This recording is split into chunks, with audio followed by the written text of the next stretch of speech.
We are live as well on our YouTube channel. Namaste, good morning. Hello. Good morning, sir. Namaste. Namaste. Morning. How many people? Oh, 35 people. Good. Good morning, sir. Namaste. Namaste. Am I audible? Bhupendra? Yes, sir, you are audible. Okay, nice. Good morning. Good.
Praveen sir, good morning. Pranam. Good morning, sir. Good morning. प्रणाम Namaste. क्या हाल है sir? Namaste. Namaste. नमस्ते नमस्ते नमस्ते नमस्कार कनकराज जी. Praveen sir, good morning. Good morning, sir. I will come in another thing also. Please allow me to log in. Bhupendra. We'll try.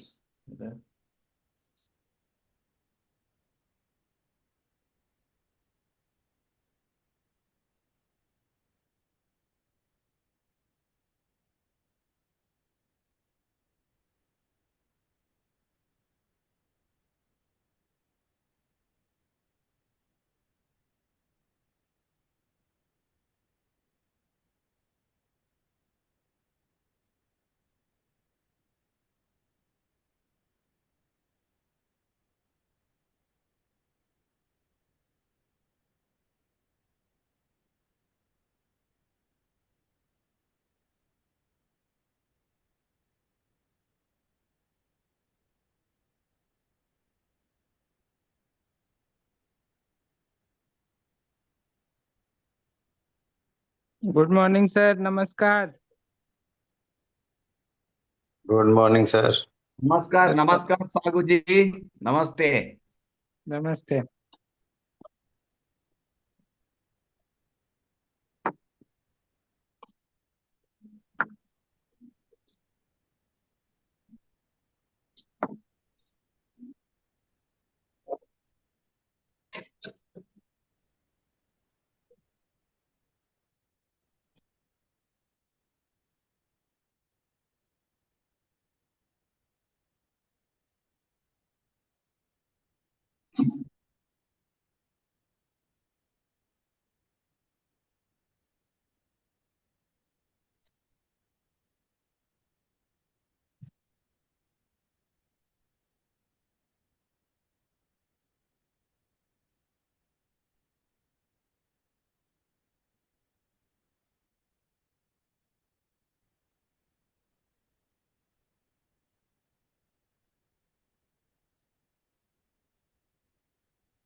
Good morning. Am I audible?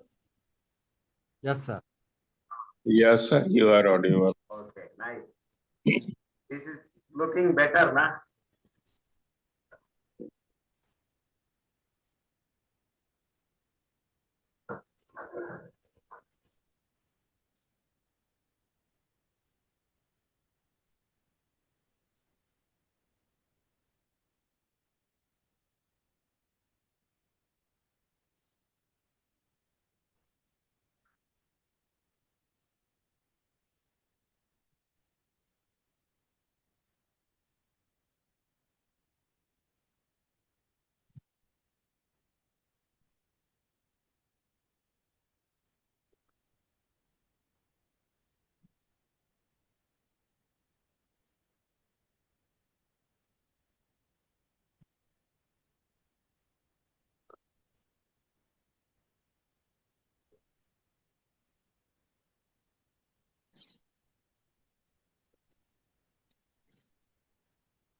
Actually, Professor Shankar Das called me.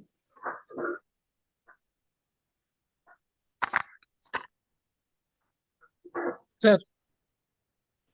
And he has some problem, na? It's raining there. Incessant rains are there.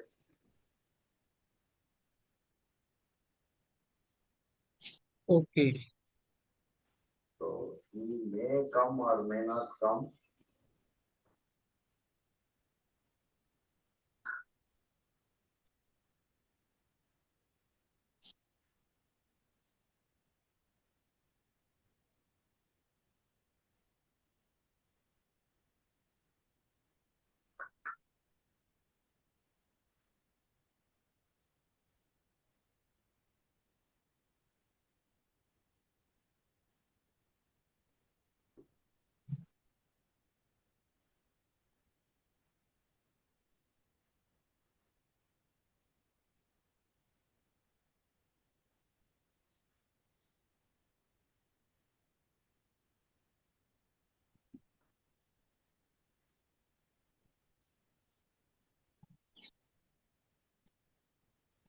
कते देर एकरा हम देखिए हमरा काजो पड़े के छै अखन तक शुरुओ नहि भेलैया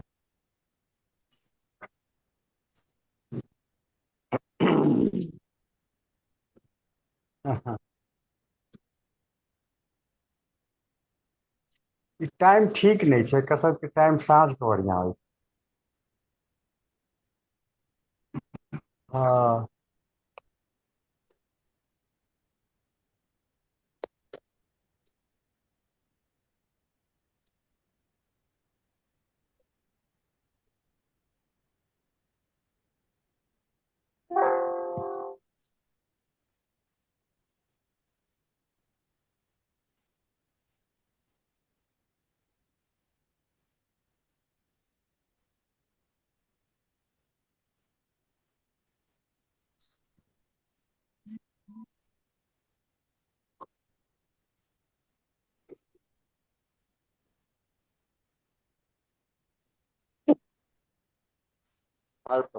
गुड मॉर्निंग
बाबू बेटा Manish sir,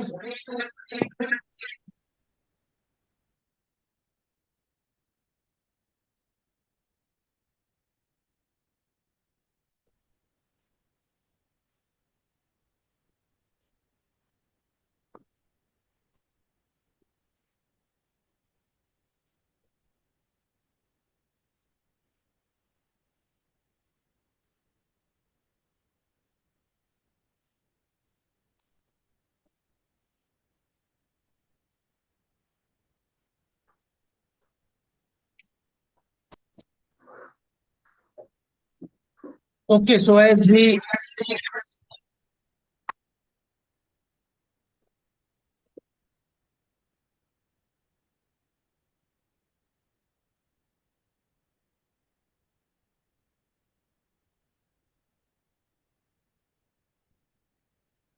hello.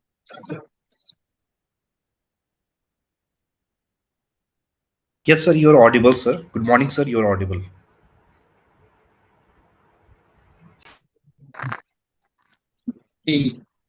Yes, that I got. I'm audible, but some okay. Now I'm clearly audible to all. Yes, audible. audible, sir. Yes, sir. Yes, Thank sir. you. Yes, sir. Thank you. So while we are waiting for our chief guest, as sir has informed that there is heavy rain and due to that some weather disturbances, rainy issues made situation difficult for him to join. So I'm just trying to utilize that time to brief you all with the plan which we are going to deliver over here, that what we have and what would be. 1 minute, please live stream.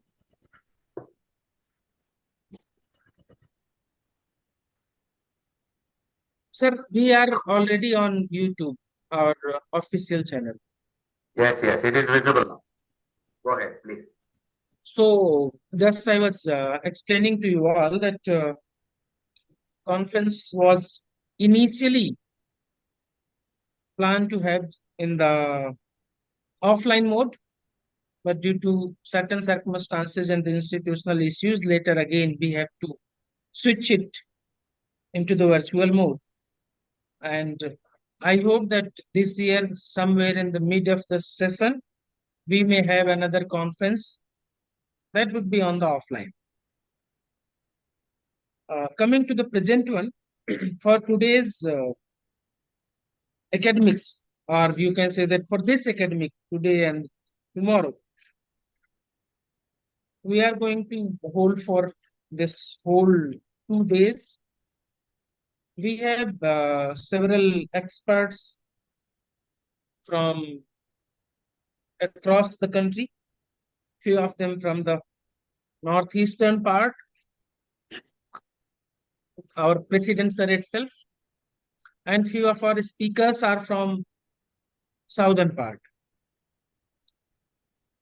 Few papers would be presented from Jammu and Kashmir, and few of them would be presented from Odisha as well.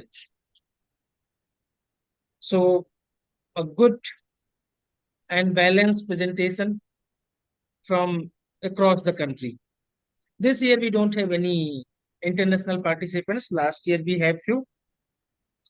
So in overall, in this 2 day journey, we have award papers in faculty category and ISPSW award paper in practitioner category, ISPSW award paper presented by a research scholar, ISPSW award paper in the field of disability or in the area of disability. This time we don't get any nominations for the disability area, so that would be not included in this seminar. So another area of working with the families, we have presentation in that, and participant who have registered and wish to present paper in the MSW Best Paper Award category. Although we have only one nomination in that category, so as per our practice, the participant would be allowed to present and she would get a certificate and appreciation, but no award would be made because of the sole presentation. Then coming to our, so this is our award paper. Then we have two invited talks. We have two experts. One would be talking on community resilience and mental health in post-pandemic society. And another one would be talking about yogic practices based approaches. So Indianization or the Indian perspective. Similarly, and these both invited talks would take place on the day one, that is today. We have two invited lectures as well. One is for the psychosocial concerns of caregivers and impact on recovery. It also would take place on the day one only. And another invited talk would be delivered on loneliness, isolation, and mental health in older adults, considering the reaching the number of older adults, this and their social and psychosocial needs. So we requested an expert from the geriatrics to deliver this lecture with us. We have one workshop also that also would take place on the day one only, integrating religion and spirituality in social work practice, challenges and opportunities. And two symposiums we have. One is Rethink the Label, Reclaim the Story. As we all are aware that today, when we are starting our conference, this same day is celebrated or considered as World Schizophrenia Day worldwide. And this year theme is Rethink the Label, Reclaim the Story. So this panel discussion, which would start at 4:30, dedicated to that thing, basically, to improve the quality, living standard, well-being of the people, those who are living with schizophrenia, and the family member, those who are providing or assisting care for them. Apart from these, we have 48 paper presentations in the free paper award category, which are divided from both the days. Sessions could be starting from today, late evening, till late evening, and the tomorrow morning it would start early and would end at 6, means when our AGBM would presume. So this is overall plan. This time executive committee didn't allowed to make several platforms, means concurrent sessions, to just considering that live streaming become difficult when we are using more than one platform at a time. So that was the reason we are starting bit early and ending bit late to make everything on the same pattern and the same line. And the last year also one challenge was faced by our team was that people many times claim that they got a secondary stage to present or secondary stage to join. So this time we don't have such segregation. Everyone will be on this screen only, and everyone would be welcomed and get appreciated equally. So this is just a brief information from my side. Now we are waiting for our chief guest, and as soon as sir join, we will proceed. Meanwhile, we can have any chit chat or discussions, but just to note, we are live.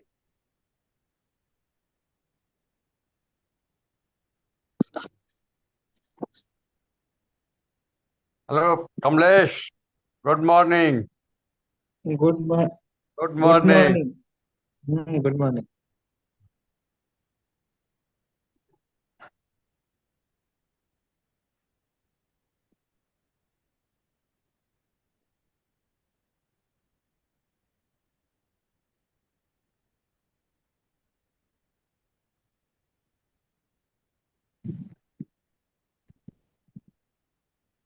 Nishan sir,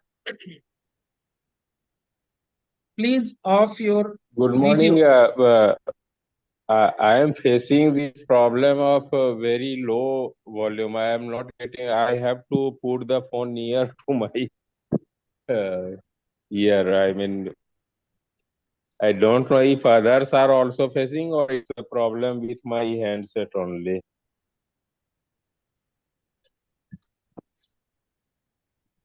Bhupendra, we cannot. Hello. We can go with the program, inaugural program, simple inaugural program. If the guest joins, he can deliver his inaugural address at the end.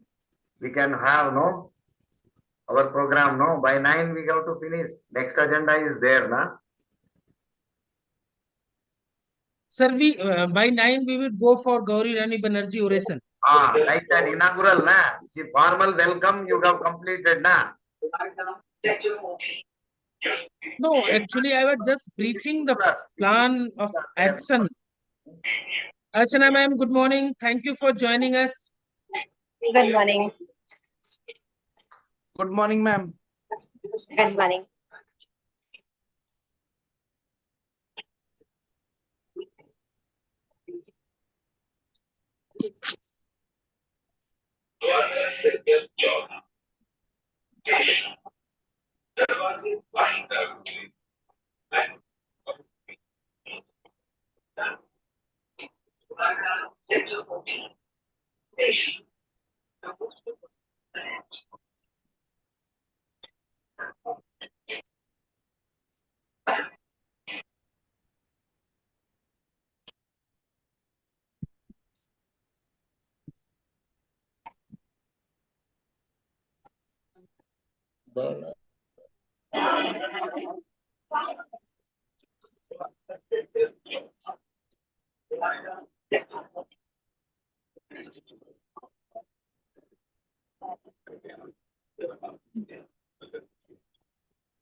Hello.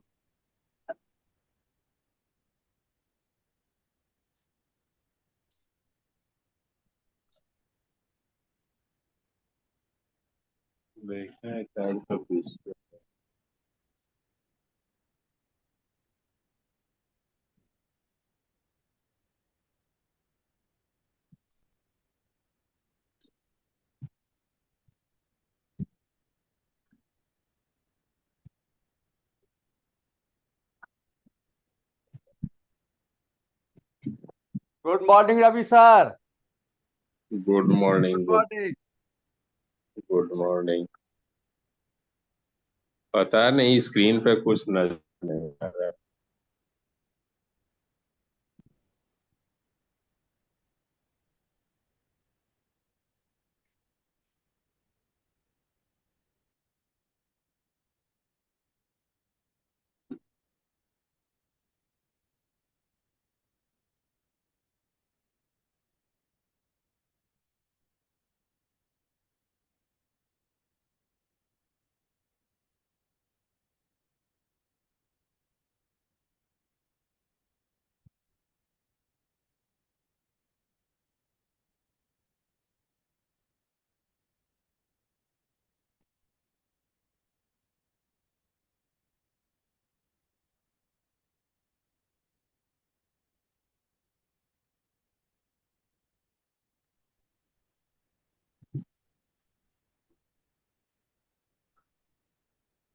Okay, good morning. Namaste.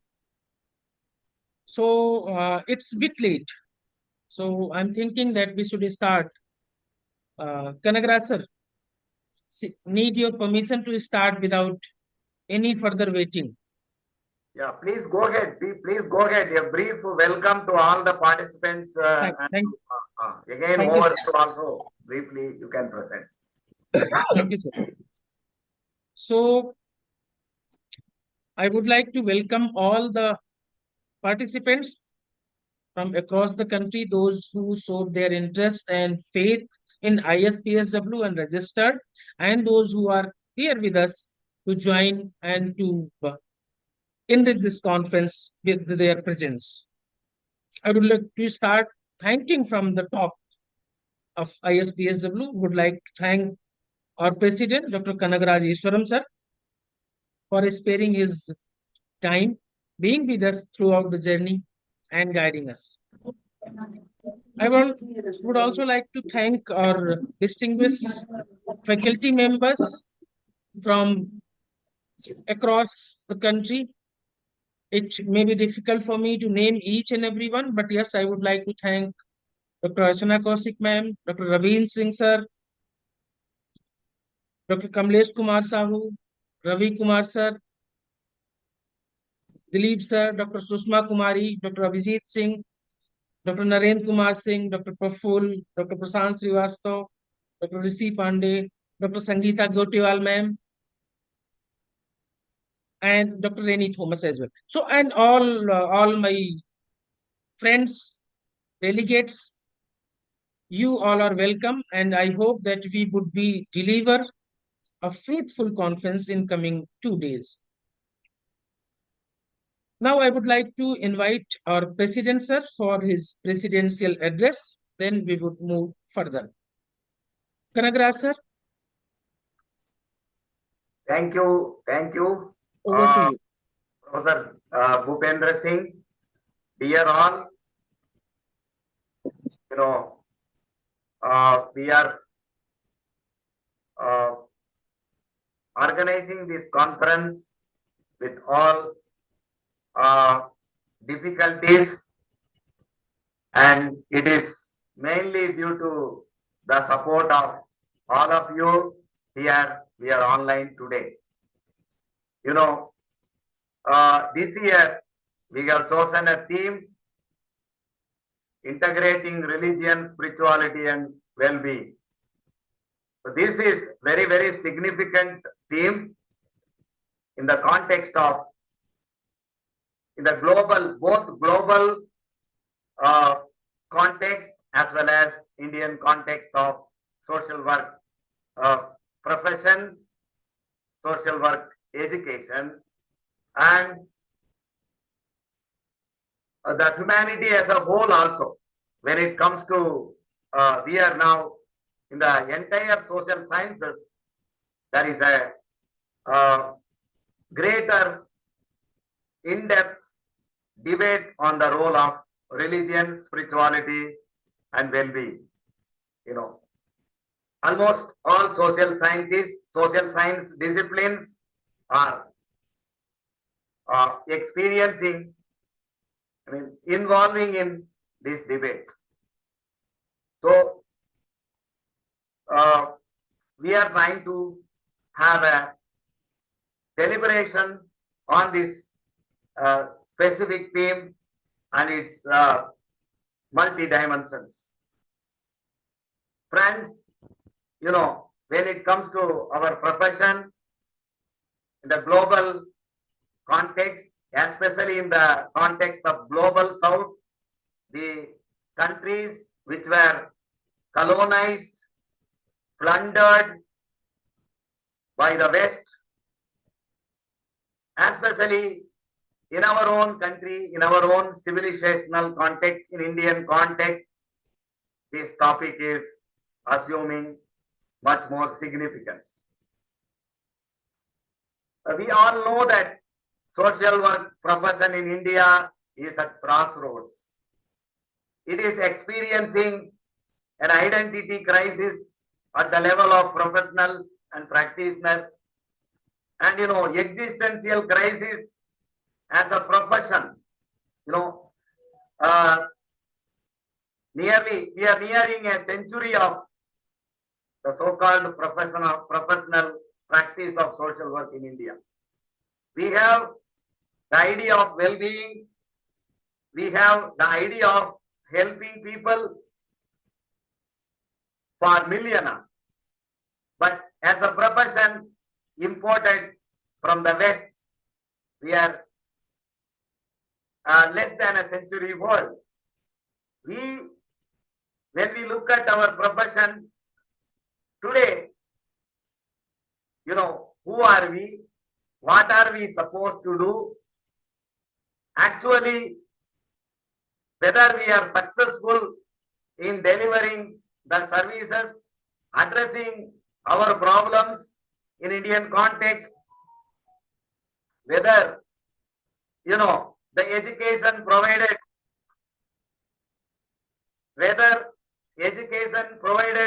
to social workers, preparing social workers are adequate to address effectively our problems here is a serious question. And whether social workers in India are paid adequately, are they really respected, recognized? Another big question in front of us. I am not actually telling something which is non-existent. I am not constructing something new thing. But which is not, I am telling you something which is not recognized. Professional associations, by and large, are centralized, controlled by a few, undemocratically many times. There is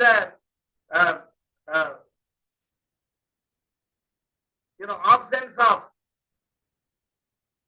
accountability. There is something called dharma is missing. The era of professional associations,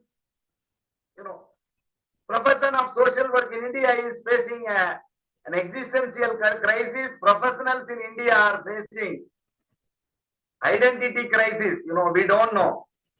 Are we doing what we are supposed to do? So this social work as a profession in India has not been recognized. We want political recognition. Many people want political. Government is not recognizing that. Whether people have recognized, whether society has recognized it, whether Indian society has integrated social work profession, that is a big challenge. The real problem with social work profession is that the core problem, the real problem is that actually we are not trying to understand how people are, what are their problems, rather than we are trying to impose the Western understanding of life, well-being, social problems, psychological problems. We are just importing and imposing. And social work educators are actually trying to indoctrinate students to implement the Western agenda of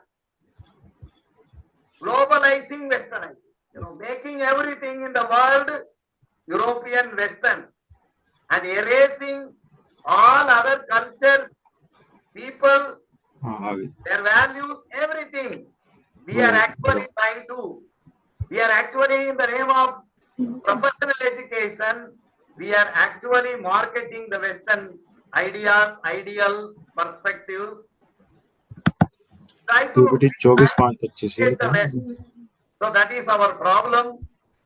That is the real problem of social work is that ये desktop है ना, ये last में पड़ी है PPT, ये मैंने open कर दी जस्ट फॉर योर नॉलेज, और ये आपकी मीटिंग चल रही है। Hello, who is speaking? speaking there, please mute कोई them. मीटिंग चल रही है ठीक Somebody else is इसमें speaking. वॉल्यूम आवाज क्यों नहीं आ रही इन लोगों की बोल रहे हैं तो Bhupendra, Vanita ma'am, please switch off. mute. Actually, when session is going on, why are you disturbing? Please mute them. Flow is disturbed. See, we need to learn. Nah? This is not a professional thing to disturb like this. How far are we professionals? We need to learn. Nah? See, when we are saying social work is a profession, actually we are trying to be like Europeans. We are trying to imitate in any dimension of social work profession, whether in the professional association front, ethics front, knowledge front, technical skill front. The last 60 years, we have not generated anything our own. That is our problem. So this is very simply because we are blindly following the West. We have been programmed in such a way that we follow the West. We follow the West. We are not actually, we are not training. We are actually training rather than educating. So that is our problem. And again, we tend to believe whatever Western or global, whatever Western or universal, without actually checking whether they are universal, whether they are effective, whether they are scientific. We tend to believe whatever given by the West is scientifically validated, even without testing the evidence base. And we are trying to become like them, and we are trying to make our societies like the Western ones.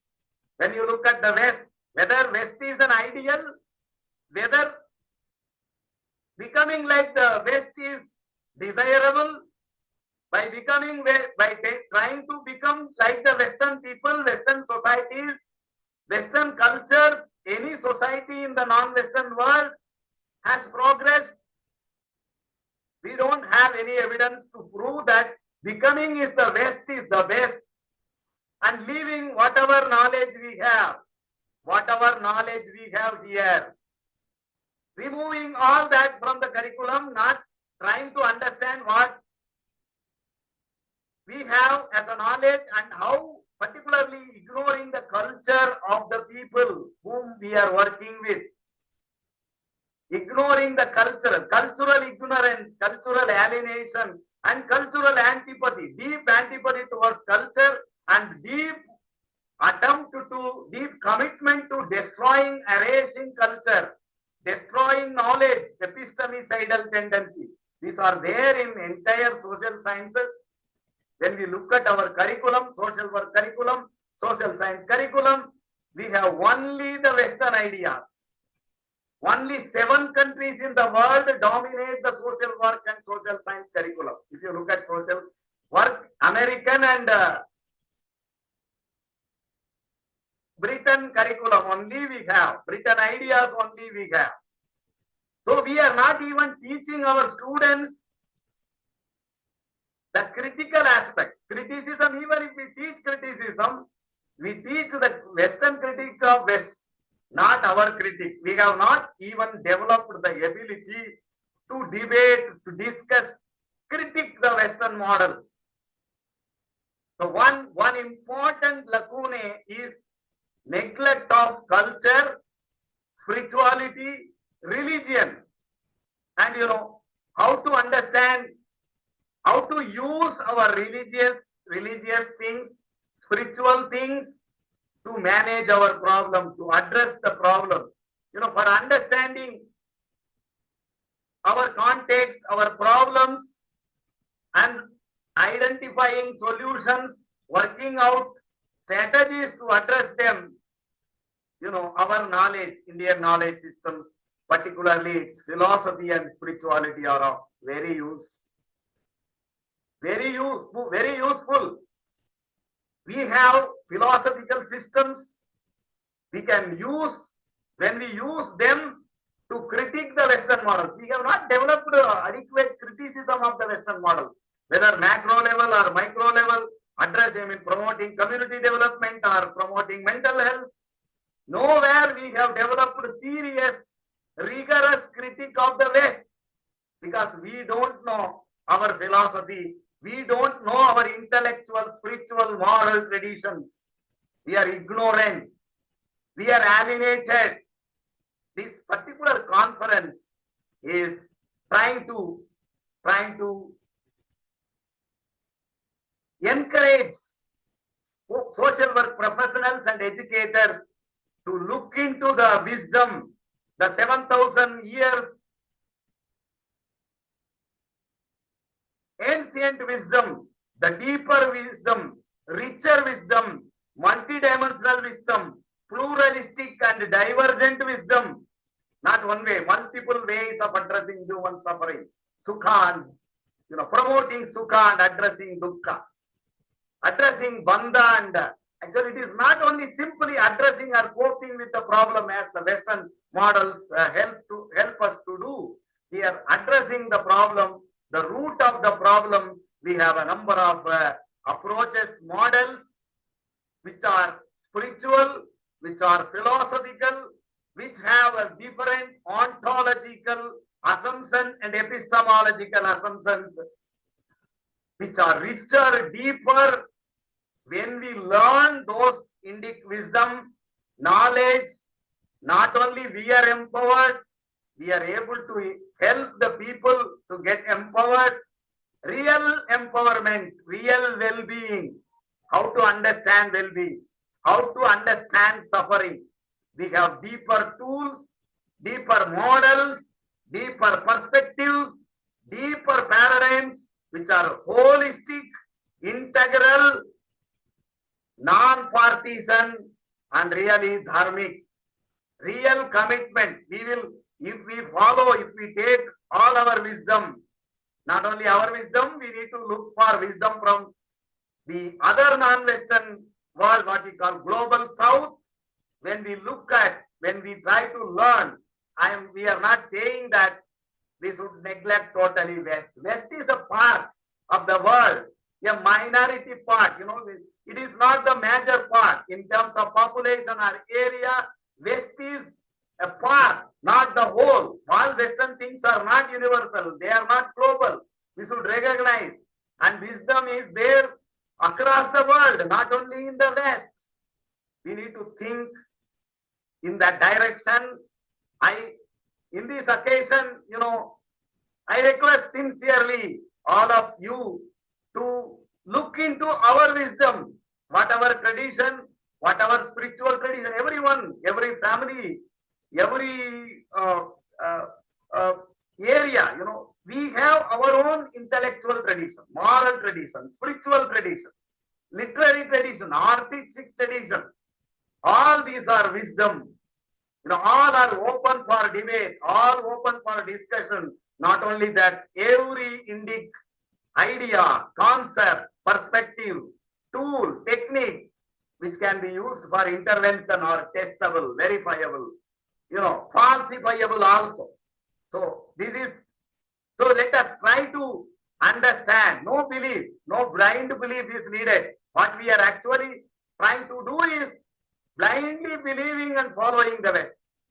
It is not desirable. It is due to the colonial consciousness. We are living in colonial consciousness. That's why we are trying to imitate, emulate, blindly follow the West. Let us leave that approach. Let us adopt a holistic approach which gives space for spirituality, religion, culture, and which will make us culturally humble.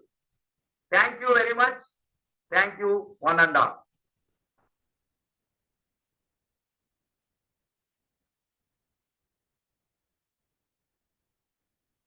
Thank you, sir. After listening you, that somewhere my dharma also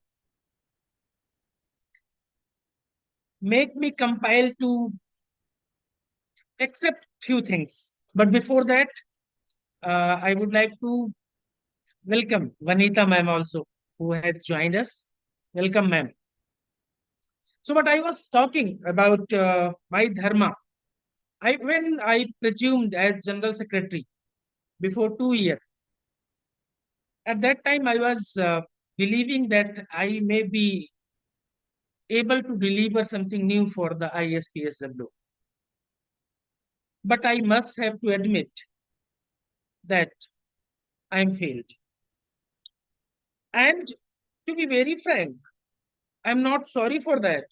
Reason that I tried my best to bring several peoples on a single platform, but that part I failed. So I must feel sorry for that part when I was not able to bring all of you on a single platform to do something meaningful for ISPSW. But at the same time, I had to say why you people were needed to be at one platform. Here I am addressing the members of ISPSW specifically and all other professionals and the like-minded peoples. Journey goes back almost 5 years. Somewhere in 2020, somewhere in 2019, election was announced and a new election was expected to take place in the CIP conference. Election took place. A new governing body was elected. There was election uh, after a long fight to reach to a consensus. It was not possible. Then an election was taken place. Dr. A.N. Verma and his team got elected. And during the conference, in the valedictory function, that at president at that time, Professor Muralidhar, he handed over the medallion to Dr. A.N. Verma and General Secretary at that time, Dr. Dhansekhar Pandian. He very emotionally explained that this association somewhere in 80s started in CIP and now again then Nimhans took it over and now Nimhans is giving it back to CIP. We came empty handed and going back to empty handed. But these were only words. Actually, around 30 lakh rupees was there with the ISPSW in their account and they ran away. Whole the team, they just passed their words, didn't pass a single penny, didn't pass the register, didn't pass a single documents related to ISPSW to newly elected body. That was Dr. A.N. Verma and his team. Later, COVID knocked and almost everything was on the stake. No movement and all these things. So the exercises were started on the virtual platform. Dr. Kamlesh Kumar Sahu was General Secretary at that time. He was also elected. And whole team, they tried a lot. Although I was not in the executive committee, but I was aware most of the things which were going on around. And even I personally tried many people to solve these issues. But unfortunately, the issues remain same. So during the COVID, email requests were going on and the people, although later I understand that things were roaming around somewhere. Professor Dhansekhar Pandian, he wanted to be a president of ISPSW and he didn't get a chance. Actually, he was defeated by Dr. A.N. Verma in the same election which I am mentioning in CIP. So they were just postponing things for more than a year. And after 1 year, they starting claiming that here worth to mention that election officer was appointed by president and general secretary at that time. That was Dr. Dhansekhar Pandian, general secretary, and Professor Muralidhar was a president. And Dr. Jahan Ara Gajendragarh, faculty in Department of Psychiatric Social Work, IBHAS, New Delhi, was the election officer. So she conducted each and every procedures, and I must say that she was very fair during all the procedures. But later, the team headed by Dr. Dhansekar Pandyan, they started claiming that election and the election officer and election procedure, everything was invalid after almost 1 year. And then they started claiming, then they call AGBM in Nimahans. Several senior peoples,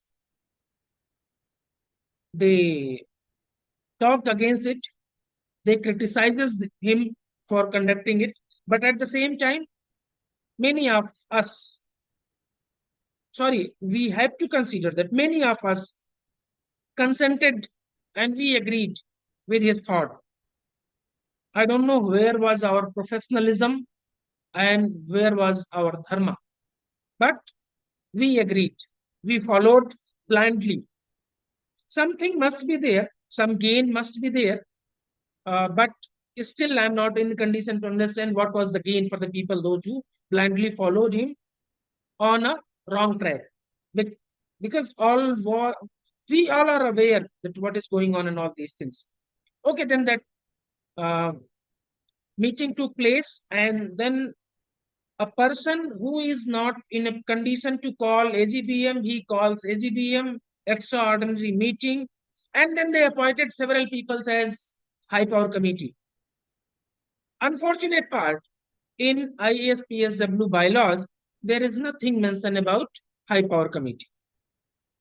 Okay, let's consider that it was a thing to solve the issues. But again, the high power committee headed by Professor I.S. Arif, they just started to propagating that whatever Dhansekar Pandyan is doing, it is right, and others all are wrong. I'm not saying that everyone was agree with their thoughts and their actions, but at the same time, very few were showing their discomfort or the disagreement. Very few. Later, they started propagating in another perspective. They found a retired person from registrar of society's registrar from the AG office and nominated him as election officer. They didn't reveal that he is a retired person.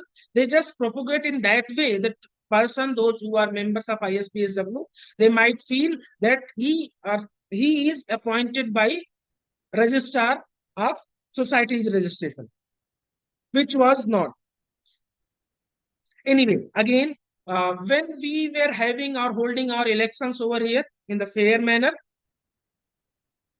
they followed the same with the help of that fake perpetuated person, the name from the AG office. He was not related to ISPSW. And as per the tradition, since I know the ISPSW since 2006, always a election officer was member of ISPSW, always from 2006 to till my knowledge, except that this incident which taken place. Okay, later they um, elected their own on the people. Few might be genuine peoples got elected because of their misfalsification, misinformation. But again, when we tried to inform them all, they refused to listen us.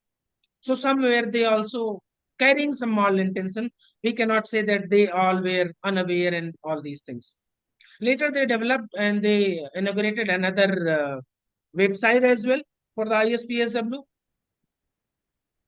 They always try to make difficulties, and that was the reason from the last 2 years we are not able to hold our conference on the any platform, any social institutions. Whenever we plan or propose, they start making challenges, difficulties, making emails, and the falsification of informations that somewhere put it in understanding of the host institution that this organization is not fair. Nowadays, I also feel that whatever we are doing, it is not fair. We have to put our effort. And here, on this platform, although I know I am live and I may be heard by all of you today, tomorrow, and day after tomorrow, I request all the members and the respected members of ISPSW, please take a lead, do something meaningful. I'm not telling that you, yes, here worth to mention that today I am considering that this would be my last active, or tomorrow would be my last active functioning day as a general secretary. So someone else would presume the duties in the office. So I'm requesting all members of ISPSW and all the distinguished professionals to take a lead and make this oldest association proud again, rather to creating such kind of mess. Sorry, all of a sudden I started and I was just triggered by sir's thought. So I must thank you, sir, to triggering my thought. Now we would move forward, and I would like to request our Joint Secretary and HOD, Department of Psychiatric Social Work, Central Institute of Psychiatry, Dr. Prasant Srivastav, to propose vote of thanks, and then further. Dr. Prasant, over to you.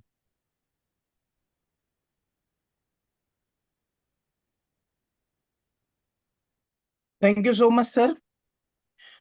First of all, before coming to the vote of thanks, I'm very thankful to our president, Dr. Kanagraj sir, for a very enlightful thought which what he has given. Might be it will be helpful to all of for all of them. And Bhupen sir, as you have told that I got failed. I think that in my view, there is no fail or there is no like pass.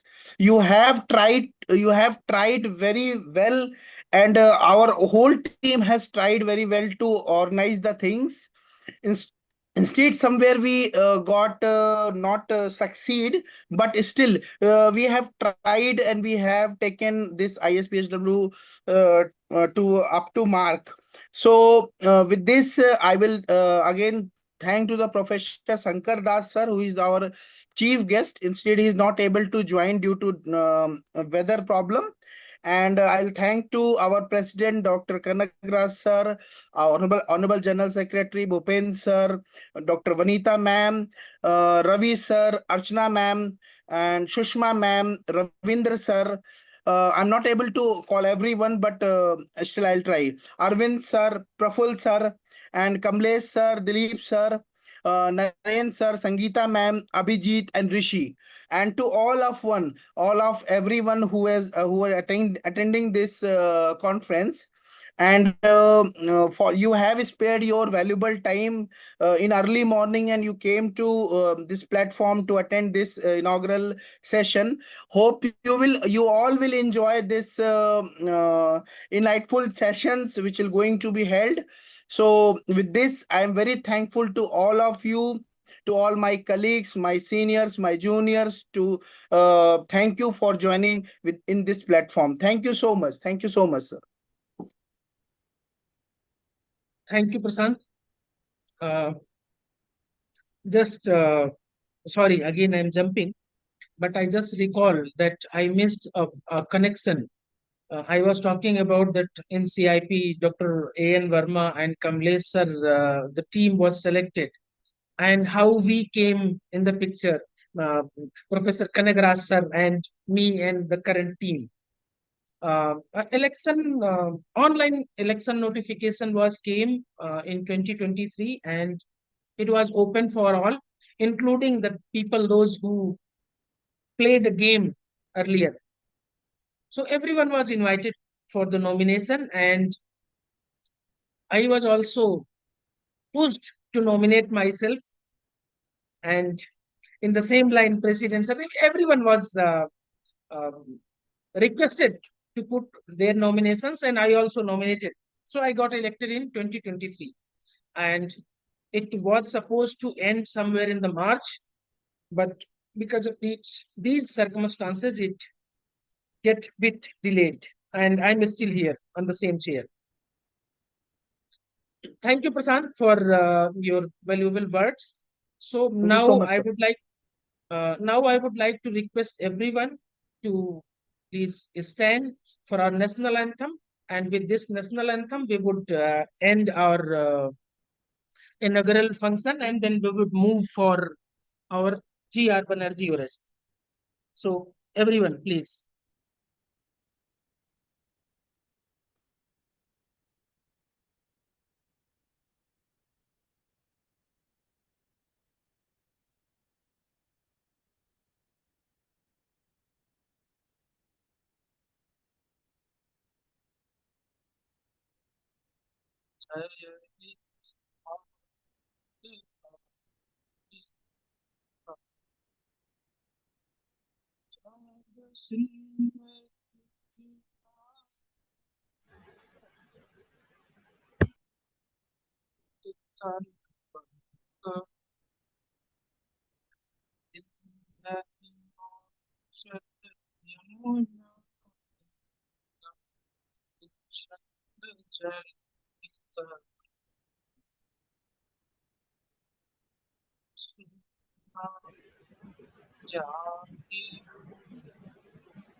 Thank you, everyone.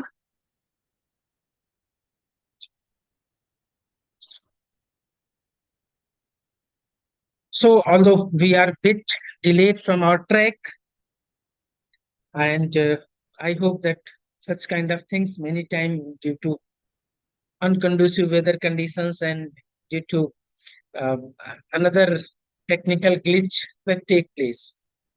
So I'm glad now we have with us the most prestigious and the most awaited event of the conference. That is Gauri Rani Banerjee oration. And I'm glad that Professor Vanita Dhingra ma'am, Chairperson, Department of Social Work, Kurukshetra University, Kurukshetra, she agreed, although I approached ma'am very late, but I'm glad that she consented to be with us. And I hope that she would enlighten us and she would put some light on this very impressive and very uh, needed session. So I don't like to be between the audience and the expert speaker. So directly I would hand over to ma'am. Ma'am, over to you. Thank you, Dr. Bhupendra. And before starting my topic, I would like to say two lines on the deliberations heard from you, that मंजिल उन्हीं को मिलती है जिनके सपनों में जान होती है. मंजिल उन्हीं को मिलती है जिनके सपनों में जान होती है. पंखों से कुछ नहीं होता, हौसलों से उड़ान होती है. So thank you so much, sir. And so take all the participants to the topic of this session. So respected Professor Kanagraj, the President of ISPSW, Dr. Bhupendra Singh ji, Honorary General Secretary of ISPSW, Dr. Prashant, and other members of ISPSW. At the outset, I would like to congratulate the team of ISPSW for organizing a very, very important and significant conference on the topic integrating religion, spirituality, and well-being, exploring new frontiers in social work practice in India. So, and secondly, I would like to thank all of you for inviting me in this conference, because as ISPSW has been established by my guide, my mentor, Professor R.K. Upadhyay. So I'm really honored and humbled to be the part of this conference as a resource person. So thank you so much, the team, the members, for inviting me and giving me such a beautiful topic to be delivered in this conference. I know that Gauri Rani Banerjee is a pillar of social work education. So it is very hard to deliberate about her in very short time, because as a person, as a student, as a practitioner, as an academician, so her journey is very long and very impressive. So I'll share the PPT I have prepared on this.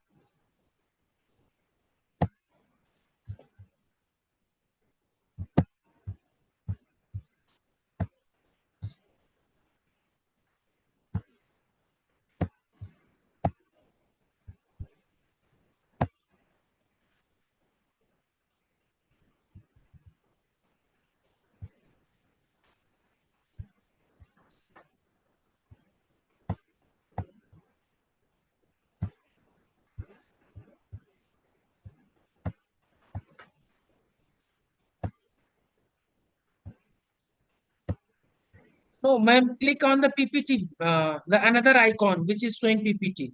Yes, yes, this one. So is it visible? Yes, we can see it. You can make it in the full presentation mode. Yeah. Convert it in the presentation.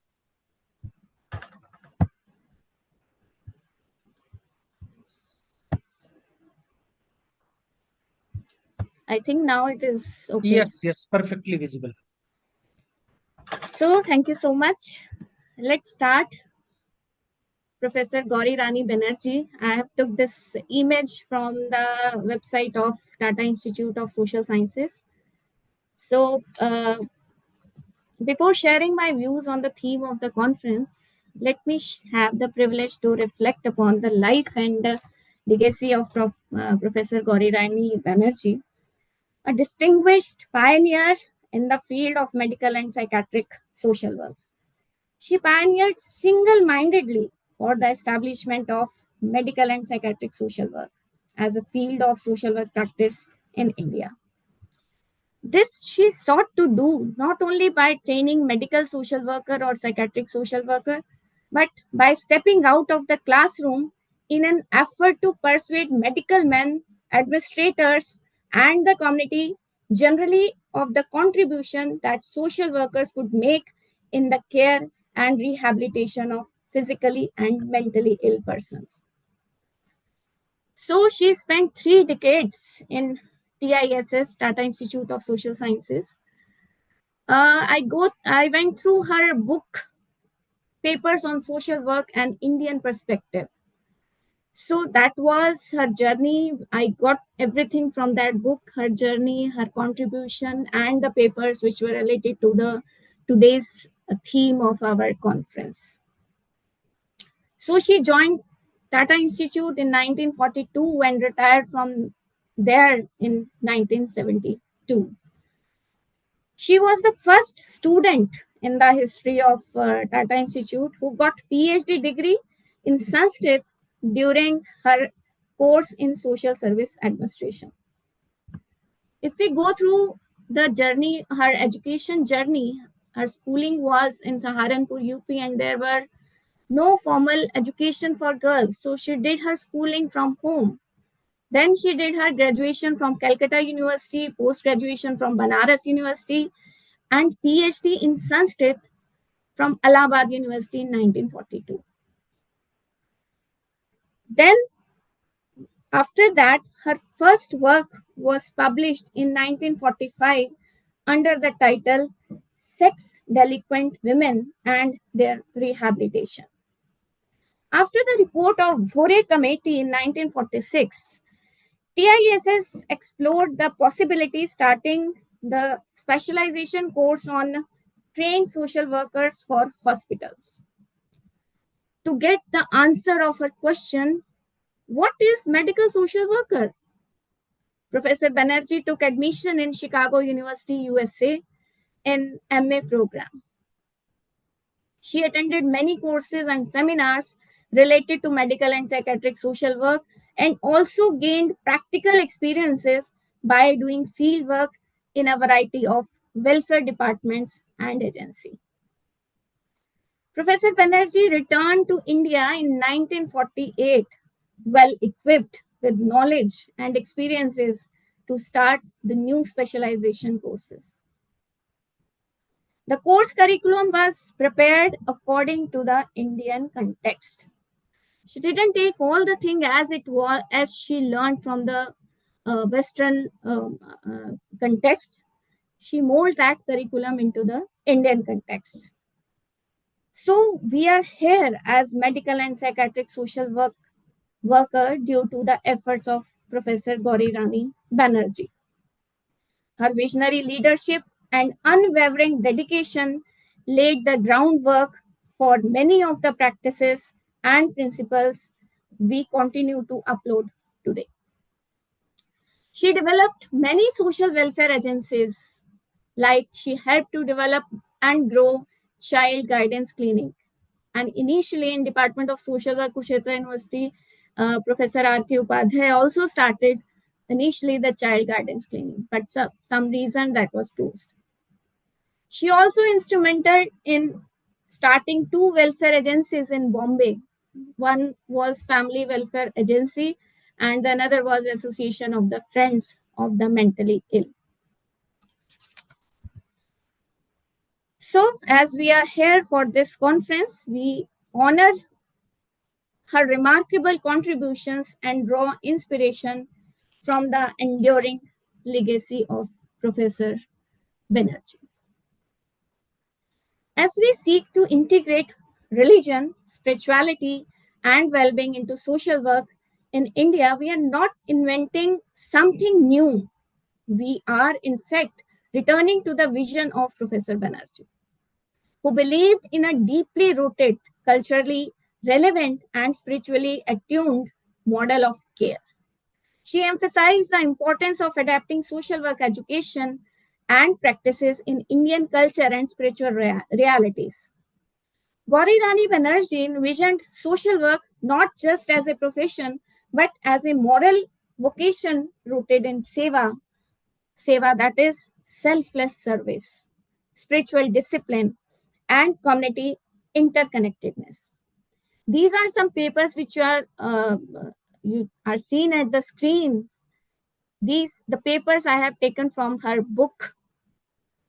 One is the concept of right and duty in the practice, social work practice of social casework, practice of social casework, concept of social casework in Gita, older knowledge, its use in modern social work, concept of ahimsa, that is non-violence, and practice in social work.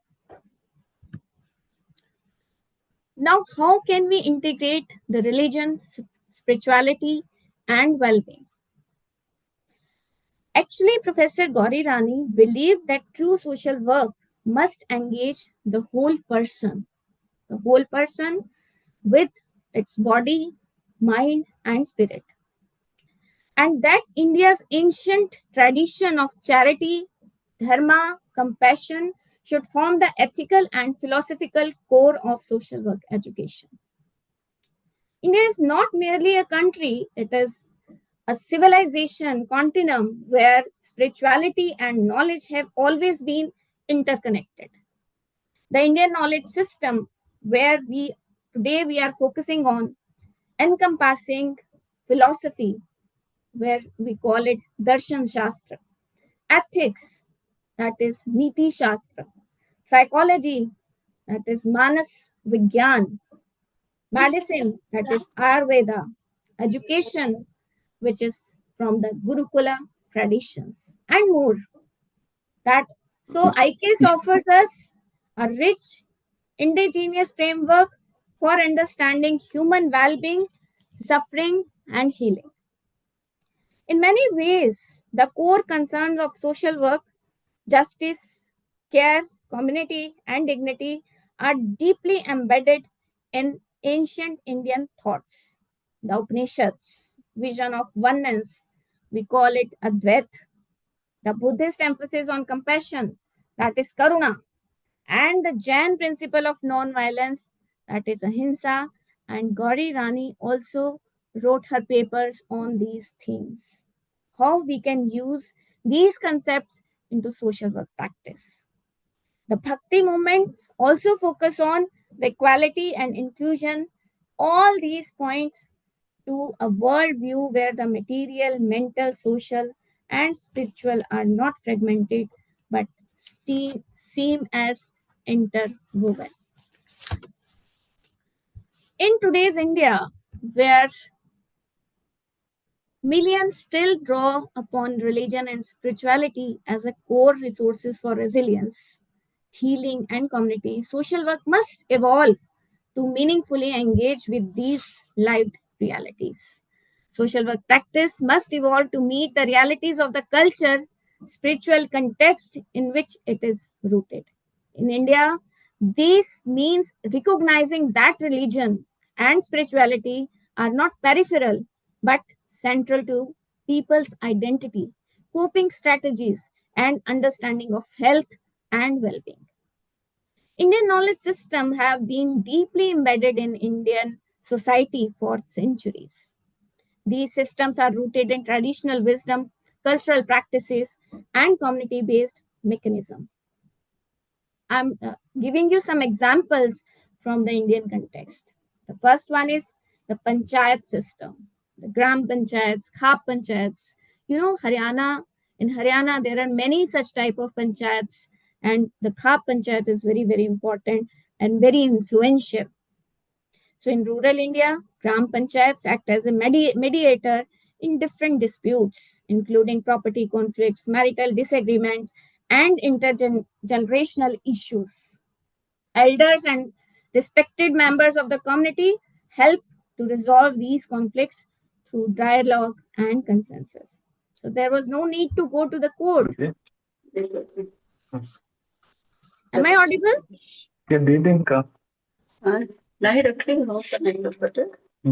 Am I audible? Rishi, you are interrupting, please. Yeah. So second thing is Guru Shishya Parampara. Very, very, very important for the mentorship. If you get education through this parampara, you will never let down. You will be a very, very humble person, noble person throughout your life. So in traditional Indian society, all respected teachers, spiritual leaders, and family elders play a key role in resolving conflicts within family. Somewhere in Tamil Nadu, Brahmin family, a religious guru mediate a conflict between a father and son over career choices, emphasizing dharma and the important mutual understanding. So nowadays, when there are some issues between the generation where the children are taking their decision at your own without taking consent of their parents, such type of practice is very much required. The another thing is joint family system and elders mediation. In many Indian households, the head of the joint family, that is the grandfather or the eldest uncle, resolve disputes among family members through dialogue and collective decision making. The another thing, that is religious and spiritual mediation, which is very much required in today's scenario, and our topic of the conference is also focused on this context. So many communities in India turn to religious leaders, that is priests, Maulvis, monks, to mediate disputes based on religious context or other ethical principles. Then customary laws in tribal communities are also very, very effective. So, like indigenous communities like Khasi, Naga, and Gond tribes follow their customary laws for resolving family disputes, often through council meetings. And I've heard somewhere that in Khasi, women in Meghalaya faced inheritance issues with her brother, and the village elders, following matrilineal traditions, upheld her right to inherit the ancestral property.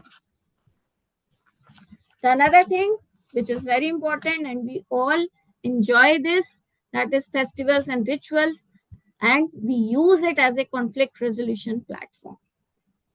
Raksha Bandhan, Bhai Dooj, Diwali, and many other festivals, Eid, where we can use these platforms to resolve different type of conflicts, And the another platform, which is community-based mediation by caste association, which I already been mentioned. So all these things are because of our old tradition, because of our culture, because of our Indian knowledge system. The another thing which has been recognized recently, that is used of storytelling and folk wisdom. As you all heard about the waves, I think you heard and you joined also. You listened the videos uploaded on the YouTube about the World Audio Visual Entertainment Summit, where the storytelling was recognized. And our Prime Minister also focused on this thing, that now you have to use storytelling to make our youth on a right path. And this method is very much recognized and used by very prominent people of this audiovisual world. And like Amir Khan, I heard Amir Khan, I heard Hema Malini, and other also actors and actress sharing their views, sharing their stories of their struggle. So this is now a very, very important and significant tool to resolve the conflicts. And मुझे आज भी याद है कि when I was child, and my mother told us stories, and we also heard or read the stories, Amar Chitra Kathaएं, and there were many other stories we heard, and they have still they have their long lasting impact on our mind, and that frame our behavior, that frame our personality. So we have to recognize all these things, and we have to take it forward through this platform. So all these examples showcase how India's indigenous knowledge systems continue to play a vital role in resolving different issues through dialogue, tradition, and community participation. So let's reimagine social work through Indian knowledge system. Can social work in India continue to rely primarily on Western paradigm, or must it begin to stand on the foundation of our own civilizational ethos? We have to need a model. What model? The model which consists of all these things. The things, spirituality, spiritual diversity. We have to recognize the spiritual diversity of our clients as a strength, not as a challenge. Because in every religion, there are some ethics, there are some words, there are some moral values which everybody can follow. So we can use them as a tool to intervene into the personality of client, to intervene into the strategies which we are using to mold the behavior of the client. Yoga, that is another very important tool, because we are using it, and you can see the Facebook and the YouTube full of different reels and the sessions of yoga, how we can use yoga to mold our personality and to come out of the stress and to come out of various mental issues. So integrated Indian knowledge system based approaches such as yoga, mindfulness, storytelling, that is kathavachan, and the rituals into psychosocial supports. We also draw upon community wisdom from local healers, gurus, panchayats, and the women collectives, not as non-professional, but as co-creator of the care. The Bhagavad Gita, for instance, is not just a scripture, but a profound psychological dialogue on human duty, ethical dilemmas, emotional conflicts, and the spiritual liberation, all core concern of social work. And Professor R.K. Upadhyay has also written a book on these philosophical terms. If you will go through that, that is very helpful in dealing such cases. Ayurveda and yoga, meanwhile, offer time-tested models of holistic well-being that are increasingly validated by modern research. There are some challenges also, and there are some responsibilities also, because if we move towards a different direction, then definitely the challenges will come and more responsibilities will come. So, of course, intergeneration, integration of critical, inclusive, and ethical. We must guard against reinforcing regressive traditions such as caste-based discrimination and gender inequality under the guise of tradition or spirituality. We also need to ensure that religious and spiritual engagement in social work remains non-sectarian, grounded in respect, consent, and pluralism. This call for educational reforms in social work where students are trained to understand and engage with India's rich spiritual tradition through both critical inquiry and lived experiences. We also need interdisciplinary partnership with scholars of Sanskrit, Ayurveda, indigenous practices, and theology to concrete new models of well-being. Keeping in mind the inspiration from Professor Gauri Rani Banerjee, let us explore our key frontiers in social work practice in India. Number one is reclaiming indigenous wisdom. Gauri Rani Banerjee often emphasized the role of local culture, religion, and tradition in building social work that resonates with people's lived realities, indigenous healing practices, community rituals, and spiritually guided caregiving have long existed in Indian society. So, for this, we must engage community elders, faith-based caregivers, and traditional knowledge holders with mutual respect and ethical partnership. Secondly, validate the practices like community morning rituals, group prayers, story healing like kathavachan, and indigenous mental health approaches without dismissing them as unscientific. There is a science in these things.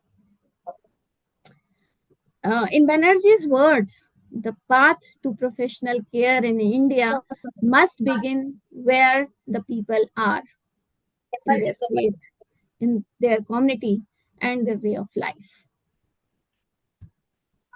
The second thing which we can emphasize upon, that curriculum decolonialization and pedagogical reform.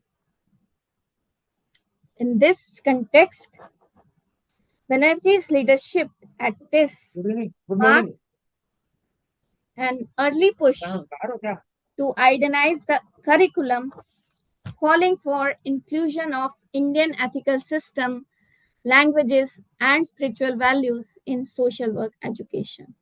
So, inspired by this, we must integrate Indian philosophical concepts such as Srimad Bhagavad Gita, Dhampada, and, and the literature of different saints as a tools to explore ethical dilemmas, sufferings, and healings.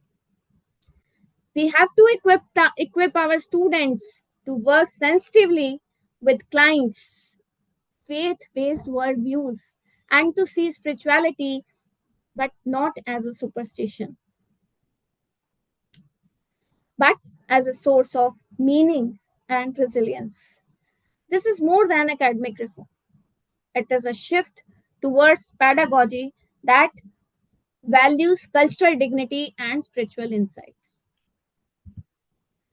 The third thing which we can do is culturally rooted mental health interventions. We generally do in our practice, and some organizations have included these concepts into their curriculum or so their syllabus also. So, but lot more to be done.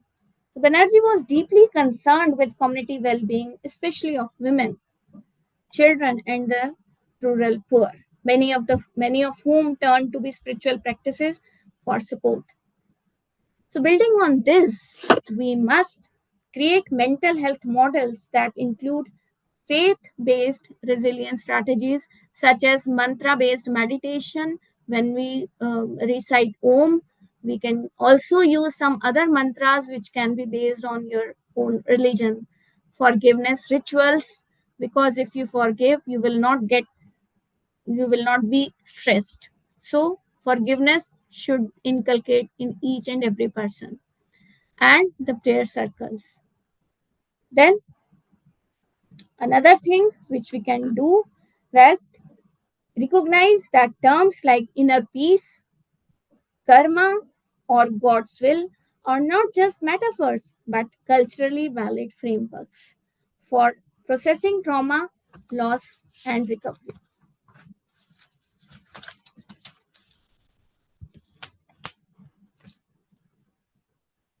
So let us dismiss the people called grace, prayers, destiny, or divine intervention, but instead meet them where they are and walk with them in compassion and humanity. The fourth thing is policy advocacy and partnership with faith-based systems. There are many systems in India which are based on the faith. Gauri Rani Banerjee strongly believed that social transformation cannot happen in isolation from religious and cultural institutions. She urged collaboration with temples, missions, and spiritual reform movements, many of which were already engaged in education, health, and poverty alleviation. Today, this means formally include FBOs, family-based organization, and spiritual leaders in public health campaigns, disaster relief, child protection, and mental health initiatives, ensuring that such collaborations are guided by principle of human rights, gender equity, and in, uh, and inclusion, so that spiritual care becomes a tool of liberation and oppression. So we need policies that move beyond secular resistance to faith towards a mature ethical engagement with spirituality in the public sphere. So, a spiritually grounded future of social work. What can be the spiritually grounded future of social work? We have to respect indigenous knowledge. The vision of Gauri Rani Banerjee reminds us that India's soul lies in its depth, spiritual depth, and moral imaginations. And today, the scenario in India is also focusing on all these things, which Gauri Rani Banerjee recognized long back. Her legacy calls on us to build a form of social work that respects indigenous knowledge. And there are many workshops on this: Indian knowledge system, indigenous knowledge, Indianization of social work, all these are being discussed today, so that we can change our curriculum and we can be more grounded to our roots. Then honor our religious diversity, engage spirituality with ethical sensitivity, serve the whole person materially and spiritually. So let us walk forward with the value she upheld, the value of seva, value of dignity, the value of Swadeshi wisdom, and the compassion without borders. As we chart these new frontiers, may we never forget that our deepest power as social workers lies not only in our methods but in our hearts, our listenings, and our spiritual integrity. So, this conference is a call for courage and compassion. As social workers, we are called to walk with people not only in their material struggle but also in their inner journeys through grief, trauma, search for meaning, and healing. So, India's spiritual traditions offer not just consolation but profound tools for transformation. In embracing religion, spirituality, and Indian knowledge system, we are not only stepping back into the past, we are also drawing from our roots to envision a more holistic, culturally resonant, and spiritually wise future for social work. So let us move forward together with open minds, courageous hearts, and grounded feet towards a new paradigm of social work that is as Indian as it is universal, as spiritual as it is scientific, and as compassionate as it is transformative. So thank you so much for listening so patiently. Thank you, ma'am. Thank you so much for your wonderful words. And yes, I do agree that your words need to be used and need to be put in the practical. And our social institutions need to be bring to the forward side. So before moving forward, I would like to take comments from our president, sir. Sir. Thank you very much, Madam Professor Vanita ji. Really, you have enlightened all of us. You have got the essence of the work of the wisdom of Professor Banerjee. She has not even become a professor. When she stood for a great cause during her lifetime, she did not get the recognition that was due to her.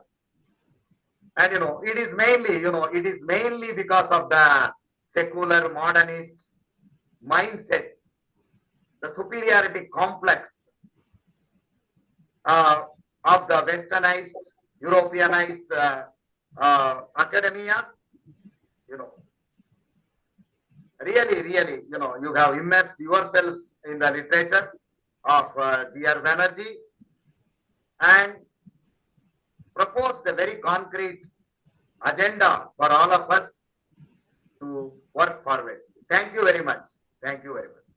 Thank you. So I think I have given justice to the oration of Gauri Rani Banerjee. I tried my best, and thank you so much for inviting me in this platform. Ma'am, you was excellent, without any doubt. You started from a very, very strong background, and you put us in a post condition where we are compelled to work in the direction where the professionalism would boost it. Thank you so much for being with us, delivering a very wonderful lecture and enlightening us all. Thank you so much, ma'am. Thank you so much. Thank you.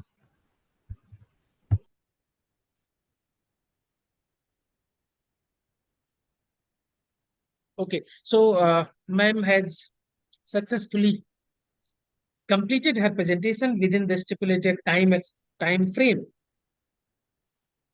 and that our next session would be invited talk, as I informed initially in the very starting that we had two experts, those who are those who will be delivering their lectures in their expertise in the fields. So we have 5 minutes for a pause, and then we will start at sharp 10.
Welcome back.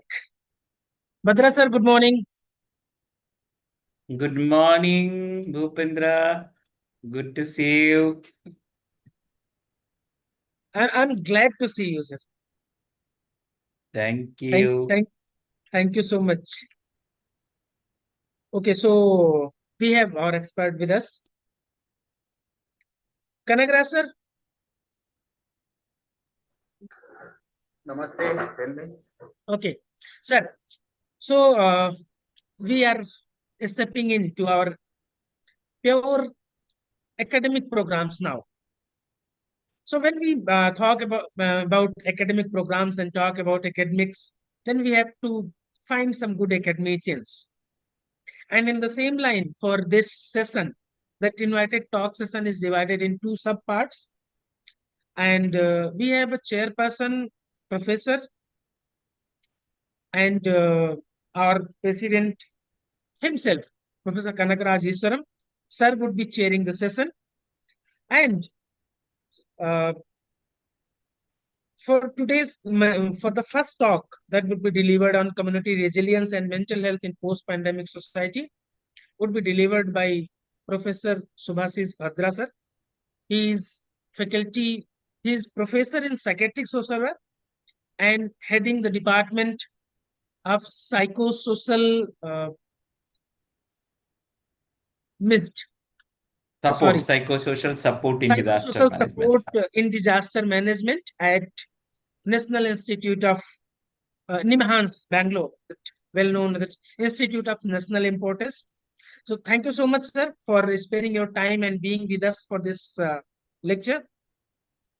So without any delay, I would just hand over the charge to you,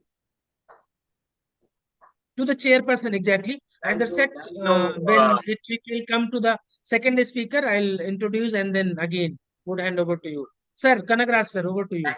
Thank you, Professor Bhupendra, for this wonderful opportunity. And Professor Batra will deliver the lecture now. Very, very important today. We are having him because community-based rehabilitation is always emphasized in social work. And community plays a very significant role in addressing vulnerability as well as promoting resilience. Now, Professor Batra will deliver his lecture. Professor Batra. Good morning, sir, and it is really nice to come in this platform, and I give my sincere thanks to Professor Kanagaraj and my dear friend Professor Bhupendra Singh for organizing this platform and sharing very important understanding about the mental health and social work, which is one of the greatest need. I am not going through any PPT. I'll quickly give a few of the points, maybe the food for thought to take it up, as some of you are in teaching. So definitely you should be able to connect or challenge also. That what I talk. So we grow by challenging. And also the researchers may think that what they should be able to see in future to look at these aspects of spirituality and mental health. So to say that, see, the topic what is given is very important to understand how is the community identity and recovery. So when you talk about disaster or COVID, so you tell me what was the COVID? What was COVID? So if somebody can send me some chat in the text, I'll be very happy to see them. So what was COVID? COVID was what? Was it a what you will say? What's the pandemic? Okay, so let's understand it. So it's a pandemic, okay? So pandemic was a biological disaster. But tell me, all of you had COVID infections. Some of you might say, no, I did not have. But if I ask you the next question, were you affected by COVID? The answer will be yes. Because all of us, we suffered during that period. Is it or not? Psychologically, you are worried what is going to happen. We are stuck to the information. What is the change happening? Are you all with me? What I am trying to say? Did it affect you or not? Yes or no? Tell me one person that yes or no. Can you put your chat just yes or no? Did COVID affect you or not?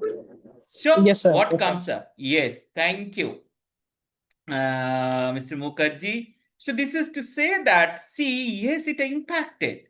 So COVID was actually not a virus pandemic. It was a mental health pandemic. None of us were untouched by it. So disaster is something like that where we all get affected wherever it happens. Even when the recent attack happened and the war happened, what happened? Were you concerned? Were you thinking? So that event also, by observing, by listening from the media, was also impacting us. So there are studies of 9/11 as well as our 9/11 of 2008 have shown we all get impacted when it touch our emotion, our interest, our mental health is bound to get affected. That's why it is important that we see how we are trying to see the changes. So in that context, if we see what is mental health, if we look at WHO definition is very, very positive, which said mental health is something which help you to cope with what? Stress. It help you to realize, it help us to realize what our potential which we have to live, which we have to grow. It talks about, it helps us. The mental health is something which help us to learn things, so learning new things. And also it talks about the work. It helps you increase the efficiency of work. Efficiency of work is very, very important to see how it brings the collective change. So that collective change helps us to see how the well-being is being produced. So when the well-being is produced, one side it is individual capacity, other side is collective abilities. Individual abilities is what? Individual we work. Collective abilities is that community perspective, community impact. So all this works at personal, community, socio-economic level. So if we see one dimension is ill health. Ill health is the pathology, but the health talks about the well-being, the well-being. So what is health? Now we have talked about health and we talked about mental health. Now let me come back to the larger context of health. See, if you see, health is four important dimensions. What? Physical, psychological, social, and spiritual dimensions of health. Who added the spiritual? If you look a bit of history, you will get this was being contributed by one of the Indian professor who has taught me, Professor R.S. Murthy.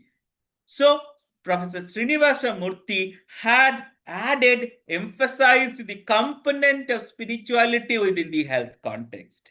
And he is a retired professor from NIMHANS who worked with WHO and the first Indian to have the honor of writing the World Health Report, which was on mental health in 2001. So if you go and Google it, the World Health Report on Mental Health 2001 by WHO was chief editor was Professor R.S. Murthy.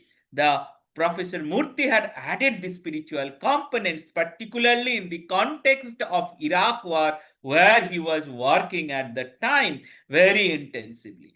To say that health is incomplete without spiritual health. Now, when we talk about spiritual health, which WHO has recognized, it is very clearly seen in different disease like heart disease, like cancer recovery, or the kind of recovery in any other physical ailment. The researchers have shown when the person have a strong spiritual sense of self. Spiritual sense of self, please mind the word, the spiritual sense of self, then their healing capacity is high. This is being proven. You can Google and get it. Instead of I keep giving you reference, I expect some of you go and see whether really I'm talking stories or there is some evidence. What does it change? It changed the brain's neuron connections. And very importantly, NIMHANS had started this initiative under leadership of the then health minister, Dr. Karan Singh, who was the health minister in 1973-74. Dr. Karan Singh had asked NIMHANS to work on looking how consciousness evolves within the human brain and how consciousness works in our mind. So from 1974, we have done the work that is before my birth actually. Niman started working to see how Hatha Yoga, how the different kind of yoga helps in changing the brain reaction. So the matter was taken up long before to see how mental health would facilitate the change and how actually it works when you look at yoga, when you look at the power of chanting at different context. So to say that these are very, very essential components. So what was done from that time, now it is being seen. There are PhD theses being produced on consciousness studies. So what is that super consciousness?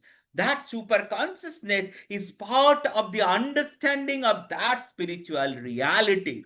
So what is spirituality then? So spirituality is not about religion. Let me tell you very clearly and emphasize the point that spirituality is not the religion. In West, there is a huge movement, spiritual but non-religious. You coin this term and type in the Google, you will get almost 8 to 9%, and it is increasing population who are becoming spiritual but non-religious. So what it is talking, and in West it is largely being talk about faith, not about religion. What is your faith? Where do you hold your faith? So faith is again a very important dimension to say, which we often derive in Indian culture, in our South Asian culture, as well as in largely in many of the culture. This faith we derive from the religion. So whatever religion we belong, the spirituality is same, which talks about love, which talks about compassion, which talks about human value, where we consider the empathetic understanding and where we consider the sympathetic coordination with each other, that we need to work for each other. So that is the context. It is not about blindness about religious faith. Blindness about religious faith lead to the context of what? Misusing the religion in the name. And I love in that context Karl Marx, who told many years ago very clearly, religion is the opium. You feed that to people, people will be mad out of it, and people will go and listen whatever you say in the name of religion. But we are not talking the religion. We are talking about spirituality. Take the value of religion, which talks about the human value, having the supreme faith, depending on somebody. It is not just depending on medicine, depending on things, but depending on somebody, that my well-being is defined by you. Whatever good I can do, let me do it. I have the responsibility of doing good. So that is the self-identity which develops. The self-context is developed at the context of the spirituality. And what happens in disaster? Disasters are actually, if we see, now there is no human-made or natural disaster. Now every disaster have a human context or human hand in it. An earthquake do not kill people. It is the building kills people. So there is no disaster without human hand. Or when we talk about 2013 Chardham Jatra, the Himalayan tsunami is a man-made natural disaster, though we have seen cloud burst happen, but it is impact of the conditions of nature, of the climate change and global warming. And we are seeing 75% of the disasters are going to be because of climate change. Now, what is the problem? Here are four major issues. What are the four things? One is that human consumptions, our consumptions have become so prioritized that there are a lot of things, the consumerism.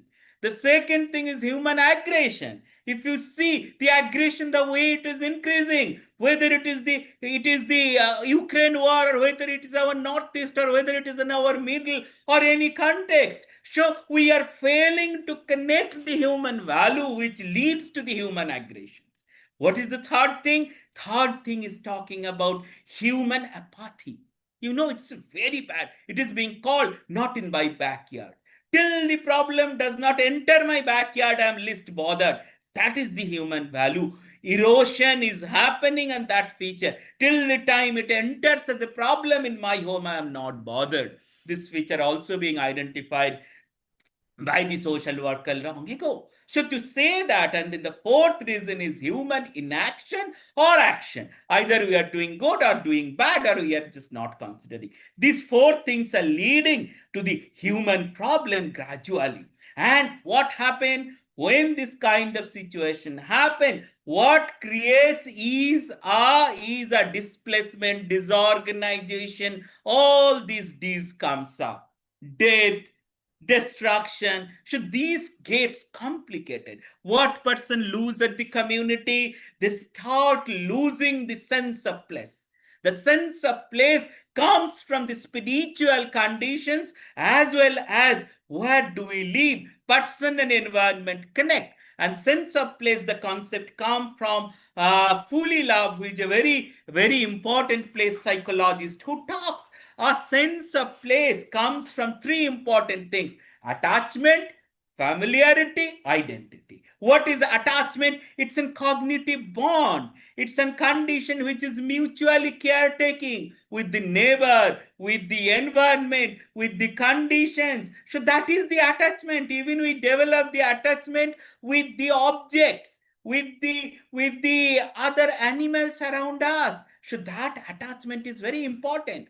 Then it comes with the familiarity. As we get attached, we become more familiar. We know where is my place of play, where is my place to play, where is my school, where is my office, which bus to take. So all that gives a sense of familiarity, and that gives an identity. So the identity comes from all this. If I teach, I am teacher. Which school that I am. If you ask a child at the age of 3, if I have more time, I can do that exercise. That if you do it, go in your class and do ask the question. At the age of 3, if somebody asked you, where are you from? What would have been your answer? The person will say, at that time, it was a mahalla like Chaudhuri Mahalla used to say. When they used to ask me in class 3, if my teacher asked. Then you went to the school, what? Then I took the little bigger name. Then you are coming some other state. Where are you from? You will tell, I am from Haryana. If this training happens physically somewhere in Pune and you are asked, you will say, I am from Haryana. If this goes and you start working in UK, where are you from? You will say, I am from India. So see, the same person in childhood was in a village identified, then he identified district, state, and then leaves India, become Indians. So that is the situation. See how our identity expands. So this is the sense. And all of us, we try for what? In that sense of attachment, we try to create a good enough place. The good enough place is what? That is the attachment. Like you look around, I'm telling you, say yes or no. In your office table, have you added something to make it your own? Like you have bought a pen stand, you have kept it, or you have kept your God's photo somewhere in your or a religious symbol in your office or in your home. Have you done it or not? Anybody say, no, I have not done anything. Whatever the government gave me, I am sitting in that hall with that thing only. I have not added anything. Even I have not added a tablecloth also. Is it or not? All of you have done. Or you look at your home, you have done it. Why? The purpose is making a place a good enough. And that good enough condition help us. So the resilience is what? When disaster happens, what happened? Attachment, familiarity, identity is destroyed. The known place where I used to go, the temple is not there, the mosque is not there, it is full of water, I can't walk to my church. All these impact our mental health, and large number of impact immediate and long term. So this is the way it goes. And the resilience is what? Resilience is doing well despite the risk. So if we work on it, we develop that ability to fight, to withstand, to come back, even do better. That is the community resiliency. And that resiliency is a product of our psychological condition, which is moduled by this factor. What kind of system, what kind of situation, what kind of location, what kind of administration, what kind of governance policies program we get. So that way resiliency is being built up, and we look, so what it does, the spirituality in social work actually become a very important protective factor for us. The protective factor means that even after a lot of problem, we look at the spirituality. Like when in Gujarat we were working, people got money because of death of family member, and many of them at least 50%, or they have spent for the temple, for giving to the other people, for the poor people. Across all religion they have done it.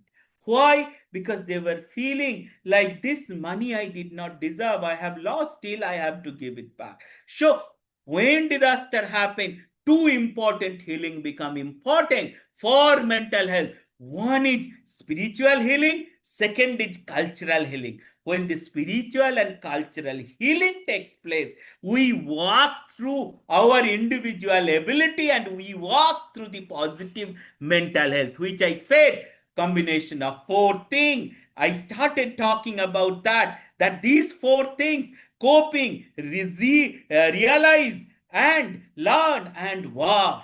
So all these things come together, and we start working through that process of working towards the healing. So what we did, like if I tell you in Tamil Nadu, when after these people came, still we asked them, can you put column? That is the kind of design what they put, which Kanagras can tell so very well, that they started in front of the camp, relief camp. Women came up and did the column. That helped them to re-identify their culture, reintegrate. Again, let's take up a temple procession. Let's go for a common healing. Read the Quran together. Let's come for a common prayer.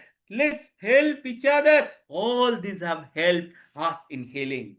So, I again and again caution that the spirituality is about that human value, human connect, coming together, and social worker has the ability, and there are journals, spirituality and social work, religion and social work, which has done a lot of extensive work to say how best. And ultimately what it does, psychosocial, psycho is internal emotion, thought process and reaction. Social is relationship, family, community, network, and social values and practice. So these six things we work. When we walk through this, then what happens? We bring the well-being. And well-being is very simply, when we need to talk, it is about the human capital, which I started talking, that it builds the human capital. Our ability to function well, our ability to learn well, our ability to have the capacity, social ecology. It brings the social ecology of working, living in harmony, living at peace,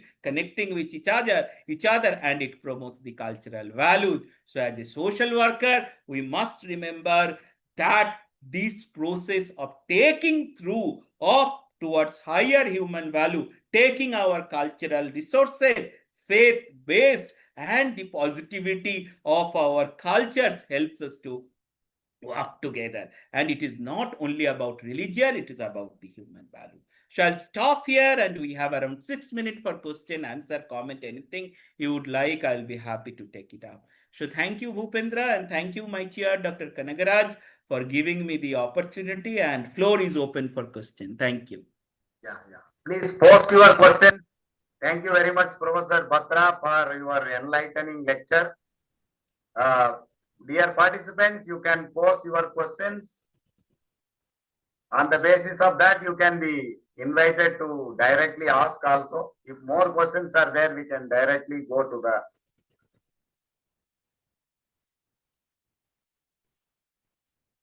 We can directly take up the question for discussion. Otherwise, you need to post your questions here. It's a very interesting, deep lecture.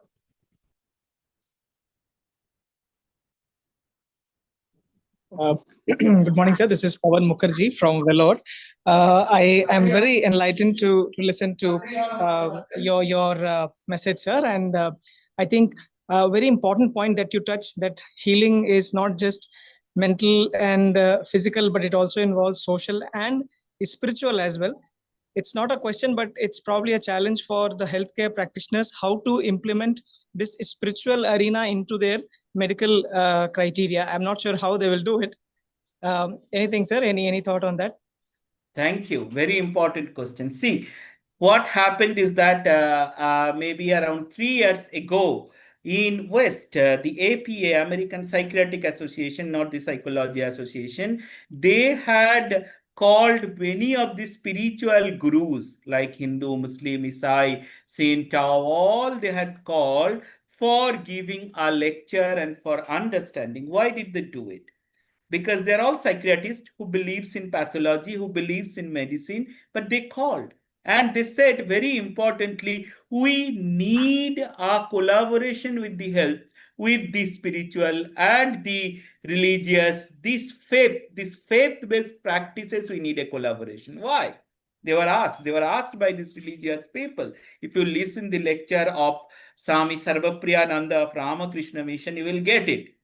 What was being said by them? They said, see, we are doing so many research and we have seen the persons who is not worried about himself being ill also have the prayer as a practice and feels that if God wants to keep alive, I'll be alive.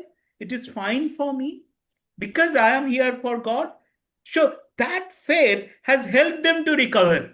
Now, what is happening? They understood this, so they are doing. Nimhans understood it that time by somebody, so we are doing. Now, how to connect it? There are 7 techniques we tell them that these are the 7 techniques you have to walk through. And these 7 techniques, one technique is about spirituality, which you look at our manuals of disaster management, you will get ventilation, allowing talk, active listening, empathy, relaxation, recreation, externalization of interest, spirituality, mindfulness, and social support. So by doing that, we say integrate spirituality. Now, how do you do it? In the healthcare professional, if they want to do the column, if they want to do a prayer, if they can sit together and read a Gita together, or a Quran together, or a Bible piece together, which helps them to connect together, allows them to think. We are not preaching religion. I am telling it very clearly, whatever is their faith. And you see, once they walk through that faith, they are able to do that. So in health sector, it is being done. Like there is meditation session, there is yoga session, there is talk, which is about the superhuman value. So at different health condition, it is being done. And you will see, you go, you see that in Indian culture, every hospital have a God's foot, whatever is their faith. Whether it is a Islam run hospital, you will get that. Whether it is Christian run, you will get mother. Why do you get there? Because there is a connect where we start touching it up. So in a health sector, in disaster management, there are studies. This has been started. People have been given these simple 5 things. Either prayer, personal chant, sit together, common things, then do some yoga, meditation, mindfulness, think and concentrate on a particular faith, what you have. And 5th thing is that you before sleeping, when you get angry, whenever is your problem, have that supreme, whatever name you want to take, have that and keep yourself concentrating, which become a pain reliever. So these 5 things are being taught, being said in different contexts where a person has A cognitive ability is able to do that. The family members are able to do that and feeling calm. The communities are able to do that and coming together in doing that. So it is happening, but now we need to recognize, we need to overcome the kind of rigidity of pathological mind of medicine to a well-being healing mind that India had started doing long ago. Now we started emphasizing it with much more importance. So let's do it. Like KV started in 1953. From that time itself, they have Saraswati Mandana or whatever religious prayer on different occasions they do. So all these are part of that. We need to recognize and we need to work. Thank you.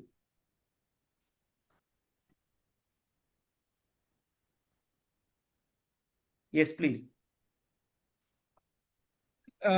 Exactly, I could not recall, but I think last year somewhere research was started or initiated in AIMS and in BHU, and they were trying to collaborate that some religious chanting. I think it was Mahamrityunjay mantra and few other religious Hindu religious chantings were involved in that research. So I didn't follow that, but while he was talking, so I just clicked.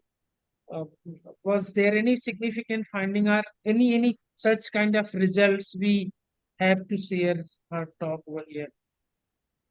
Yes, exactly. I did not bring any specific result because there are a lot of results which very clearly seen that the religious prayers, the personal faith, value from Supreme God, independent of religion, has a healing capacity. This is being proved.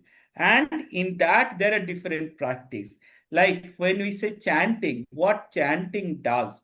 Chanting is creating a rhythmic vibration. And that rhythmic vibration is helping our brain, our cognitions, our amygdala to come together. Because when we are anxious, what happens? The cerebral frontal cortex, which supposed to take the major decision, logical decision, gets inactivated because of the neurotransmitter changes, and the amygdala become very active. So we get angry, we start shouting because the logical decision making doesn't go. What the chanting prayer does is that it facilitates the capacity of the cerebral frontal cortex to work better, not lose its patience, and amygdala hijacking. This feature is called as amygdala hijacking. The amygdala hijacking does not happen even when you are under stress. This is being proven that whatever status it is, whether it is prayer, whether it is chanting, whether it is, so it has been proved and it works. This is being done because it has a brain connection. That brain connection is important, which is being done in our consciousness studies also. Thank you. Thank you. Sir, Professor Batra. Please, sir. Your distinction of religion and spirituality, is contested by many scholars, particularly in Indian context. As such, if we use the lens, Western lens of religion, we don't have religion at all. Many of us, we don't have a single book. We don't have a religious authority like a structure, hierarchy, monolithic authority and all. And there is no holy war also. There is no mandate by our tradition that you should wage war against certain people who don't believe also. Such things are there. And another thing, if we look at carefully, even if you classify our rituals and beliefs as such, they are hardly religious. Rather, when we start with initial practices and basic beliefs, when we move on, we reach higher levels. It depends upon our sincerity and practice. So this distinction, what I see is that most often when we come, the people who don't believe religious systems in the West, they advocate that as a practitioner, myself is a practitioner of yoga, Vedanta, Bhakti traditions, integrated systems. I don't see anything such distinction in my personal capacity also. What is your response to this? Yes. Now, the spirituality and religion. Spirituality is the base of every religion. What is being found, what is being taught, the spirituality is the base. That's why I said in the West, the new movement is non-religious but spiritual. There is a huge movement coming up. They're not religious. They do not have any particular belief that there is only this God or only this God.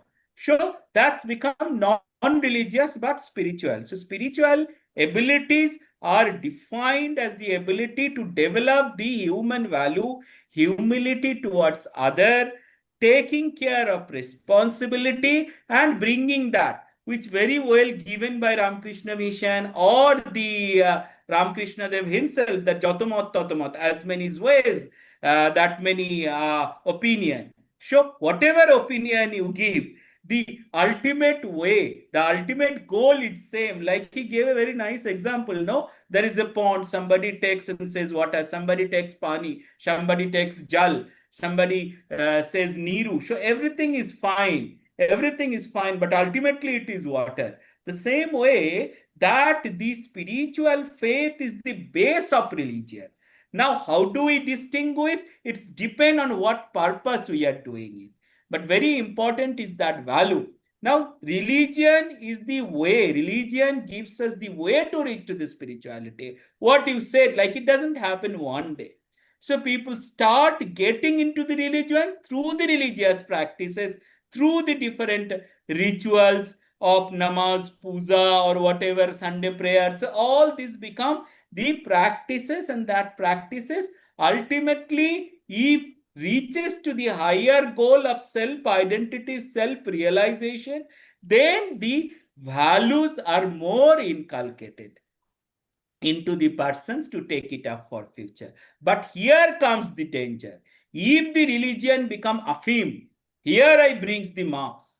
If it's become affirm, which creates a kind of change in neurotransmitter, and person can't think anything independently than what is being served, then it's become misuse of ultimate values. So we have to be conscious, using it promote the human value, which is the ultimate, independent of the religion. That is my take, and which is being seen in our consciousness studies also. That will be my thing. But rituals goes through that only we reach to the higher end. But reaching to the higher end, there is hiccups. There is a, I would say, hurdle. Now, how do we overcome the hurdle is the challenge of social work to bring it together. When we did in Gujarat, we pulled everybody together. Everybody walked together and believed that when a lady loses her husband, or when a mother sees son is going and fighting and injuring himself and injuring others, everybody's pain is same. Child doesn't get food in the morning or milk in the morning. A mother, independent of the religion, has the same suffering. So that is the ultimate human value that need to be promoted. Thank you, sir. I think I have taken more time. No, it is very much enlightening and very in-depth lecture. It is very useful to many of us. When we upload this video online also, it will be helping many of us, particularly social workers working in the field of mental health. So thank you very much. I request the General Secretary to propose vote of thanks to the resource person, Professor Batra. Thank you. Thank you so much, sir. On my short notice request, you agreed and you delivered a wonderful talk on the expected topic, and it was very enlightening and meaningful. Thank you so much for sparing and being with us. Thank you, sir. Thank you. As I'm sitting in my home, I am too busy. Otherwise, I would have attended. Thank you, sir. Thanks a lot. See you. So, Kanakraj sir, we proceed for our next talk for this same session, and our speaker is Dr. Nidhi Singh. Madam is head of the PG Center of Psychology at Magad Mahila Mahavidyalaya, Patna University, Patna, Bihar. So she would be talking on yogic practices based approaches to anxiety, pathway to well-being in Indian perspective.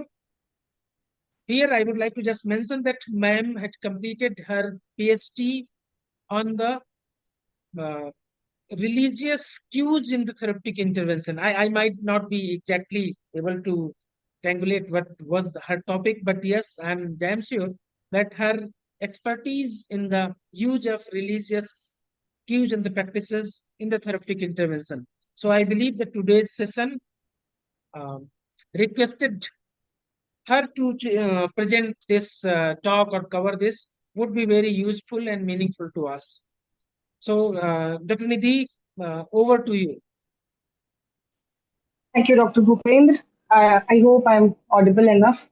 Yes. So, can somebody confirm? Yes, you are. Yes, ma'am, it is coming very well. You please Yes, present sir. the slideshow mode. Yes, sir. Yes, sir. So, today I shall be talking about yogic practices based approaches to anxiety. Especially in the context of Indian perspective. So let's see how anxiety disorders can be handled using uh, yogic practices based approaches. So I don't think my slides are moving. No, we can see your first slide Yeah. only. Okay. So The here it's moving, front but it's sides. not You have moving. to make it in the slideshow mode, you know, make slideshow, no, about Slideshow is probably not working, sir. So let me try. Yes, many time it happens with Zoom, so you have to go with the working mode, not in the slides Okay. mode. So I think it's now working. Yes, it is. Yeah. All right. So I wouldn't delve much on what anxiety disorders are about. So we all are aware that the symptoms primarily of irrational thinking about oneself, other people, and the world. And there are different physiological pathways and psychological and behavioral expressions. So like the person might be having symptoms of apprehension, worry, restlessness, hyperarousal, fatigue, uh, mental fugue or thought blocking. And many a times it's also evident by avoidant behavior. So the person wants to escape or the avoid the threatening or the fearful situation. So why I have chosen anxiety disorder is because it's more prevalent, also as a common mental health disorder and also as a comorbid condition with other psychiatric and general medical conditions like uh, tuberculosis or viral infections or any prolonged kind of illnesses. It's also important to note that uh, the burden of anxiety disorders are almost invisible, particularly in lower and middle income countries, because everybody feels that इसमें कौन सी बड़ी बात है. So everybody is having some or the other kind of apprehension and worries about future and their own uh, livelihoods. So the burden is almost invisible and nobody actually talks about it. It's also important to note that the camouflaging effect makes it all the more difficult to be diagnosed, and overall prevalence rate is about 16.4%.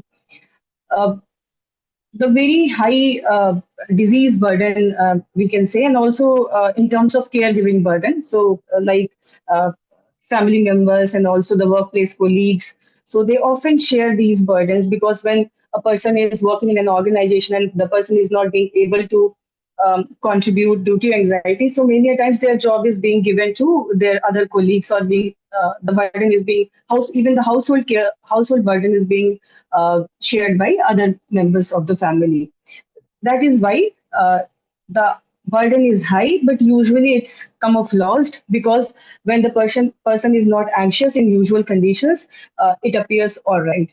So that is why high burden is to be noted very carefully.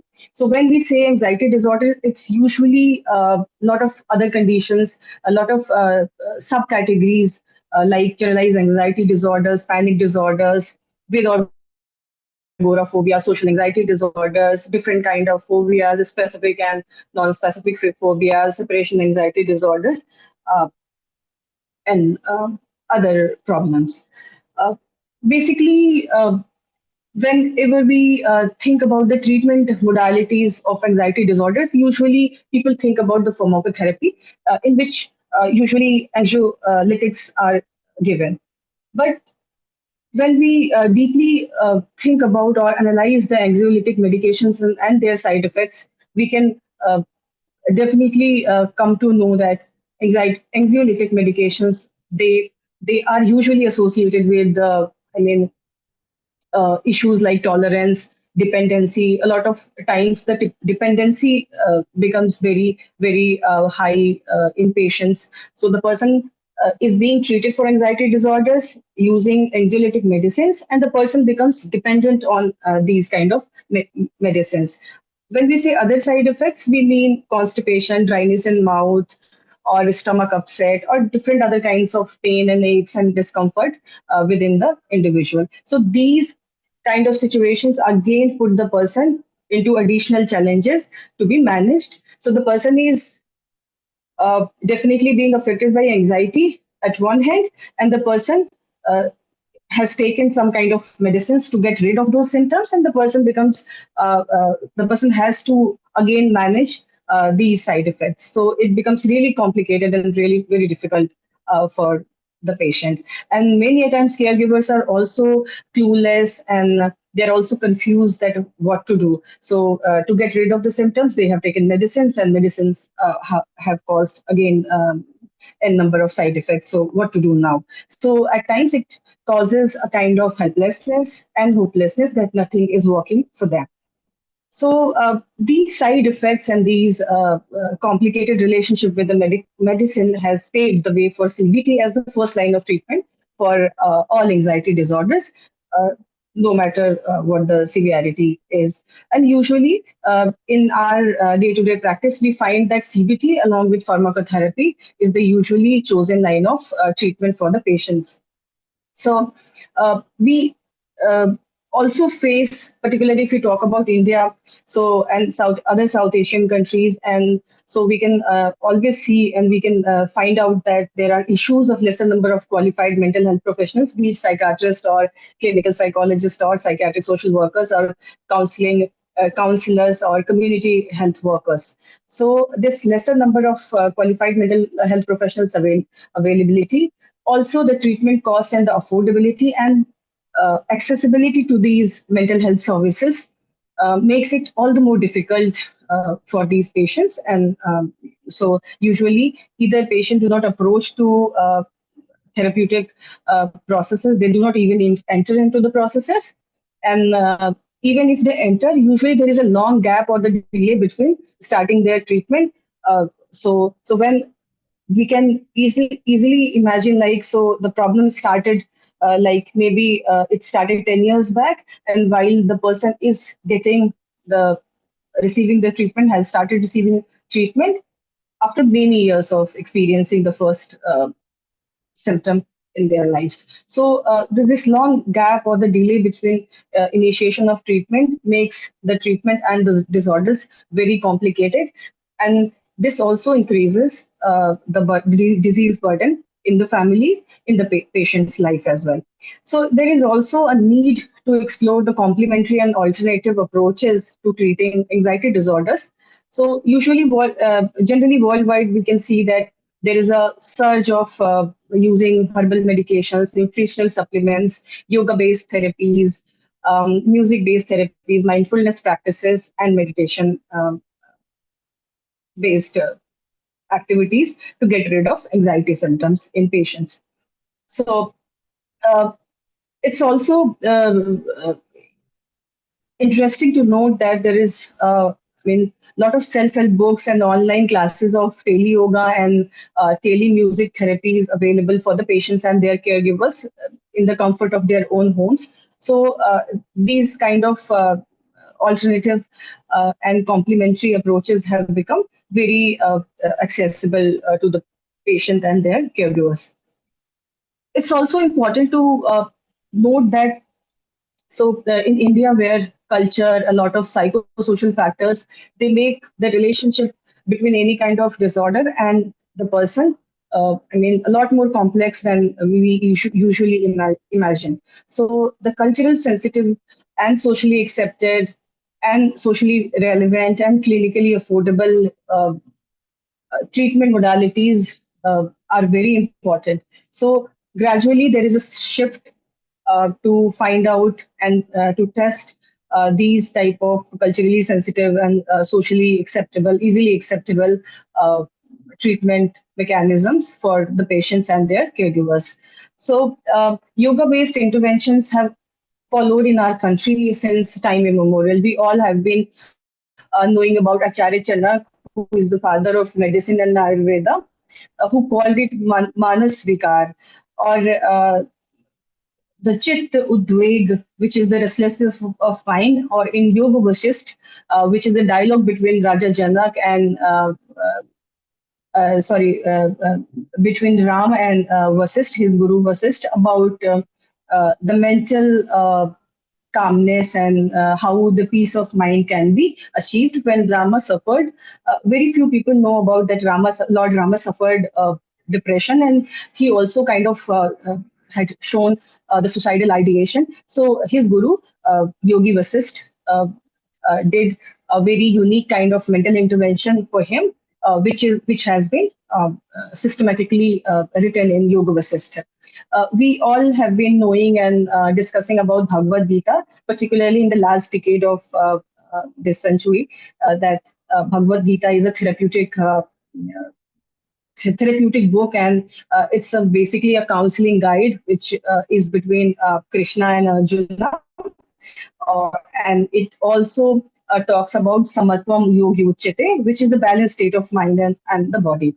So if we kind of develop a approach which is culturally relevant and socially acceptable and very familiar to the people of the nation, then that will be very cost effective, as well as a very useful for the patients as well as their caregivers. So probably this is the reason yoga-based interventions, they offer a very promising lifestyle intervention, and they usually include the components of asan, pranayam, and medicines. It's important to note that there is yoga philosophy-based intervention and yoga practices-based intervention. So for this very session, I have limited myself to the yoga-based practices. I'm not going much into the yoga philosophy-based interventions. So there are certain studies, RCT-based studies, meta-analytic reviews, which very clearly indicate that yoga practices, they have been shown to increase parasympathetic activities and musculoskeletal flexibilities, and they often reduce anxiety and depression, and improve learning and psychomotor ability, and produce better mental functions like improved concentration, self-confidence, and mental efficiency. Yogic practices-based activities have also been found to have endocrine system benefits, and they often have been found to be regulating the neurotransmitter activities of different sorts. So there is one sort of study which says that 60 minutes of yoga practices has been shown to raise brain GABA. GABA is a neurotransmitter levels by 27%, which is very similar to the benzodiazepine medications. And benzodiazepines are usually the chosen medications for anxiety situations. So there are also studies which actually kind of give enough evidences for different kind of anxiety disorders. Like if someone practices 2 hours daily yogasana and pranayam for 6 weeks, so it has been found to be reducing the exam anxiety, academic stress, and depression in that particular individual. Again, 6 weeks of breath regulation practices, different kind of breathing, different Today, breathing regulation practices, World and laughter Schizophrenia Day yoga was technique and celebrated swimming on the yoga campus techniques are of found to be Ujjwala, please mute World yourself. Schizophrenia Ujjwala. Day celebrated. तोंडाजवळ धर ते mike चालू होईल automatic typing होऊन जाईल कुठे type करायची गरज नाही पडली घे Today, all right. So laughter yoga and other sort of breathing regulation techniques have found to be enhancing one's mathematical exam performance, which is very important evidences. So if we talk about state anxiety, usually we conceptualize anxiety based on state rate anxiety and free floating anxiety. So if we study, if we go on that line, then we can say that there are studies which clearly indicate that yoga postures and supine rest positions have improved memory and state anxiety immediately after practices. And these are biomarker based studies. So I've given the references in the last section, which we can see. The systematic reviews, they also support about its success in dealing state anxieties. A robust effect have also been found to be seen on the generalized anxiety disorder, as we have found that Kundalini Yoga enhance CBT. So if we combine CBT with Kundalini Yoga, which is a breathing activity and other kind of meditation practices based activity, so they found to be very effective for generalized anxiety disorders. There are certain yoga practices of asana, which I have listed in the later part of my presentation. They have found to be very effective along with naturopathic procedures of diaphragmatic breathing, body massage, steaming.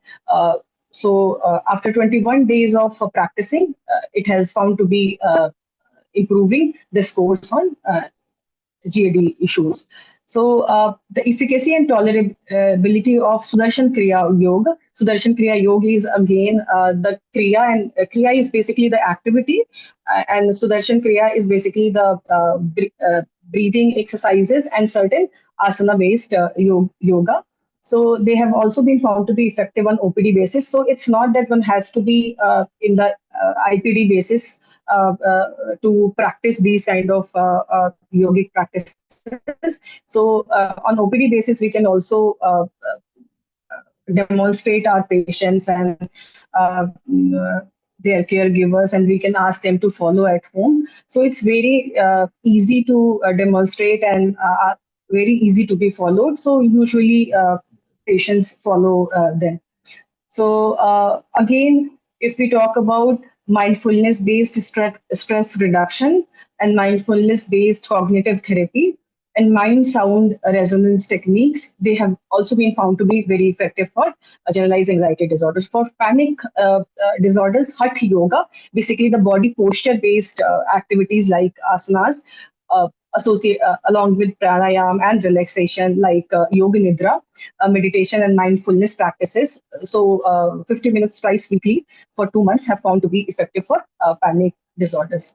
For phobia, modified progressive relaxation techniques, and for PTSD, so yoga either as monotherapy, so no medication, or any other CBT based practices, just yoga have found to be effective.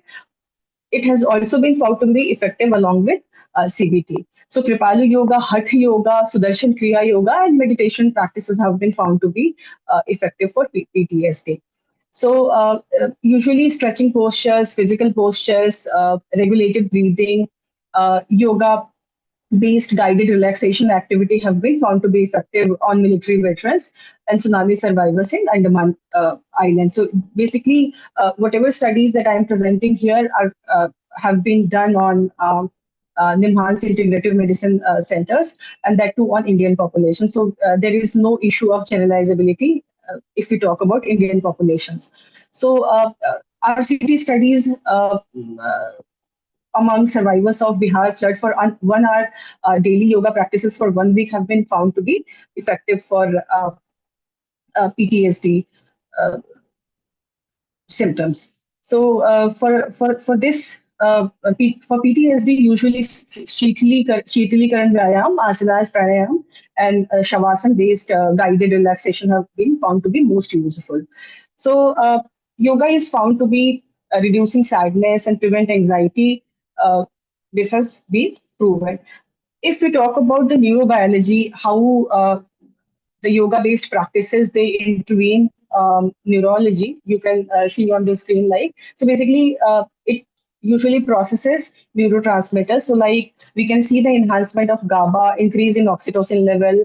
It regulates dopamine, increases beta endorphins, and increase in acetylcholine and decrease in catecholamines, which are usually stress markers. So these kind of neurotransmitter changes leads to modulation of psychopathology. Again, inflammation and oxidative stress-based pathways are being modulated by like you can see that IL-6 and catalase, PLA2, lipid peroxythin, and protein oxidation. These are biomarkers which are responsible for neuroprotection. So these are the mechanisms through which our central nervous system is usually protected. So protection mechanism is basically basically done through increase in cortical thickness and increased in hippocampal volume. So if one practices yoga, the cortical thickness, the overall cortical thickness and the hippocampal volume, they both increase and they provide neuroprotection, which further leads to increased physiological effect. So the third mechanism is through neurotrophic factors. So brain-derived neurofactors like BDNF and the telomerase length activity is usually enhanced, which again leads to neuroplasticity and neuropotentiation, which again leads to greater dendritic connectivity and cortical thickness and hippocampal volumes are increased. So these are the mechanisms. Again, the hypothalamic pituitary adrenal axis is affected, which in turn reduces the cortisol production, and that leads to the modulation of autonomic nervous system. Autonomic nervous system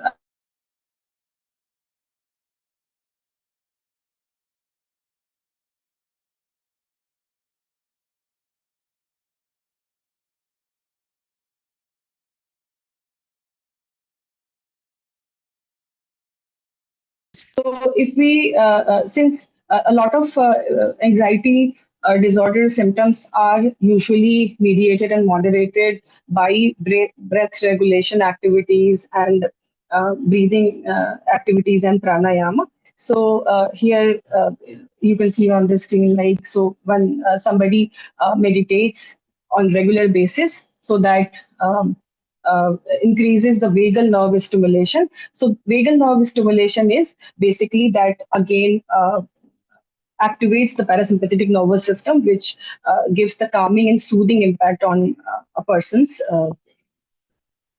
physiological responses.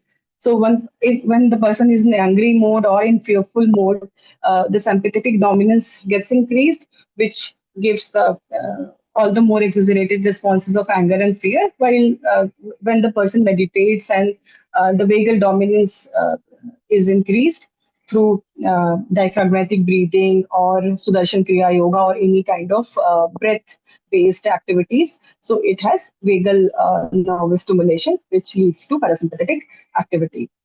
So most common types of yoga, if we talk about for anxiety disorders, are usually Sudarshan Kriya Yoga, Vinyas Yoga, Anger Yoga. These are the types of yogic practices usually followed. So so not all yogic activities are useful for anxiety disorders, but particular activities have been found to be effective, like we discussed earlier.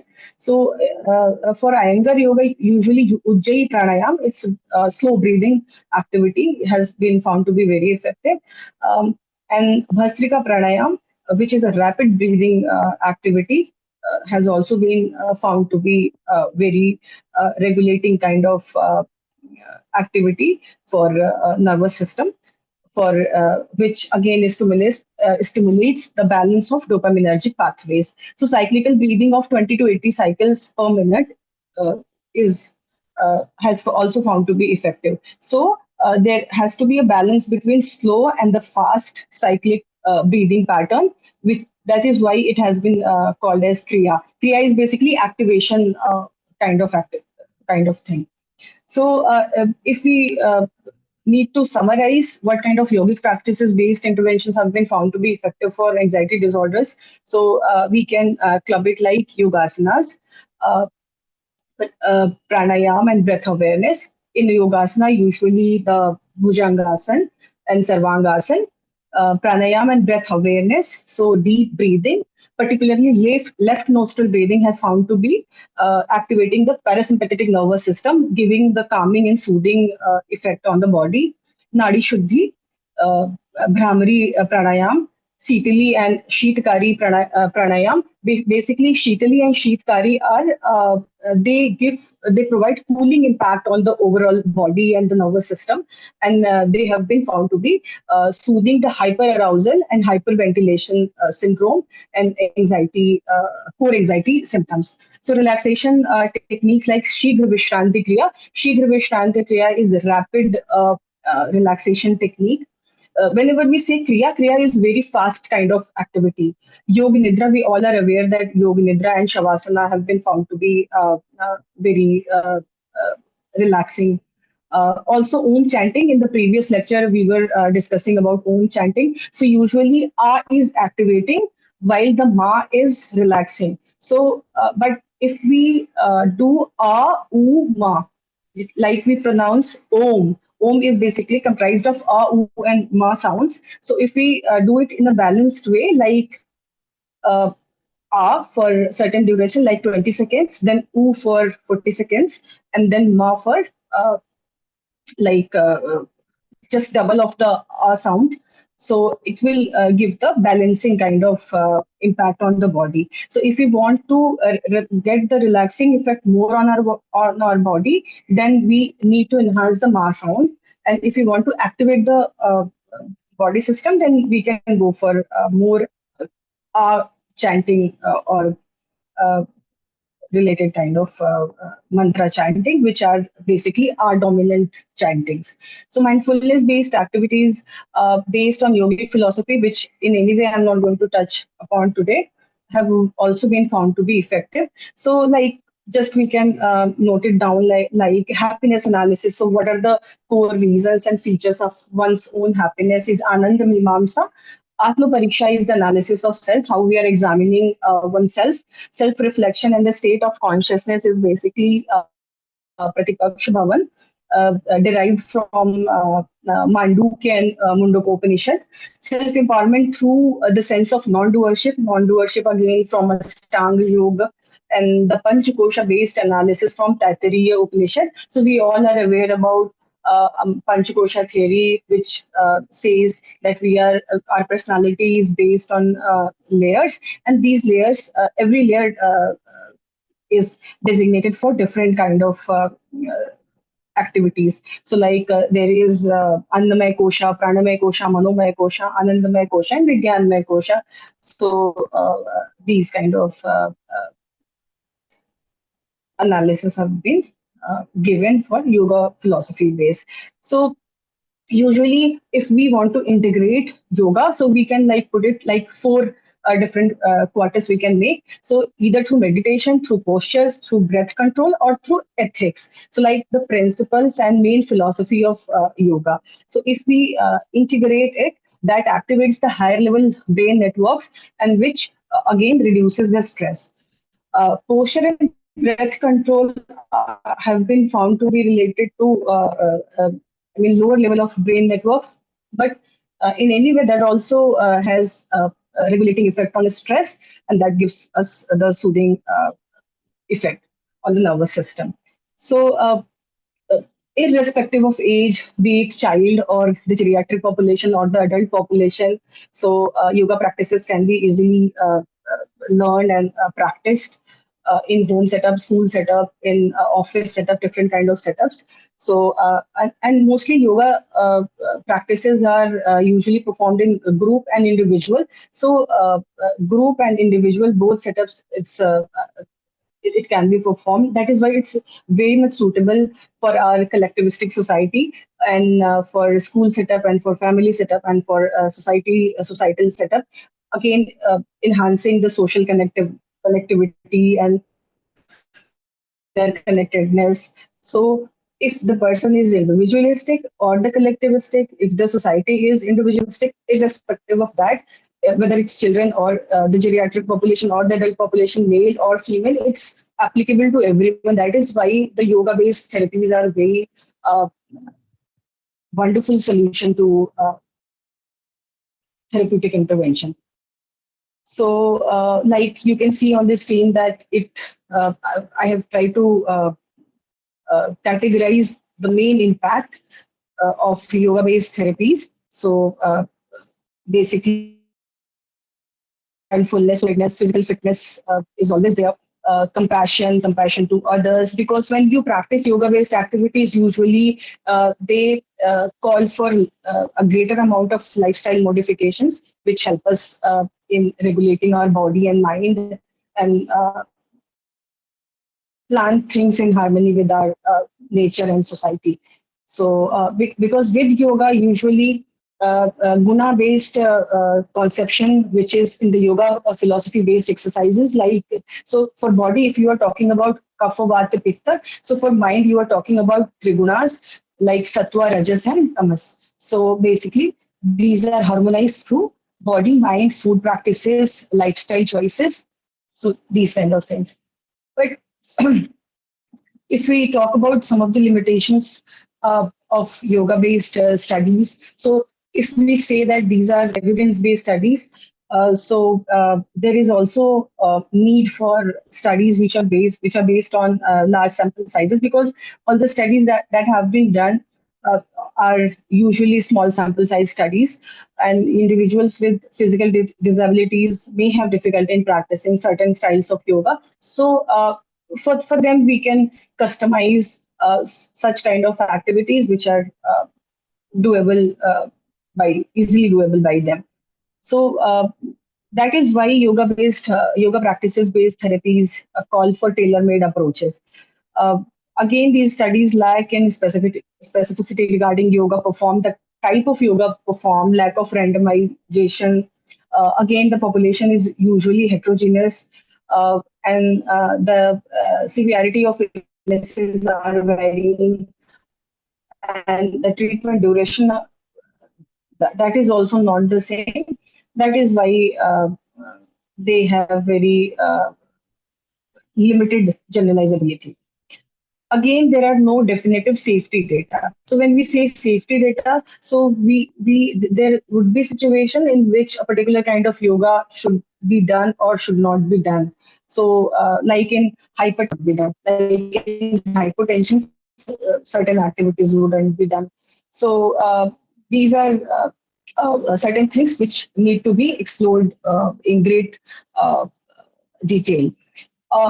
Suppose some person having certain underlying medical conditions like glaucoma or hyponatremia associated with uh, uh, other medical conditions. So when we are prescribing certain kind of asanas or pranayam, so usually the headstand and shoulder stand positions or the inversion postures should be avoided with them. So these kind of specific things, like if you are suffering or if you are having these kind of symptoms, you're not supposed to perform this kind of particular activity.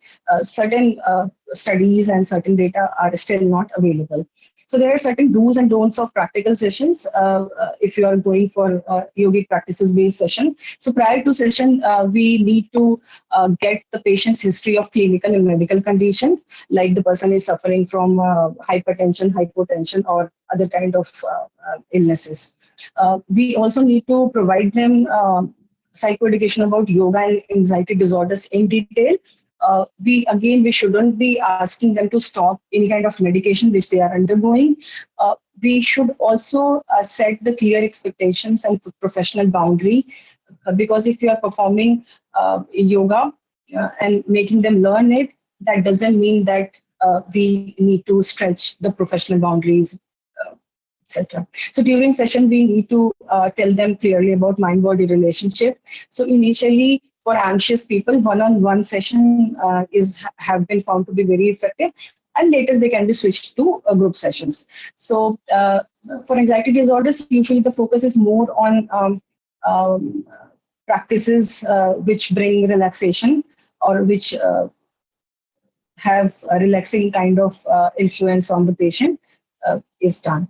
So for breathing practices, one is not supposed to overdo breathing practices, which might cause dizziness. Usually, the people who have hypotension, so there are certain activities in which if the person is lying down and the person is supposed to get up and perform quick activities. So certain activities can produce dizziness. So these kind of activities shouldn't be done with people who are suffering from hypotension.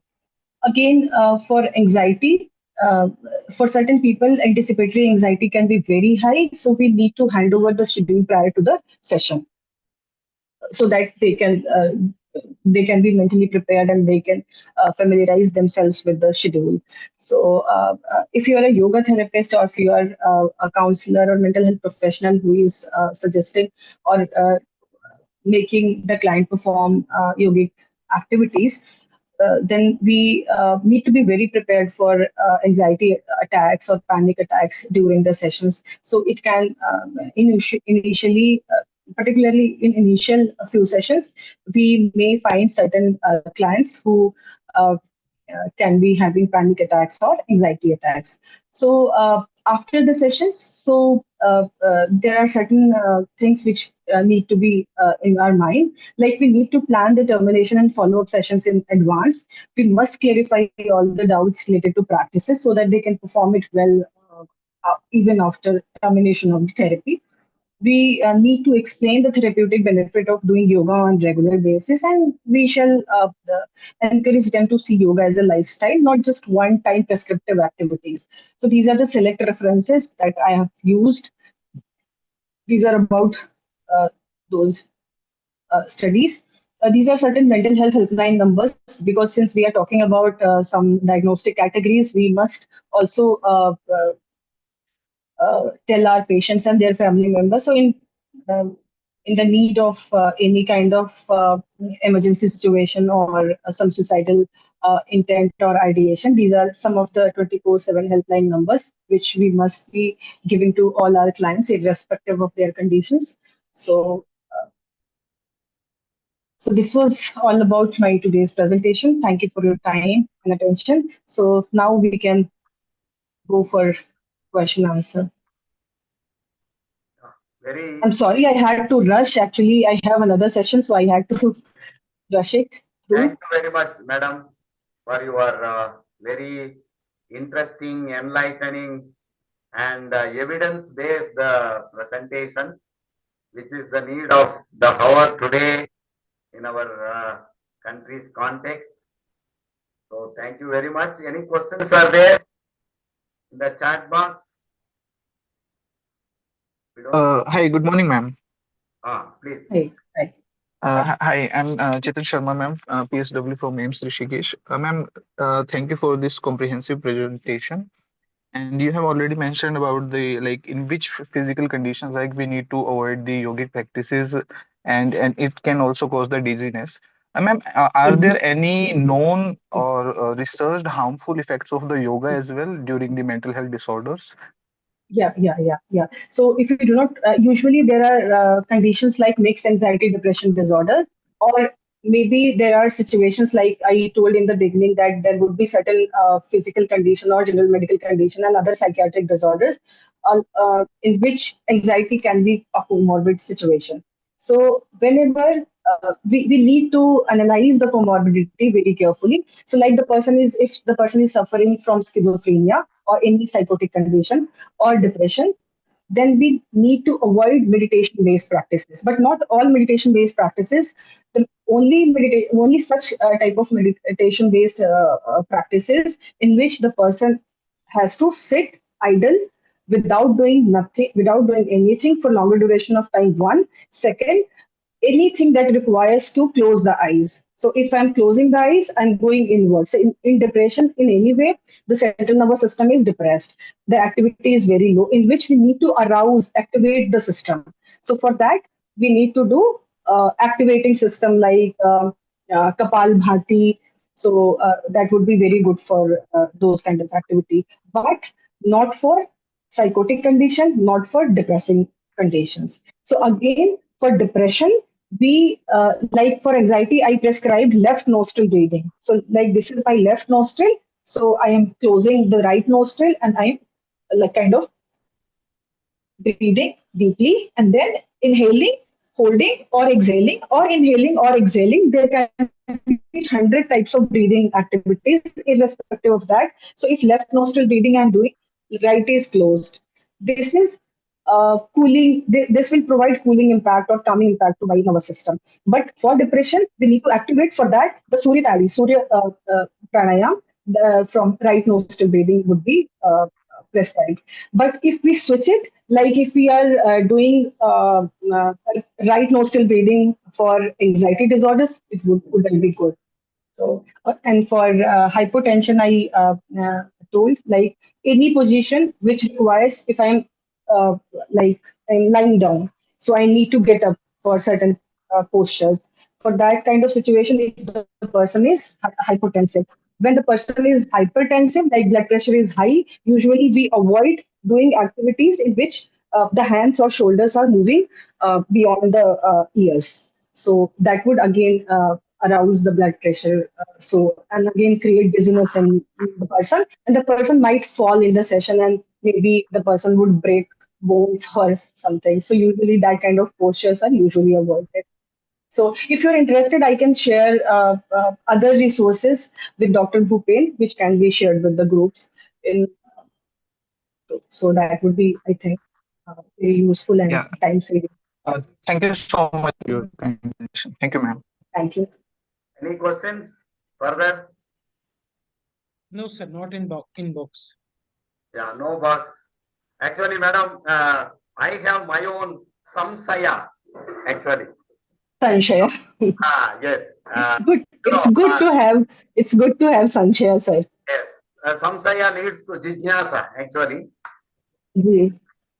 And someone practicing yoga and interested in Vedanta and Indian thought, though I am not a mental health oriented professional, I have some samsayas. Actually, the samsaya, the first, interrelated samsaya, actually, yoga and Ayurveda, very much aligned perspectives. Actually, in their ontological and epistemological thing, there is a continuity. When it comes to allopathy and cognitive behavioral therapy, so is there any alignment? Can yoga work with allopathic medicine? Cognitive behavioral therapy, and Nyaya logic, there are some wisdoms also, I understand. We need to work out critique of the CBT and other therapeutic approaches from Indian perspectives also, darsanas also. But what is your experience in this, whether with allopathic psychiatric medicine, will yoga work? Definitely, sir. It works. It works. Yes, sir. And usually the Center for Integrative Medicine and other global centers, which are actually integrating yoga into the treatment modalities, like the NICE guidelines, which we all are aware. So after the research of Professor Shivaram Varamvalli from NIMHANS, so they have included yoga practices based therapies as the, in their NICE guidelines of treatment for schizophrenia, for psychotic conditions. So yoga works very well with the allopathic, Ayurveda, and irrespective of one's religious and spiritual beliefs, because these are practices. So if there are practices, anybody can do it. You just have to perform those activities, and if it's evidence based, like I told, certain pathways through which the yogic practices activates or regulate the physiological responses, so it very well goes with it. Usually, since yoga philosophy usually comes from Sankhya based or Indian Sanatana system, so there are people who are very apprehensive that these are religious in nature, which is actually not. Treatment is treatment. So activities are activities. So one may perform based on their own choices. Like if you have certain restriction or reservation against Om chanting, so you can do O, Ma. So there are activities. So one can tailor it as per their beliefs and their food habits and all. So definitely Ayurveda prescribes a different kind of food practices like sattva food, rajas food, and tamasic food.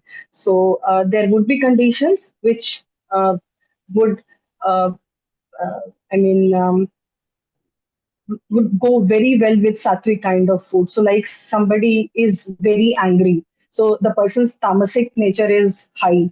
So again, the person if eats more spicy, sour, and stale food or cooked food which is refrigerated for 3 4 5 days and processed food, so that will again activate different kind of uh, impact in their bodies. So if we particularly and scientifically follow the principles and on which these practices are based, we can utilize the benefit irrespective of one's religious orientation or cultural orientation. So yoga goes very well with allopathy, very well with Ayurveda, very well with CBT and everything, because these are practices. And also like the question that you were asking, uh, Western psychotherapy and Indian psychotherapy. So there are certain common nodes like mastery, self-control, self-regulation, emotion regulation, self-analysis. We call like Atma Nirikshan, Atma Parikshan. In West, they call self-awareness, self-analysis. We call self-regulation, chitta, vritti, nirodh, they call it emotion regulation, self-regulation. So there are common points on which yoga philosophy works. Like I mentioned about Tatari Upanishad, Mandukya Upanishad, Mundaka Upanishad, Yoga Vasist, and Ashtavakra Gita based principles. So it's just about the cultural sensitivity and cultural acceptance. So we are more in tuned to these. So we easily accept it. West is also accepting it. So acceptance can be a different topic of concern, but usually it it blends very well with different kind of treatment modalities.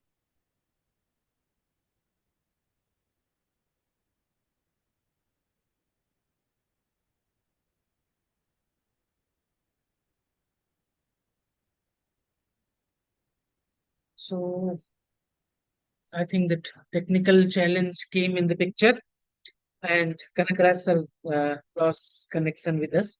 Thank you so much, Nidhi ma'am, for sparing your time and delivering such evidence-based presentation. You touched almost all the scientific and the result-oriented findings in the Indian perspective, and you given us that how yoga could be fruitful and useful in our day-to-day practices and in the management of the mental illnesses as well.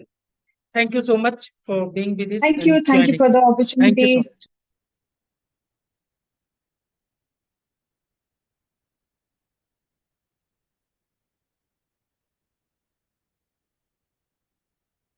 Okay, so we are just running bit behind our schedule, and again another technical issue with our next chairperson. So I would like to request Kamlesh Kumar Sahu sir to proceed his lecture that is based on psychosocial concerns of caregivers and impact on recovery. Our chairperson has requested that he would join in between and then conclude. So before requesting to today's speaker, I would like to just say only few lines. Dr. Kamlesh Kumar Sahu is associate professor and in charge of the psychiatric social work unit at GMCH Chandigarh, and he is a very well-known academician associated with n number of journals, contributing in editorial columns, and he has been instrumental for making and bringing it at the ground of our own journal, that is the Journal of National Journal of Professional Social Work. So today, sir would be putting some practical knowledge and his understanding about the recovery, impact on recovery. Sir, over to you. Yeah, thank you, Dr. Bhupendra. I would like to extend my gratitude for the ISPSW for giving an opportunity. And I'm very, very happy to see the number of audience is still there after listening back to back presentation, and everybody is still patiently listening. And I hope there is no break. It is a big surprise. Chalo, anyway, it's good. I'm not telling anything. But sometimes it's difficult to hold our patience, right? So I'm fully aware that conference is in a different theme, and we heard a lot of about the on the theme and related to the theme, but I am deviating from the theme, and personally I believe that work is worship, karma is dharma, and with that belief, I will present a very practical issue which we are facing. I'm sure everybody is aware, but with a hope that it will reorient us and maybe motivate few of us to do something in this regard. Right? So, topping head title is Psychosocial Concern of Caregiver and the implementation of community living right of person with mental illness. Title is bit lengthy because it has to be like this. Our Mental Health Care Act 2017 says this in a same manner, so that's why I have kept entire uh, title in the title, my title also. Right?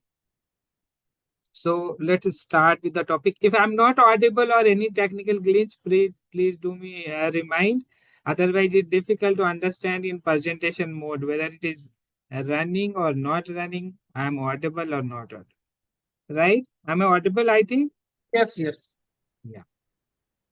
So, like everybody, most of us who are practicing directly, indirectly in the mental health field or directly working with a person with mental illness, we very often we have to come across with the caregivers, because the caregiver who holds lot of burden of caring and managing the mental illness. In between, we mental health professionals share some of the responsibility, but it is again, I'm emphasizing the caregivers who do large chunk of uh, things and they manage, right? And very often we have to face some kind of practical challenge. We have to answer their question. Few of those concerns and questions I have summarized to start up with, like practical challenge. Financial burden is always there in the particularly country like India. People are under resourced, not they have adequate financial and other resources, right? Lack of resource also include our capacity to deal with. Even if we have money, we may not be resourceful to dealing with certain kind of challenges in life, including mental health issues. So resource include those also. Navigating the healthcare system, this is also there. Even though people are educated, they are suffering, but many of them challenge to navigate into uh, referrals, testings, how to give feedback, etc. There are a lot of small issues which daily actually they need the guidance and uh, we can say the parting their responsibility equally. Social isolation is another undoubtedly truth, and legal and ethical dilemmas is there. This presentation is mainly right on right, so it will surrounded with the legal and ethical dilemmas, right? For the sake of making it more presentable, I have categorized the caregiver's concern in a different heading. So this slide particularly is about the concern which is related to their health, or more particularly health or well-being, right? So will it be okay? It is a very, very common question every day we face. How long it will take? How long medication will be required? Will he I am taking for both gender. So he will he be able to continue his study or work or whatever he is or she is doing? What is their condition worsen? What we have to do in that situation? How to handle the emergency situation? Emergency here means the when suddenly symptom exacerbate or something happen which they are not understanding and they are not getting any cues how to deal with it, right? So how can we ensure the community continued treatment? Means will they be there the medication even if it is given and prescribed, therapy, etc. If it is started, whether they will be able to take it or able to follow the guidance given? How do we manage the treatment course? Because since it is going to be very long, in any case, mental health treatment is not in a shorter duration like any other physical illness. Even for the minor mental health condition, you can find people keeps coming in OPD year by year, right? Like anxiety disorder. Otherwise, we say it is a very minor problem, but when it's come to the treatment, they have to take the drugs very long. So what is the risk of relapse and self-harm? So relapse is a very common thing. It is on the way of treatment. Again and again, it will come and we have to be equipped caregivers to how to deal with it. Self-harm is a very challenging factor still because the only medication or few tips will not work many a time, particularly when it is more lethal in a nature. And what should we do if they experience a crisis, such crisis, which I have already told you? Then second challenging issue is that somehow my slide is covered by a patch which is not going. So first, so just give me a few seconds, I will sort it out. Yeah. Caregiver concerns regarding to the community living. Second thing, when they are living in the community, certain challenges are there. Can they live independently? This is the biggest doubt with the caregivers or sometimes with the person who is suffering from the any kind of mental health condition, right? Will they do able to handle their daily chores? Many a time family members unknowingly facilitate very small work for them, like taking a glass of water, having food, taking care of the personal hygiene, etc., etc., and involving them and engaging them in day-to-day affair of the house or wherever they live, right? So many times they are not given opportunity. That is also something against the right of the people. So this kind of now I am just listing out the challenges. Later I will come up with some solutions which I am supposed to do today. How can we prepare them for life skills? Life skills is a technical term for the layman's and those who are not in the mental health field. We can list out whatever we do morning to night or even for at the sleeping time is come under the life skill.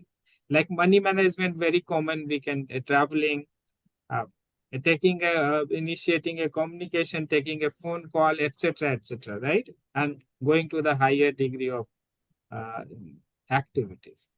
Will they be able to build their self-confidence? Because self-esteem is already low in many conditions. Even in sometimes physical health condition also it is low, and mental illness is known for a very low self-esteem in a many conditions. So how they will deal it? That is the main concern of the caregiver.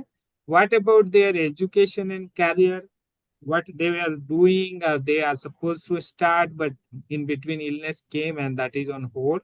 Will they understand the value of relationship even if they are married or they are not married, even in living in family and other things? So how they will maintain it? Whether will they be able to maintain? That is the also main concern by the family members. Will the society accept them? That is a big yacht question we can say in the religious term. I hope the yacht person people know. So that is a challenge. In some extent it is yes, some extent not. So it's depend on many things that I'm not discussing today. Now the directly come to the topic which is related to my presentation, that is caregivers concern about the rights.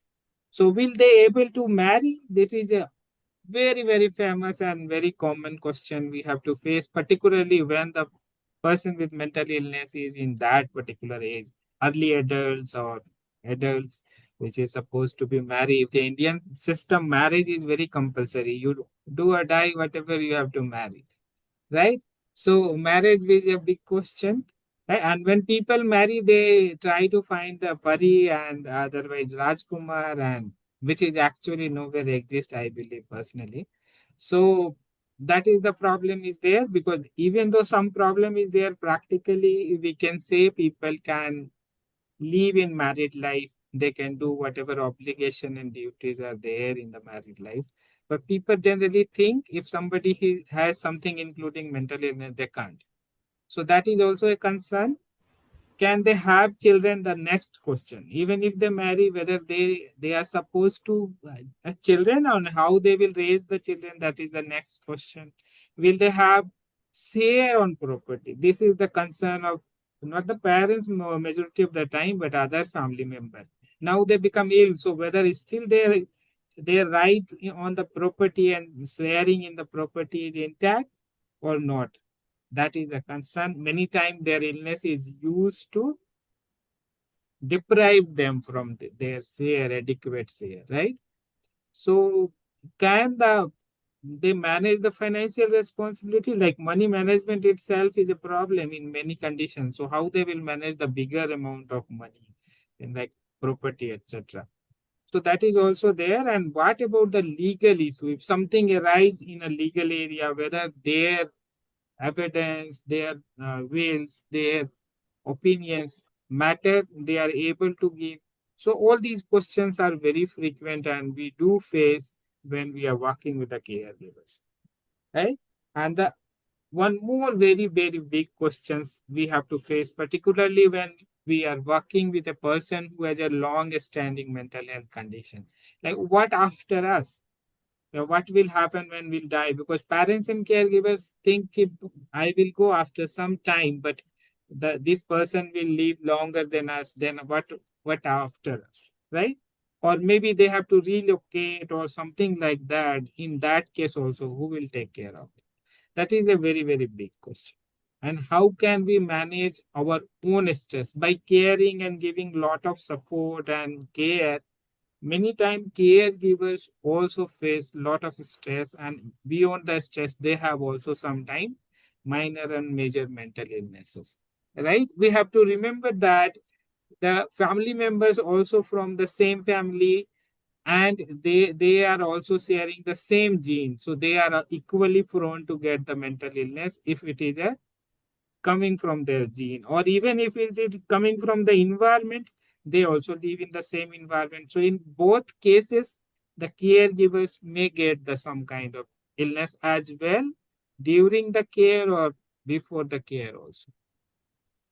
Now, community living, we know that living alone is not at all pleasant and desirable for any human being, because human beings can only get pleasure and be satisfied when living with the community, with the other fellow members, not in a jungle or in a alone place. There are certain experiments in a psychology and social work and social anthropology when people are deviated from the community and they lose all the skills which was there, which we count that the human being is extra than other creatures in the world. So community living is necessary in some of the other way. And what happened when we live in the community is belongingness to something is encouraged, is there, and plus encourage the independence. It is a contradictory talk, but we have to understand that in the community we feel the community is our community. We are for this community, right? So that is the belongingness. On the same hand, when we are in the community, we feel safer, and we feel that we are independent and free to perform certain duty. Like if we are in our home, we don't feel shy or we don't feel any anxiety when expressing our things. But when we are in a crowd, because crowd is slightly unknown, so in that time we do have this kind of emotion. So in that way it is there. And community, very conceptually, we know that it is a group of people who share the common territory, interest, and a sense of belongingness. Again, the same point is there. And community can be as small as like our family and as large as like entire planet can be considered as a community, right? So smaller to bigger. In a various context, we are attached to with the community, and in a virtual or our attachment and interaction and transaction of communication, etc., has broadened the aspect, and it is beyond the geographical limited geographical boundaries. It has gone globally. So that has also some meaning in this topic.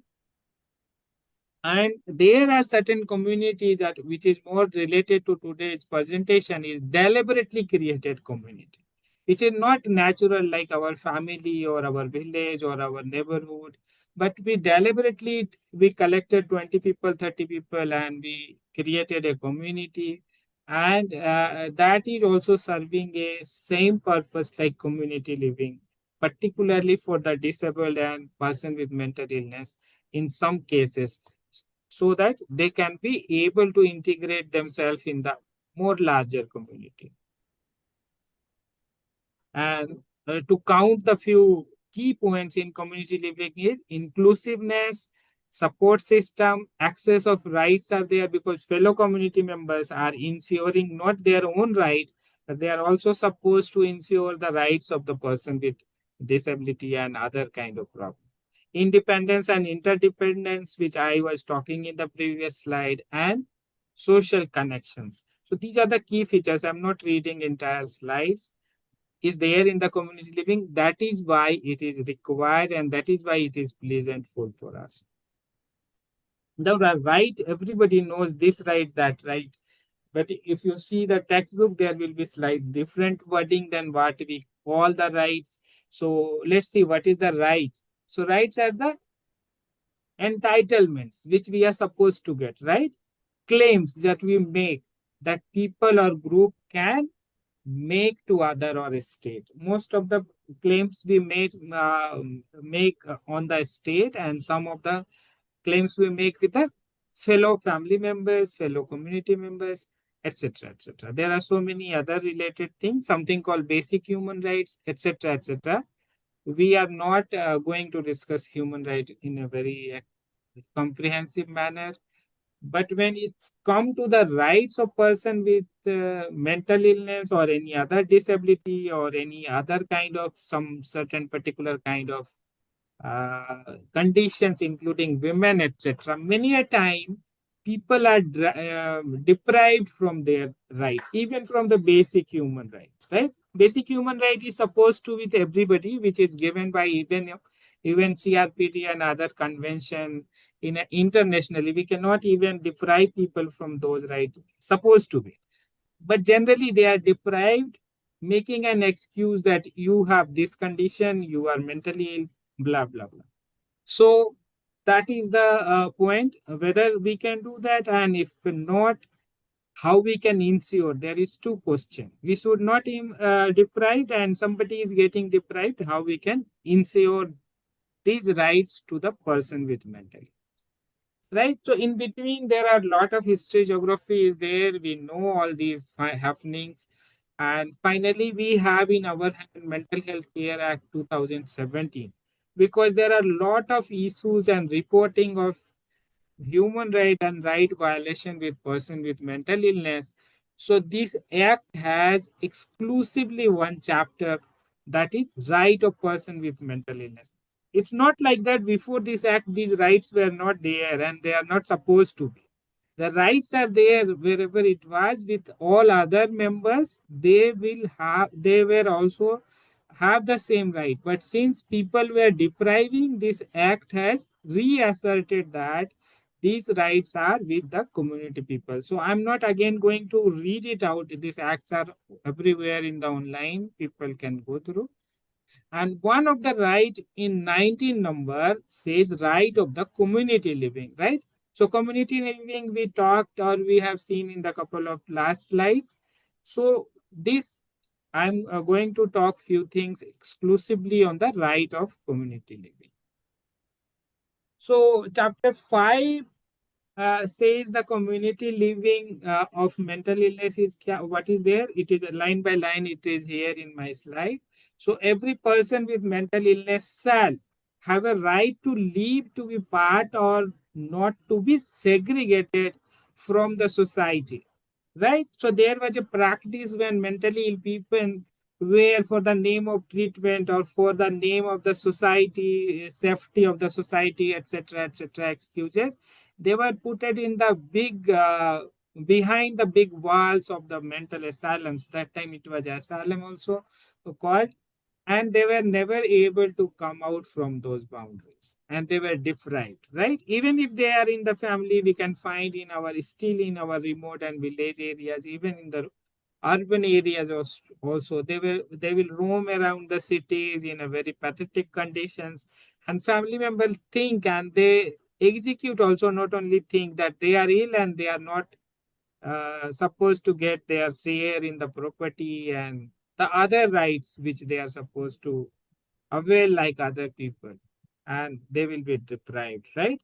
So this act says they, in any excuse, they could not be segregated from the society, even though they are not partly cured, even though there is no inpatient facility and admission facilities there. With these excuses, they cannot be segregated, not continue to remain in mental establishment. That is the different kind of facility, merely because he does not have family or not accepted by the family. So family have not choice in this act that they will not keep because of his XYZ behavior or whatsoever.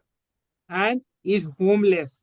Even if somebody is homeless, then again the obligation with the state, they are not supposed to be in the street due to the absence of community based facility. They are not supposed to be in the state, right? Where it is not possible for mentally ill person to live with his family or relatives, in some conditions symptoms are not fully resolved, or some symptom is not. Yeah, yeah, is there any query? Mentally ill person has been abandoned by the family or relatives, the appropriate government, appropriate means the state or central government, provide the support as appropriate, including the legal aids, facilitate the exercise of his right to family home and living in the family homes, right? So these are the things. Some other things are there which is told in the same thing in the next paragraph. So now the solutions. These are the right is stated in the act, but whether it is true that something is stated in our rights, including our Samvidhan and other thing, constitution, whether we get directly to it, how it is get implemented, that is always we are struggling it, right? So again, the mental health authority of Central Mental Health Authority of India, I am also fortunately member of this Central Mental Health Authority, has come up with the 3 manuals. One manuals for the caregivers, one for the legal aid practitioners, and third manual is for the mental health professional. Again, those who have got this copy of this manual, it was distributed very widely, or they have seen this, you will find there is nothing much about it. Again, it is reasserted the same thing which was there in the act. So what is the use of keeping manual and distributing it? So the point is, people first know what should be there, how should be there. We are still lacking the resource, and that is the key point of this presentation, right? So again, same way in a different word, this manual stated the same thing about the point number 19, the right of community living, uh, uh, rights of community living of person with mental illness. And if nothing give any magical or very uh, elaborative tips about how to ensure them, but we have to ensure that this man was again reasserted, right? So that is what is all the pages in this slide are just pasted all those pages from the manual. So what we should do? Again, we should roam with these copies of the manual and act in the society, and our duties are finished, or we can do anything. So for the mental health professional, I have taken key points again from the same manuals, which say the admit persons who have abandoned and excluded from the community only if they meet the criteria of MHCA. मतलब without the admission criteria meeting, which they should not even kept in any admission facility. That is the key point in this act.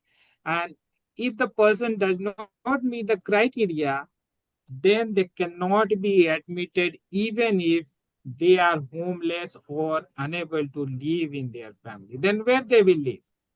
If you are telling you cannot live in the community, you means road, and you cannot live in a hospital or any facility, then where they live? That is the main question. So if you read the carefully this act and various discussion and deliberation around this act, you will find there are certain provision for the group A home, foster care homes, and so many other type of homes, and that has to be created. Now act is said has to be created. Who will create? Of course the state has to create obligation with the state and the concerned government, but you know everything government cannot do. So every citizen, including the person with mental illness, their caregivers, professional, everybody has the equal right here. And in the same regard, I would like to show this thing with a very pleasant feeling that in the Chandigarh, a group of citizens, they came up and they have filed a PIL. And later on, the Human Rights Commission visited in Chandigarh. There was a survey how many people they don't have home or they cannot live in home, but they need accommodations, etc., etc., and then fund allocation. And one trust was formed by one caregivers. And finally, for the 80 or 120 people, this group home has come up and inaugurated. This much information I have. I don't want to take credit. I have no contribution behind this home. Of course, the land is the part of our institution which is managed by my department. So this kind of initiative do work, because very often we say kaun banayega, who will take responsibility, how it will happen. So this is a live example that the living in the community facility can be created with a little or more effort by the caregiver and with the support of administration and other stakeholders, right? There are a lot of other details, but I don't think I have a time. Do I have time? 5 minutes? Hello? You Please take, sir. Please take. No problem. Yeah, so 5 minutes time, I will conclude what is there. The first slide I have already told the ground reality that 1,500 to 2,000 people were found in need in Chandigarh. For that, still the number of admission or the residence facility is less. It is just for 80 people, but it is a symbolically it is there. Those who are in a too much extreme need, they can be accommodated here. So generally, group home is a residential facility and managed with the support of some trained people. It is a slightly different arrangement like hospital or nursing home, where entire thing including food etc. is managed by the professionals. Everything is controlled by the professional, which is very salaried person, and they have their own one thing. I don't want to go into it. So group home is a managed with the consensus of the inmates, the persons of with mental illness, and it is less formal like hospital and nursing home, so that people feel you can say semi-pleasant, not like exactly like home, but better than any other pathetic condition like a street or any other where they were living. Sometimes even they live in temples and abandoned homes, and here and there you can see in the platforms. So for that, it is a better arrangement, and hopefully this facility is created fully AC and all the modern amenities are there. Those who are lucky maybe will get that. Who is getting, what are the admission process, etc. I'm not discussing that. My fellow presenter was there who was associated with that one trust who has played the key role, but unfortunately he didn't join. So that part is still living. We can come up with some other occasion with all the details, right? So here I end my presentation, just saying that the nothing is impossible. Very often I say that कौन कहता है आसमां पे छेद हो सकता नहीं, एक पत्थर तो तबीयत से उछालो यारो. So still I am repeating the same quote.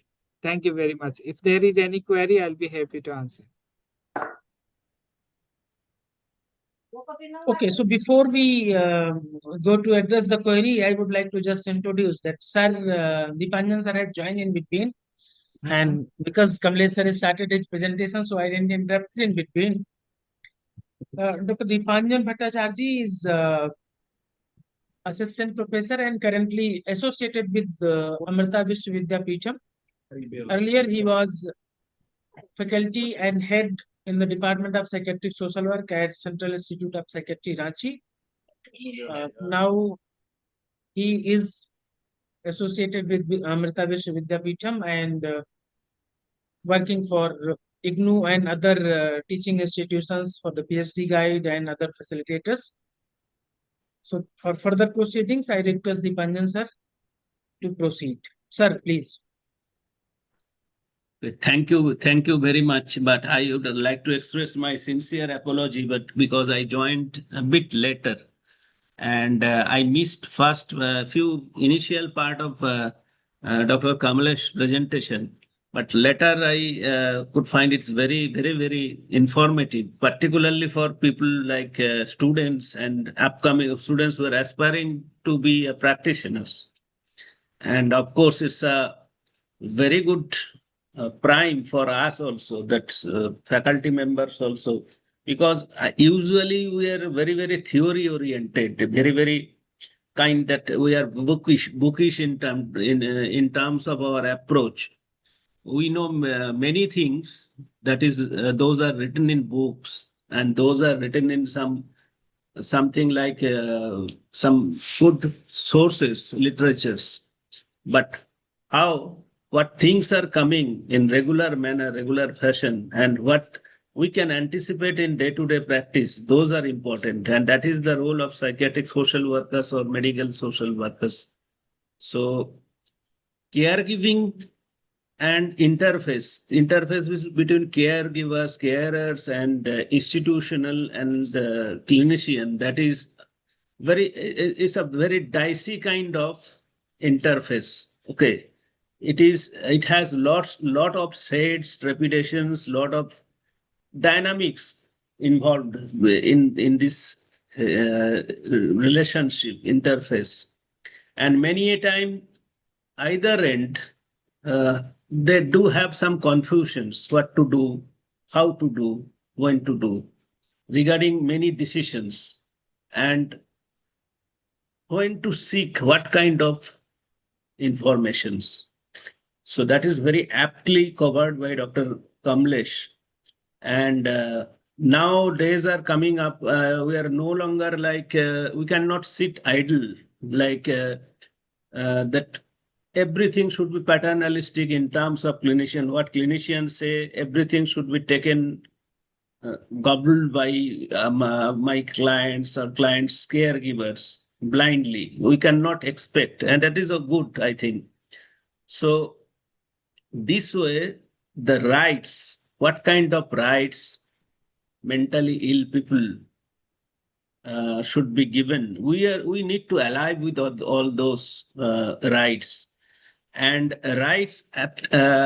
We need to ensure not just during the clinical discourse, but in holistically, in ecological, general ecological system, and as a mentor kind of phenomenon, we need to inculcate the sense that our patient, that he should go for seeking those rights. Okay, that is also very important. So Thank you for giving me this opportunity. Once again, sorry for joining late. No issue, sir. Even now also your comments are very much enlightening, actually. Thank you. Thank you. Thank Thank you, sir. Thank you, Dr. Kamlesh Kumar Sahu, sir, for a very good presentation and the lecture. And thank you, Deepanjan, sir, for being with us and enlightening us. Thank you, both of all. Actually, we are running bit behind of our schedule, so I'm just rushing and jumping to next. So now I would like to request our next session, that is workshop, would be conducted by one of our colleague faculty member, Dr. Susma Kumari. Madam is faculty in the Human Behavior Department of in the Institute of Human Behavior and Allied Sciences, IBHAS, that is in Dilshad Garden, Delhi. Ma'am is going to conduct a workshop on integrating religion and spirituality in social work practice, challenges and opportunities. So now I would like to hand over the screen to Madam Susma. Susma ma'am, please, over to you. Kamlesh sir. Dr. Bhupender, sorry to interrupt you. Should I continue? Up to you, sir. We would love to have you with us. Okay. It is up to No, your as a availability. capacity of chairperson or You was expected to chair that session, sir. Now okay, from this our chair side you are free. relieved. Okay, but I can stay as participant, right? As much as you are available, you are most welcome. Okay, thank you so much. Thank you. Thank you, sir.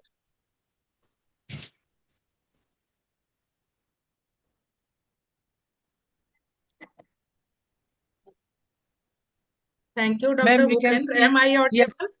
Yes, now you are. Okay. I was just about to say that we can see your slides, but we can't hear you. But Okay. you asked, so that please proceed, ma'am. Thank you, Bhupendra, and ISPSW to providing me the opportunity to present the workshop and conduct the workshop on such a topic which is much needed today. As you see the title of the topic, integrating religion and spirituality in social practice, I am just telling you why I have chosen this topic to present the present seminar. As a student, as a practitioner, I never asked my client, I'm accepting the fact that we generally used to ask about their religious belongingness, but never ask about their spirituality level. So I thought, though I am not overemphasizing the religious and spirituality in our everyday life, but every one of us want to be associated some or another kind of belief system. And when, as a social worker, we assist our client in the adverse situations, the question comes in our mind that how to proceed. And I have seen in the literature over the last few decades, the role of religion and spirituality in our client's life has caught attention of emerging social work research. We know that spirituality and religion may influence the client's perception of health, illness, disease, and quality of life. And a study has also found that it is being related to have positive outcomes like lower levels of hospitalization and pain, greater survival, better functional status, and cardiovascular outcome. So during the workshop, I will talk and involve the people how we can involve our client and we can provide the services in more culturally sensitive way and more acceptable way.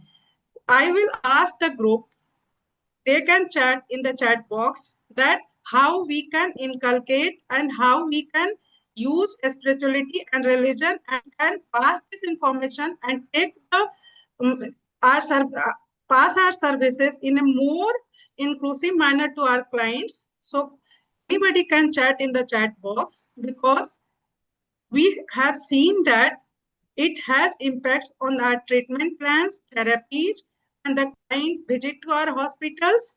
And moreover, they also apply spirituality and religion to find remedies to the problems and taking up any task and for the follow-up things.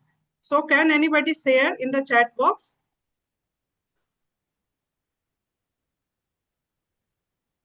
Am I audible? Yes, ma'am, you are.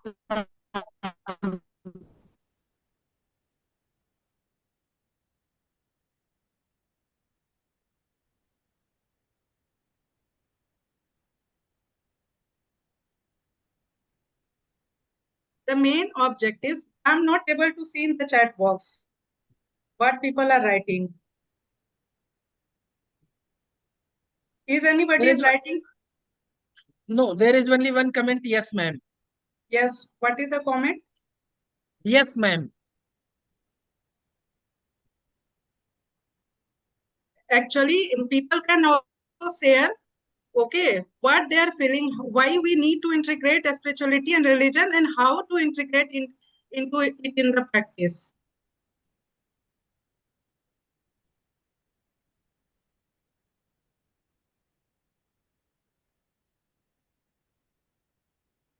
We all know that we have a unique opportunity if we are applying a spiritual and religious perspective of our client. We can help them to deal their adverse situations in a better way. We can help them to develop their resilience, access their strength level, and also we can explore the community resources they have. And in that way, one or another way, we will help them to respect their diversity. Because in general, what I have observed that even during my therapy sessions, whenever the patient, a Negro patient, I'm taking a example of a patient came from the South Africa. What is our general belief system? We generally believe that that person might be alcoholic. That person might be following another kind of religion. That person is different from us. So we make assumptions about those persons. And assumptions and biases, it leads problem, or we are not able to provide the services they deserve. So being a culturally sensitive professionals, it is very much required, and we need to include the spiritual and religious belief system of our clients in our therapy sessions, in our assessments. But how we will go ahead? Dr. Bhupendra, can you help me? What is in the chat box written? No more comments, ma'am. No more comments. Shall I go ahead? I think so. Okay. So the main objective of this workshop is to understand the connection between spirituality, religion, and social work profession. I will try to address how spirituality affects social work practice and evaluate how a client's spirituality and religion may be used in clinical setting as an opportunity. Enable the social work professionals to become spiritually sensitive practitioners, because we should be knowledgeable enough about the diversity about our clients' religious and spiritual practices. As Banita Dhingra rightly said that we are having many heritage assets in our culture, but we are not utilizing these things in practice. What happened? If historically we see that even in our professions, religious origin traced back to the charitable organizations and settlement houses, often operated by religious institutions, but there is a spiritual vacuum came in existence when we started focusing more on professionalism and scientific methods, and we left the real root where our client come from and what is their belief system. But in the contemporary approaches, what happens? We generally start focusing on the biopsychosocial spiritual model. In theory, I am talking. This holistic frameworks helps us to recognize spirituality as a fundamental dimension of human experience. alongside biological, psychological, and social factors. And cultural competence means understanding cultural, clients' spiritual and religious belief, which is essential for a social work practice. It is also reintroduced into the CSWE curriculum policy statements. But what do we understand by spirituality and religion? Generally, what happened? There is a only thin line. Often, spirituality and religions are used interchangeably. But when you see that religion, what religions means? It refers to a set of beliefs and practices of an organized religious institutions, whereas spirituality indicates one's value, belief, awareness, experience, sense of purpose, and it gives directions and striving towards something greater than us.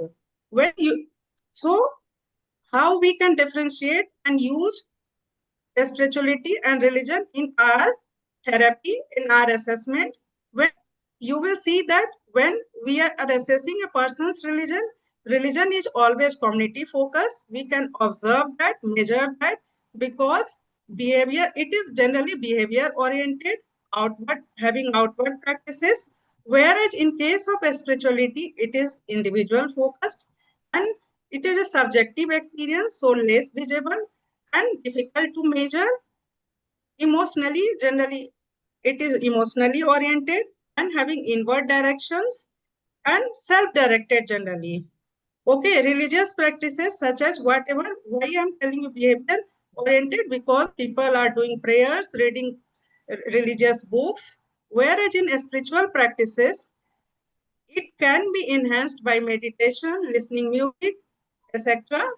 So religious practices is a more visible expression of faith and belief system through formal process, while spirituality seems to be a broader concept separating man from something bigger than himself.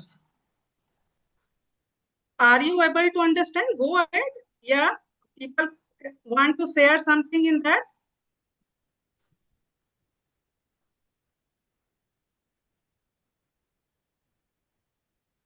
Chat box says yes, ma'am, clear. Okay. So there are 4 conditions. Generally, what happened in relation when we see the relationship between spirituality and religion? There are 4 conditions we encountered. One can be spiritual without being religious. One can be religious without being spiritual. One can be religious and spiritual. One can be non-religious and spiritual.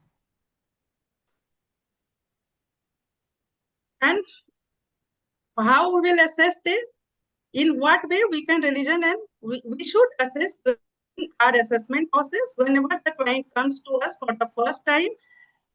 We should see that in what way religion and spirituality can be a strength and source for our client. In what ways can spirituality create hindrance, discrimination, and oppression for the clients? In what way can religion create hindrance, discrimination, and oppression for the clients? How we will know that? A thorough assessment, a comprehensive assessment is needed to explore the possible barriers that might create hindrance for service provision.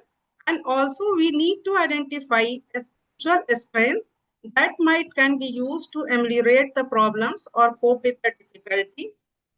The methods generally what we can use, there is, as Binita ma'am pointed out, we have a tradition of spiritual history telling.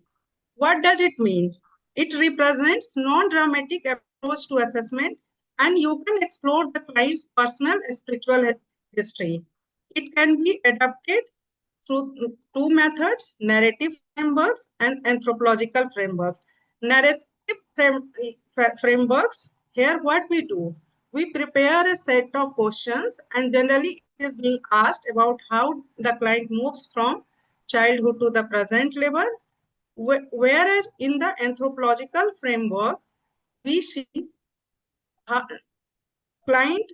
the client relate to their story and refers the ability to, when they are expressing their story, then we generally see here their ability to relate to the God relate to one's ability to sense what is right or wrong, and also there is intuition, that is the ability to know or come up with the insight that bypass normal cognitive channels.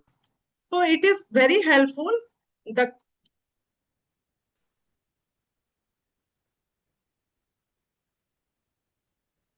helpful in assessing the spiritual story of a client. Next assessment, we can use a spiritual life map. A spiritual life map is nothing but it is a visual representation of a spiritual journey and growth of a person's. It consists of our major life events, our spiritual experiences, who are the influential people, and transformational movements. Here, what we do generally, jot down significant happenings in life chronologically. Next is next to each event, note that how it is affecting your spiritual growth. Identify the significance person who has an impact on your spiritual life, and reflecting these details help us to understand the pattern and progress of a spiritual journey. A spiritual journey helps a person and provides them guidance, inspiration, and directions, and one's path to self-discovery, enlightenment, and connection to higher power. The map helps the client to tell where they come from, where they are now, and where they are going to. Next, assessment measures, one can use a spiritual genogram. A spiritual genogram is analogous to the traditional genogram, and it presents a flow of 3 generations, intergenerational spiritual interactions, and their spiritual patterns. Next, we can assess through a spiritual eco maps. Eco map is different from a spiritual genogram in the sense it generally focuses on the client's current spiritual relationships. It focuses on here and now approach, and also the client's present relationship with various spiritual assets, resources, and systems. Shall I go ahead, or anybody has any questions? Ma'am, please go ahead. Okay, sir. Spiritual ecograms. Spiritual ecograms generally depict both the flow of spirituality across 3 generations and present the environmental system on a single dramatic instrument. In short, we can say assess for clients' spiritual beliefs, significant spiritual practices, and denominational affiliations. What questions to ask? Generally, we can ask, is religion or faith an important part of your life? How has faith influenced your past and present? Are you a part of a spiritual or faith community? Are there any spiritual needs you would like to explore? Generally, in our clinical practices, we don't ask about spiritual practices. That is the much needed thing we should inculcate or include in our service delivery.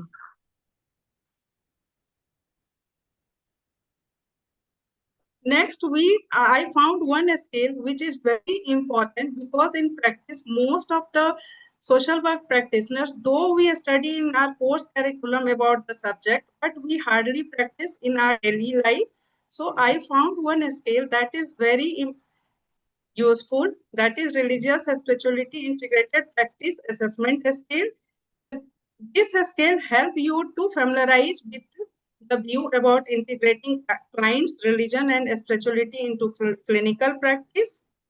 It has 4 sections like self-efficacy. Self-efficacy, that how much we are knowledgeable and comfortable to assess clients' religious and spiritual domains. Second, what is our attitude about religious and spiritual domains and practices to integrate in our services. Third section focuses on how much there is feasibility to engage in religious and spiritually integrated practices. And fourth, how often do you currently engage in religious and spiritually integrated practice.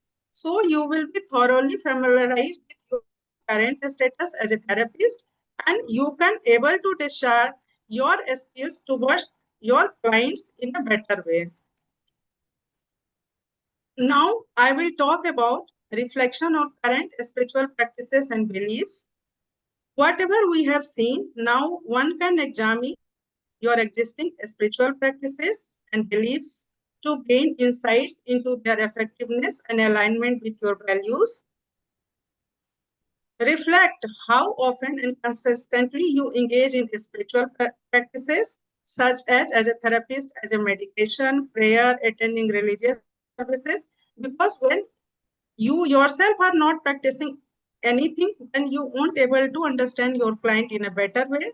So it's always advisable, if you want to include you or becoming a better therapist, we should know the things and be knowledgeable about each and everything, so that we can extend this information to our clients if they need help from us. Consider the impact of these practices on your daily life and overall sense of well-being, and also evaluate the depth of your spiritual belief and their influence in your thoughts, choices, and relationships. Why I am telling to you these things? Because we have observed that when we are finding a person from they are following other religions and a spiritual belief system, we generally hate them, don't love them.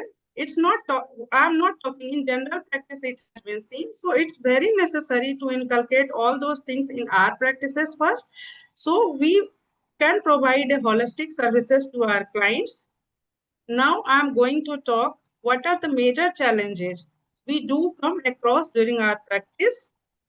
Most often what happens when we are confronted with several people with several life circumstances such as trauma, illness, loss of bereavement, substance use, violence in home or place, they may particularly like to seek solace in spiritual and religious activities as support system.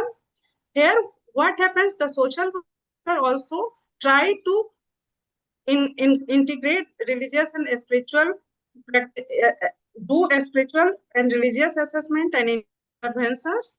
They need to follow the principles of self-determination and ensure that needed services are provided to their clients accordingly without any form of human right abuse and exploitation. But what happens when the social work professionals fails to acknowledge and embrace the diversity within them? They are often trying to deny the diversity present in those around them. So there are some ethical considerations. The ethical challenges are, it's very difficult to maintain appropriate boundary. We become myopic. Generally, we start feeling that we are the masters of everything. Our subjective feeling becomes sometimes the objective truth for our clients. So it's always advisable respecting the client's autonomy. Avoid your agitation level, because whenever your client is not understanding you and you are not understanding your clients, you become agitated. So it's become a challenging situation. So avoid agitation and try to address the potential conflicts between religious beliefs and professional values. There are also situations, though religious and spiritual belief systems are being used and have a positive outcomes, but in several cases, it has struggles and negative religious coping. In many, what we have seen in many of the situations like depression, suicidality, PTSD, where clients start using negative coping, spiritual coping, like they feel like they are abandoned or punished by the God, it has negative impact on their mental health. Even in the physical illness also, many studies have reported symptoms of anxiety, depression, and sleep disturbance among patients with acute coronary syndrome, lower life satisfaction in heart failure patients, higher level of post-traumatic stress disorders in general population, and greater suicidability among psychiatric patients. In that case, what we need to that, we need to assess through the assessment where our client is and what is their need. We need not impose or we need not treat every client in one fitted approach. So it's depend upon the need of the client. Third challenge is the temptation to deny diversity in others. When we deny diversity within ourselves, we inwardly create a hindrance. That hindrance is our ability to, it creates our inability to accept diversity in others. And why it happens? It happens due to the fear of unknown. We are not familiar with the situations and we desire to hold our own rigid beliefs and perspective. Denying diversity means we are creating hindrance for the opportunity for meaningful connections and growth. It creates division, it fosters misunderstanding, and obstructs the development of empathy and compassion. So what we need to do? Nurturing openness and acceptance is very easy to say because we need to understand, though theoretically we all know that spirituality is not called for homogeneity, but it is an invitation to embrace diversity within ourselves and others, because by embarking on a journey of it helps us to embark a journey of self-discovery. We can lay the foundation for fostering empathy, compassion, and better understanding. So embracing diversity within ourselves is very much required.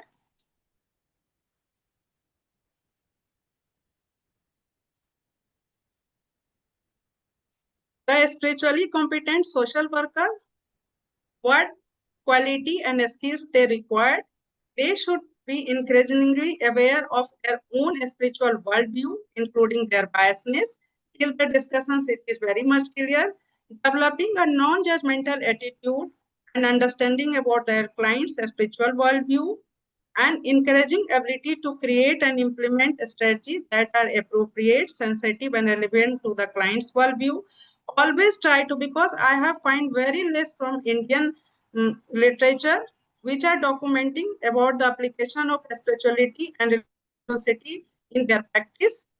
And whenever you are documenting, you generally try to appreciate the beliefs of the client, and where not so comfortable with them, it's always advisable make transfer them the case to the professional who are more competent than you and they can handle more sensitively than you to the case. So it's always better you accept what are the limitations you are having within yourself. So it's always create a room for improvement within us. Take it as an opportunity, because our profession, we are a problem solving in nature, and it encourages the interest of social workers to integrate religion and spirituality in practice, because it provides such opportunity for enhanced service delivery and client outcomes, to deal with the adverse life situations, help them to develop resilience. We can empower them by linking their own community resources, and in that way we will able to respect their diversity.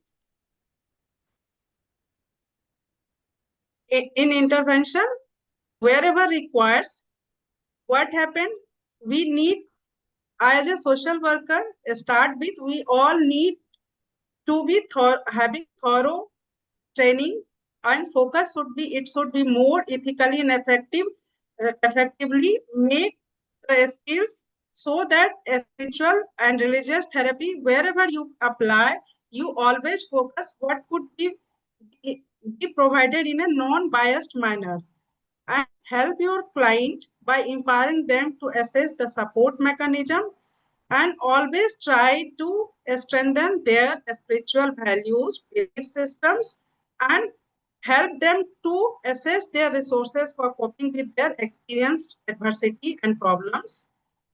If the client needs, become a facilitator and help them to assess the relaxation training, meditation, prayer, whatever they want to, depending upon their choice. You provide the options and let them choose whatever they want to choose from there. There are always area for improvement. So you try to identify what area there is need within yourself to improve. So always acknowledge area in your spiritual life that may require growth and improvement. Identify any inconsistency between your beliefs and your actions. Explore new spiritual practices that resonate with you and align with your values. Seek guidance if required from the trusted mentors, spiritual leaders, or resources to support your growth. Be open to challenging and explaining your existing beliefs. That will allow room for growth and evolution. As a recommendations for social work practice in education and training, incorporate spiritual and religious competency training in social work education. Though it is in the course curriculum, we need to encourage our student more to visit in the fields and get wider exposure from different they can visit to the different religious places, because generally in an educational tour we generally take to the different educational institutions. But if they are visiting to the different religious places also, that will widen their perspective. Develop continuing education opportunity, focus on spiritual integration. For practical guidelines, implement systematic spiritual assessment procedures.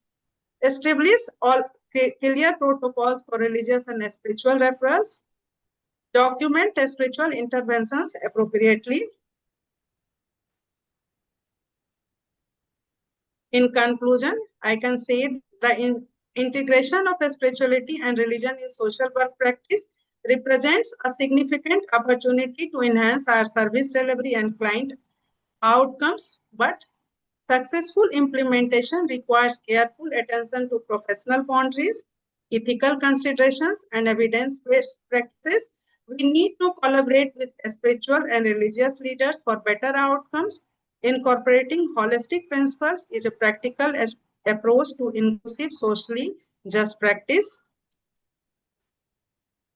And at the end, you try to examine your religious and spirituality as a general aspects of as a human culture and experience.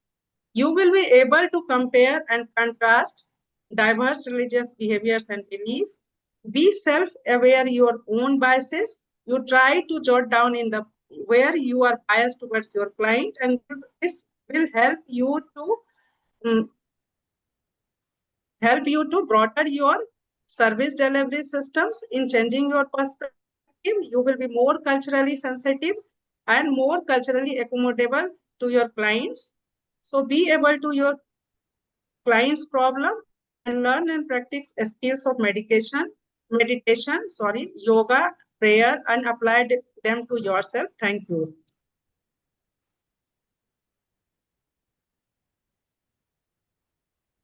Thank you, ma'am.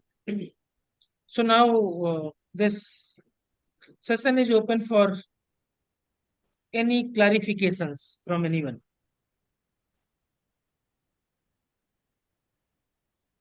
Actually, madam, you have presented a very detailed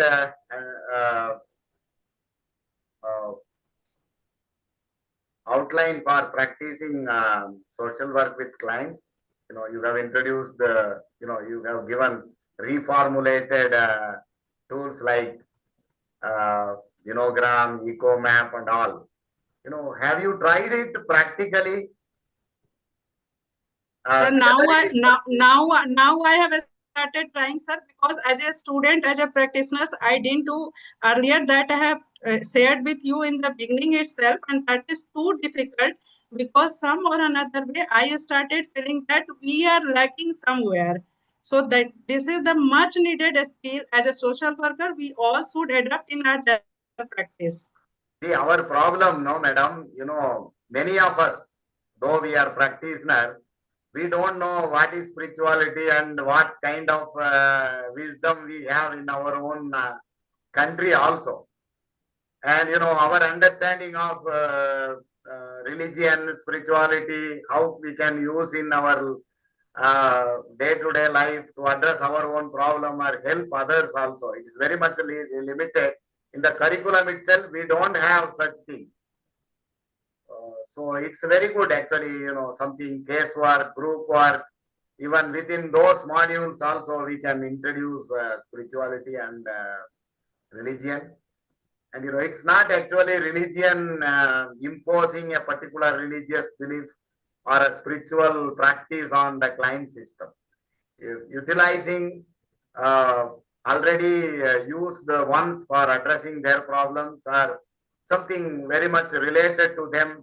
That is the way you have highlighted very nicely. Thank you very much. Thank you. Thank you. Thank you, sir. Yes, Dr. Bhupendra. Ma'am, actually, many times I presume that it has been observed that when we start talking about spirituality or when we start talking about religious based intervention or things, then it reflect like skewed to a particular religion. So, are you agree with my thought that whenever we talk about it is not a cumulative approach to inclusive all the religious principles? Doesn't matter that which religion we are considering, our client is coming from which religious background, but we have such kind of principles or we have such kind of deliveries to deliver, irrespective of his religious background, irrespective of differences between religious principles, other religious groups. So, do we have some common platform, or can we think about on some common platform? Yes, Bhupender, I agree with you, because what happens generally, we all are coming from some or another community and we all are different from one another. So whatever the process we are carrying with us, so sometimes it comes forward within our practice also. So whatever you are suggesting, I am totally agree with you, because we need to learn all those things in practice.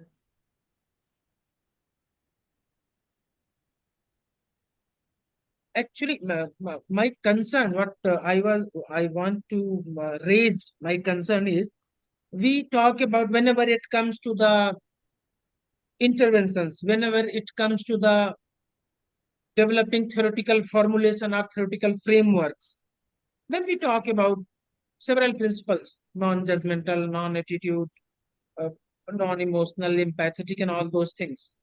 But I felt that somehow when it comes to religion, that the principles of social work, are they work accurately or they fail? This is my question.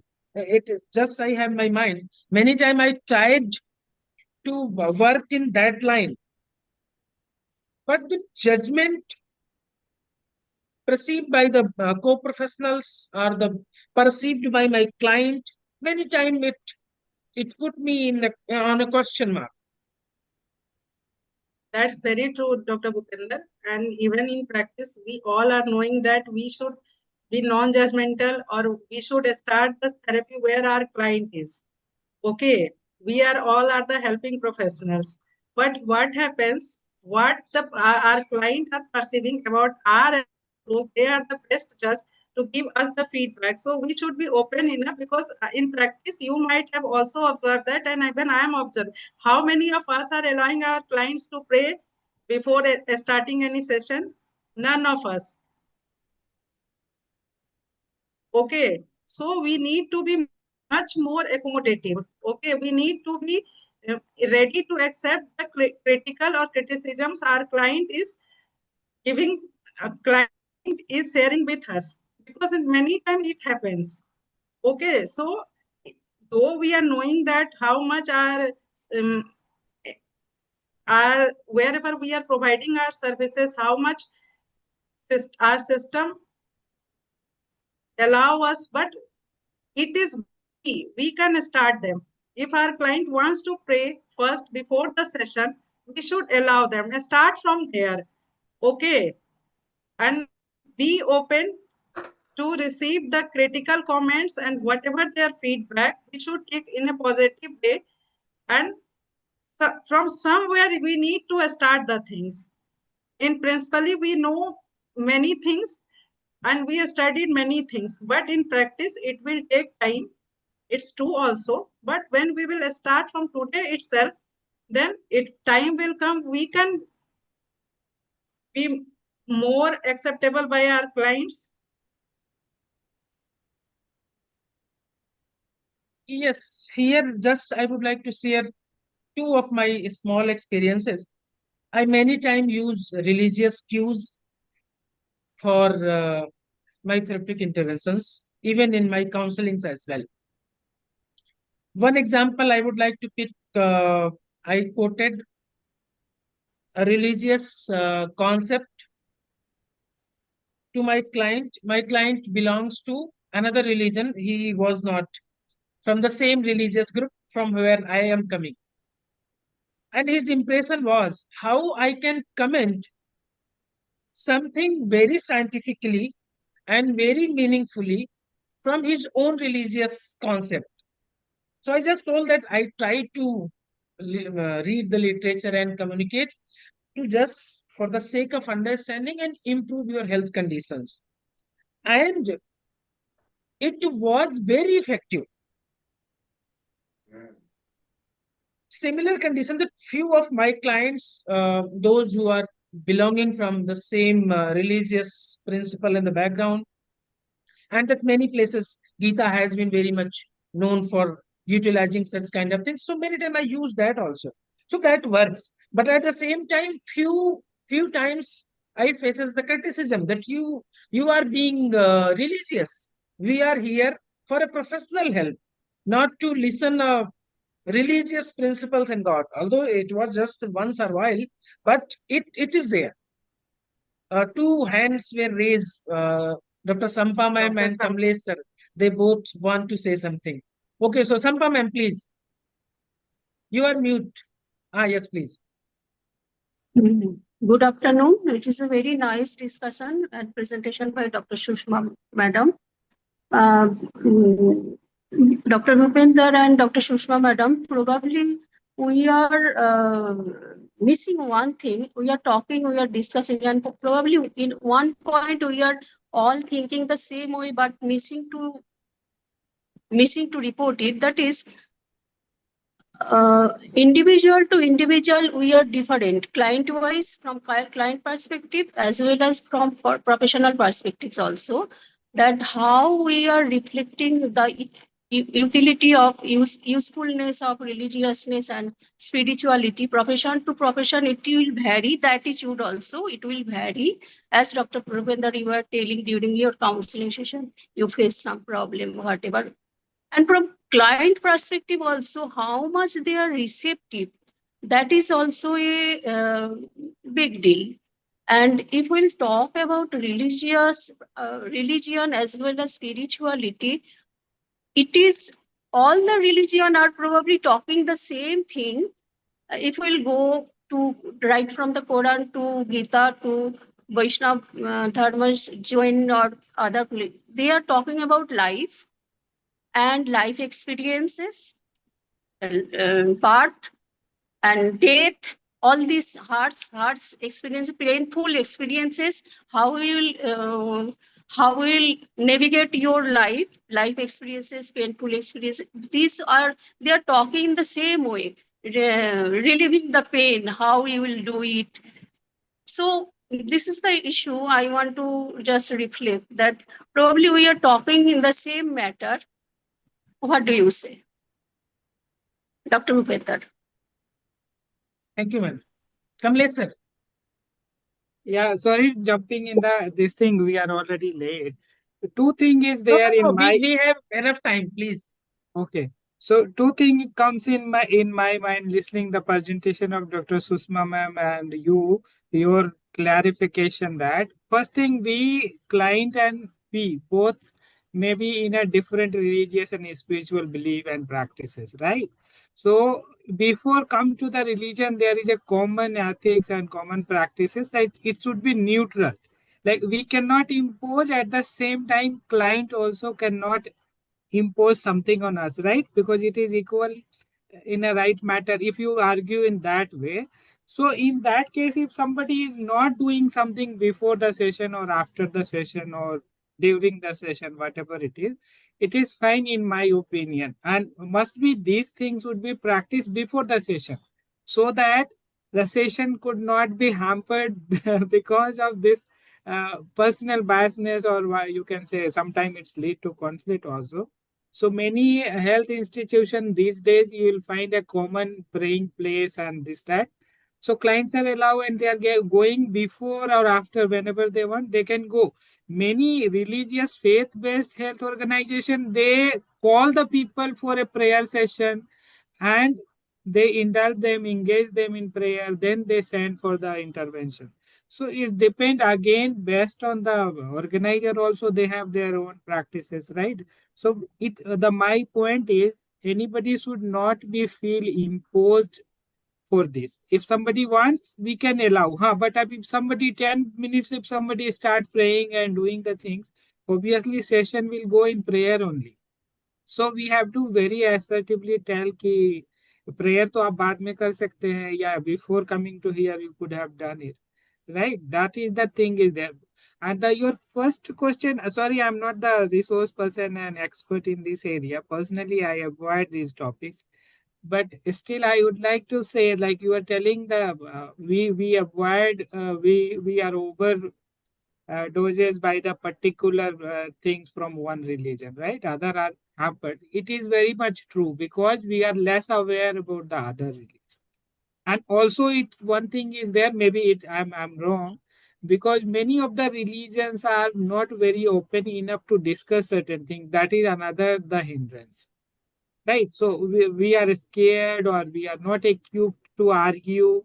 And even if we are ready to argue, whether we are able to keep the pace of the discussion in a right track, those challenges are there, and we have to learn in these kind of skills, so that maybe we'll address these issues are more.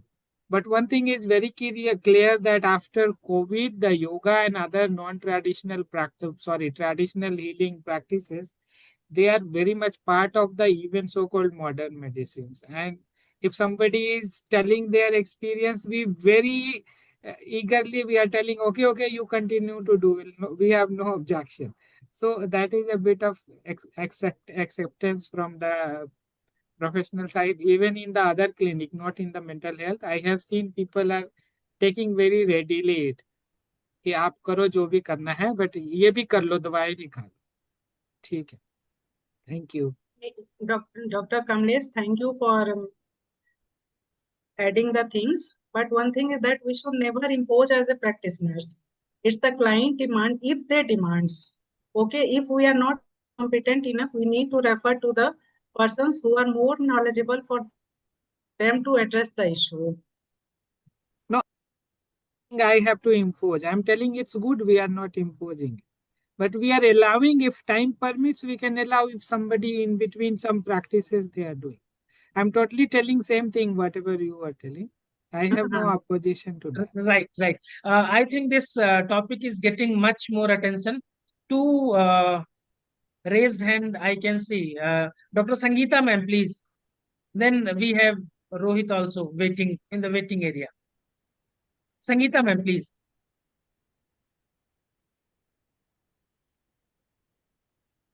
Ma'am, you're still mute.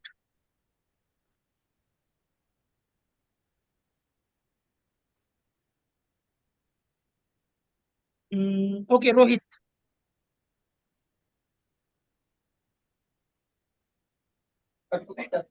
Good afternoon, sir. Yes, please. Sir, actually, I am talking just about belief system, because अभी जो discussions हो रहे थे, जो मैंने practice किया अपने during psychiatric social worker position पे काम करते हुए, और सर एक सबसे इम्पोर्टेंट चीज ये हो रहा है कि हम होप तो नहीं रहे हैं। तो सबसे इम्पोर्टेंट चीज ये है कि सर हमारा जो एनएचएम है, एनएमएचपी ये कोट करता है इन मन कक्ष, एक रामचरितमानस की चौपाई कोट करता है, काहीं ते कछु दुख घटी होई, काय कहो यह जाने ना कोई। यानी इसमें सर ये है कि प्रोफेशनल हेल्प की भी नीड बात कर रहे हैं वो, कि प्रोफेशनल होना चाहिए, और किससे कहें वो प्रोफेशनल होना बहुत जरूरी है, कॉन्फिडेंशियलिटी भी है। बट हम प्रेजेंट कैसे कर रहे हैं ये मैटर करता है, क्योंकि हम हमेशा ये सोचते हैं कि रामचरितमानस एक रिलीजियस टेक्स्ट है। हम ये बताना भूल जाते हैं कि नहीं, इसके सोशल और साइकोलॉजिकल सिग्निफिकेंस काफी ज्यादा है। इसको सोशल एस्पेक्ट में देखें, एक समाज शास्त्र की किताब की तरीके से अगर देखें तो ज्यादा बेटर होगा। इसी तरीके से सर एक प्रोटेस्टेंटिज्म एक आइडियोलॉजी है जो मतलब एक जगह प्रोटेस्टेंटिज्म लाया गया और वहां की इकोनॉमी, उस देश की इकोनॉमी बहुत आगे निकल गई, और उस पर यही बात रखी गई थी, वर्क इज वर्शिप, कर्म ही पूजा है। लेकिन जब हम वही भगवत गीता का कोट करके बोलते हैं तो कहते हैं कि you are religious, you are orthodox. तो ये चीज हमें ध्यान रखना है कि बिलीफ जिसका जो है उस बिलीफ को यूज करते हुए अगर हम करेंगे तो शायद हम अपनी प्रोफेशनलिज्म को मेंटेन करते हुए कर पाएंगे। सर मैंने एक सिलेक्टिव म्यूटिज्म का केस डील किया। पेशेंट जो है बिलो 18 थी, चाइल्ड फीमेल थी, और वो इस्लाम फॉलो करती है, मतलब इस्लामिक फॉलोअर थे। तो वो बच्चे को मैंने सिर्फ इतना बोला कि अगर आप 5 वक्त के नमाज का नाम बता दो। वो कंप्लीटली डिसोसिएटिव टाइप का केस था, डिसोसिएटिव डिसऑर्डर का, जिसमें वो बोल नहीं रही थी पिछले 8 घंटे से। और हमने बोला अगर आप ये 5 वक्त के नमाज का नाम नहीं पता है आपको, तो हो सकता है आपके ऊपर जो है आप दोजख में जाओ, मतलब उनके उसमें होता है कि गुनाह है एक तरीके का। और विद इन मिनट सर उसने बोलना स्टार्ट कर दिया, जो पिछले 8 घंटे से नहीं बोल रही थी। तो क्या सर हम अगर इन चीजों को कोट करके अगर उनके मोटिवेशन को एनहांस कर सकते हैं, एक थेरेपेटिक अप्रोच के साथ जा सकते हैं, तो वहां पे हमें एक बाउंड्री सेट करना पड़ेगा कि जिसका बिलीफ सिस्टम जो है हम उसी के बिलीफ सिस्टम को यूज करें, ना कि कोई और चीज अपने तरफ से थोपे। हमें अगर रिलीजन में बिलीफ नहीं है इट डजेंट मैटर, बट अगर हमारे क्लाइंट को उस रिलीजन में उस कोई प्रैक्टिस में बिलीफ है तो हम उसको as medicinal as therapeutic purpose use कर सकते हैं, as my opinion. Yes, agree. But now we have to just reflect back, as Kanagraj sir was telling. The basic, the core understanding. If the core understanding is missing, then such kind of things become very difficult. So core understanding is a necessary thing. Okay, I think rather to making it more elaborative. Here, I would like to just share my Okay, one last thought. Dr. Bhupendra, Yes, sir, if I just one, Yes, can please, I sir. pitch in Please. just for 1 minute? Yes, sir, please. It's a wonderful topic, and discussion is also very nice. Problem is that religion has one kind of, it has belief, definitely it has belief property. At the same time, it has high degree of fear invoking property. It can be a threatening. Suppose if I don't do this, if I can't do this, there are some apprehension potential is high in religiosity. Okay. Whereas in spirituality, it turns into something very positive. Okay. Something related to not just fear. I overcome the level of fear. Here I get to the level of developing myself. Okay. So in case of religion, it is very, very dogmatic. Okay. And because there's some indoctrination part is there, and adherence is very much required in religion and religiosity. So there is an obvious potential of invoking fear. Okay. So if there is more fear, you cannot enjoy it. You need to adhere to it. Okay. And there is some kind of mandate. And whenever there is a mandate, there is definitive chance of carving your own specified, your own areas which you like. Okay. And that can generate some toxic emotions in you. That's why people talk about, you take religion, definitely the positive aspect of religion, but at the same time, try to dilute the areas which are very indoctrinated part. Rather, you try to apply those good things into your daily life activities and analyze your activities, your principles through the prisms of goodness of those things. So that's why there is a problem. And at the same time, I have some questions that whether it is good that we should also induce fear in our client by using the doctrines, rhetorics of religion. That if you don't do this, there can be something very toxic, noxious, bad. So some automatism would be there. Automatic response from the side of clients may be there. And apparently you'll find it is good, but ultimately at the same time you are adding a problem. Suppose last person who said the very interesting kind of thing that naming the Panch Waqt Namaz. There are the 5 names, terminologies of namaz. That is Isha, Johar, Maghrib, those kind of things are there. And the person is taking, if he fails to utter those namaz names, there is a chance of eternal damnation. Okay, the dojak mein jana. So that's why he starts speaking. Initially, that is good. It is giving us the result. Just to equate with using steroid medicine. Steroid medicine would give you immediate result, but at the cost of curbing your natural immunity. Here also the same thing, what I feel, though I'm not, don't take me, I'm criticizing or objecting. No, this is my questions to you also. To presenter and all other panelists, all other participants, whether should we go for this approach or make the person understand the subtleties of religious belief, how it can be smoothened to spirituality. Okay, so that is my question, my humble suggestion. So nice, very Dr. thought-provoking. Dipanjan, you are rightly saying that there are negative coping strategies. When the person, your client start feeling that they are abandoned. In my presentations, I have already presented that the person is struggling with that situation. Okay, they are feeling that they are being punished by the God. In that case, we just need to, like in the other year, we need to just provide that much. We should stop ourselves. We should not encourage the clients to go in more anxiety situation, more depression. That situation may create more fear and depression among them. So we need to also create our boundaries. To what extent our services? What happened? So we also need to follow the boundary. Okay, we should not encourage the patients what they are coping negatively with the situations. Or we need to more help them if they are applying their spiritual things, it's always better. They can rationalize their situations and that might give them the positive outcomes. Right, ma'am. Rightly you said. Actually, in my opinion, what I feel that if someone is intent to touch the spirituality or the religious content, he or she must be empowered enough to deliver that. Very clear. Point 1. And the point 2, it must be consented.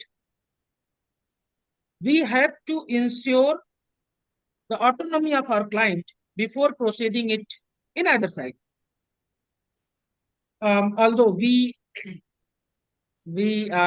was a very fruitful session, and we have a very good discussion. Several comments are still in the chat box, but we are entering to the another session's time.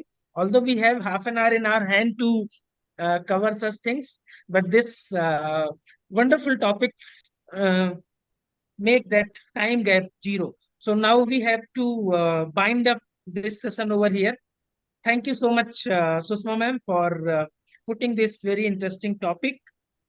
And thank you all the participants for your valuable contributions. Thank you so much. Thank you, Dr. Dipanjan and Dr. Bhupendra, you as organizer, but I have seen Dipanjan after a long time. He is looking good. Yeah. Okay, Dr. Bhupendra, Thank thank you. you so Thank you so much. much. Okay, thank you, ma'am.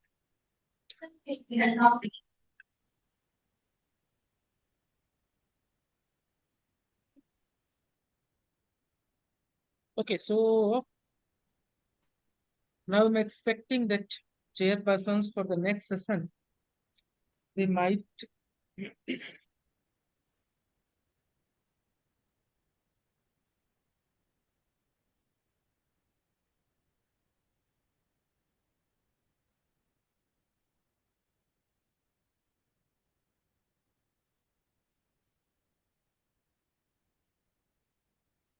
so this is battle time. Now we are going to have our first award paper presentation that would be in the faculty category. Indian Society of Professional Social Works award paper presented by social work faculty.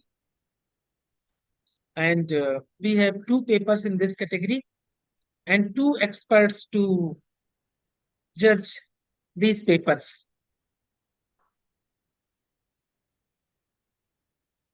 Jua Srilata ma'am, are you here? Actually, I'm not able to. Yes, I'm here. Okay, thank and you. Dr. Anish is also here. Okay, thank you. So for chairing this first battle, we have 2 experts with us. One is Professor Jua Srilata. I'm his professor in the Tata Institute of Social Sciences. And another one is Dr. Anish K.R. Sir is assistant professor at Rajgiri College of Social Sciences. They both would be covering today's battle and judging it. And the contestant for the sessions are 2. One is Dr. Arif Ali. Sir is the associate professor in the Department of Psychiatric Social Work at Institute of Human Behavior and Allied Sciences. And the second one is Dr. Abhijit. He is assistant professor of psychiatric social work in the School of Behavioral Science and Forensic Investigations at Rashtriya Raksha University, Gandhinagar, Gujarat. So now I would hand over the screen and the proceedings to both the chairpersons. Ma'am Jua Srilata and Anish sir, over to you.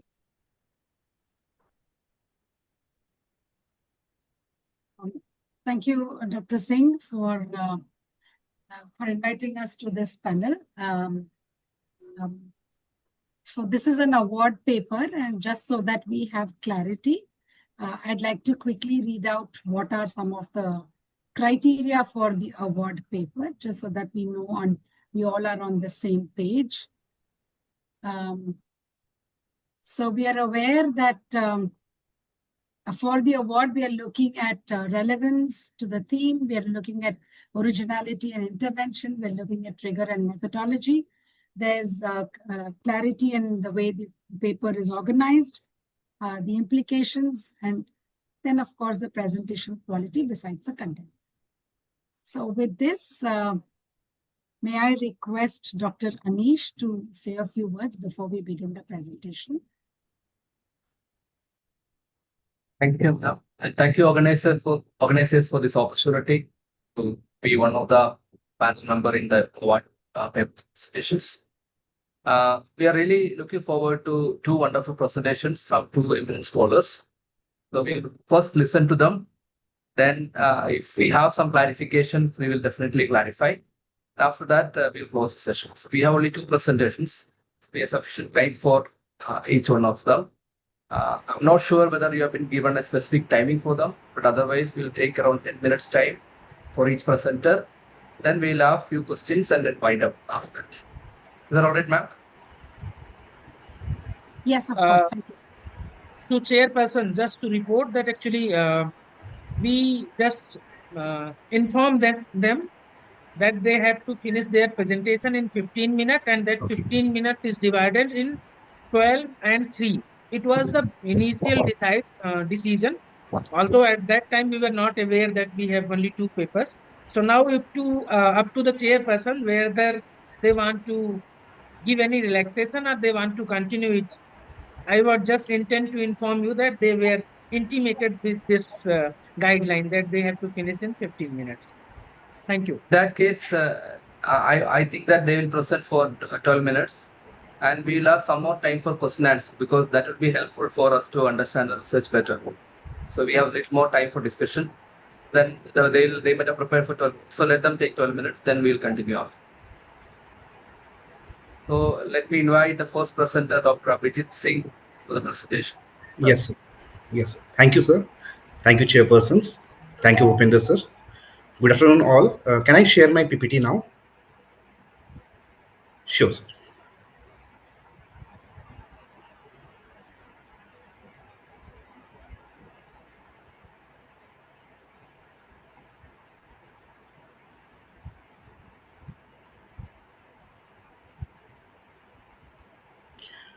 I hope my PPT is visible and I am audible too. Abhijit, full screen it. Yes, sir, I have done, sir. We So can't is it? see the whole screen. No, it You is are not yet audible, full but we screen can't. mode. Sir, I did from my side, sir. Sometime Zoom played some technical glitch. So I think that part chairpersons have to Go consider to that. presentation mode That from goes your to the menu bar, technical I error think. part, not to the Sir, presenting. in my screen it is full mode only, sir. But I am unable to fix it, whether it is not available in your screen or not. Please stop sharing and reshare. Sure, sir. Sure, sir.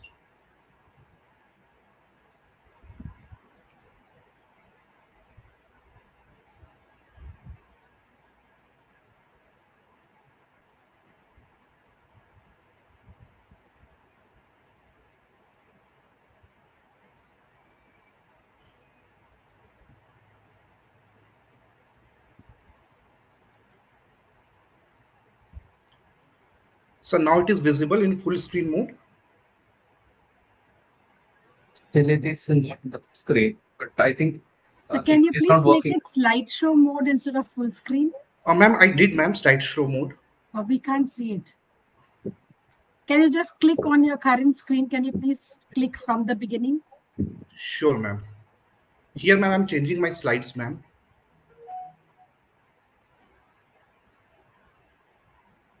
Can't see anything. Is it visible, ma'am? It's on a regular mode. It's not on a slideshow mode. But I guess you can continue. Okay, okay, ma'am. Thank you, ma'am. I mean, what do you think, Dr. Anish? We don't have much of a choice. Yes, ma'am. Okay, thank you. Thank you. Thank you, sir. Thank you, ma'am. Good afternoon, all of you. And I'm going to start my presentation.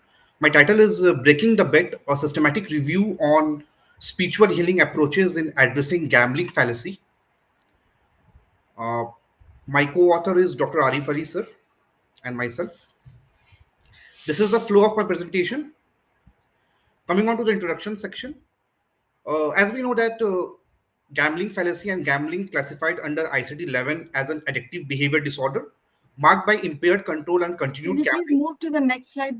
Sorry to interrupt you, Dr. Abhijit. Can you move to the next slide, please? Next slide, We are ma'am. still on the title slide. Yes. Ma'am, I'm in introduction slide now. Please off your video. Probably your network is playing some.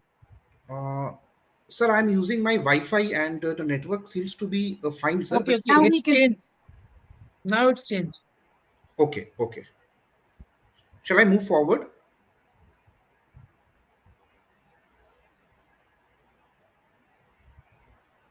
Yes, please. Yes. Okay, ma'am. So classified this gambling behavior, gambling disorder is classified under ICD-11 as an active behavior disorder marked by impaired control and continued gambling despite harm.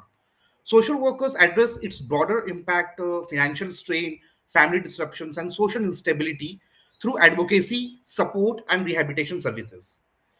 Rates of gambling were higher among adolescents in recent studies, which was seen as 49.1% in adolescent and in adults as 37.4%. Coming on to the cognitive distortion, illusions of control and the gambler's fallacy fuel compulsive gambling. Social workers use psychoeducation and motivation strategies to challenge these beliefs and promote behavior changes. Coming on to the need for this study, despite growing interest, systematic research on spirituality role in addressing gambling fallacy remain limited, with most studies focusing on cognitive behavior approaches that overlook spiritual transformation sometimes. Current research is largely rooted in clinical paradigm, lacking culturally sensitive and standardized tools to assess spiritual interventions. This review aimed to bridge these gaps by synthesizing cross-cultural evidence, applying validated theoretical models, and evaluating the efficacy of spiritual healing in treating gambling fallacy towards a more holistic and integrative therapeutic framework. Coming on to the methodology section, uh, I have used a Prisma guideline and synthesizes empirical findings from qualitative, quantitative, and mixed method studies on spiritual healing roles in addressing gambling fallacy. My search engines were PubMed, PsycInfo, Scopus. Keywords related to spiritual healing and gambling fallacy were used with Boolean operator as and or. All the articles were limited to English articles from the past 10 years. Coming on to the eligibility criteria, the inclusion criteria included peer-reviewed articles, systematic reviews and meta-analysis, studies investigating spiritual healing interventions addressing gambling fallacy, article using qualitative, quantitative, or mixed method research, studies published within the past 10 years, human studies with clear diagnostic criteria for gambling disorder. The exclusion criteria consist of non-peer review literature, including opinion piece and editorials, studies focusing solely on general gambling behavior without examining gambling fallacy, studies without spiritual healing as a key intervention, and studies lack empirical data were excluded. Coming into the study selection process, two independent reviewers screened the titles, abstract and full text. Discrepancies were resolved through discussions or by a third reviewer. Article selections followed the Prisma guideline. Data extraction, the standardized form ensured consistent data extraction covering study details, participant demographics, intervention type and duration, and outcomes measured related to cognitive distortion and gambling behavior.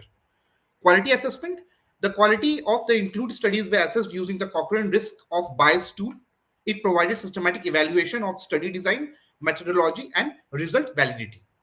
Data synthesis, narrative synthesis summarized findings by identifying themes on effectiveness, theoretical models, and outcome with cross-study comparison, highlighting patterns and contradictions. Ethical consideration, as this study involves secondary data analysis, no ethical approval was required. However, adherence to transparency reporting guidelines and accurate citations for all sources were maintained. So this is the Prisma diagram. I started with 95 articles as screening, and later on I completed and included only 14 studies based on the inclusion and exclusion criteria. This is the forest plotting of my all the 10 studies, where we can see that odd ratio is less than 1, which means that spiritual healing reduces gambling fallacy, and the odd ratio, which is greater than 1, would mean it increases gambling fallacy, but none of the articles cross that barricade. Coming on to the funnel plot, which was again for the public biasness, publication biasness, there are few or no studies on the right side of the funnel. This may suggest no publication biasness. So this is the summary table of my study, which I'll be discussing in the result table. This is just a tabular form and the common key findings of all the 14 studies. This is the quality assessment. Now, based on all the assessment, the 3 themes were derived. The first was religiosity as a predictive factor. Second was spiritual struggles and gambling risk.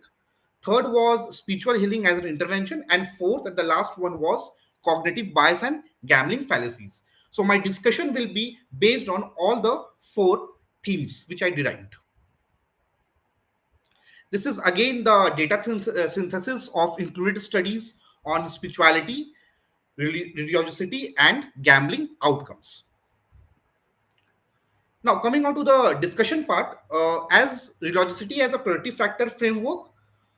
So the studies which I have quoted shows that regular religious practices and intrinsic religiosity reduce the risk of problematic gambling.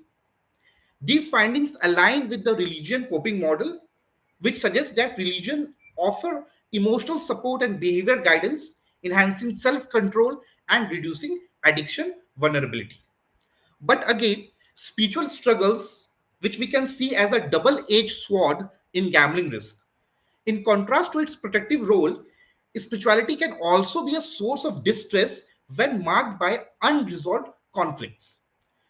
Studies have shown that problem gamblers may experience moral dilemmas, guilt, and alienation, which can worsen psychological suffering and fuel gambling as maladaptive coping. Again, few studies linked such spiritual struggle like divine discontent or moral incongruence to increase risk of depression, anxiety, and sometimes addiction. Coming on to the spiritual healing as a therapeutic modality, which is from faith to function, integrating spiritual healing into treatment via 12-step facilitation and spiritual integrative therapies has shown promise in reducing gambling severity, improving retention, and aiding recovery. These approaches fosters meaning and identity and promote resilience as a protective and more stronger factor. However, inconsistent outcome calls for more rigorous and standardized research in future. Coming on to the cognitive fallacies and religious reasoning, this is a paradoxical reaction and intersection. High religiosity may unintentionally reinforce gambling fallacy. Religious individuals may rely on supernatural beliefs and intuitions, fueling distortions like illusion of control. Under uncertainty, intuitive thinking prevails, increasing cognitive biasness. Therapists must respect faith while correcting harmful beliefs, which is again a challenge, but with practice we can take it into consideration. And again, the solution, cognitive restructuring, sometimes helps separate faith from gambling related distortions. Coming on to the limitation of my research, small sample size, obviously, larger sample size must have given a different result. All the articles were cross-sectional design. A longitudinal study may have given us a different result and different outcomes. Absence of control group. Here we can't compare two groups. A comparison would have given a good picture.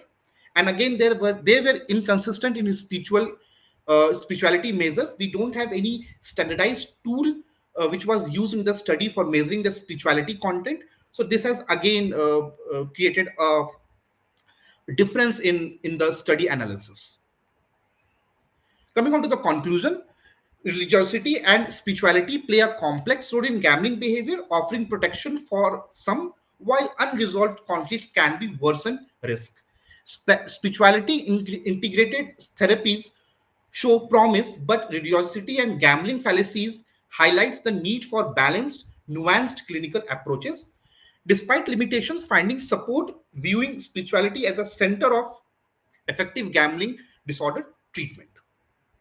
These are my references. Thank you.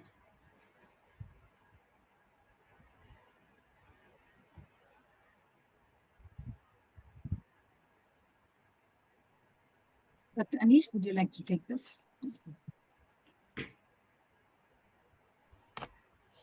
Dr.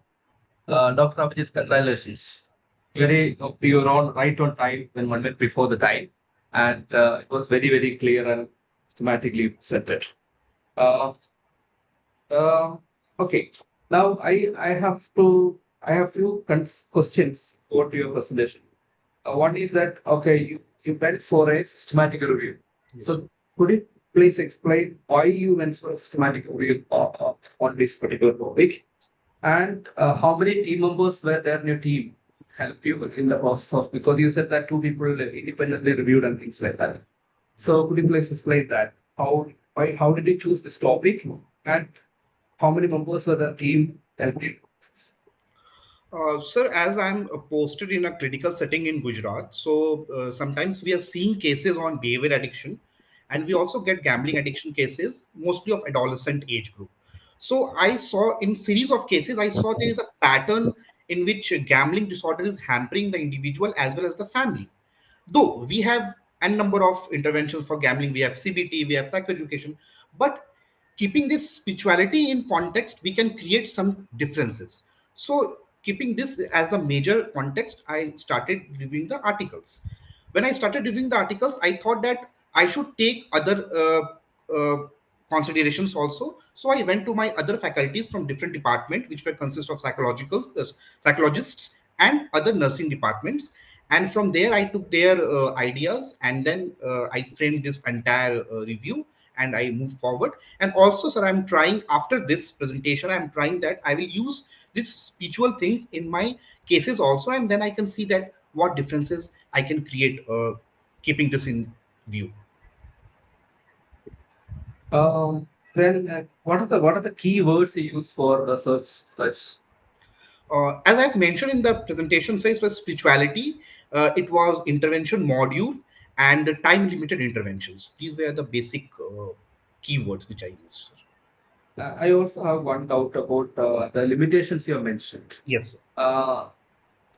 Can you explain those limitations? Because you said that there is no comparison groups, Yes. and so many such things. It looks like empirical limitations. Okay, sir. How do you explain that? Sure, sir. Sure, sir. Sir, regarding the comparison, again, in review articles or in meta-analysis, comparison is not possible to a certain point of time. But again, after this in future, I can conduct few studies. We can show a comparison between two groups in which we are giving spiritual intervention to one group, and there is again a control group. And then we can see that what kind of comparison, what kind of differences we are able to make through this spiritual interventions. That is for the future context of research. Yes, sir. You want to do a research which will be more intervention nature, and you want to compare between groups. But that is not relevant to your current methodology, isn't it? Because current methodology is on a systematic review, and this not having a comparison group does not make a limitation to your current study, isn't it? Sorry, sir, but I will take your suggestion in consideration, and I'll make changes in future, sir. Okay. My last question. Yes. You did the forest plot and the Funnel tunnel plot. Okay. And this forest plot is basically based on the quantitative data. Yes, sir. So all your studies were quantitative in nature, or because your inclusion criteria said that there is qualitative researches also? Yes. There was no qualitative researches. No, sir. All the studies included were quantitative in nature. Yes, sir. Okay, thank you. Thank you, sir. Thanks. Thank you, Dr. Anish. So congratulations on your presentation, Dr. Thank you. Singh. As is expected of me, I have a couple of questions to ask you. I understand that you've looked at gambling fallacies. Okay, so have you identified what these studies refer to or operationally define as gambling fallacies, or have you only gone by the definition of gambling fallacy?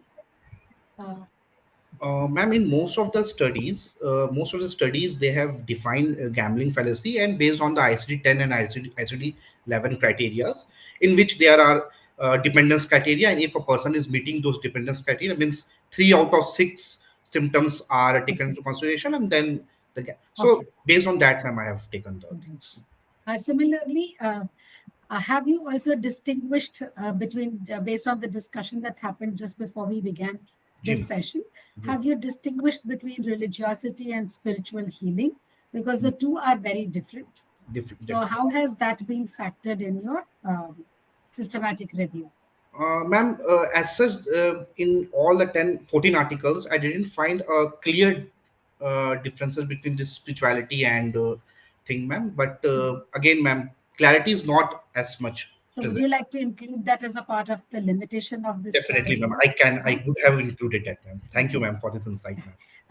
I'm also requesting you to inquire Yes, ma'am. whether this is a scoping review or a systematic review. Ma'am, it's a systematic review, but again, few of the Scopus articles were also included in that, ma'am. No, scoping review and a systematic review. A scoping review is different from a systematic review. And this was a systematic review and a meta-analysis. I understand that's what you wanted to do, but I'm wondering if it fits into scoping review. Okay, ma'am. Just inquire. I'm not asking you to respond just now. Okay. Sure, Stay ma'am. with this question. See, if you want to publish this, it's important to have robustness, isn't it? Sure, ma'am. That's the reason. Okay. Thank you for this important insight, ma'am. The other thing which is very, very important for a systematic review are what are your objectives and research questions? Okay. So could you just... Sure, ma'am. So, ma'am, the objective was very clear that what are the interventions, psychosocial intervention, which these studies are using to give the intervention first, and second, what are the future implications this spiritual healing and spirituality will impact on the individuals, basically adolescent and adults. These were my objectives, ma'am. Okay, then what was the rationale for not including traditional healing? Ma'am, this came into my mind, but again, ma'am, I didn't find any article specific measuring all these aspects, so I didn't include it. But again, I expected this question. Okay, and for something as sensitive as spiritual healing. I'm very sorry, ma'am. Your voice is cracking, ma'am. I'm very sorry. My voice is breaking. Okay, I'm just going to turn my video off for a while. Sure. Is this better for you? Yes, ma'am. Little better, ma'am. Yes, ma'am. So for something as sensitive as spiritual healing, yes, ma'am. Do you think a 10-year duration would be adequate, or you could have explored it you could have gone beyond the 10 years? Just again, a question for you to inquire and then support with a clear rationale as to why you did what you did. Okay. Ma'am, to be very frank, ma'am, what I thought that if I would have included recent articles, it would have given a good impact on my review literature. That's why I was stuck to the recent articles, 10-year articles. But again, ma'am, beyond that, I can go and I can find more important. Not if I want. It is about what has been done in this country. For example, in this country, let's talk about, all the Dawa Dua projects are all very, not 10 years ago, they're older than 10 years. No? Isn't it? And we shouldn't miss out on past knowledge just to fit in recent times. Okay, sure. Okay, so you might want to consider that. Sure, ma'am. I'll take a note of it, ma'am. And the last point that I had was, when you say, okay, so given that you have these findings and implications for intervention, were you able to come out with a conceptualization of broad interventions that can then be taken up for further research? So that's in terms of gaps. Yes, ma'am, definitely. Based on, ma'am, this is my future plan. So based on these findings, I am going to view on the Lazarus and Folkman model of stress and coping. And based on the stress and coping model of Lazarus and Folkman, I can create an intervention package, which will be time limited, obviously, because these days we don't have much time for the intervention. So a brief time limited intervention based on the Lazarus and Folkman stress and coping model must be taken into consideration, which is my future plan as an intervention package. So if you look at literature, there are many models of spiritually sensitive social work practice, okay, that can be applied, right? So I request you to bring in those models as well, so that you will then come up with a far more robust model. My request is also for you to, and not just for you, for all of us here, to read the collected papers in social work by Dr. Gauri Rani Banerjee, because that is the beginning of all the, spirituality-related interventions in social work, in this country at least. So we shouldn't throw away the old just because doesn't seem to be relevant anymore. And that's why I say the time frame needs to be very carefully mentioned, simply because it is, simply because it is old. Okay. So we need to keep that in mind. And if you all have a copy of that, If you have it in your libraries, I know my college library, when I was doing my master's in social work, my library had that. And for me, that was the motivation to be in social work. So I think if we all can access, unfortunately, the book is out of print. So we need to get back to putting it in print. So let's see how we can do that. I don't know how it's going to be possible because it's a TISS publication. But I'm sure that we could make some request and ensure that something happens about it. But we will, that's a different conversation, not for here. Dr. Anish, can we now open the conversation for others to come in? Ma'am, do we have time? Because now it's 1:33. Yes. Our session is till 1:45. Yeah, okay. The next session, next person also. Probably That's if a you have point. some time, if Dr. Bhupendra agrees, then we can have it later at the end. Okay, fine. So please park your questions in case there is. I think one or two questions, not more than that, sir and ma'am. Hi, Abhijit. Can you hear me? Yes, This yes, is sir. Justin. Yes, sir. Yes. Yeah. Have you used any guideline for your systematic review? Sorry, sir. Sir, your voice is cracking, sir. Sir, please. Have you used any guideline for your systematic Guideline. Yes, review? sir. Sir, I use the PRISMA guideline, that is preferred reporting for meta-analysis studies. PRISMA guidelines, sir. Okay.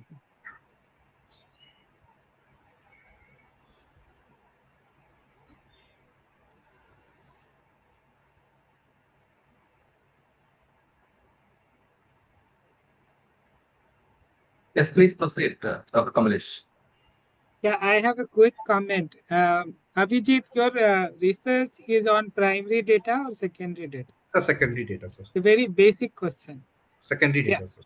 You please kindly read the guidelines of the award papers, because now you are faculty, right? Yes, sir. Yeah. And second comment I'll give after second presentation. Okay, thank you. Thank you, sir. Thank you.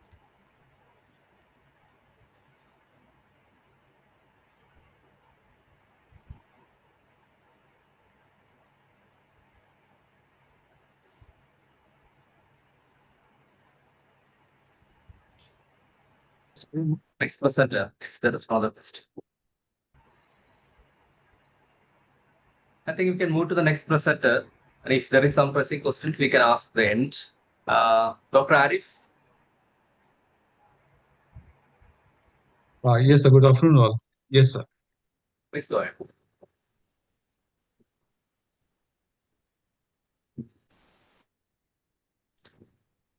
If possible, is turn your camera also.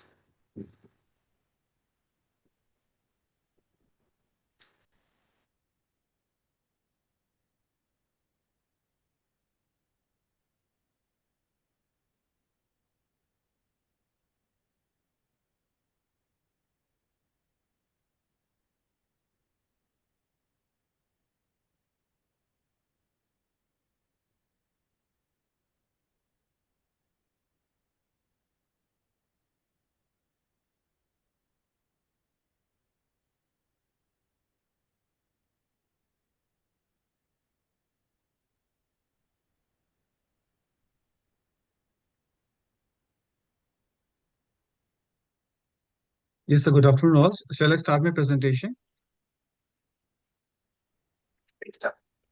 Yeah. So can I off my camera because of the network issue? Because I'm presenting at my home, sir. It's very difficult here to get the internet connection. Go ahead. Okay.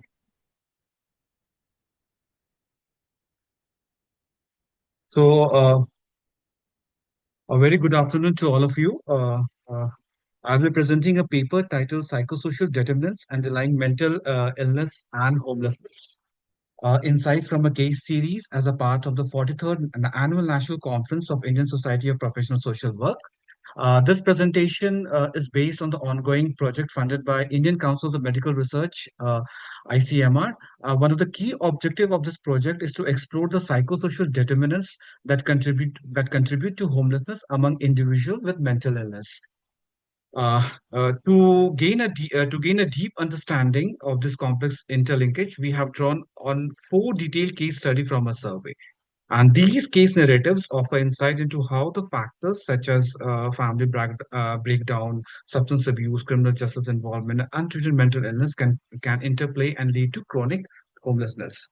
So, coming to the introduction, uh, the complex and often the cyclical relationship between the severe mental illness and homelessness, although this intersection has received attention in high-income country, and it remains significantly underexplored in low and middle income countries. So, individuals with severe mental illness who are homeless often face a multi layers of vulnerability, systematic neglect, poor physical health, and deep social isolation. And these challenges are compounded due to high level of stigma, very low treatment coverage, and inadequate mental health infrastructures.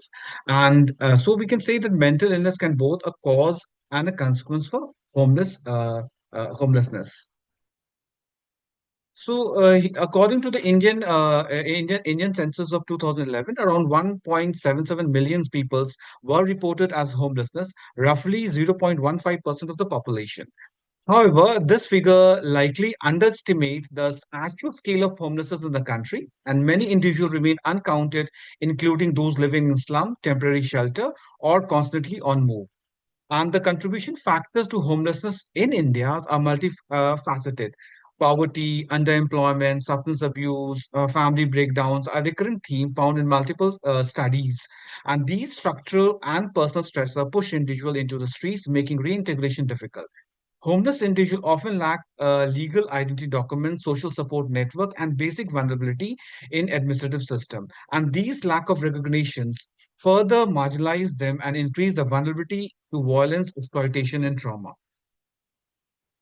So, the aim of the study was to explore and analyze the psychosocial determinants underlying homelessness and mental illness through detailed case studies of individuals receiving care in a tertiary mental facility in Delhi.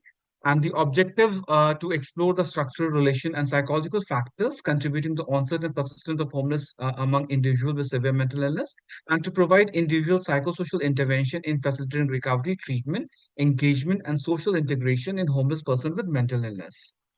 Now, coming to methodology, in this study, we adopted a qualitative case series methodology as outlined by Crown et al. Due to its strength in capturing the context-rich psychosocial phenomena. So, this approach is especially useful when exploring a complex, multifaceted human experiences such as intersection of homelessness and mental illness. Our sample included 4 individuals who are formally classified as homeless person with mental illness. All the participants had received treatment at the tertiary care facility in Delhi, which also ensures access to detailed clinical and psychological record. For the sampling strategy, we employ purposive selection, focusing on the cases with a significant clinical complexity, notable psychosocial vulnerability, and a strong relevance to the theme emerging in a broader research project. And this design enabled us to explore the layered reality of mental illness, social disconnection, and institutional responses in an urban Indian study, especially in the Delhi context. Uh, So in this study, the data were collected from multiple sources to build a rich, holistic understanding of each cases. This include the in-depth interview covering the life history, experiences of homeless and support system, case records review, and the psychosocial assessment. And alongside collateral contacts, interview with caregivers, NGO staff, police, and other stakeholders. Interventions were guided and rooted in person-centered recovery model. Key areas include promoting treatment adherence, facilitating family integration, providing housing and vocational support, and coordinating the legal and administrative aspects. Above all, the approaches emphasize the dignity, autonomy, and social inclusion.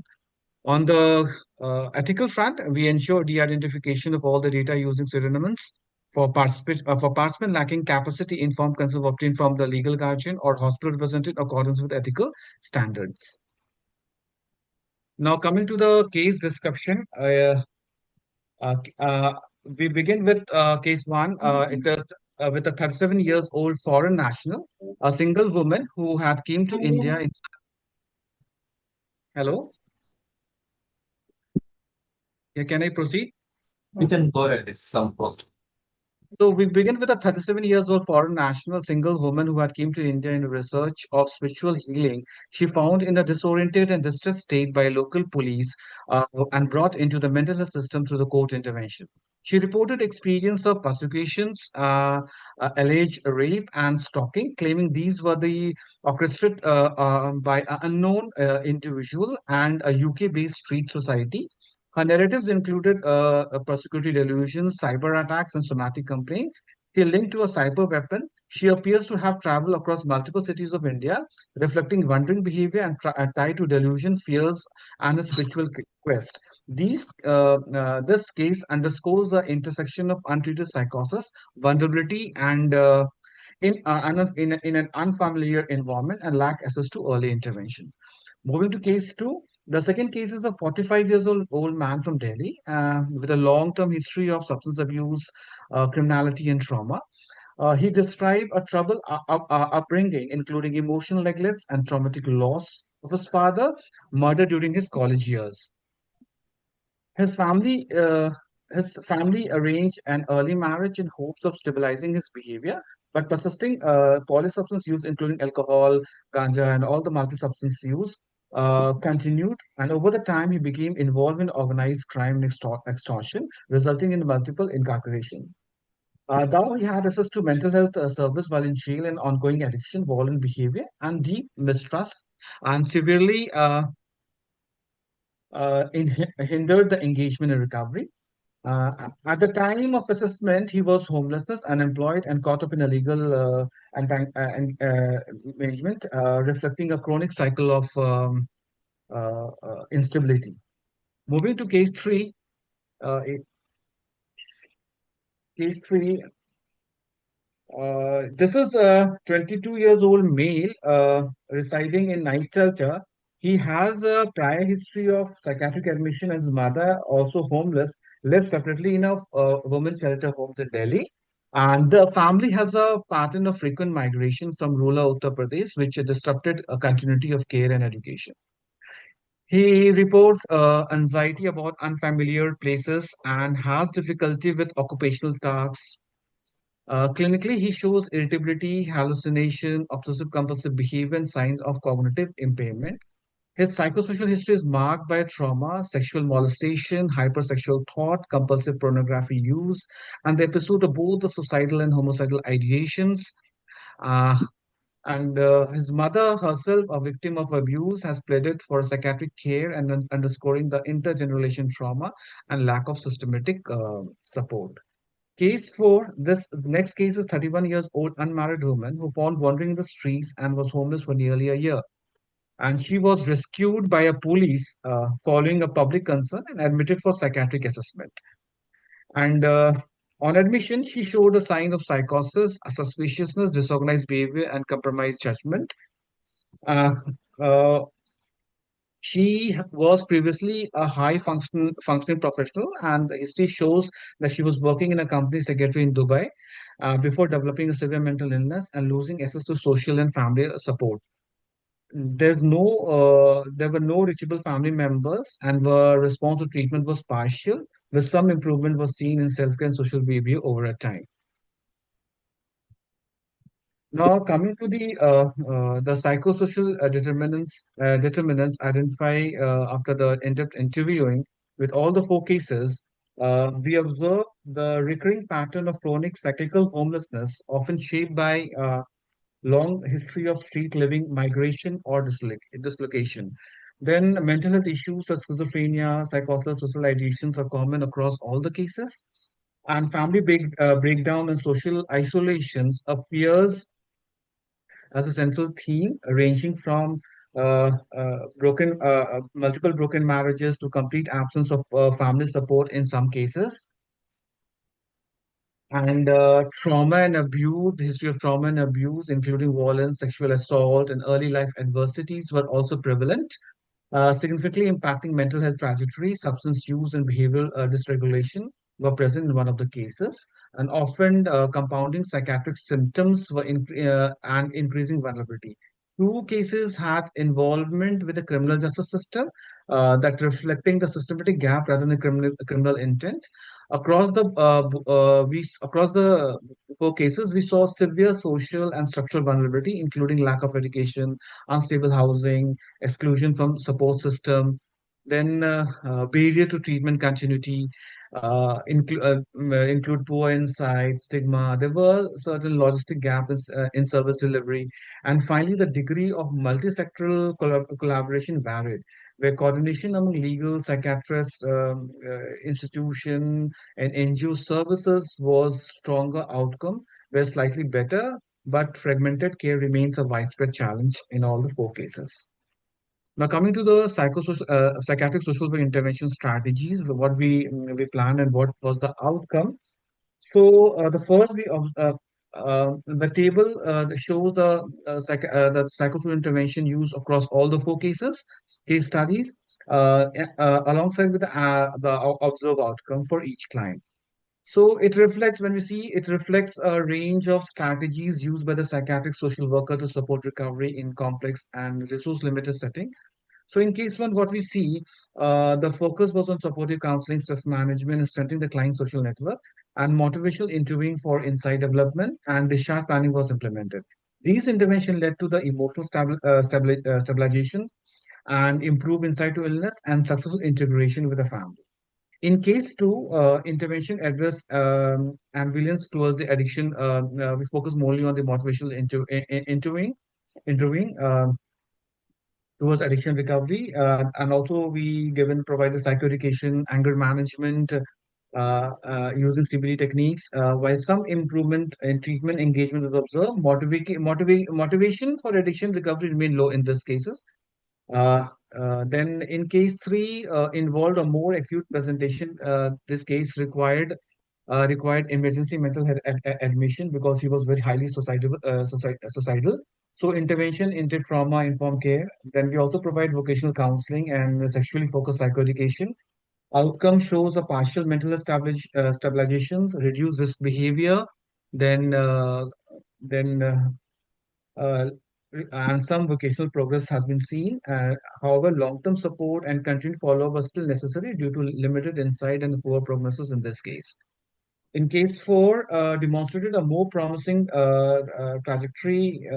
Intervention included psychoeducation, family tracing, legal license, and coordinating discharge planning with NGOs. The individual mental health establishment was achieved, and we successfully transited to an NGO shelters. Till now, we are not able to facilitate. We are not able to contact with the family members, because we were only able to trace the uncle who's in India, and so no family supports available currently right now. And there was definitely the patient has been shifted to a sheltered home, and currently this case highlight the need for gender sensitive rehabilitation framework. And also we are ongoing community integration is planned, because still patient wants to want an independent living, and she want her to go to foreign countries and do a job of a choice. So there are some difficulties right now we are facing because of some legal and administrative barriers we are seeing in this case. So now coming to the thematic summary based on the IDI, what we conducted, we because of the interview what we conducted. So we see the as discussed earlier also here that we observed the chronic and cyclical homelessness. All individuals had prolonged experience of homelessness marked by multiple relocation and stable shelters arrangement, and these were often triggered and exacerbated by mental illness and lack of consistent support system. So then, and the second theme we emerged was several mental illness and psychosocial difficulties. Then third, family breakdown, socialization, isolation. In every cases, there was absence of family support, either due to death, estrangement, or in family breakdown, or emotional unavailability. Even when family members existed, they were often unwilling to provide a meaningful support, and further isolating the individual. So the fourth, with history of trauma and abuse, what we see is including sexual abuse, domestic violence, and early life adversity, these experiences not only contribute to the emotional distress, but also strong link to the onset of mental illness and homelessness later in life. Then we have substance abuse and behavioral dysregulation, where evidence in few cases, and then criminal justice involvement emerge in an individual with history of aggression and legal infractions, often leading to their psychosocial vulnerabilities. Then we have stigma, gender, and vulnerability as one of the theme, was striking the female cases, and these individuals experience a great abandon, less family support, and heightened risks for abuse and marginalization. Gender-based stigma significantly shape their trajectory through mental illness and homelessness. Then the another barriers were another theme emerged was a barrier to treatment continuity, were common across all the cases. Treatment was disrupted due to poverty, lack of documentation, minimal support network, and poor shelters condition, revealing a deep structural inequalities in to health and rehabilitation. Then other was an institutional gap and rehabilitation challenges. But apparent in as such as there was a uh, lack of halfway home, vocational training, and legal guardianship. Reintegration often depend upon the exceptional effort by individual or professional rather than reliable instrumental pathways. So, in all the cases, we see several systematic gaps were present, and discharge and reintegration often required extraordinary effort by the team. And the tenth last one is the multi-sectoral collaboration and the success factors. The role of multi-sectoral collaboration, such as success factors, positive outcomes like rehabilitation or discharge, were only achieved through sustained coordination with mental professionals, the police, the judiciary, and the NGOs. And this underscores the critical need for integrated and coordinated care. Now, coming to discussion, this case studies uh, highlight the complex and the layered realities of mental illness and homelessness in urban India. And these experiences are shaped by deeply intersecting social, structural, and psychological factors. A major theme we observed was a family breakdown and social isolation, and these were especially carried like country like India, where formal welfare systems are limited or absent. Without a safety net, individuals facing mental health challenges often slip into homelessness. So there is a reciprocal relationship between has been observed. Like psychiatric disorder, particularly schizophrenia and substance use, can precipitate homelessness, while homelessness in turn can worsen mental health due to the factor like violence, medication non-adherence, and reported trauma. These traumatic experiences, such as sexual and domestic violence, were especially common, particularly among women and gender minorities. In contrast, young men in our cases often presented aggressive behavior and substance use and frequently linked with criminal justice involvement. The studies also shows the similar findings. We also saw a clear systematic barriers, poor coordination across all the health, legal, and social services, lack of insurance, limited access to rehabilitation services, and the absence of rehabilitation facility. These gaps often lead to a revolving cycle of hospitalization, incarcerations, and street living. And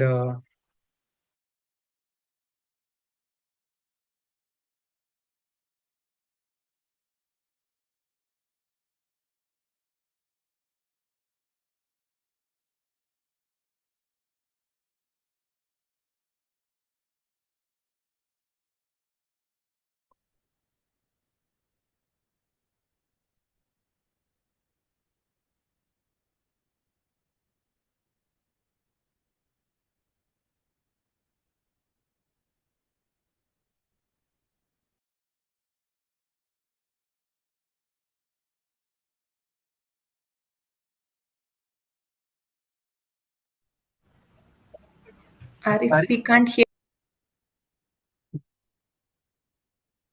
Got disconnected.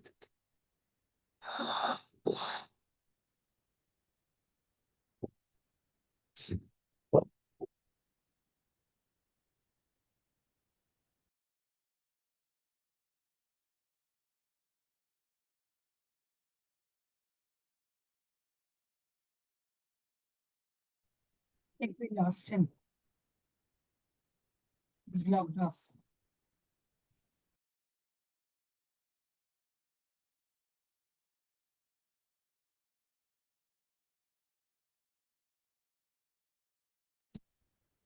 think we may have to wait for it.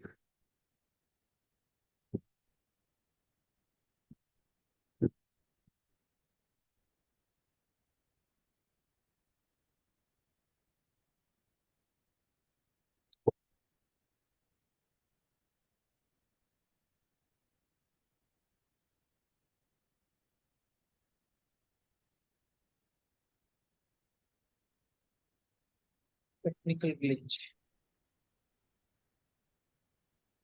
Do we have some more time, or what is that next session is? Next session is another award category to be presented by practitioners. Again, we have time, means they can manage, because they also have only 2 presentations in 45 minutes. Yeah, but the point here is that, Dr. Arif Ali hasn't come back. So clearly there are some issues with the internet. So what do? We just... Okay, somehow, yes, he's here. Now he's here. Okay. He is doing back. Yeah, there was some because electricity issues there in Delhi. So currently, just in between, it's gone. The battery is not giving any backup. So I'm presenting from mobile itself, then, sir. So I hope this is okay. I think you can conclude in a minute because already we Yeah, have yeah. lost time. It's better. So I'll conclude. So what we see, our outcome basically varied from the chronic cycle relapses and homelessness to partial stabilization via shelter care, and there was a stable recovery linked to the empathetic, culture sensitive, and coordinated community-based care, often NGO-led, and the outcomes highlight the importance for integrated multi-sectoral approaches involving the social workers, mental health professionals, and shelters and legal care. Need for a trauma informed, culturally aware, and the community-oriented intervention for homeless person with mental illness. And the policy recommendation will be that there should be community mental health services. There should be a transition housing options like halfway homes. Then there should be the training for the law, for the judicial, then for the shelter staffs, for the NGOs to improve the mental health literacies and responses. Then also there's urgent also there should be integration of mental health services in the primary care. And so we require a long-term coordinated rehabilitation network. We need a structural reform in mental health service delivery. We need legislative framework to prioritize inclusive and the important strategies. And so uh, with this, I would like to end my presentation, and I would like to thank the ICMR and the training grant from PRIA, the Psychiatric Research Infrastructure for Intervention Implementation in India. Also thank the Dr. Ashish Grover, Dr. Neha Dhiya, Dr. Ravinder Singh, and Dr. Harpreet Singh of ICMR, and Dr. Mary Hawk, PRIA faculty. And this content of the script is solely the responsibility of the author and does not necessarily represent the official views of NIH or FIC, and who had no role in the design and the conduct of the study, collection and management, analysis and interpretation of data, preparation, review, or the approval of the manuscript or presentation, and decision to submit the manuscript for publication. Thank you, sir. Thank you for giving time. And I'm very extremely sorry for the because of the internet connectivity, I was not able to on my camera.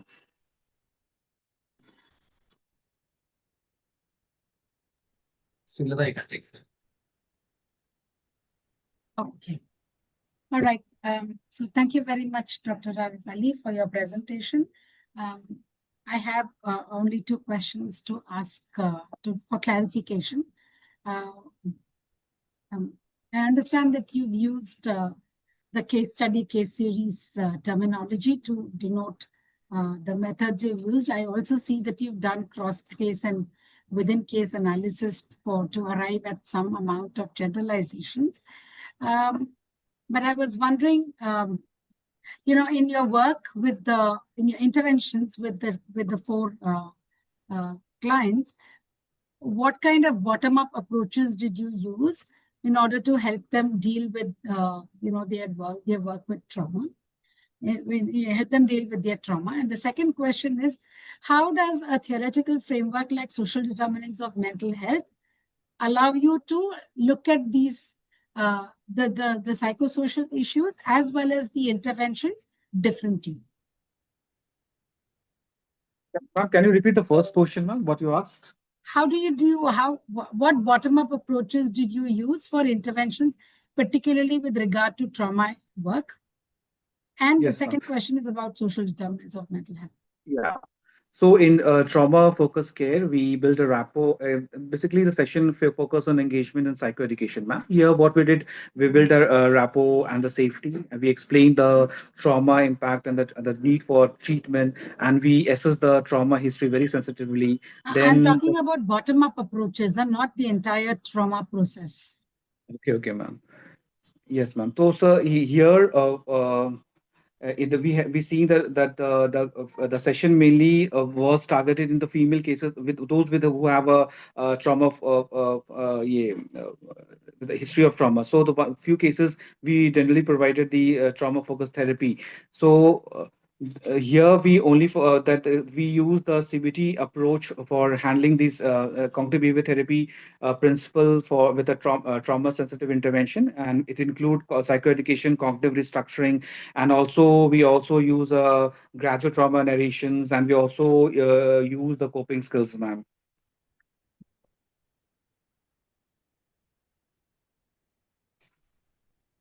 And the second one about social determinants of mental health. In this particular cases you're asking or general you're asking, ma'am? In this particular four clients. Yes, ma'am. When we see you ask the determinants, definitely, ma'am. Here, definitely, there was an issue of poverty was there, unemployment. Like you're asking the factors determinants, or you want to theme what we emerge, ma'am? I want to see, given that you apply the social determinants of mental health, how will your interventions alter or change? Or what interventions will you employ? So, as ma'am, I've already have discussed about the interventions, like what we have given, ma'am. In the interventions, we have talked about the based on the individualized needs of the cases, the intervention was planned, ma'am. For example, in the, like in case one, the need was more on the more on the supportive intervention, ma'am, because the client was very distressed and he was isolated. She was very we were foreign national, so there was issue of also with the she was not able to handle the language and also based on all the case interventions was individualized, ma'am. For example, in case three, we see the poverty, the family issues. I've already talked there was a family breakdown and social isolation was there in case number 2 and 3. So there were certain determinants we have also issue of stigma, then we have a vulnerability, then we have certain substance use, then we also have a barrier to treatment continuity, then there was some also there was some that there was a history of sexual abuse, domestic violence. These were the determinants, ma'am. So based on these factors, ma'am, individualized intervention was planned with each cases were planned. One thing I want to clear, ma'am, here I haven't given intervention. The research assistants has given intervention, so they will be better to explain. But because as a plan of the project is to do the IDI and based on the psychosocial determinant identified during the interview, and accordingly we have a psychosocial intervention plan they need to provide, ma'am. Thank you. Over to you, Dr. Ramesh. Thank you for this very important topic and presentation, and appreciate that you gained a project for helping the students. I have one or two questions. The first question is, what is your research purpose, and what is primary research question? So in the initial the starting, I've told this is one objective of my project to explore the psychosocial determinants of homeless person with mental illness. So here, what we are doing FGTs and IDI with homeless person with mental illness in order to explore the psychosocial determinants, sir. Okay, but from then that, one of your objective was on intervention, and the presentation also included on interventions. So the primary objective was, from the title, it is very clear that we want to study psychosocial determinants. That's very clear. Yes, When yes, it sir. came down to the presentation, one of the objectives, second objective of the study was intervention, provide intervention. Yes, sir. Do you think that that's different from the current study, or else was part of the same? Yes, sir. So when we see the ethical issue, sir, the study has been designed, so we have to provide a certain psychosocial intervention. We have to provide certain family interventions, or whether they require the mental Should health that treatment. be should that be That part of only, your only, current only study? the, yes, sir. So Yes, in the as an current study, ethical consideration, definitely yeah, yes. You have to yes, sir. provide Yes, intervention. sir. Definitely, I agree. But Yes, then sir. the primary So premise criteria yeah, of study and I got your sir. Definitely, the project doesn't allow us to, but in this case, we have because I thought it's will better for understanding. Once the determinants have been identified, it's better to provide a psychosocial intervention, sir. With this folk, because all the cases were admitted in our hospital, so these intervention I have shown and I have made as an objective. So as this I've already yes, sir. okay. Thank you. Now, now I have another thing. You said that ethics. Now, I wanted to know whether this particular study has been approved by any ethics committee, especially the ICMR, based on Yes, ICMR sir. Yes, sir. Yes, guidelines. sir. Yes, sir. Yes, sir. It has been, sir. You have not mentioned that. You mentioned that there is no need for ethics because it's a no. You did not mention about ethics. There was a clearance. Yes, the main so the part of the project, the main Yeah, project yeah, has been yes, sir, that has been yeah, yeah. approved by CMR, sir. Yes, sir. That's the ethical committee approved. Yes, sir. Yes. And how do you define homelessness? So in my case, the definition of homelessness is 1 minute, sir. I will go through the slides. Here, sir, in our definition was homelessness will only focus on Hindi speaking adults residing in a location not intended for human habitation, like streets, squats, or train station, or those recently accommodated by organization providing a free or low cost housing shelter within the past 7 days. So, this was the operational definition in our study, sir. So I have one more question. Basically, in the 4 case studies, and what's the criteria for selection of these cases? Because it's a purposeful case study selection. So what are Yes, the sir. criteria for selection? So, what we see those cases with clinical complexity, with psychosocial vulnerability only. So purposely, the case was taken, sir, because Because my for concern is basically with the first case. No, the first case yes, is sir. a foreign. And Yes, sir. now you're going to talk about self-determinants of health and other aspects. And Yes, sir. a person who's temporarily came down to India or I think I found that she is not migrated. She's actually came down for a spiritual visit to India, Yes, and she got yes, into yes. this problem. So, do you think that the cases matches because it's a case series and you're going to conclude something from that?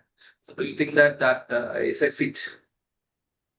So definitely, sir, when we see that initial when she reported that people are have allegedly raped her, people are stalking. So we don't know, sir, whether it's happened because a delusion or is a part of his Yeah. matlab is a yes, sir. So this case, we when we have a session with the client, then we saw it is a part of of her hallucination and delusion, sir. Then you getting, sir? So Yeah. the verbatism what the client was telling give us a scope. Yeah, definitely there is some violence or some trauma is there in this particular case. So we proceeded with this detailed idea, sir, with this case. Okay, okay, Doc. Thank you so much for your responses. Thank you so much. Now we probably have to conclude. Dr. Bhupendra, should we open this now for questions? One or two questions. We have time. Actually not. That No. that was the reason to raising my hand. Yeah, I understood. I understood. That's the asked it. Okay, so then shall we conclude? I think we had. I just since the mic is with me. I'll just conclude with from my side and Dr. Sela will add on to that. I think we had 2 wonderful presentations. One was basically a systematic review. The second one was on a based on a case series qualitative research methodology study, which talks about homelessness and other things. So we have heard 2 scholars presenting about their research work, and it was well presented, and we are really happy about the presentations. And definitely, this is we got to know many things. because when we heard two presentations, the systematicness of the processes they do involved, so we also got chances to learn more about their methodologies and studies. So I think both the researchers were actually relevant to our context, and they have some significant contribution to our social literature. So thank you so much for your presentations, and thank you, ISPSW, for this opportunity to chair this session along with Professor Srilata. Thank you so much. Okay. So yeah, this like Dr. Anish mentioned, these are two interesting presentations, drawing from diverse and yet perhaps feeding into each other. However, all of these, both the presentations focus on how the macro context influence the the individual's functioning, and therefore and highlights what is and brings home to us the truth that we as social workers have a very important role to play, traversing both the three micro, meso, and macro contexts, and we cannot look at one in isolation without the other. Having said this, it also brings to home the fact that we are human beings. We are spiritual beings with a human experience, and we carry with us these experiences of both being a spiritual person as well as a human into every activity or every task that we perform, whether in personal or professional life. And when we are able to, particularly the second presentation has shown how we as social workers have the USP of working with systems and cultural norms that are very disempowering and life diminishing, and merely working with individuals on interventions is inadequate. And unless we address systemic factors, we're never going to look at well-being in its totality, in its holistic view. And I think that is the take-home lesson for me, particularly through these presentations. Thank you, organizers, for having invited us and for having us to chair these sessions. We learned a lot. Thank you. Thank you, both the chairpersons, for your time and valuable comments and very scientific driving for the session.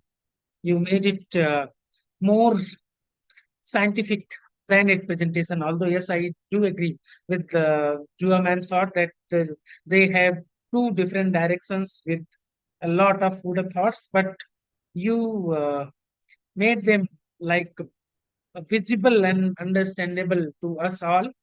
Thank you so much, Jua ma'am, for joining us and being with us. And thank you, Anish sir, for being with us. Thank you so much. Thank you. Okay, so now we are moving for another award session, although we are just a bit delay from our scheduled time. So for this session, we have two chairpersons. One is Associate Professor at Delhi School of Social Work, Dr. Archana Kaushik. Ma'am is at present, she joined, but somehow some important task came up and she had to left, but she would join in between. And our another chairperson is Dr. Atiq Ahmed. Sir is Assistant Professor in the Central University of Rajasthan, hold a vast experience in the research and in the social work education as well. In this session, we have two papers to be read, and they all are psychiatric social workers working in their field. And as only one had mentioned his title in the working station, another didn't. So I expect that they might tell about them while their presentation. Atiq sir, are you with us? Yes, sir. Thank you. I am with you. Okay, thank you, sir. So, Dr. Archana has requested to proceed your session, and she will join in between. I'm just passing her message to you. Now this session is over to you. We have two presentations. One is Mr. Laik Ahmed, and another one is Tanaya Sen Gupta. Over to you, sir. Thank you, Bhupendra, sir. I welcome all those who have joined for this ISPSW conference for this particular session, award category session for the practitioners. And in this session, we have two participants. two candidates who are going to compete, and the first person is Mr. Laik Ahmed.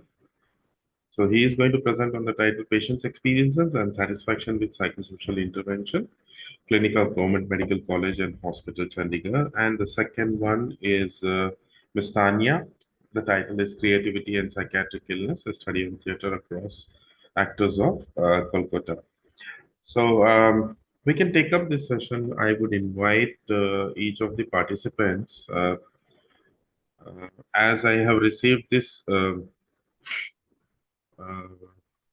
schedule, I have got Mr. Laik Ahmed's name appearing as the first, so I would like to invite him. Mr. Laik Ahmed, can you come Hi, sir. forward? Hi, sir. Yes, just briefly introduce yourself and then you can make your presentation. So, 1 minute, sir.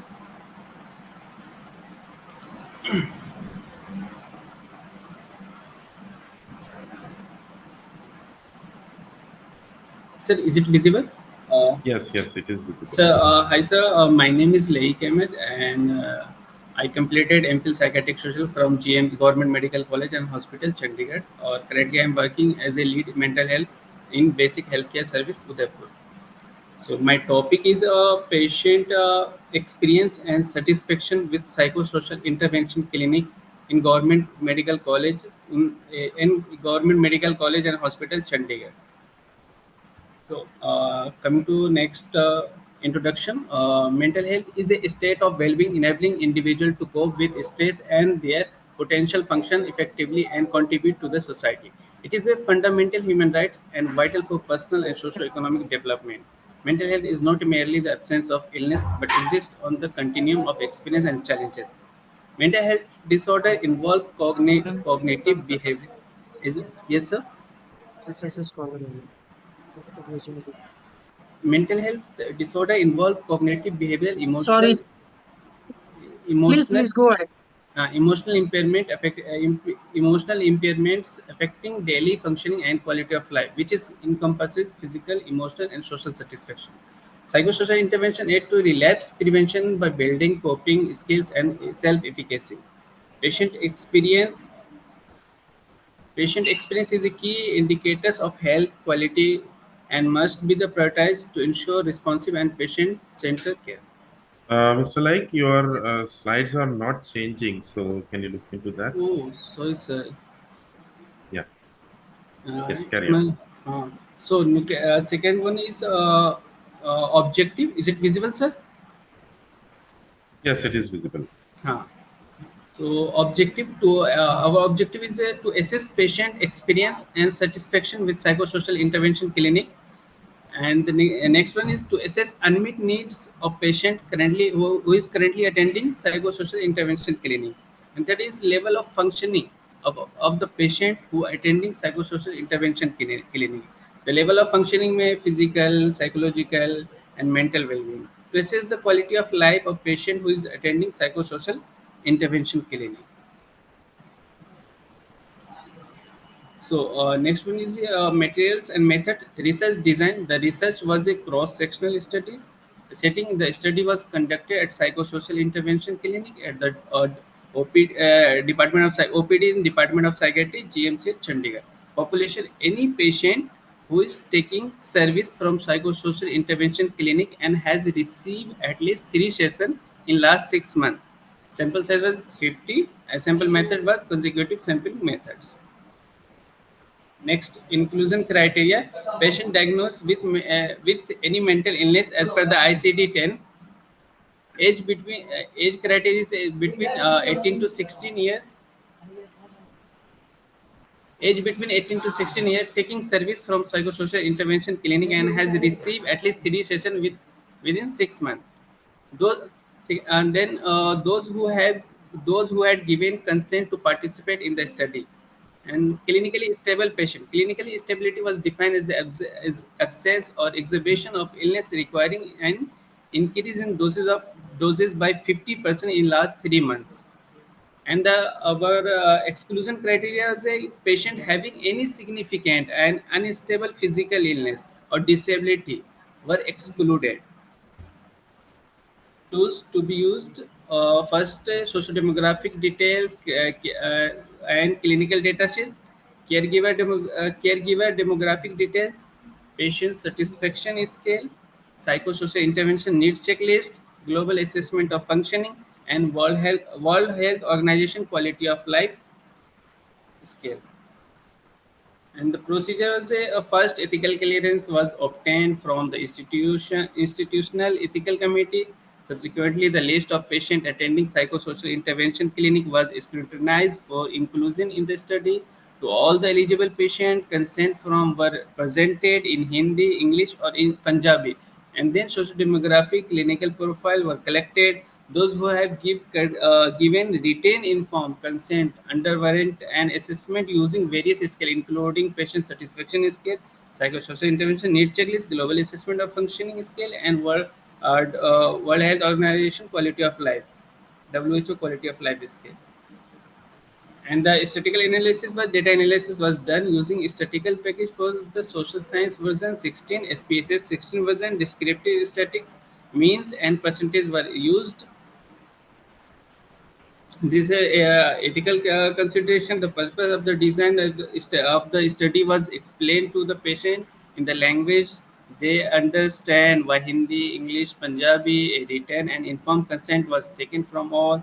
The patient was informed that they could not withdraw any time. They could withdraw any time from the study without giving any specific reason, and the confidentiality of the information was obtained, was maintained, and revealed only to the faculty associated with this study and editors of the journal if published. And this is about the socio-demographic details of patient. The age of the patient 18 to 16 years, and the mean of 34.1% with a standard deviation 1.02%, and 66% were married and 28% are single, and the education was a patient 32% of the education was the post-graduated graduated patient was 32%, inter diploma was 16, and matric was 20, and the professional occupational was 14, and a semi-professional 16%, commercial and shop owner 10%, and housewife, household works was 14%, unemployed was 24%, family, nuclear family was 48%, joint family 50%, extended was 2%. The locality rural 56% was rural, urban semi-urban was 44%. Next one was the socio-demographic profiles for caregiver. The reliability of information was 100%, and the relationship with the patient was patient parents was 40%, spouse 52%, siblings 4%, and offspring 4%. Age was the age of caregiver 44.94 with standard deviation 13.12. Marital status was 88% was married of caregiver, and education was inter diploma was 26%, and graduate 34%, and occupational was professional occupational was 72%, so shop owner it was 18, and semi skills and skills was 4%. So next was the clinical profile. uh, in this we mentioned duration of illness, duration of treatment, refer from the duration of illness may 28% was patient who's taking treatment from 1 to 2 years, 16% 6 to 6 months, and 20% was 4 to 6 months. And the duration of treatment referral from direct was 96%, and age of onset insidious was 100% was insidious. Course of illness was continuous was 16%, episodic was 60%, and remitted is 24%. Progress of illness may improving was 78%, and number of hospitalization which I 0.48%, with standard deviation 1.019%. And next one is also a clinical data. This is currently ongoing treatment. 98% was currently ongoing treatment. change in medicine in 15% was no, 100% was not. Family history of any psychiatric illness, 16% was family history of psychiatric illness. Any medical legal, 2% was a medical legal issues patient, and diagnosis we define as in coding word. 52% was a mood disorder patient, and 36% was a anxiety disorder. Next one is a patient experience and satisfaction with psychosocial intervention. In this we have six columns. Like first is trust, communication, exploration of ideas, body language, active listening, and miscellaneous. The mean of patient score in all six categories: first, trust, communication, exploration of idea, body language, active listening, communication, and the overall the mean and standard deviation was mean and standard deviation of the miscellaneous was 12.84% with standard deviation 1.9, communication 13.2, 13.20 with standard deviation 1.86, exploration of ideas was 8.86 with standard deviation 1.2, body language 8.48 with standard deviation 1.16, active listening 17.06 with standard deviation 2.59, and miscellaneous 21.56 with standard deviation 2.42. And next was is a global assessment of functioning skill, ranking a patient from 0 to 100, and all the patient mean and standard deviation score was 18.22 with standard deviation 8.15, which is educate. And the next one is a unmet need of psychosocial intervention. There was certain high unmet need like psychotic symptoms 84%, crisis management 60%, stigma 54%, unemployed 52%, express emotion 52%, physical health 48%, flexible job timing 46%, conflict of property related 36. And the last one was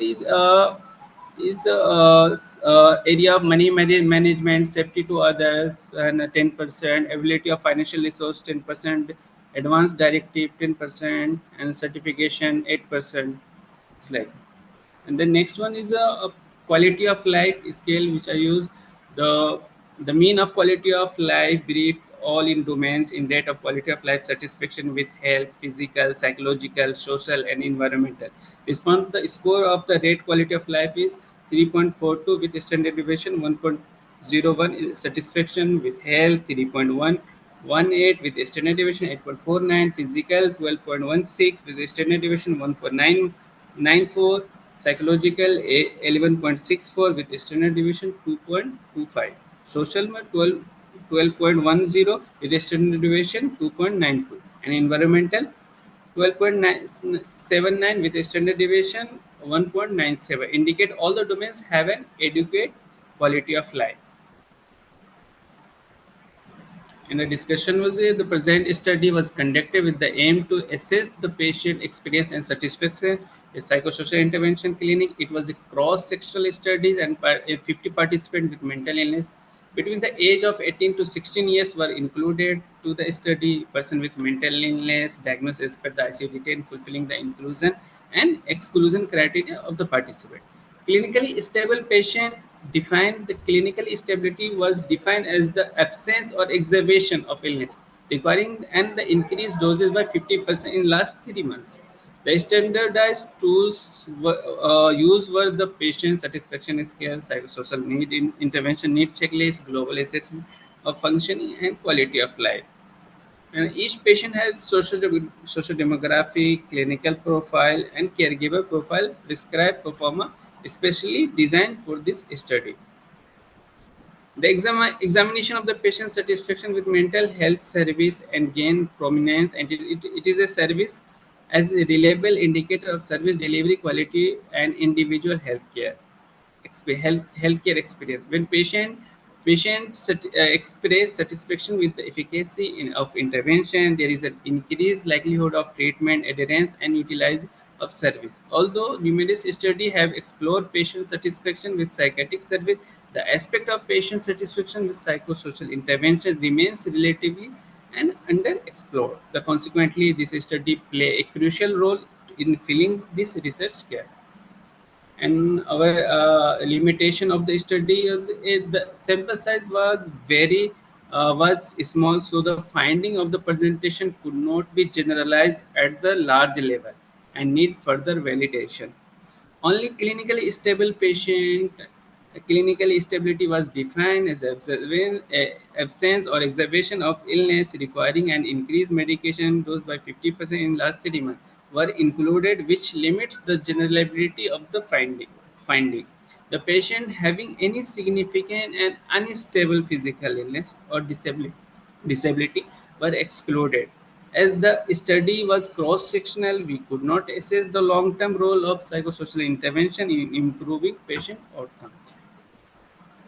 The next, patient attending psychosocial intervention and clinic communicate and substantial number of psychosocial intervention needs, all of which were effectively addressed with the intervention framework. The prevalence and meet needs include psychotic symptoms, crisis management, stigma, unemployed, express emotion, physical health, flexible job timing, conflict including property and family matters, treatments, compliance, activity of daily living, abuse, and emotional, physical, sexual concern. A comprehensive evaluation of the patient satisfaction covered various categories, revealing the high score in trust, communication, and well miscellaneous aspect. The majority of the patient expressed high level of satisfaction. Furthermore, a significant majority of the patient demonstrated high score in the global assessment of functioning across the multiple domains, including occupational, social, schooling, and daily activity, which is indicate positive function in occupational, social, schooling, and daily activities domains. Patients who underwent psychosocial intervention at the psychosocial intervention clinic demonstrated the predominantly positive impact on their quality of life. The result of highlight a significant correlation between psychosocial intervention and favorable patient outcome, indicates an overall improving in function amongst the individual with mental illness. This is our reference. Yeah. Thank you. Thank you, Mr. Laik Ahmed. You have made a brief Atik presentation. sir, Yes, sorry, Bhupendra sir. Yeah. I'm just jumping. Another chairperson, Dr. Susma Kumari, ma'am is assistant professor in the human behavior department at IBHAS. She is also with us. So please proceed, both the chairpersons. Sorry, I jumped in between. Oh, that's perfectly all right, Bhupendra sir. Dr. Sushma, you are welcome. We have just had one presentation from Mr. Laik Ahmed, and he's still there. He just finished his presentation, and we would like to just ask few questions. If anybody would like to ask a brief question so that he can defend that from the floor. Anybody? Yes, sir. Yes, sir.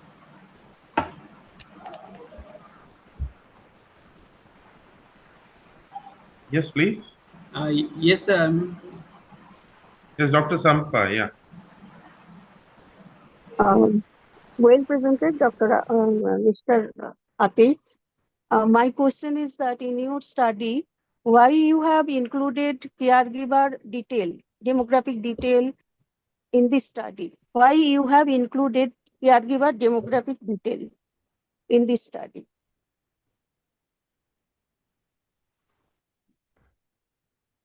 Yes, Mr. Laik, you can answer that question.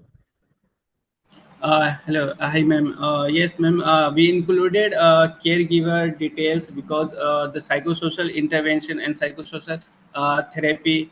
We must need to understand the quality of life of a patient with and quality of life and global overall there's of functioning of patient with mental illness with caregiver of patient like all these things which I mentioned, and this thing is the reason to add caregiver details and assessment caregiver perform in this study to find out So, mostly quality of life and overall functioning of patients at home.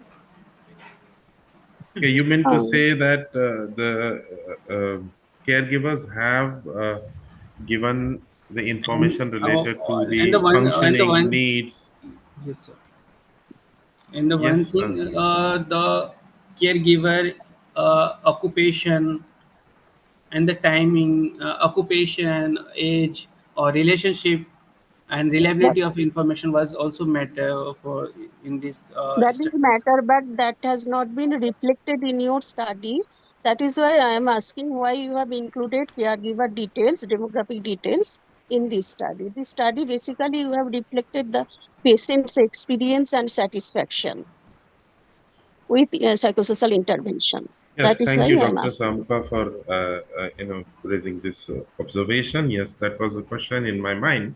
Yes. That the study primarily focuses towards the patients, the objectives, etc. However, the caregivers are included for getting information which the caregiver may not be able to. I mean, the patient may not be able to respond here. Respond, yes, Uh, sir. that's what Mr. Lai clarified. And Yes. yes, of course, you had included this information in your methodology part. That these are my caregivers, and this is the selection criteria for the caregivers, and how they are involved in this research. Probably caregiver rater scales you would have used for functioning, global assessment, etc. Right? That you should have mentioned. Yes, sir. Let's move on to the one question which I would like to point out, and would you like to respond to that? It is like when you were presenting your results, you were presenting in terms of numbers, right? For example, quality of life. Okay, you just presented the breath scales, quality of life. You just presented the uh, numbers, what they have got, or the scoring means of the each means and dimension. yes sir, Yes, percentage listen to me. means percentage and standard deviation. Yes, the question now is, what Yes sir. does that mean? That in other scales also you have done the similar thing. However, how to interpret that, whether the functioning is adequate, that need to be included. So, can you tell that the question is like the needs which you have found? So, what are the basic unmet needs which the patients and the caregivers have reported from your review, from your research? Uh, yes, sir. As I mentioned, in basic and meet needs of patient, of basic food, accommodation, or of food and accommodation was also basic needs. Like to for our result is 4% was needs of 4% patient have needs of food and accommodation. Like 12% patient had needs of daytime activities. Physical needs of 24% of patient have physical needs. Treatment compliance 18% patient have treatment compliance. Yeah, as we mentioned, like most of the crisis management, 30% patient was need a crisis management. Psychological distress, 42% patient needs a psychological distress and facing suffering psychological need distress suffering. Okay, good. One of the need which came out at 54% is that stigma. Okay, so in this, is this like, stigma is still they are facing. So Yes, sir. what could be a intervention which would be helpful to the public and to the patients and the family, how to manage the stigma which they are facing? The first thing was, sir, we educate to patient and his family member about his illness, and then second thing we aware in community about mental illness, stigma, mental illness causes, or second thing myth about mental illness. So I think we should aware to people, family, and community about the myth of mental illness, which is a high risk of stigma about mental illness in this community, in the community. Right, okay. We have you got any ethical clearance from any institute ethical clearance committee or something like that, which was not mentioned in your presentation, though you said ethical consideration, but any ethical clearance from institute ethics committee or any body has given the clearance for this? Sir, I mentioned that I approve. This study was approved from committee from GMCS Chandigarh department ethical. This study was approved from ethical departments, ethical committee Right. Okay. Okay. Anyone would like to ask a quick question, which otherwise we'll move on to the next participant. Okay, Dr. Sushma is here. If Dr. Sushma is another chairperson of this session, would you Like like I to? have question. Though I have missed the result portion, have you assessed on pre and post test basis? Have you made any comparison? No, ma'am. I just Because cross you are this. assessing the psychiatric services, Yeah. overall patient's experience and satisfaction. Yes, So ma'am. how you can comment on that without taking pre and post assessment, whether your services are effective or not? Ma'am, we conducted research after 3 sessions of psychosocial intervention. This So study was that is the cross-sectional. main reason I'm asking you to know the effectiveness of the services you are providing. Have you taken the data on before starting your intervention? No, no, ma'am. No, ma'am. This study was also just a cross-sectional study. Okay.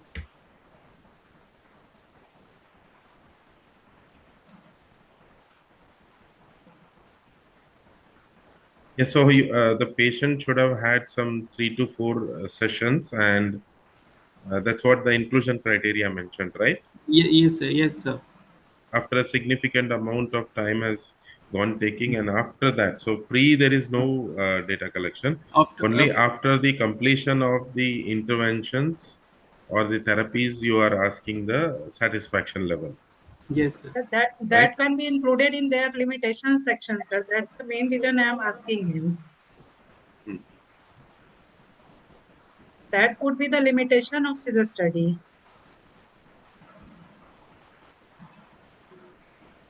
Yes, I think he mentioned that there is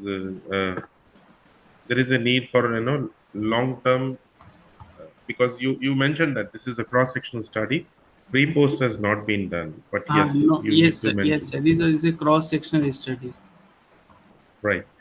But then patient qualifies only after several sessions, like Of, inclusion of, of, criteria mentioned. After 3 sessions of psychosocial And that intervention. is a how much period of treatment? In last 6 months. So the patient has been there with you for at least 6 months. Patient, After that, patient, only you are. patients taking service from psychosocial intervention clinic and has received at least 3 sessions in last 6 months. Okay. Okay. Yes. Right. Any more questions? Anyone would like to clarify? Otherwise, we'll move on to the next participant.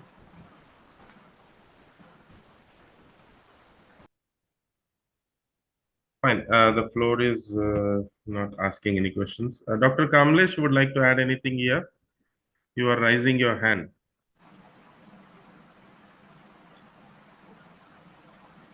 Yeah, please don't take my answer in your assessment Because you are process. one No, of sir, the sir, co-author sir. for this. Yes. Yes, he is co-author and he should not be allowed No, to respond over here.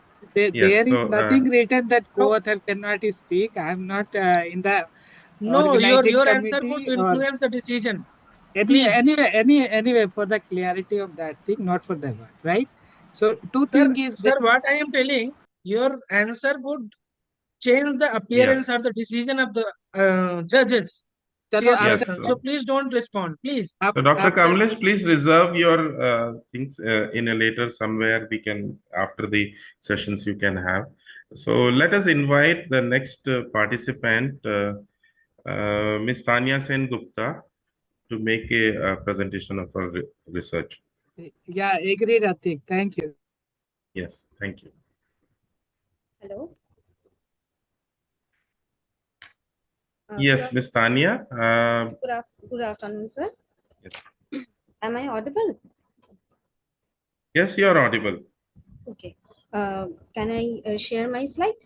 Yeah, please share. Okay.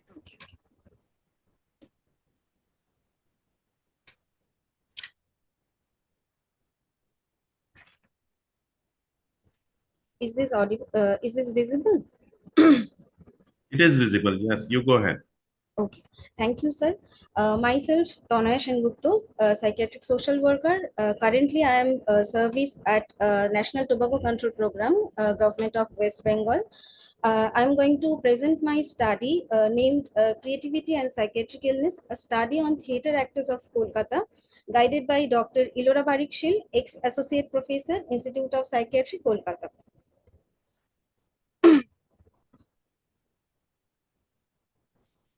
Introduction. Spearman defines creativity is the power of human mind to create new contents by transforming relations and thereby generating new correlates.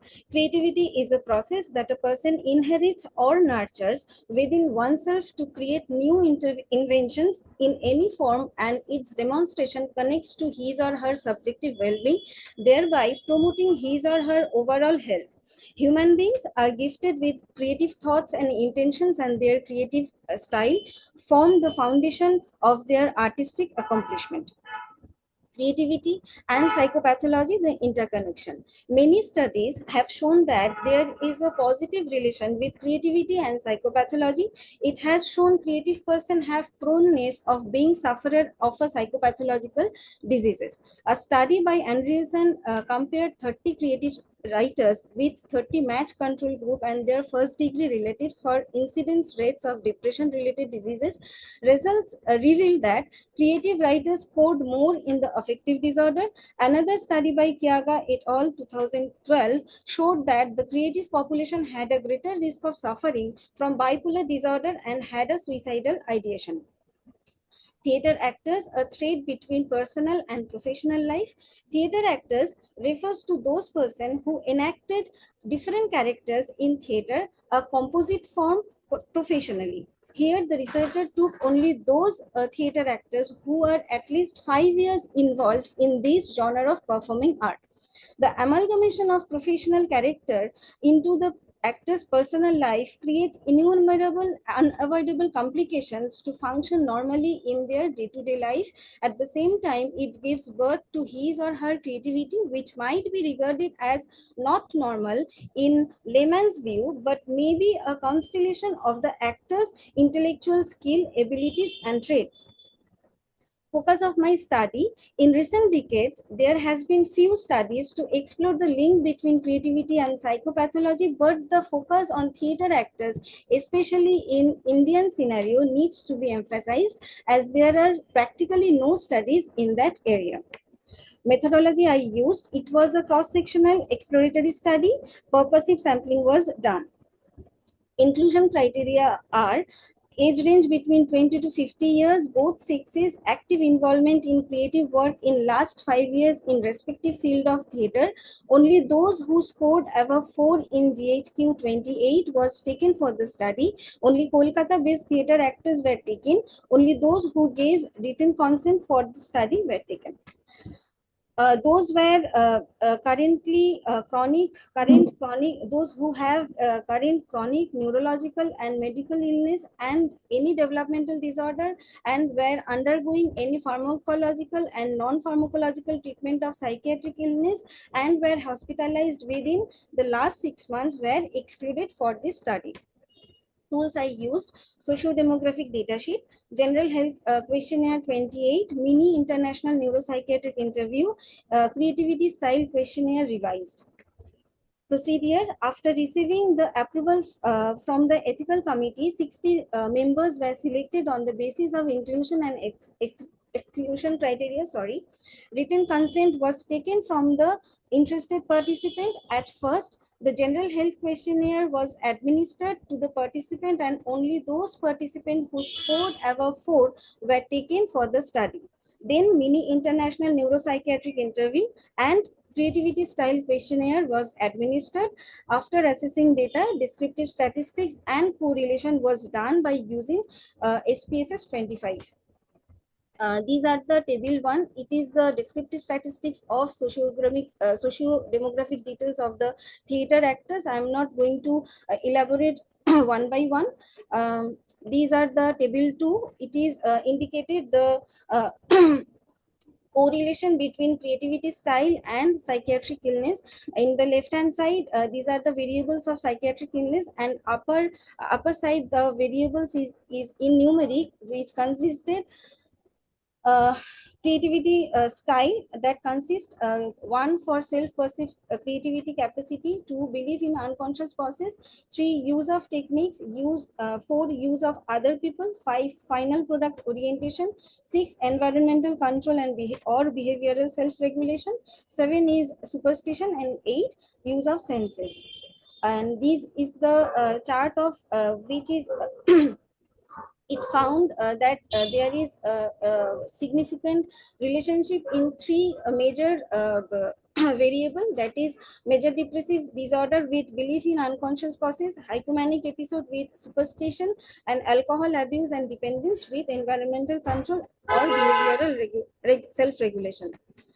Discussion. In this study, it was observed that major depressive episode had a positive association with all the domains of creativity style. Belief in unconscious process and superstition of creativity style also had a positive association with dysthymia. The positive association is consistent from the results of some previous studies which revealed that increased creativity is associated with higher depression. The present study also revealed that self-perceived creative capacity, use of techniques, and final product orientation of creativity style had a positive association with alcohol abuse and dependence. The findings were similar to the study by NAFO 2008, where he revealed that this distinguished creativity was associated with alcohol dependence. The present study also reported that belief in unconscious process, use of other people, and use of senses of the creativity style was negatively associated with alcohol abuse and dependence. These findings was consistent with another study by Carr et al. 1991, which revealed lesser consumption of alcohol might have a beneficial effect on the creativity, but increased alcohol dependence would impair the effective efficiency. Limitations of the study. This only assess the association between creativity and psychiatric illness. Hence, it could not assess any positive factors of being psychiatrically ill of the theatre actors of Kolkata.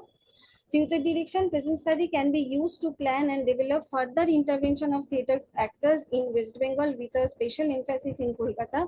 Awareness regarding psychiatric illness among creative people can be planned from the psychiatric social work perspective, thereby promoting subjective well-being and overall health. I conclude this study corroborates the fact that though creativity is an important human trait which promotes an individual's identity, yet the presence of psychiatric illness might prompt a severe threat. In the recent scenario, theater and theater actors are lesser than any other creative genre. Hence, promoting their holistic health will enlighten the brighter side of the creativity of the theater actors. Hence, early identification of psychiatric illness and partnering with psychiatrists, clinical psychologist or psychologist, and psychiatric social worker or medical social worker, and planning professional intervention by the mental health team will affirm and promote theater actors' well-being and overall health. These are my references. Thank you. Thank you, Ms. Tanya, a very brief presentation. I request Dr. Sushma, another chairperson of this session. Can you take over, ma'am? Tanya, you have brought a very unique topic because hardly any mental health professionals are putting effort towards those areas. So now I'm opening the session for any question and query from the audience.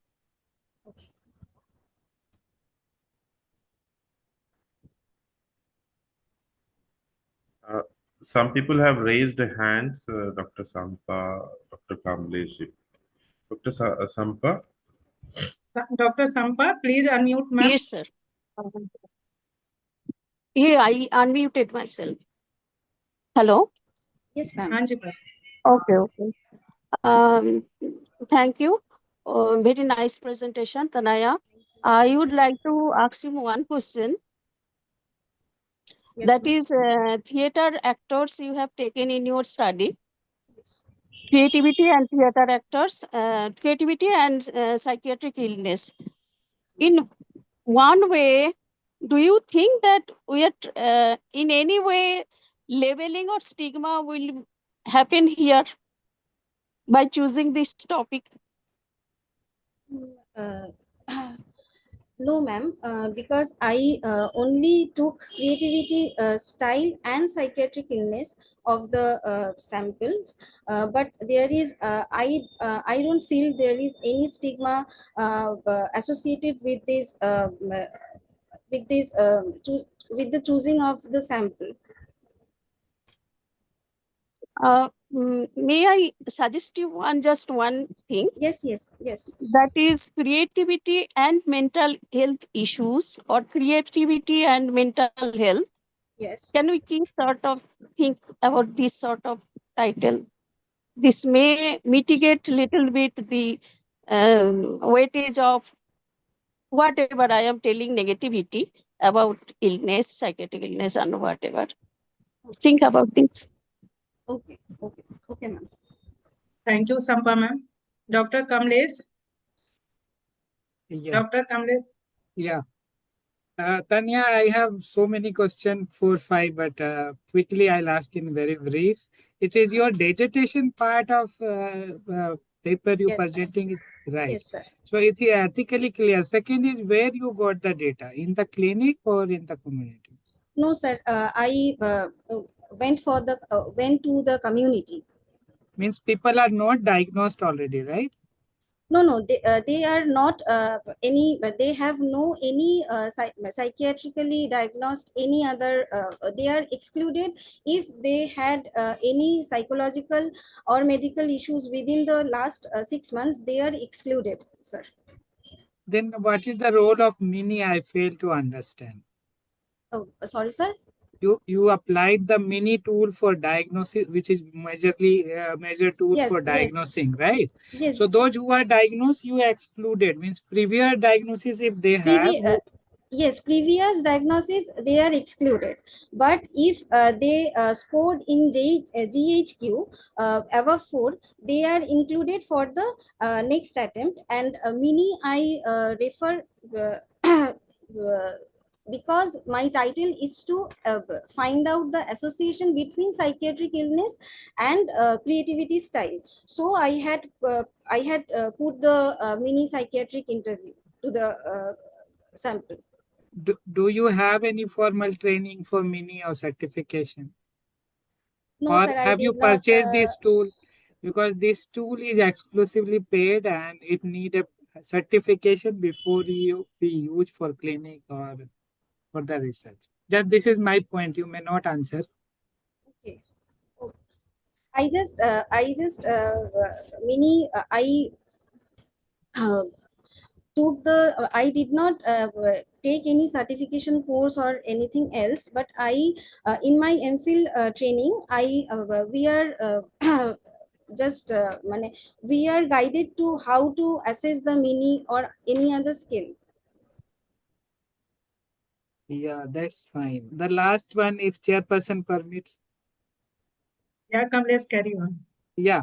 So in your correlation table, you have said that substance abusers are positively correlated with the creativity. If I have not misunderstood it. Substance use, no, sir, substance use not. Alcohol abuse and dependence. That same thing. Actually, sir, there is a segregation in substance and alcohol dependence. So I mentioned it. Sorry, sir. But can we interpret it like those who are using the alcohol, they are more creative? Is it No, like sir. Is it? Is it? These are it's shown that there is a positive relation, but it is not significantly but I don't get any significant association in these factors. But alcohol abuse and self dependence, it might affect their creative it might affect their creativity style in more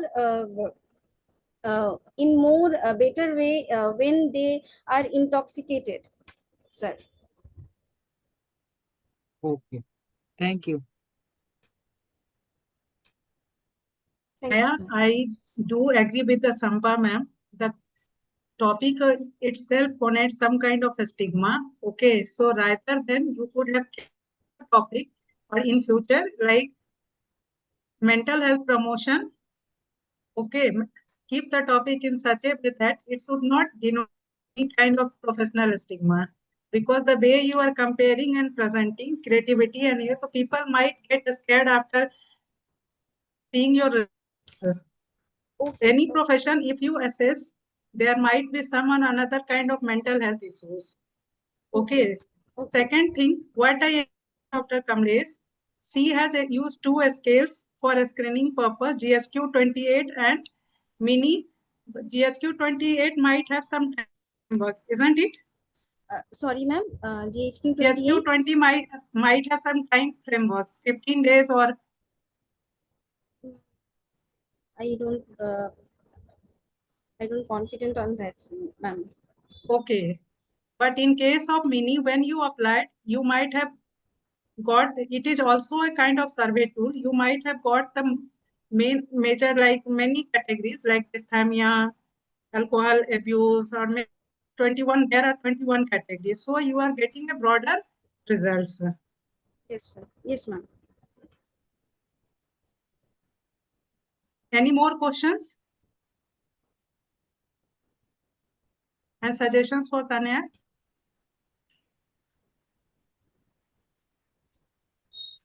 A quick reflection from my side, ma'am, is that the title talks about creativity and mental illness, but when we go around in reading in depth, then we come to know that she has excluded those people who have mental illness.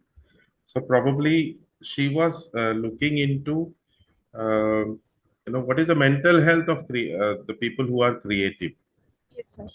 Okay, so Yes. that's what Dr. Sampa was trying to put through, and Sushma Madam also informed. I mean, told that probably if you had looked into this direction, that whether creativity and psychiatric illness, there is any link in that. There are several studies on that.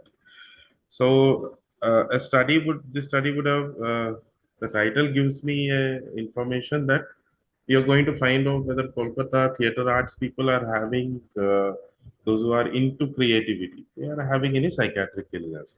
So, but when we read down, there was some misleading that this is not the case, whereas you have taken those who have psychiatric illness, you have excluded, Yes. and then you are trying to find out whether there is a link between those who found to be people who are normal, who are not yet diagnosed with Yes, sir. psychiatric Yes, sir. illness. Yes, sir. Okay.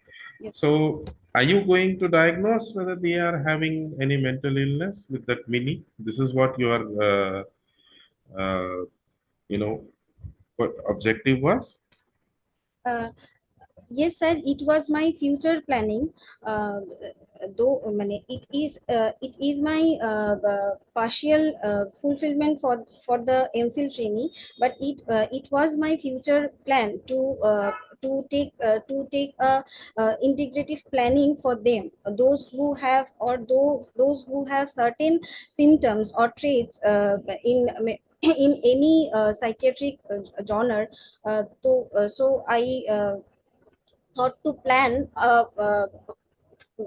a schedule or individual or group, any group session for them, but it is not yet done from my side. All right. A suggestion would be like looking up this research in two ways. Number one, all those people who have reported to have psychiatric illness, whether they are in the creativity and theater arts, okay, probably you can. Sorry, sir. Please repeat. What I'm telling is you can look this research. It's a suggestion which I'm giving for your future research. Number one is that you collect, you do a survey of all the theater arts people who are into creativity and find out whether they are having psychiatric illness. Yes, Okay. sir. Yes. So how many like that? Okay. You can find out with those who have already diagnosed. Number one way of looking at. And number two is if at all you want to go with finding out what is the mental health needs, what is the situation, to remove the stigma which is attached with theater art people that they are mentally ill, something like that. This study is going in that direction. So, as far as I know that like everybody is having now a mental health need in some in some domains of their life. Okay, so looking at that, theater arts people you have taken as a universe itself. So what are their mental health needs? What are their situations economically, stressfully? All those aspects you can explore, more of an exploratory, because I don't come across many of research directly working at Kolkata theater people, right? Yes, sir. So probably you can look into that aspect, right? Sure, sir. Yes, Dr. Sushma, would you like to conclude this? Sushma, ma'am? Thank you, Dr. Atik. Yeah. Yes, sir. Yes, please There go are ahead, two ma'am. presentations. Yes, sir. There are two presentations, and those we had two presentations, and both presented the different aspects of mental health issues addresses. The first presenter presented the experience and satisfaction of the care we are providing to the people, community people and the patients who are staying in the community. So really it is a great effort by both of the MPhilers, though both of them are the practitioners. So or if we strengthen or provide the services continuum basis, then for the first presenter, I am talking, for then the satisfaction level will be, and they will able to adhere to their treatment regimes. Okay, for Tanaya, you have chosen, she has chosen a very interesting topic and the untouched area mainly I can tell you. So she need to, you rightly told, she need to work on the needs of a special profession and how we can address those needs to promote their mental health in future. Okay, sir, this is all from my side. Thank you, ma'am. And I appreciate the work done by both presenters. One looking at a psychiatric illness hospital setup, another one looking at a open setup where a different approach and very interesting topics. Both topics were quite interesting from a different angles. And presentations were also like very interesting and we enjoyed it. So over to Bhupendra sir. Thank you very much for giving us an opportunity to chair this session in ISPSW conference. Thank you, Bhupendra sir. Thank you, both the presentees. And the result for this session would be announced in our validatory function. That would be tomorrow. So please wait for your final decisions. Whatever would be decided will be communicated to you. Thank you, Sushma ma'am and Atik sir, for being with us and running this show meaningfully and effectively. Thank you so much. Thank you Welcome, once sir. again, Dr. Bhupendra. Thank you, ma'am. ma'am. Thank you, sir. So now we are moving to our another next academic step or stage, that is the free paper session for today's, and the first free paper session up conference would be chaired by two of faculties, again from the field of psychiatric social work. One is Dr. Mayank. Mayank, are you with us? Yes, sir. Thank you. So first one is Dr. Mayank Kumar. He is in charge and HOD Psychiatric Social Work Department, Institute of Psychiatry, Kolkata. And another one is assistant professor in psychiatric social work in the Department of Psychiatric Social Work at Maharashtra Institute of Mental Health, MIMH Pune, Dr. Ashwini Dembre. Dr. Ashwini, are you with us? Yes, sir. Okay. So we have few papers and all the details I already shared with you. If you want, I can read the names for you, or if you want to proceed at your end, it is up to you. So over to you, both of you, handle from your end. Thank you so much. Thank you, sir. So, shall we start? Good morning.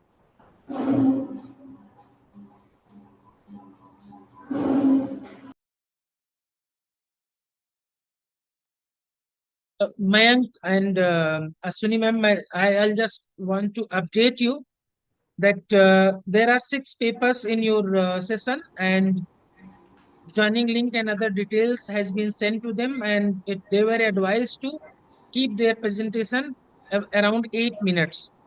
So keep in the mind that because we are running just behind from our schedule, so don't give much time. Don't allow them beyond 8 minutes to manage our time and your as well. Thank you.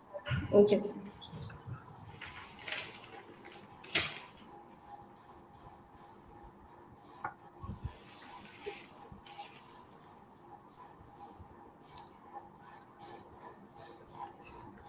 Shall we start? The first present is Priyadarshini. Yes, ma'am. Priyadarshini. Yes, ma'am. Good evening, ma'am. Good evening. Yes, you can start. Can I share my screen with your Yes, permission? yes.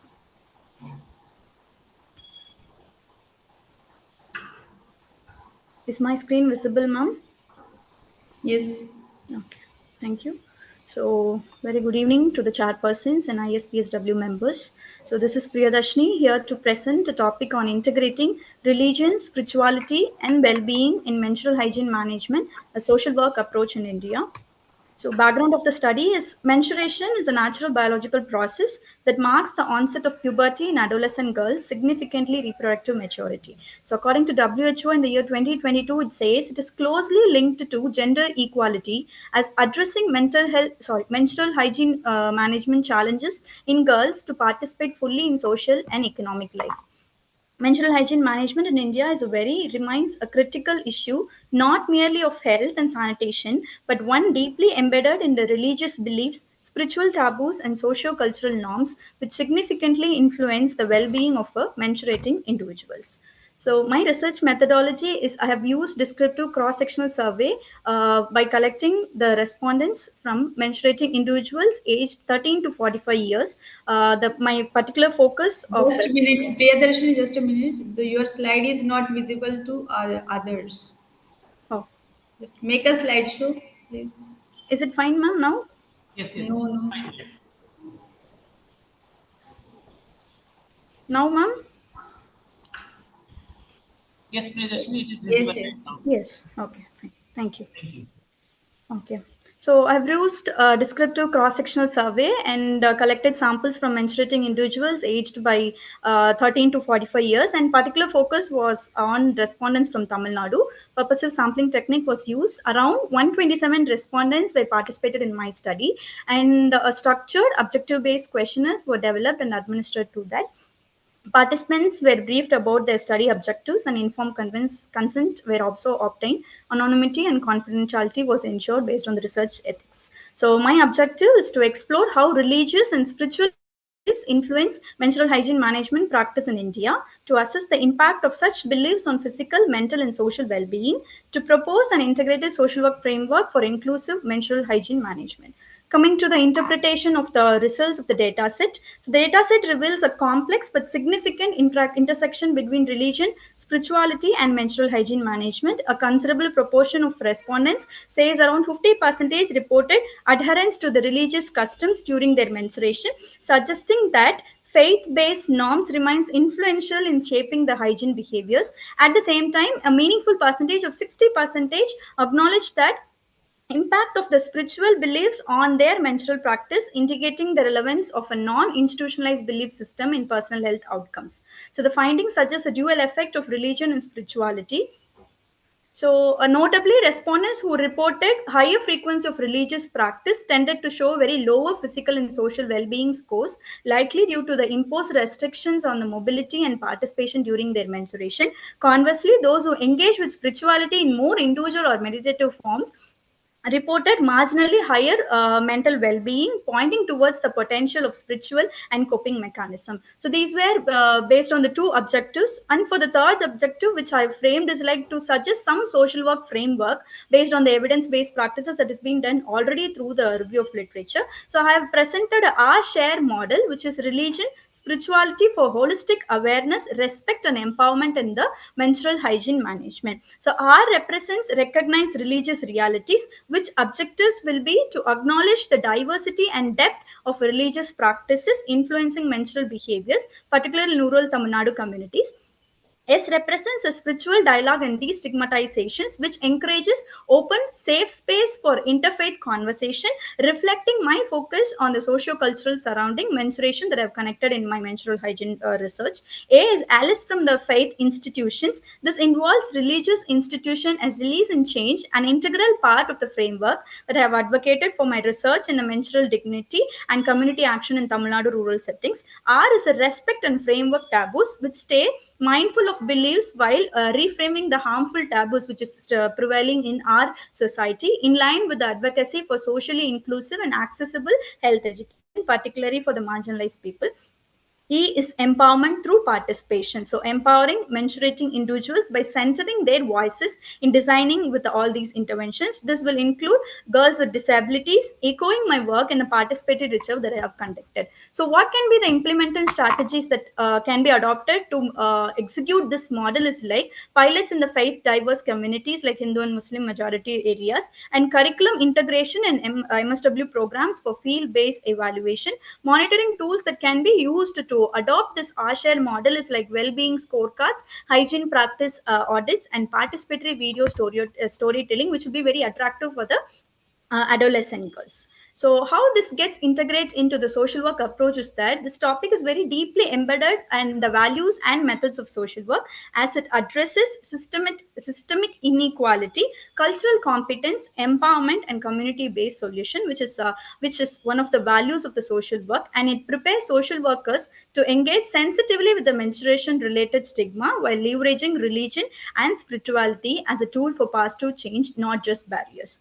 So, on based on all the findings and my discussions about the models, I would like to bring out some suggestions or the discussion for this findings. So this we can integrate religious and spiritual context into menstrual health curriculum both in schools as well as in the community setting, which can provide information culturally relevant and acceptable. We can train religious and spiritual leaders to dispel myths. They can challenge the harmful taboos and promote positive menstrual narratives within the communities.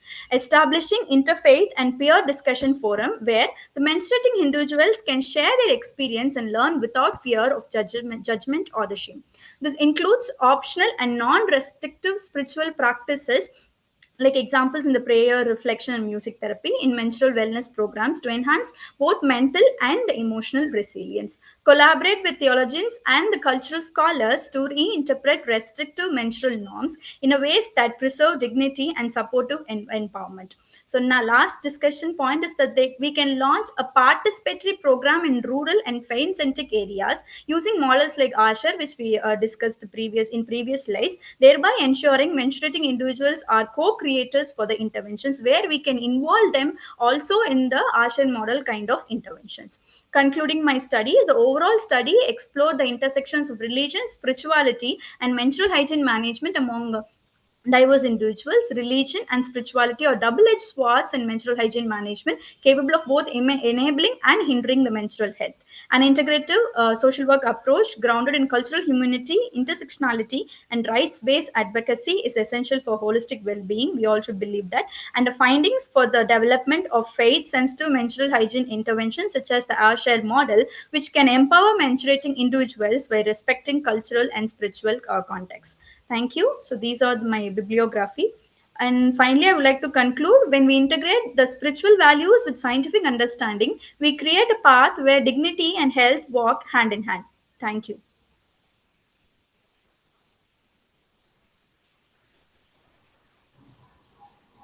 Yes. Anybody have any question? Mayank sir? I have no such questions, but it is a very engaging, brief and engaging presentation. I would like to congratulate Ms. Priyadarshini. Thank you, ma'am, for your wonderful presentation. If anybody would like to have any questions, then we may take one or two questions, ma'am. I think no one has question. This was really good presentation. She has covered within time, and her topic also is very good. Yes, and we should definitely congratulate her for finishing within time. So, Yes. thank you, Madam Priyadarshini, for Thank you. this Thank you. wonderful, for giving us wonderful insight on such unique work you have done. Thank you, sir. Best wishes to you. Yes. Thank you, Thank you sir. very Thank you so much. much. Thank you so much for the opportunity. Thank you.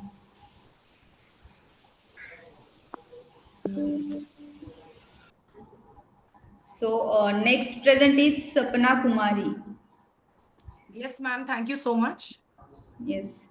I just Yes, ma'am. You can start. Yes, ma'am. I just share my slide. Yes. Is my slide visible to all of you? I just wanted to confirm. Yeah. Okay. So, very, very good afternoon to all of you and respected judges. Thank you so much for giving us so much time. So, my topic is challenges in integrating spirituality in mental health. So basically, this paper focuses and outlines the various challenges requirements in integrating spirituality in the field of mental health. So the existence of spirituality throughout human history and in all the communities encompasses connection with religious and a non-physical reality as perceived by the individuals. It is said by Murthy. Murthy has conducted so many studies on spirituality, including mental health at the same time physical health. So this calls for a serious lookout of its value for mental health of the population in general and social work practices in particular. So to define it, there is no single or universally accepted definition of spirituality. Everyone have their own perception, everyone have their own definition. So spirituality comes from the Latin word spiritus, which means breath or something which is within the body, providing the life force. This is being defined by Vassler et al. So what are the challenges? These are the specific challenges which we are going to face while including spirituality in the field of mental health. So first and the foremost is individual perspectives and beliefs about spirituality. A mental health professional along with their clients can have various views about spirituality. Also, they cannot agree with the thought process of the clients. So many can disagree of its relevance, while others may consider it as a crucial aspect of holistic healing, because all it depends on your faith, which can create misunderstanding, disagreements, and obstruct the development of effective treatment strategies. The second point will be lack of training in addressing spiritual needs. Although there are various scales, like there is spiritual well-being scale, there is spirituality scale, there is a spirituality belief scale, but still many of the mental health professionals lack adequate training in addressing the spiritual needs, which can result again in misdiagnosis or maybe improper treatment or intervention. So specific training is required in spiritual assessment. At the same time, understanding the client's need is very, very important, and effectively integrating spirituality into mental health care. So lack of training in addressing spiritual needs. Already have considering ethical issues. So mental health professionals must carefully consider the ethical dilemmas when incorporating spirituality into a treatment, which must specifically include avoiding or imposing their own beliefs on clients, and ensuring specific informed consent, which should be maintained properly, and maintaining appropriate boundaries while discussing these issues, because it can hurt somebody's thought process or emotions regarding spirituality. So challenges, need of spiritual assessment. So the spiritual assessment explores a person's spiritual beliefs, practices, and experiences to understand how spirituality impacts their life and well-being. It's a process that helps healthcare providers, therapists, counselors to understand a person's holistic needs, including their spiritual dimensions. It can, one of the significant challenge which always occurs in mental health, along with it can lead to stigma and misconceptions also. There can be stigma surrounding spirituality, leading to skepticism to discuss or address these issues in mental health setting. Many people would not consider it as a part, not a part of science to be discussed in the field of mental health. So, but I feel that there are few benefits which I've gone through various literature review, and I thought that yes, there would be many benefits of integrating spirituality aspect in the field of mental health, because all of us believe in, most of people believe in some kind of power. So enhanced adaptability and better coping. So spirituality can be a way, it can provide a sense of meaning, purpose to many, which can play very crucial role in mental health recovery and treatment plan. It will also be improving the overall well-being of the client. The spiritual practices can promote positive emotions. They can also promote social connections, a sense of belonging, which enhances overall well-being. Holistic treatment, like whenever we talk about treatment of mental health, we also take the spiritual aspect in consideration. So integrating spirituality can lead to more inclusive and individualized approach to mental health care, addressing the person as a whole, dealing not only with the emotional issues, but at the same time, the spiritual beliefs system. It can also act as reducing stigma. Acknowledging and addressing spiritual needs can help in reducing stigma and discrimination related to mental illness. And also we can include this in psychoeducation. So what would be the role of mental health professionals in meeting spiritual needs? First and the foremost requirement is recognizing and respecting the spiritual beliefs and practices of the client, inculcating spiritual elements in therapy counseling process. Considering the client is very, very important, as according to the informed consent. Providing the client safe space to explore and express their spiritual concerns. Referring the clients to the spiritual sources in case if required. So by recognizing and respecting the spiritual dimensions of the client, mental health professionals can play a very important and very vital role in supporting the overall health and well-being of their clients. So I want to conclude that spirituality is a deep well upon with many people drawing times of crisis, unrest, or personal challenges. Spirituality can relieve the stress of everyday life, and we all are practicing it in some form. It can help address issues such as poor self-esteem, low confidence, lack of self-control, fear of daily tasks and challenges. For this reason, it can be helpful extension to mental health treatment plans. It can also simply be a way of keeping mental health strong. So spirituality is a widespread human trait that people approach in many different ways, but with the same specific goals. Thank you so much. These are the references.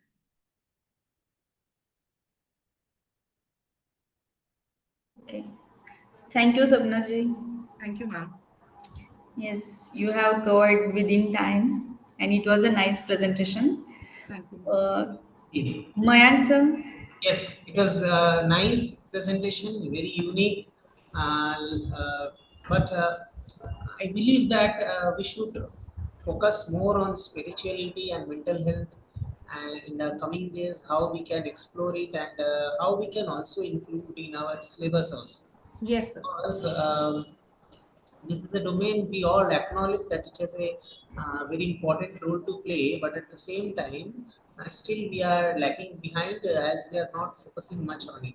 So thank you, madam, for your presentation, for highlighting a few vital topics in your presentation, irrespective of the fact that you have very limited time assigned. So thank you. Thanks a lot. Thank you, sir. I think no one has questions, so we'll move to next presentation. Preeti Hussain. Good afternoon, ma'am. Am I audible? Yes, yes, you are audible. Yes, you can start your presentation. Okay.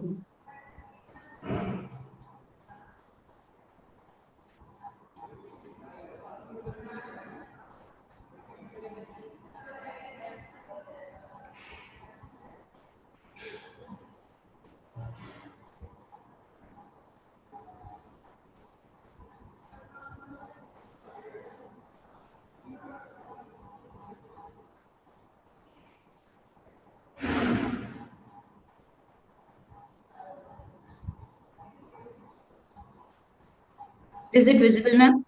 Yes, yes, yes.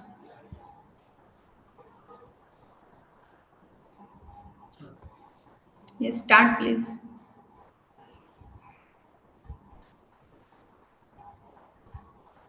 Okay. Good afternoon, everyone. My name is Preeti. I'm a psychiatric social worker working in Mind Plus, Haryana. And my co-author is Ms. Steffi as clinical psychologist and Dr. Lakshmi as psychiatrist. So as a multidisciplinary team, we have come with this topic, Find a Solace Within, Spirituality Impact on Mental Health and Coping. So, what is spirituality? Let's begin with it. Spirituality is a deeply personal experience of connection to something greater than oneself. It doesn't necessarily involve religion. Instead, it offers focus on inner peace, meaning, and purpose in life. In our current world, we see that mental health struggles like anxiety, depression are very common. Therefore, in response to this, many individuals are turning to spirituality for their emotional support and coping mechanism. This is why this topic matters. Research consistently indicates that spirituality can significantly enhance mental resilience, reduce negative emotions, and promote a sense of hope and overall well being. This makes spirituality a valuable tool in managing mental health. Study methodology consists of mixed method approach combining both quantitative and qualitative techniques.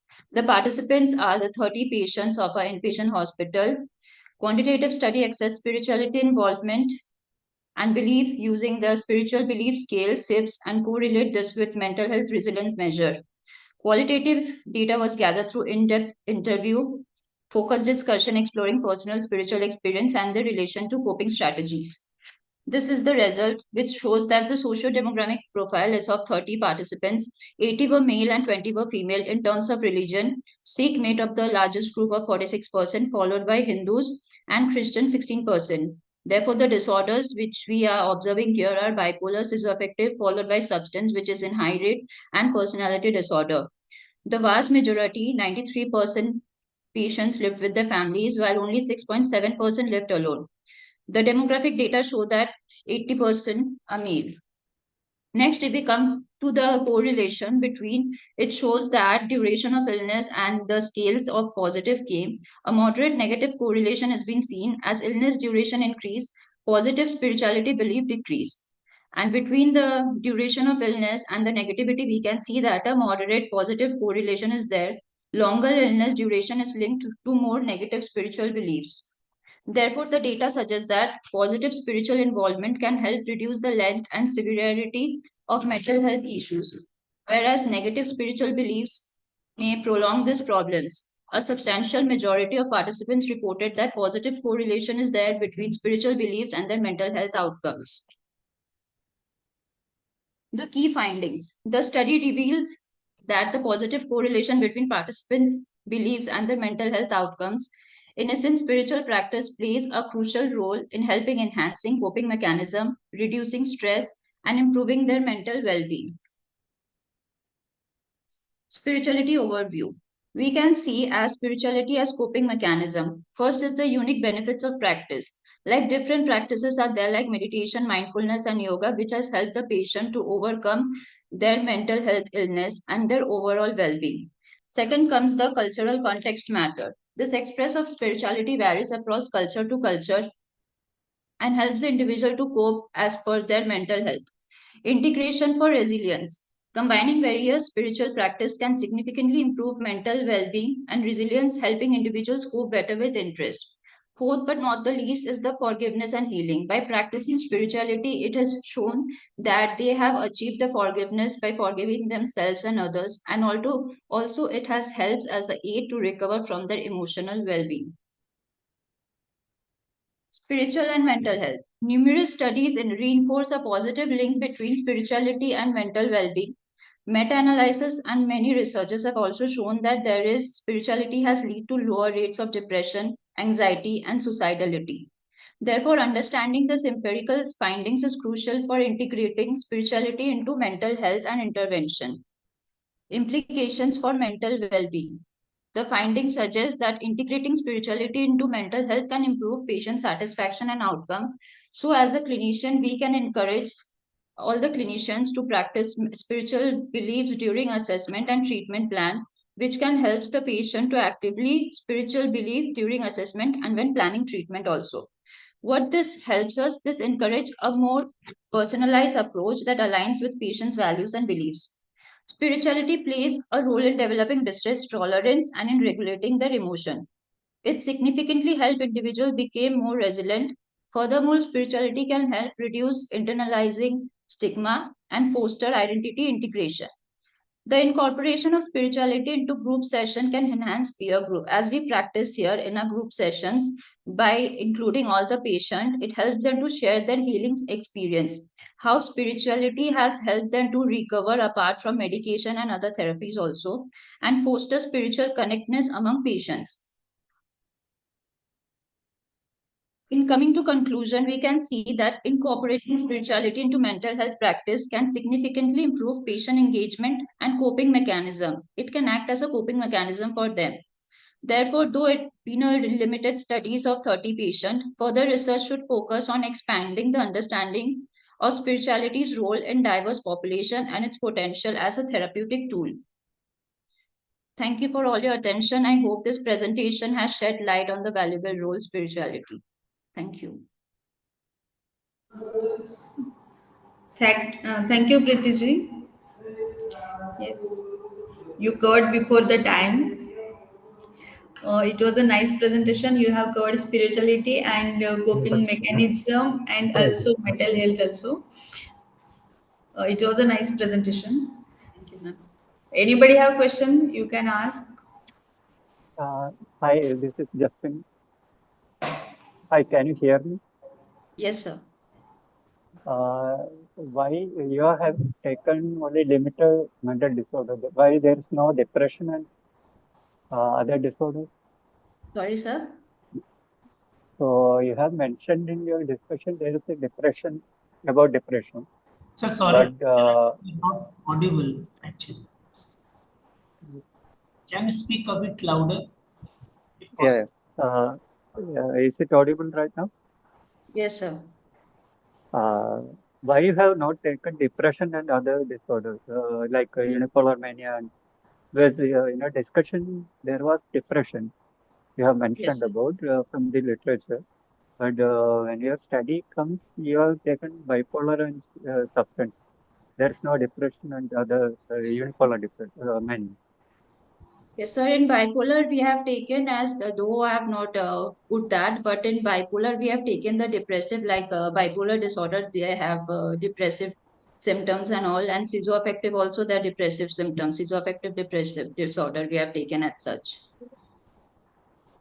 That's why you have avoided this one, RDT and depression unipolar. Okay, sir. That's what.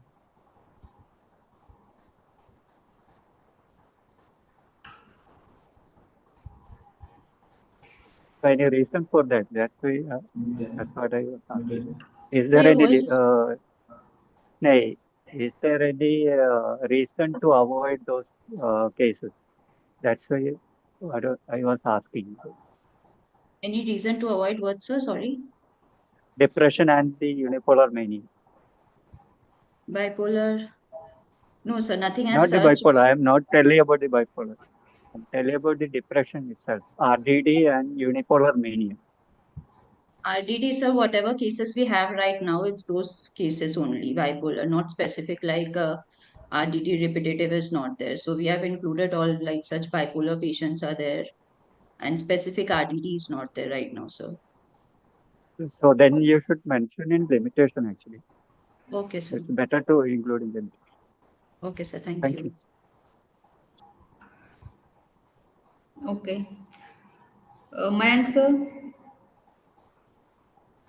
No, I I have enjoyed your presentation, madam, and thank you, and for your contribution, and I wish you all the very best.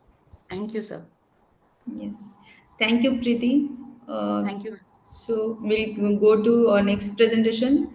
Sundar Raj.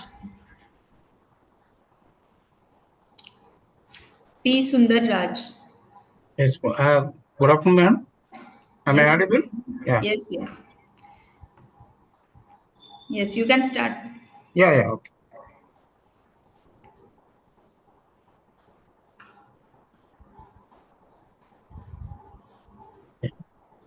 Good afternoon, everyone. So my topic is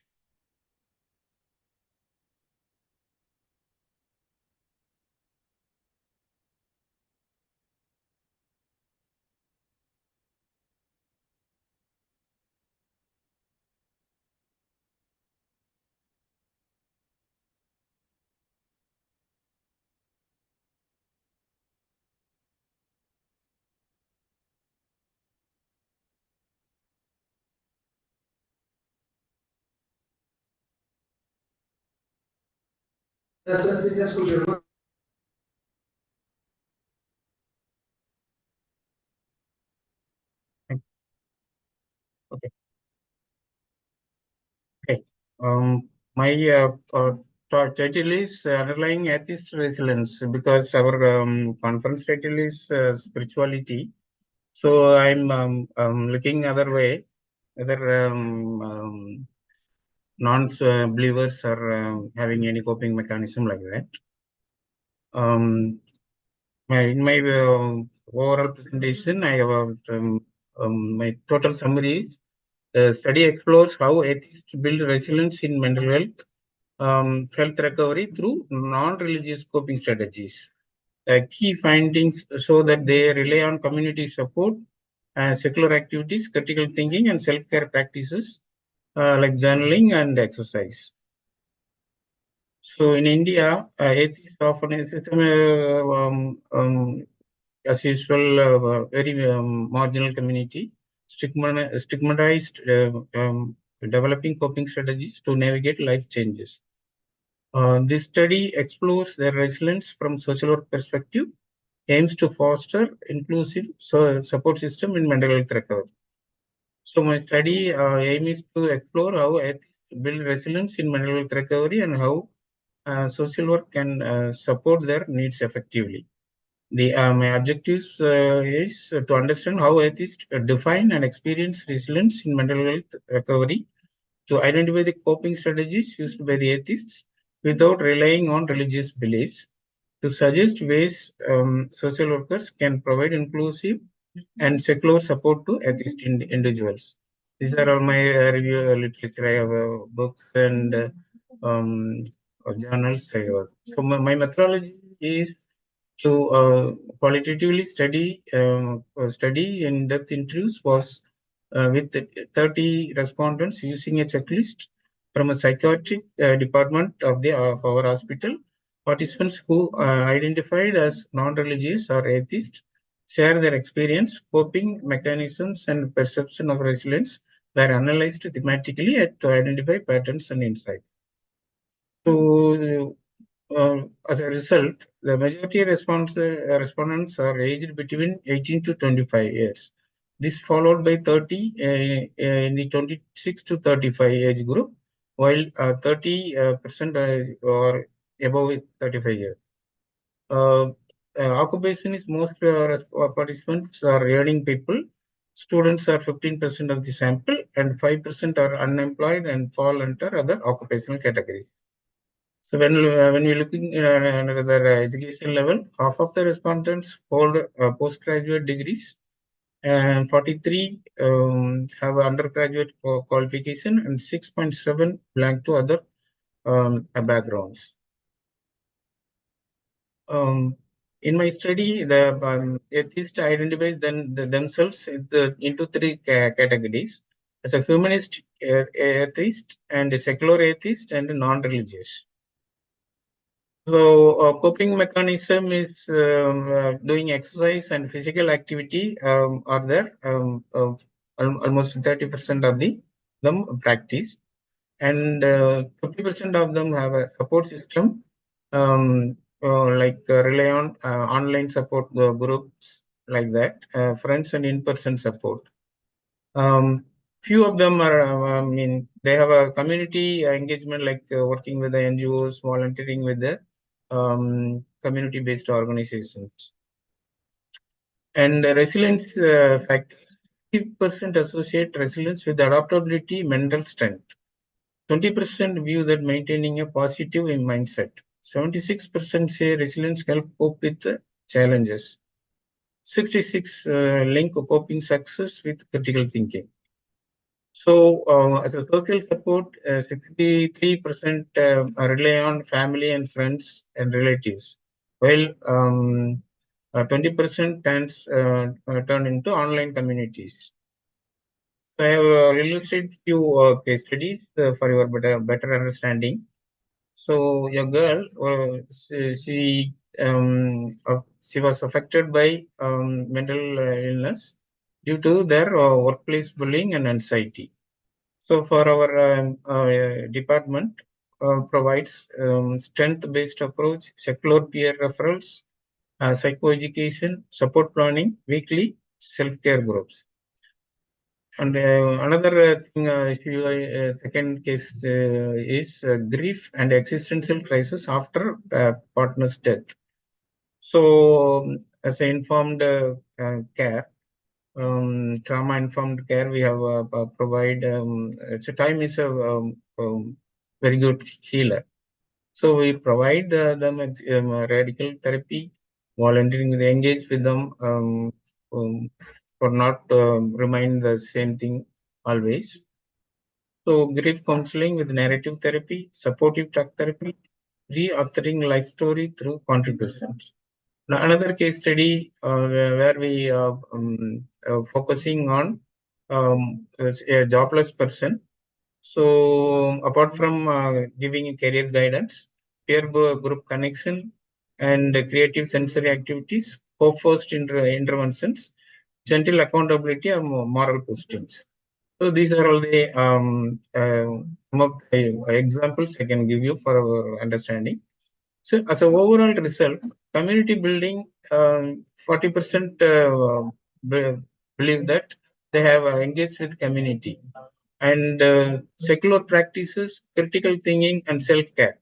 These are the four factors are confined with the atheist to become to lead the life as a normal. As a conclusion, mental wellness among atheist individuals is fostered through reason, empathy, connection. Secular social work interventions can empower non-religious populations to cope effectively. So, as a non-judgmental person, we should always go looking into the both sides. So, either a spiritual side and other scientific believers. So, we can consider them. Everyone has the coping mechanism based on their practice. Thank you for your attention.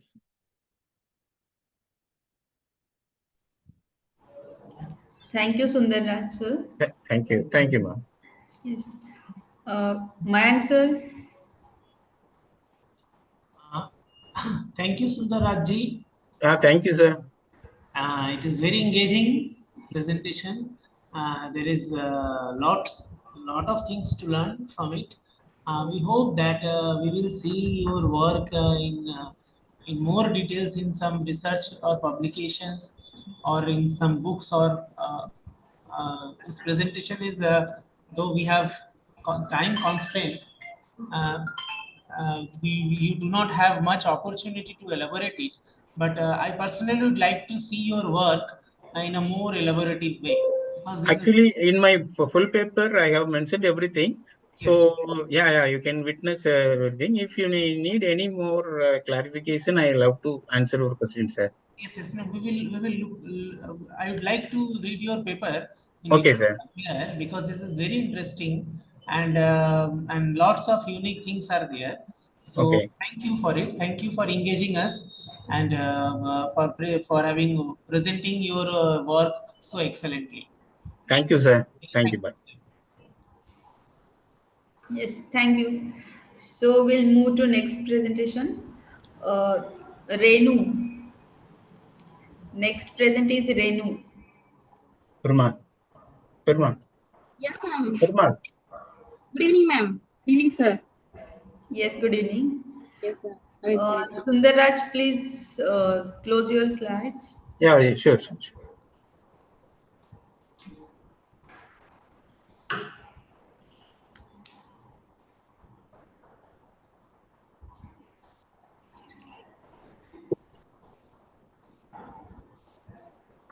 Sir, end the presentation. Go to the share and end your presentation.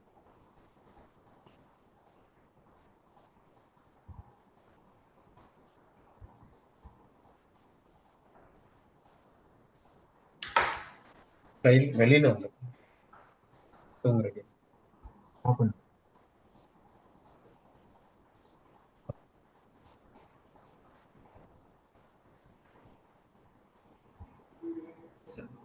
Yes, Renu, you can start.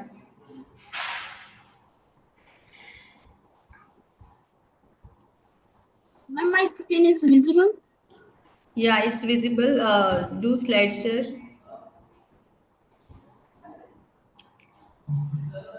Slideshow. Yes. Is it okay, ma'am? Yes. My name is Rencha and I'm a PhD scholar from Department of Social Work, BPS Women Confidence Ministry. And my topic is assessing the role of social work practice with spirituality in the context of mental health. This is my introduction जो spirituality ma'am मैं हिंदी में present करूंगी जो spirituality एक Latin word है जो कि हमें बताता है कि हमारा जो कनेक्शन है अलमाइटी के साथ जो कि हमें एक ग्रेटर वंस के साथ हमें जोड़ता है और उसके हेल्प से हम कैसे अपनी एनर्जी को प्रोपेल करते हैं अपनी डेली लाइफ की जो जीवन की जो भी हमारी समस्याएं होती हैं उसको हम अपने कोग्निटिव मैडम सॉरी मैं आपको इंटरप्ट कर रहा हूँ मैडम आपकी आवाज क्लियर नहीं आ रही है जी सर सुनाई दे रही है बट क्लियर नहीं है तो अगर आप थोड़ा देखें इज देयर एनी प्रॉब्लम और not okay sir I will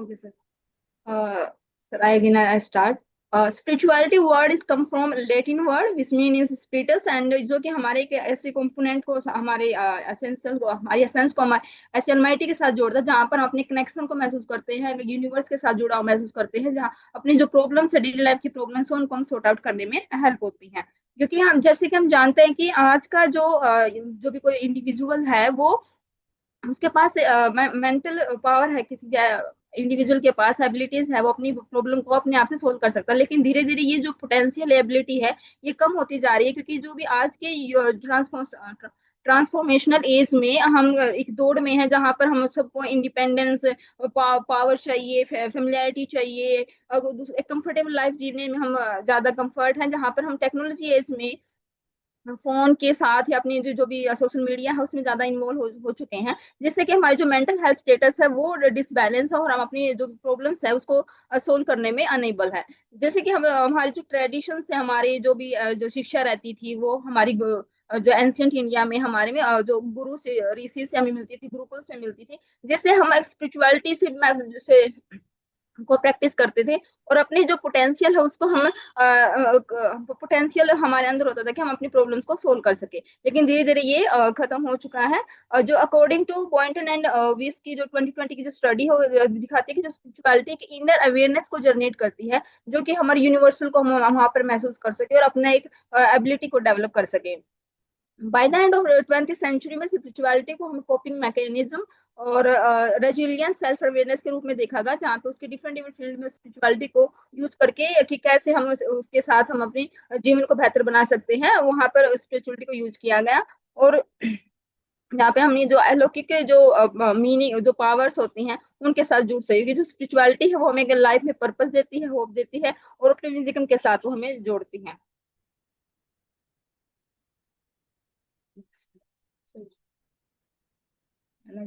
mental health को हमें एक इलनेस की एब्सेंस में देखते हैं कि जो भी हमें कोई बीमारी नहीं तो हम मेंटल हेल्थ को हम उसको देखते हैं। लेकिन मेंटल हेल्थ डिफाइन करती है कि जब किसी इंसान जब इंडिविजुअल के पास एक psycho social social emotional wellbeing है, उसके पास एबिलिटीज अपनी प्रॉब्लम को अपने आप सोल्व करने में, तो वो एक मेंटल हेल्थ स्टेटस को डिफाइन करती है। लेकिन धीरे धीरे जो वो एक कोई इंडिविजुअल उसमें कैपेबल नहीं है तो वहाँ पे मेंटल इश्यूज क्रिएट हो जाते हैं। तो जो WHO कैसलर और इसअपोन ये एक स्टडी डिफाइन करती है कि इन सब का कारण है पॉवर्टी, जो कि इंसान में के पास वैसा एनवायरनमेंट नहीं है कि वो अपने मेंटल हेल्थ को स्टेबल कर सके। डिस्क्रिमिनेशन रिलेटेड टू कास्ट है, वेल्थ है, फिजिकल अपीयरेंस है, इलनेस है, जेलेसी, एक्सीडेंट है, जो ये सब जो कारण है साइको मेंटल हेल्थ इश्यूज को लीड करते हैं।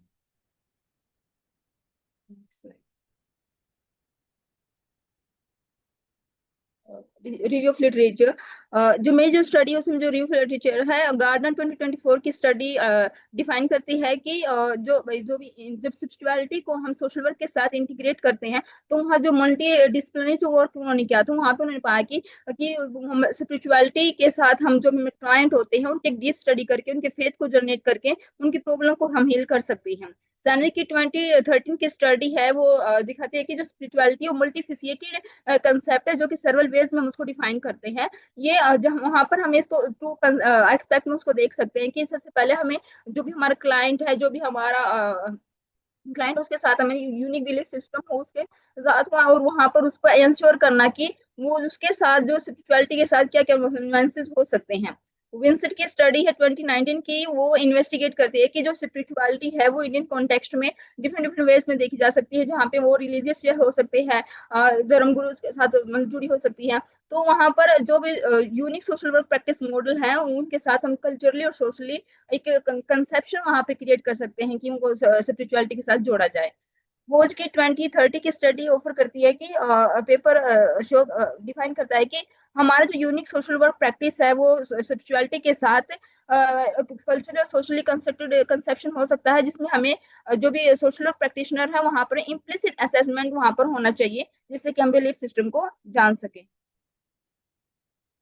रिसर्च मेथोडोलॉजी, मेरी जो स्टडी वो डिस्क्रिप्टिव स्टडी है जो कि सेकेंडरी सोर्सेज पर बेस्ड है, reports, websites and other articles के उन पे बेस्ड है, जहाँ पर मैं आर्टिकल में डिस्कस किया गया कि जो भी स्पिरिचुअलिटी इन मेंटल हेल्थ में, तो एक जो सोशल वर्कर है वो उसके यूज के साथ कैसे वहाँ पे क्लाइंट के साथ अपने भी प्रैक्टिस में अपने उनको एक कोपिंग मैकेनिज्म वहाँ पे डेवलप कर सकता है कि वो अपनी प्रॉब्लम को सोल्व कर सके। Objectives to comprehend how spirituality affect coping strategy and mental health. Second objective is to study spirituality in the context of social work and how the social work profession incorporates spirituality concerning mental health. Conceptual work. मैंने अपनी study में conceptual framework को लिया, जहाँ पे theories के through social worker अपनी practice में, अपने प्रैक्टिस फील्ड में वहाँ पर इनके हेल्प से अपने क्लाइंट के साथ अच्छे से प्रैक्टिस, मतलब उनकी प्रॉब्लम को आइडेंटिफाई करने, उनको एड्रेस करने में हेल्प मिल सकती है। जैसे कि सिस्टम थ्योरी है, यूरी ब्रॉन फैन ब्रोनर की जो थ्योरी है, वो दिखाती है कि जो इंडिविजुअल के जो सिस्टम, जो भी सिस्टम है, meso system, micro system, meso system, macro, exo system and chrono system, उनमें वो जो सब कॉमन है वो एनवायरनमेंट है कि उसकी जो सराउंडिंग कैसी है, वहाँ पे जो पीपल हैं उसकी जो अंडरस्टैंडिंग कैसे डेवलप हो रही है, उसके फैमिलीज में, उसकी पीयर ग्रुप्स में, स्कूल्स में, उसके वर्क प्लेस में। तो जब कोई भी कोई प्रॉब्लम, जो भी कोई सोशल वर्क प्रैक्टिशनर्स हैं किसी अपने क्लाइंट के साथ, वो वेलफेयर एजेंसीज में, मेडिकल्स में, क्लिनिक्स में, या फिर स्कूल में किसी में अपने क्लाइंट के साथ काम कर रहा है, तो वहाँ पर उस सिस्टम थ्योरी को यूज करके, तो उसके बैकग्राउंड को जानकर वहाँ पर अपने अपने मेथड्स और स्किल के साथ वहाँ पर इस थ्योरी को यूज कर सकते हैं, जहाँ पर वो उनके फैमिली बैकग्राउंड को जानकर, उनके फेथ और बिलीफ सिस्टम को इम्प्लिसिट असेसमेंट के साथ वहाँ पर थ्योरी को यूज कर सकते हैं। सेकंड जो थ्योरी है ओपरेंट कंडीशनिंग थ्योरी, इसमें बीएफ स्किनर जैसे बताते हैं कि वो कोई भी इंडिविजुअल को हम रीइंफोर्समेंट के साथ कैसे उसको, उसके बिहेवियर को चेंज कर सकते हैं, कैसे उसको एक अच्छा एनकरेजमेंट के साथ उसको उसकी जो प्रॉब्लम्स है उसको हम सॉल्व कर सकते हैं। तो यहाँ पे जो सोशल वर्क प्रैक्टिशनर है, वो अगर स्कूल में किसी बच्चे के एकेडमिक परफॉर्मेंस वहाँ पर वीक है, तो वहाँ पर वो जो सोशल वर्क प्रैक्टिशनर्स हैं, वो वहाँ पर उसकी बैकग्राउंड को जानकर, साथ में उसके रीइंफोर्समेंट, जो मॉडलिंग है, पनिशमेंट, रीइंफोर्समेंट, जो 3 कंपोनेंट जो इस थ्योरी में बताए गए हैं, वहाँ पर वो उसको यूज कर सकते हैं। और उसके साथ वो उसके फेथ सिस्टम को जानकर कि कैसे वो स्पिरिचुअलिटी अपने आप को पहचान, क्योंकि जो स्पिरिचुअलिटी का जो मीनिंग है वो उन्होंने डिफाइन किया कि मतलब जो इस स्टडी में जो बताया कि वैसे कि अपने आप को जानना, सेल्फ एस्टीम और सेल्फ एक्चुअलाइजेशन होना, कि जो भी कॉन्फिडेंस, लो कॉन्फिडेंस को फील करते हैं, अगर ये वो ऐसा ही वो किसी भी क्लिनिक या सेटअप में वो पॉलिटिव जो सर्विसेज होती हैं, कोई भी एक्सीडेंटल केस है, वहां पर वो यूज कर सकते हैं। Sure. जो social work practice, social worker जैसे कि मल्टीफिसिएटेड प्रैक्टिस है, जहाँ पर वो different different NGOs, welfare agency, school या मेडिकल क्लिनिक्स में वो अपनी सर्विस प्रोवाइड करते हैं। तो उस वहाँ पर जो उनके जो एस्पेक्ट्स अपने वहाँ पर बिलीफ सिस्टम को जानकर वहाँ पे स्पिरिचुअलिटी को यूज कर सकते हैं। इसके साथ वहाँ पे एक जो मेन रोल होता है कि अपनी जो स्किल्स और मेथड्स के साथ, कि वहाँ पर observation, communication skills, acceptance, no judgmental, उनके सबसे पहले जो हमारे जो क्लाइंट्स होंगे वहाँ पर उनका जो बिलीफ सिस्टम जानना, उसके बाद ही उस वहाँ पर वो अपना जो भी जो स्पिरिचुअलिटी है वहाँ पर यूज कर सकते हैं, क्योंकि स्पिरिचुअलिटी को हम रिलीजियसिटी के साथ भी जोड़कर देखते हैं, ये दोनों ओवरलैप करते हैं, क्योंकि जो भी स्पिरिचुअलिटी में बिलीव करते हैं, वो मेडिटेशन और योगा, जो आज के यंग जो पीपल्स हैं वो मेडिटेशन और योगा के थ्रू अपने स्पिरिचुअलिटी को प्रैक्टिस करते हैं। लेकिन इसके साथ जो रिलीजियस जो रिलीजियस है वो अपने किसी भी नोवेल की, हमारी रिलीजियस बुक को पढ़कर वो प्रैक्टिस कर सकते हैं। तो यहाँ पर सबसे पहले जो सोशल वर्क का जो रोल होगा वो वहाँ पर उसके बिलीफ सिस्टम को जानना, और उसके बाद वहाँ पे स्पिरिचुअलिटी के लिए उसको एनकरेज करना। थ्रू स्पिरिचुअलिटी हम जो सोशल वर्कर हैं वो क्या प्रैक्टिस क्या उनको प्रोवाइड कर सकते हैं, स्ट्रेस रिडक्शन कर सकते हैं, कोई भी वहाँ पर उनके एग्जाम्स रिलेटेड है, या फिर कोई इलनेस रिलेटेड है, किसी भी सेक्सुअल अब्यूज, या कोई भी उनको जो प्रॉब्लम है, ट्रॉमा है, तो वहाँ पर जो उनकी जो प्रॉब्लम्स आ रही है उनको स्पिरिचुअलिटी से कनेक्ट करके, इधर उनको नॉन मटेरियल थिंग्स के बारे में बताया गया कि जो भी हमारा जो कनेक्शन ऑलमाइटी के साथ होना चाहिए उसको हम कैसे वहाँ पर उसको जोड़ सकते हैं। तो हम सेकंड है कि increase social support and resilience, कि जब कोई भी सोशल वर्क प्रैक्टिशनर अपने क्लाइंट के साथ प्रैक्टिस करता है। Renu, actually your time is over. The shield So, center. yes. Team SHIELDS. Okay, sorry ma'am. Social work practice, तो जो स्पिरिचुअलिटी है मैम, वो हमें हीलिंग पर्पज और होप हमारे लाइफ में क्रिएट करती है, जैसे कि हम अपनी जो भी गोल्स है उसको अचीव करने में हेल्प करती है। सोशल वर्कर अपनी थ्योरीज, अपनी मेथड स्किल के साथ ये इसको हेल्प कर सकता है। Okay, thank you ma'am. Yes, thank you, Renu. Thank you, ma'am. It was a nice presentation, but you take time. Yes, Mayank sir, any comment? Thank you, madam, for your presentation. It was a good presentation, I must say. Thanks a lot. Okay. So next present is Arsha Mirza.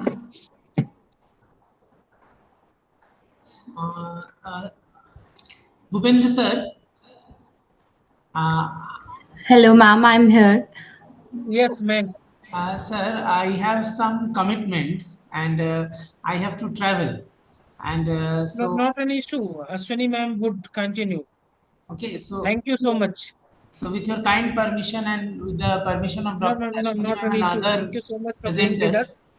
I have to leave for some unavoidable circumstances. It is a very nice opportunity to join all of you. I am very thankful to the General Secretary, Professor Bhupendra Singh sir, and all of you for this opportunity. I hope we will engage again together on some other important issues. Thanks a lot. Thank you, sir. Thanks to you Thank again. you. Thank you. Yes, Arsha. Greetings to all. Ma'am, can I share my presentation? Yes. Yes, you can start.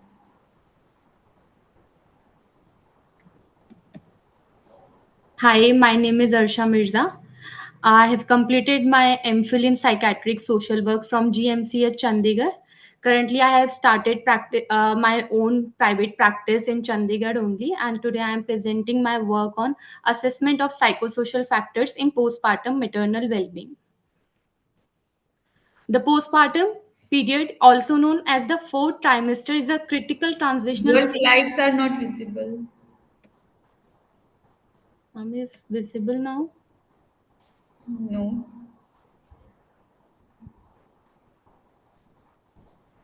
Not even now? No.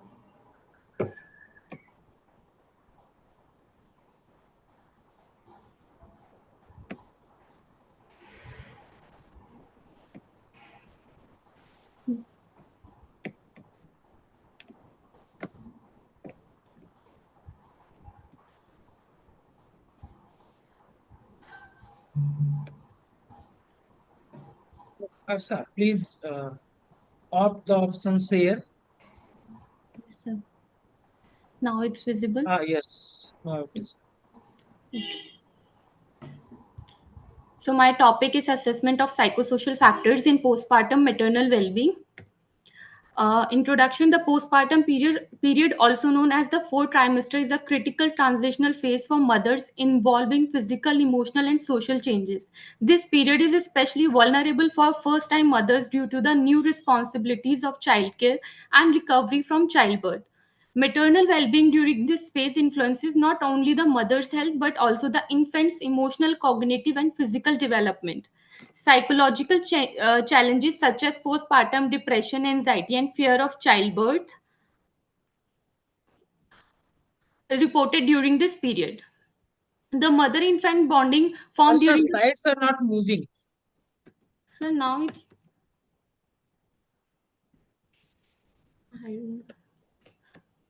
Yes, moved. Okay. The mother-infant bonding formed during the postpartum period plays a significant role in long-term child development and mother's emotional health. Despite its importance, postpartum mental health is often overlooked in maternal care, especially in low resources settings like rural India. Cultural, social, and economic factors strongly influence postpartum experiences and access to mental health support. This study aims to explore the psychosocial factors affecting maternal well-being and mother-infant bonding, and also identify the risk and protective factors associated with postpartum women's health. Methodology: a cross-sectional study was conducted at Rural Health Training Center, Sector 56, affiliated with GMCH, Chandigarh. 56 first-time mothers within 6 months postpartum were selected using purposive sampling. Including criteria: primary gravida mothers aged 18 to 45 years with healthy full-term infants, women with 6 weeks to 6 months postpartum period. Exclusion criteria: severe mental illness, breastfeeding issues, or infant in intensive care, and mother have major physical illness. Return informed consent was obtained from all participants. The data was collected using a demographic sheet and standardized tool. Edinburgh Mental Wellbeing Scale, postpartum bonding questionnaire, formal initial risk assessment, mothers and babies tool, structured format to collect background and health related information from postpartum women. Interpretation of result. Most participants demonstrated moderate to high well-being, bonding disorder, emotional distress, and antenatal mental health challenges were prevalent among a subset. Key risks identified included self-harm tendencies, mental health challenges, and infant care concerns, with high mean scores observed for risk to self and the infant. Risk to others and infant health were reported less frequently and had lower average score. Formal initial risk assessment, mothers and babies tool. This table presents an overview of risk type assessed using the first AMBI tool. Risk to self and risk to the infant were the most prevalent, indicating notable concern in these areas. Risk to others and infant health were reported less frequently and had lower mean scores. These lower scores suggest minimal concerns in those categories. The overall risk score reflects the cumulative psychosocial and health challenges faced by the mothers. Mother-infant bonding. The table highlights various challenges in the mother-infant bonding process. General bonding disorder was the most common, seen in 12 mothers, indicating significant difficulty in forming an emotional connection with their infants. Severe mother-infant relationship disorder was found in 7 cases, reflecting strained interaction with limited nurturing. Infant focus anxiety was noticed in 4 cases, showing moderate level of worry about the infant's health. Risk of abuse, though less frequent in 2 cases, still raised concern. The overall average score across all 25 cases suggests the bonding difficulty were present to varying degrees, affecting the quality of the mother-infant relationship. Risk factors are unplanned pregnancies, limited antenatal care, negative maternal attitude, history of antenatal mental health issues, excessive worries during pregnancy, fear of childbirth, injection and surgery, bonding difficulties, general and severe, low education and income levels, history of self-harm during pregnancy. Protective factors including higher education, strong marital and family support, normal deliveries, and healthy pregnancy outcomes. Most participants did not report significant worries or insomnia during pregnancy and lacked a family history of mental illnesses. Spouses' education and employment in a skilled occupation also contributed to maternal stability and resilience. Discussion. Socio-demographic and psychosocial factors such as age, education, income, healthcare access were closely linked to maternal mental health outcomes. Women with lower education level and financial difficulties face more challenges during pregnancy. A significant number of mothers experienced high stress and fear related to childbirth, reinforcing earlier findings. The emotional distress and lack of support contribute to poor mental health in the postpartum period. The study emphasized the importance of maternal attitude and bonding quality, with poor bonding noted in 12 cases being strongly associated with higher risk to both mother and infant aligning with research on the critical role of early attachment in child development. Conclusion. uh, Limited antenatal care, less than 3 visits, was linked to higher health risk, echoing studies showing that restricted access to services in low income and rural areas increased complications. The Warwick Edinburgh scale reflected the while most mothers reported good well-being, a few experienced significant difficulties. Social and family support emerged as a major protective factors, while fear, anxiety, and poor access contributed to risk. Cultural belief and fear about childbirth further compounded anxiety. Addressing these, though, that psychoeducation supportive, culturally sensitive interventions can enhance outcome. Finding reinforced the need for early screening and comprehensive care that include emotional and mental health support. Postpartum well-being is influenced by a range of psychosocial and clinical factors. While many mothers adapt well, a notable proportion experience psychological and bonding challenges. Early identification through psychosocial screening, increased awareness, and comprehensive maternal care services are crucial for improving maternal and infant outcomes. Holistic intervention addressing emotional, physical, and social aspects are essential for the overall well-being of postpartum women. It's done. Now these are the references. Thank you. Thank you, Arsha. You have given us such a nice information regarding postpartum mental health. Anybody have a question?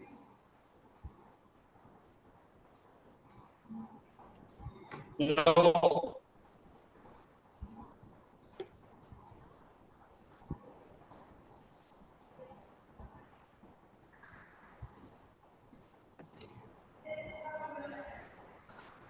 I think no one has question. So thank you, कोई Arsha. Madam Yes.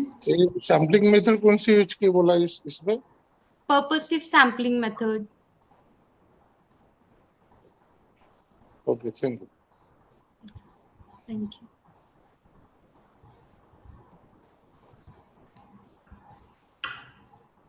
Okay. Thank you, Arsha. Thank you, ma'am. So, Bhupen sir. Thank you, Ashwini ma'am, for Dr. Ashwini. Thank you so much for being with us. I also would like to thank Dr. Mayank, although he had some previous commitment and due to our delayed session, he had to leave in between. But I would like to thank you both of you for being with us and giving this wonderful driving for this session. Thank you so much, ma'am. Thank you, all the participants. So I would So, like to thanks to Dr. Bhupen sir and ISPSW body. Thank you so much, sir. thank you and welcome. So, without any delay, we are almost hour delay from our schedule. I would like to invite chairperson for the next session. The next free session is on the religion practices, belief, and cultural influences. The chairperson for this session is Dr. Praful Kapse, Associate Professor and Head, Department of Psychiatric Social Work, Maharashtra Institute of Mental Health, Pune. Welcome, sir.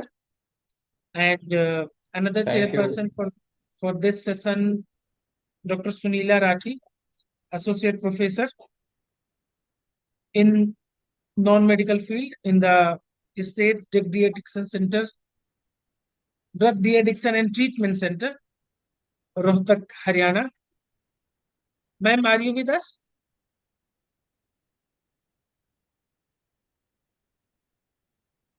Dr. Sunila?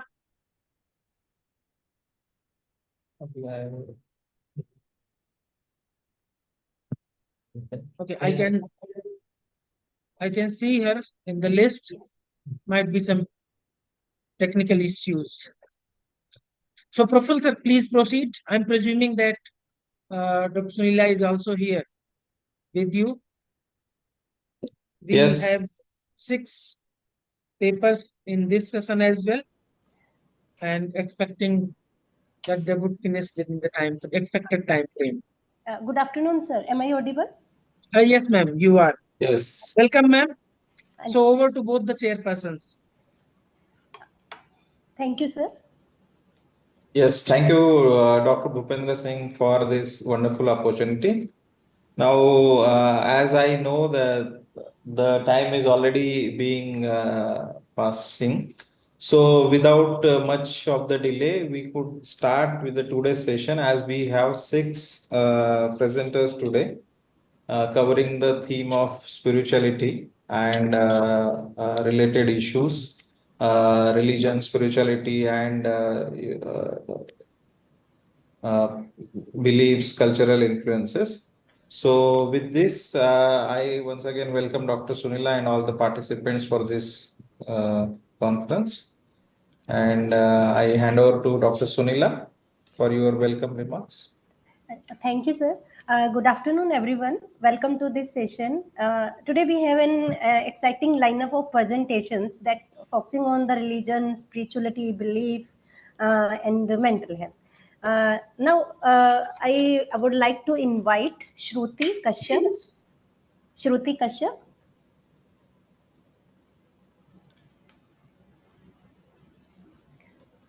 Is Shruti Kashyap available? Yes.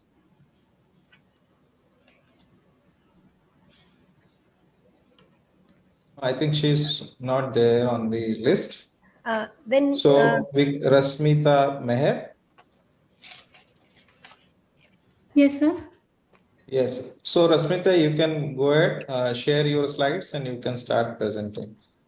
Yes, sir. Thank you. So as you are aware, there will be total 7 minutes of your presentation followed by any question answer session.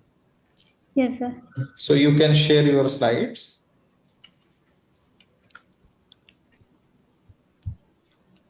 Sir, am I audible? Yes, yes, you are audible.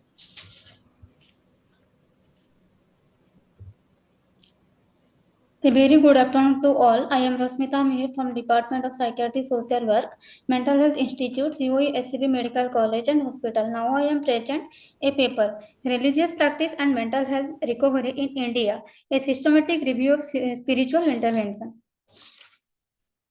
These are the content. Rashmita, your slides are not visible.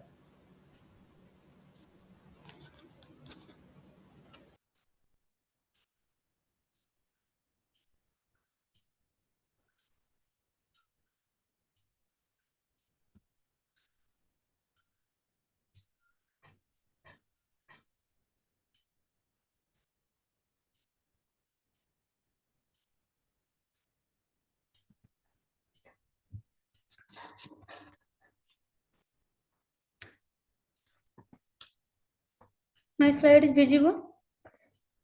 Yes, it's visible. Just make it slideshow. Yes, sir.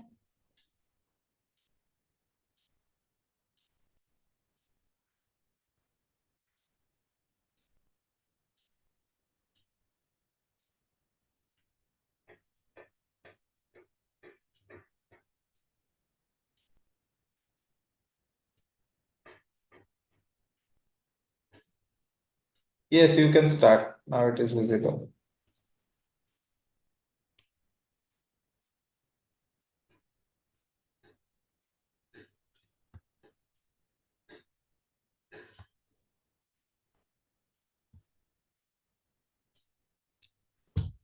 In India, religious practice and spiritual play a vital role in shaping individual and community life, deeply influencing mental health and well-being. Many people turn to spiritual practice such as prayer, meditation, rituals, and temple visit as part of their coping mechanism during psychological distress. These practices often provide hope, meaning, and social support. Spiritual intervention, including faith-based counseling and mindfulness rooted in religious traditional, are increasingly being recognized as complementary to conventional mental health treatment. This integration offers a culturally sensitive approach to recovery, fostering resilience and emotional balance in individuals navigating mental health challenges.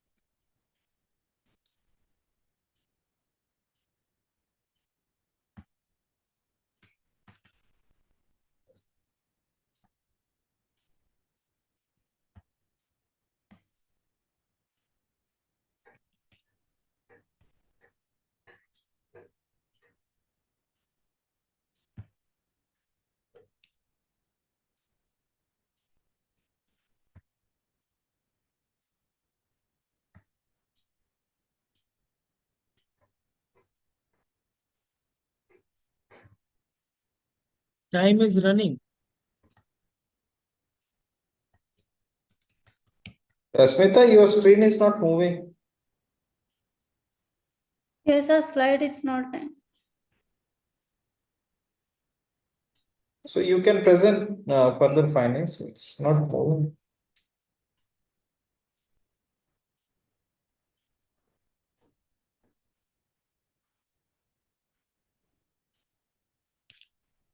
My objective to understand the cultural relevance and acceptability of spiritual and religious practice among individuals undergoing mental health treatment and spiritual intervention.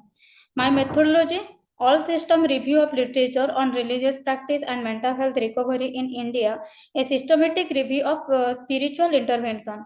Search carried out interdependently by the author in April 2025 on 4 databases Google Scholar, ProQuest, PubMed, Science Direct using Boolean operators. M2 often all study published in peer-reviewed English language journals. 1,588 relevant research papers published between 2010 to 2025 identify neither for the study identified from cross-reference or unpublished material nor hand search of library conducted. After exclusion procedure, 16 paper meeting inclusion criteria review. The Boolean operator were used in the following way: religious practice or spiritual intervention and mental health recovery or mental illness or psychiatry recovery in India. All my 16 data analysis, the 2010 to 2025.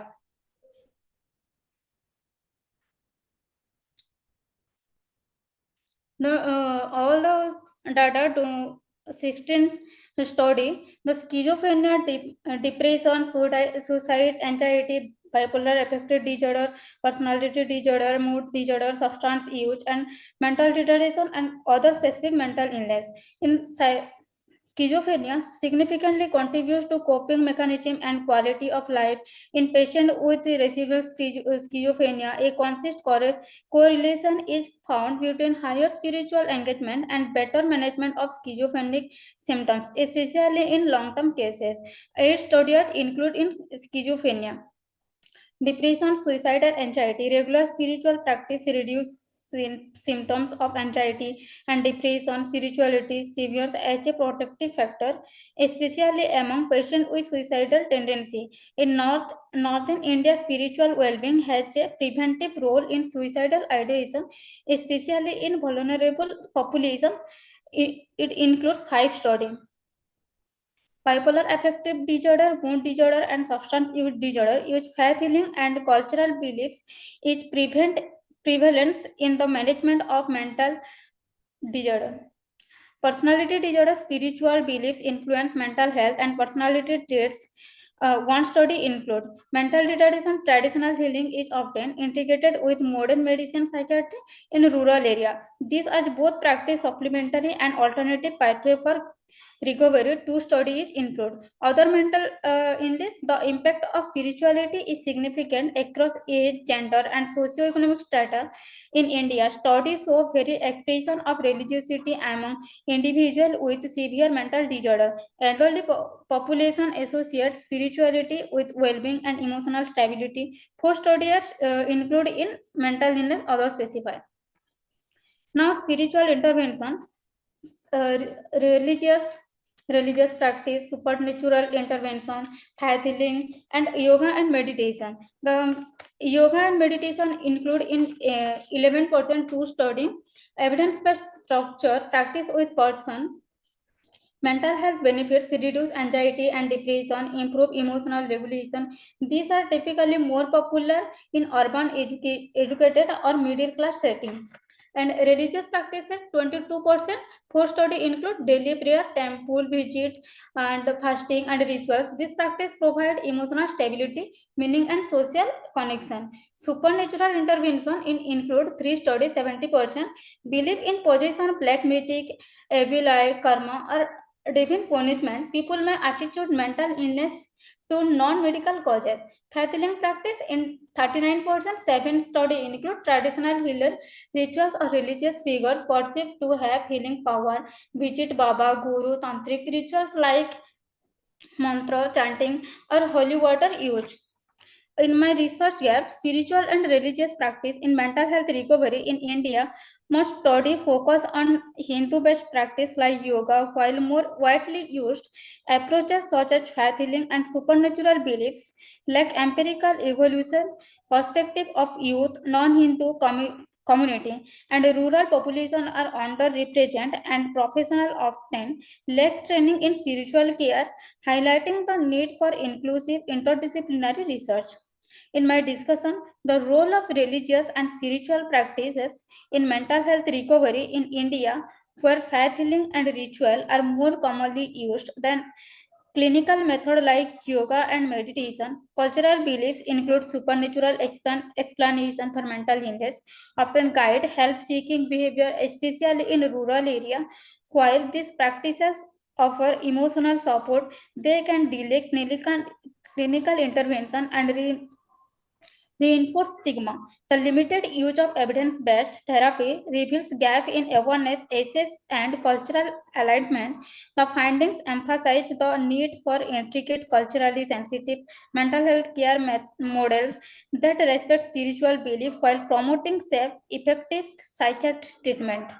My conclusion, this study highlights the significant role that religious and spiritual practices play in mental health recovery in India, with fulfilling traditional rituals and religious practice being more commonly utilized than evidence-based approaches like yoga and meditation.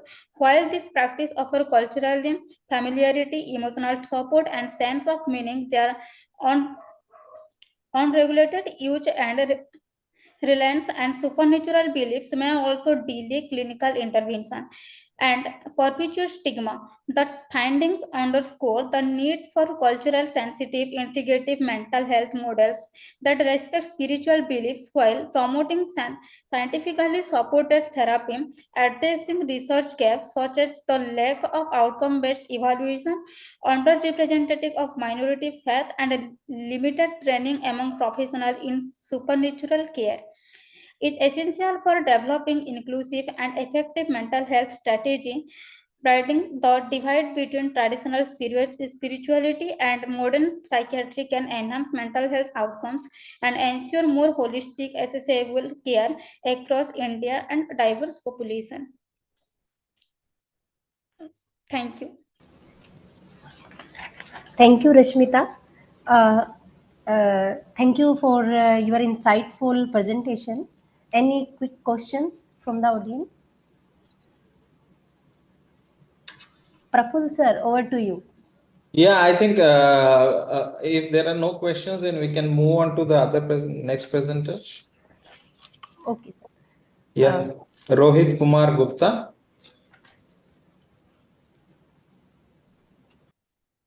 Is Rohit available? Yes. Rohit, you can share your slides and then you can start presentation. Yes, sir. Good evening to all the dignitaries of ISPSW and respected both the chairperson of this session. I, Rohit Kumar Gupta, I am currently working as a medical social welfare officer in AIMS Bilaspur and also pursuing my PhD from Central University of Himachal Pradesh under the supervision of Dr. Sabab.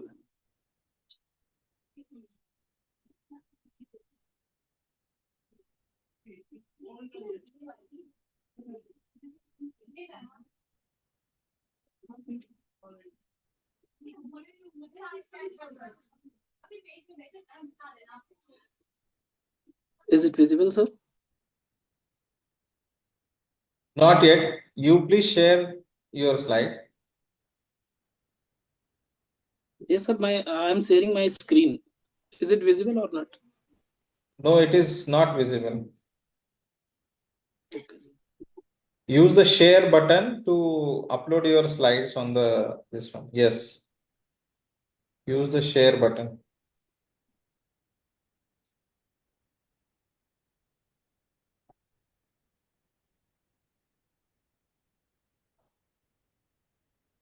Sorry, sir, due to some technical issues, I think actually I am presenting through my tab. It is not allowed to overlap this app on this app. Actually,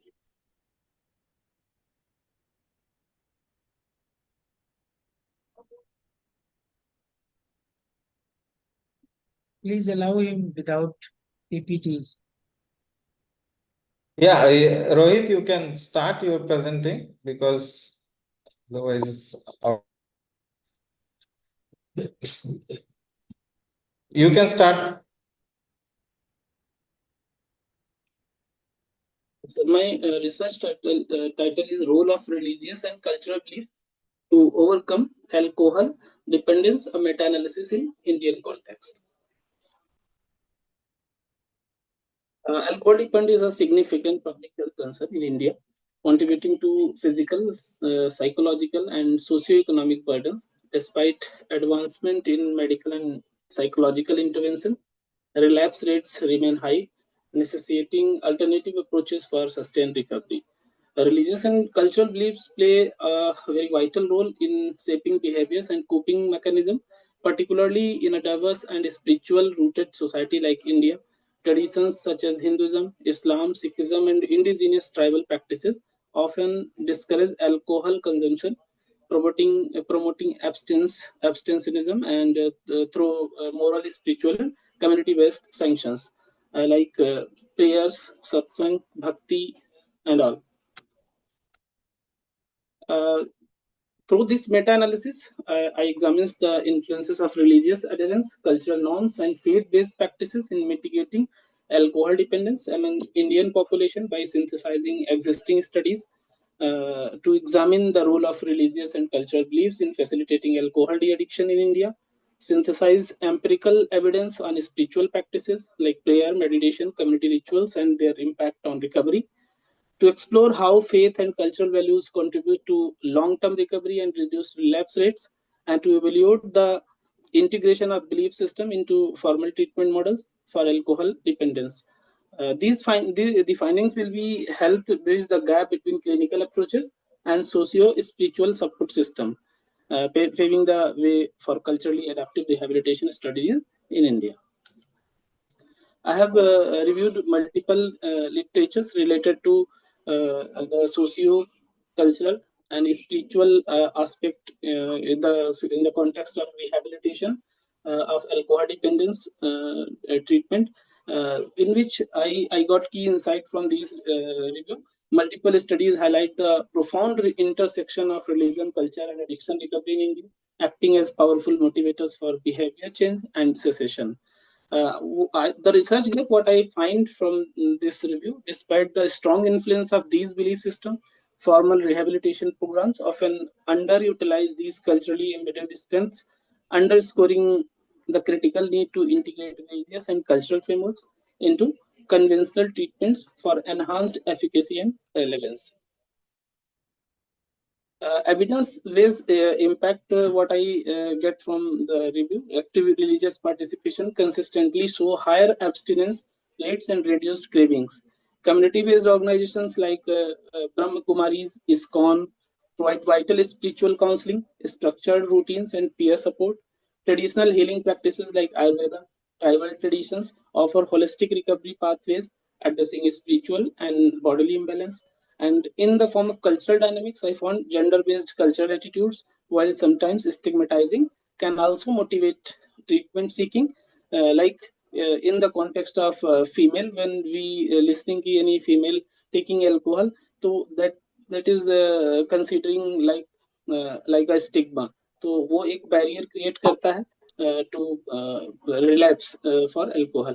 And intersection of religion, cultural recovery related, I have reviewed multiple literatures from one of West religious affiliation and community involvement, जिसमें हमने ये देखा कि जिसमें community की engagement ज्यादा थी वहां पे रिलैप्स रेट कम पाए गए.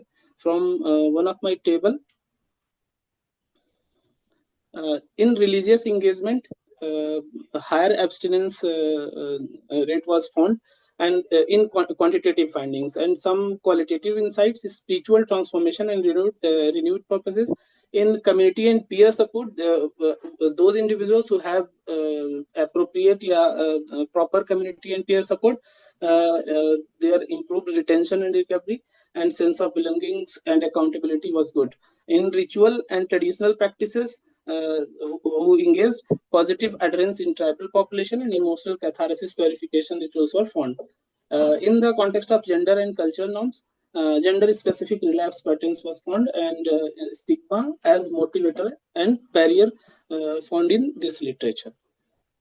Thematic analysis of qualitative study, both studies, spiritual engagement found enhances coping, reduces cravings, and community accountability leads provides social support and motivation. Ritual healing provides emotional catharsis, and symbolic purification, and in cultural stigma acts as both a motivator and a barrier.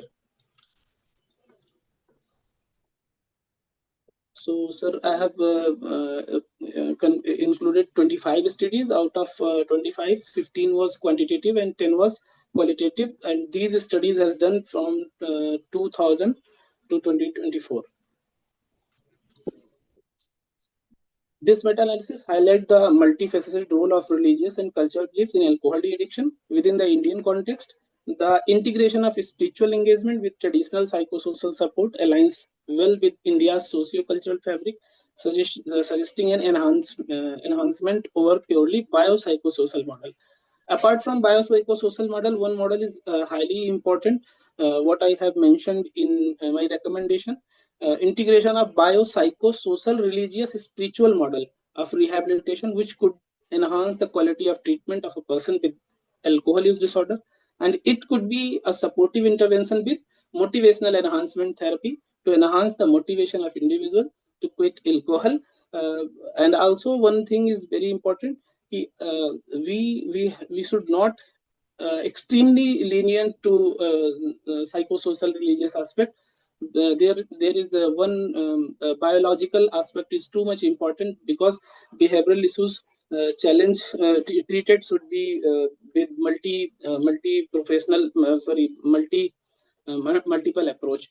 And now, sir, one thing is I have found multifaceted role, integration with psychosocial support, spirituality as resilience, and collective accountability is highly important to treat with alcohol person with alcohol dependency. Thank you, sir. Thank you, Rohit. Thank you, Rohit. Yes, sir. Yes, Rohit, I just wanted to understand, because your slides were not visible. Did I miss what method you have used for conducting this meta-analysis? Sir, I have uses a meta-analysis through a Prisma model. मैंने sir उसमें 25 shortlist किया, जिसमें से 15 quantitative study था and 10 qualitative study था. But how many total? See, when you are doing a Prisma, you actually screen it through various search engines like PubMed, EBSCO. Okay. Yes, So sir. how Yes, sir. how I have many searched. total, how many studies you have got? Because we were not able to see your slides. So there is a specific charting needs to be presented, na? That how many Yes, sir. studies you have. I have shortlisted about 45 studies in No, which. but out of, I am asking what is the denominator for those 45 studies that you have shortlisted, and finally you have included somewhere around 25 studies, right? Yes, sir. Yeah, in which also 10 is qualitative and 15 is quantitative studies. Yes, sir. So Sir, just I've searched with keywords like socio-cultural aspect of alcohol use disorder, drug addiction, and the role of psychosocial treatment.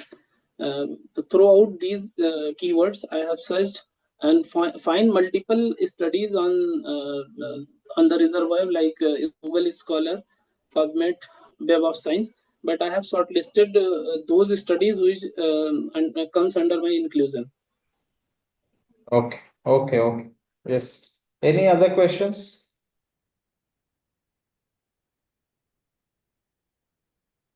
Yes, Dr. Sunila. Thank you, Rohit, for that detailed analysis. When we are talking about the alcohol dependence, in the treatment of alcohol dependence patients, the Alcoholic Anonymous is a very important intervention. And the root of that Alcohol Anonymous is spiritual. Because the spiritual, because it focuses on inner transformation, healing, and connection beyond the self. So they consider that there is a higher power, as they understand is this isn't tied to any religion. It's about surrendering control and seeking strength from something greater. So your presentation is very thoughtful. I think, sir, there is no question. Yeah, then we should move on to the next presentation. Thank you, Rohit, for your presentation. Thank you so much, sir. Yes. So next, I would like to invite Dr. Neelam Singh. Dr. Neelam Singh. Yes, sir. Yes, Dr. Neelam. Welcome. You can share your slides and you can start your presentation. Yes,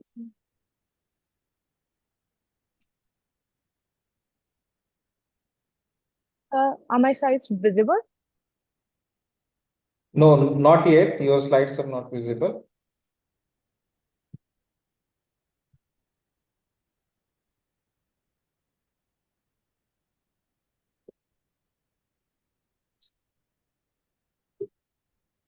Yeah, now it is visible. You can start. Okay.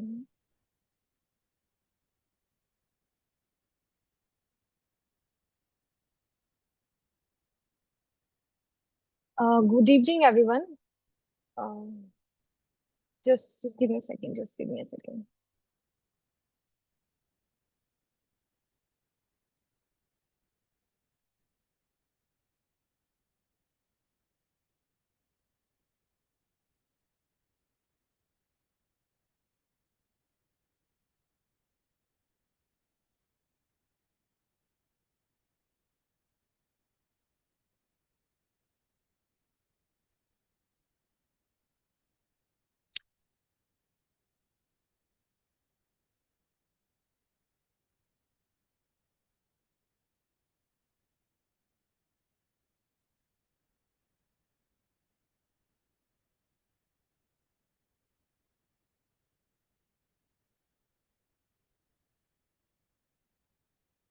Yes, Dr. Neelam.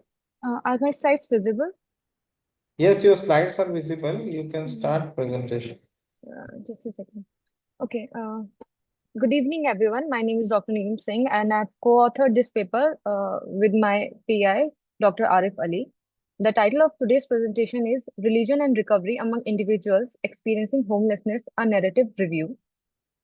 I'll start with the introduction. Homelessness is a complex, multidimensional phenomenon often entangled with co-occurring mental illness and substance use disorders. Recovery in this context is not merely the cessation of symptoms or abstinence, but entails regaining a sense of identity, meaning, autonomy, and belonging. Among the diverse pathways to recovery, religion and spirituality have emerged as potentially significant but underexplored components. This narrative review aims to synthesize existing literature primarily on how religion and spirituality shape recovery processes among individuals experiencing homelessness and substance use. Conceptual framework of recovery and religion. Recovery is increasingly defined as a non-linear person-centered process encompassing hope, purpose, and a social inclusion. Religion and spirituality often intersect with these dimensions by offering existential meaning, social belonging, emotional regulation, and moral structure. For highly marginalized populations, such as people who are unhoused and duly diagnosed, these spiritual resources may function as a form of recovery capital, assets that facilitate pathways out of adversity.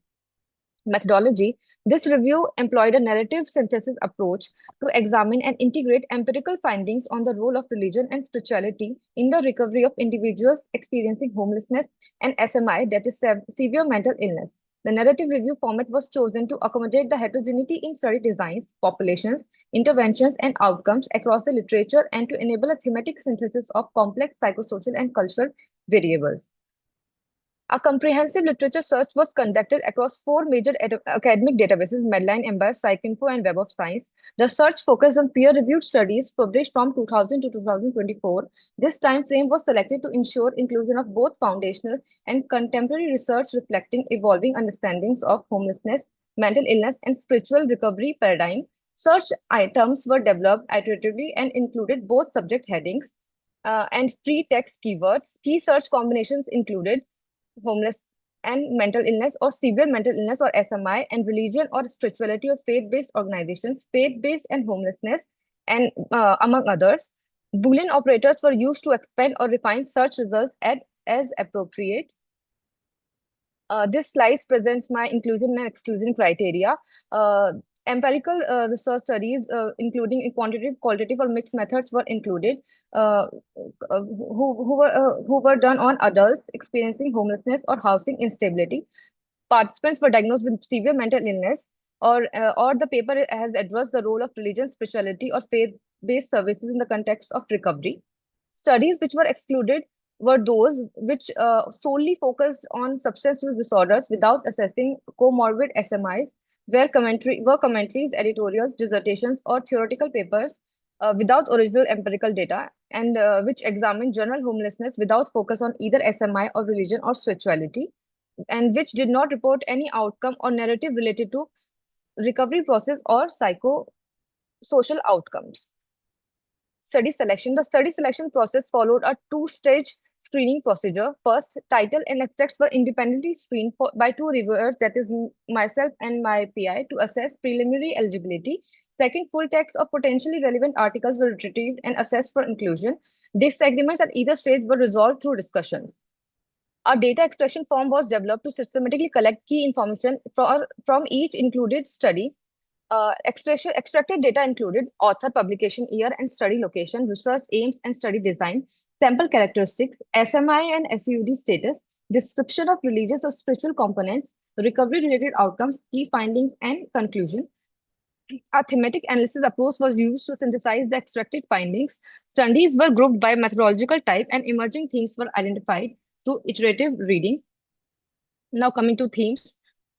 First was spirituality as a source of meaning and hope. Numerous studies illustrate how spirituality can offer a redemptive lens through which individuals reinterpret their experiences of trauma, addiction, and homelessness. Few researchers showed that individuals often invoke a higher power as a force that has carried them through hardship. These narratives can foster hope, resilience, and a sense of purpose, which are key ingredients for sustained recovery. Even when not explicitly religious, spiritual themes emerged organically in studies of self-defined recovery. Next was faith-based services and their dual role. FBOs are prominent providers of shelter, food, and addiction recovery services. A study from US found that for individuals recovering from homelessness and SUDs, religious programming provided both psychosocial and tangible resources. However, the integration of spirituality into services was met with ambivalence. While some found these interventions supportive and healing, others felt coerced or judged, particularly when religiosity was imposed or linked to housing access. Redemption narratives and identity. Recovery stories often took the form of spiritual journeys or trials of faith, reframing addiction and homelessness as transformative experiences. These redemption narratives allow for identity reconstruction through resilience, morality, and spiritual growth. They serve not only as personal coping mechanism but also as culturally recognizable tropes that can re-establish social legitimacy. Next was ambivalence, stigma, and exclusion in religious spaces. Religion is not uniformly positive in the context of recovery. Researcher reported that some individuals felt constrained by moralistic or prescriptive faith-based services. LGBTQ plus individuals and those with criminal histories reported feeling unwelcome or morally judged in some religious communities. These exclusions can compound feelings of shame and alienation, undermining the recovery process. Cultural and contextual variations. Indigenous populations, particularly American Indian and Alaska Native individuals, face disproportionately high rates of homelessness and alcohol-related problems. Dr. For Neelam, urban, yes, Dr. sir. Neelam, you can conclude. Huh? Yes, sir. Yes. Um, I'll just talk about the gaps for future research. Despite emerging insights, empirical gaps persist. Few studies disaggregate findings by religious affiliations, intensity of belief, or cultural context. No Indian studies were current. I'm sorry, studies from India are currently lacking. Longitudinal research is needed to explore how religious and spiritual engagement influence recovery trajectories over time. Further research is needed to identify the mechanisms such as social capital, behavioral structure, and cognitive reframing through which religion facilitates recovery. I would like to conclude with religion and spirituality remain deeply woven into the lives and recovery narratives of many individuals experiencing homelessness and SUDs. They offer hope, coherence, and community, but can also reinforce exclusion and shame. A nuanced understanding of their role, especially in relation to cultural identity, trauma, and service access, is vital. Recovery oriented systems must therefore engage with faith and spirituality not as peripheral elements but as core, culturally embedded aspects of human resilience and meaning making. These are the references that I've used in the presentation. And I would like to acknowledge ISMR for the funding. Thank you. Thank you, Dr. Neelam. So is there any question to Dr. Neelam?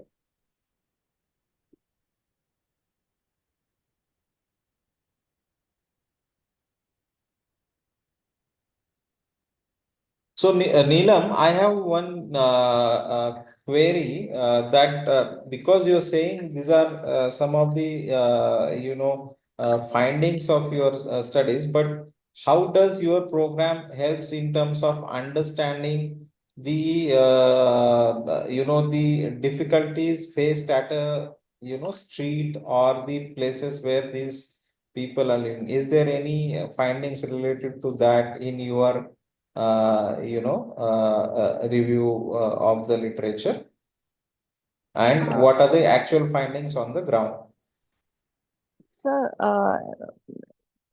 there is a lot of information lacking when talking about the street population. I do not find any data, especially in the Indian context, any studies which were talking about spirituality, religious recovery in the sense of homeless person. Actually, I didn't find any study even from the shelter homes. I've just included studies from outside, mainly from US. Okay. That's fine. Fine. Yes. Thank you. Dr. Sunila? Thank you, Dr. Singh, for that insightful review. So, if there is no question, then let's move on our next speaker, Priyanka.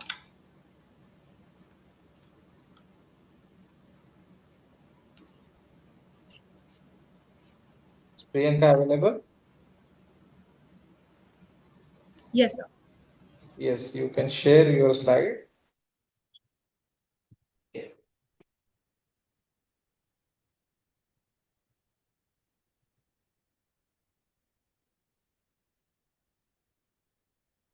Is it visible, sir?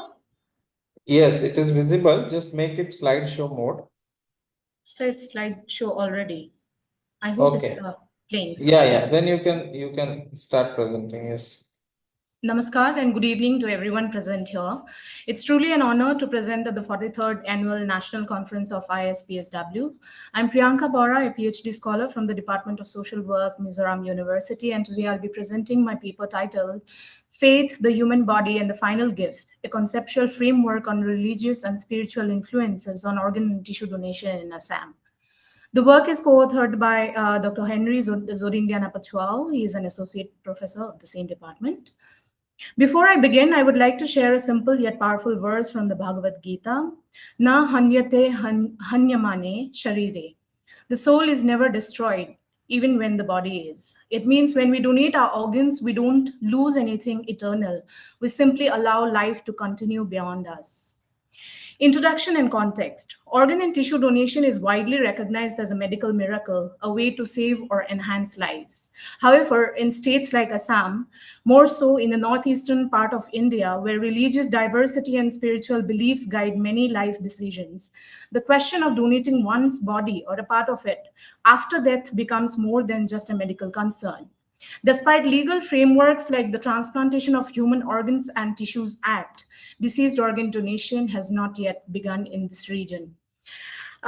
This prompted a deeper question: what role does religion or faith play in this silence? From my grassroots experience, I found the answers lie beyond policy and hospitals. They lie in the hearts and beliefs of people.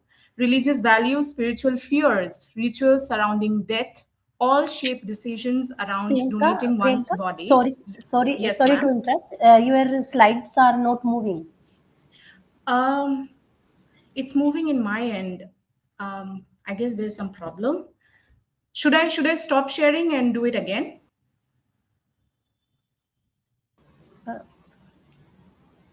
You can start. You can start. Okay. Ma'am, is it still not visible and not sharing? Introduction and context of organ donation. The slide is, I think, your Sir, third has it slide. moved? Has it moved now? No. Let me just stop sharing and reshare again, sir. Okay.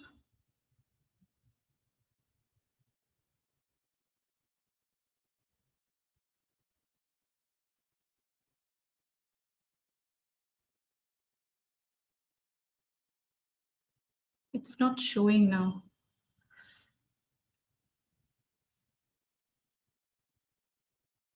Bhupendra sir, is it visible in your window?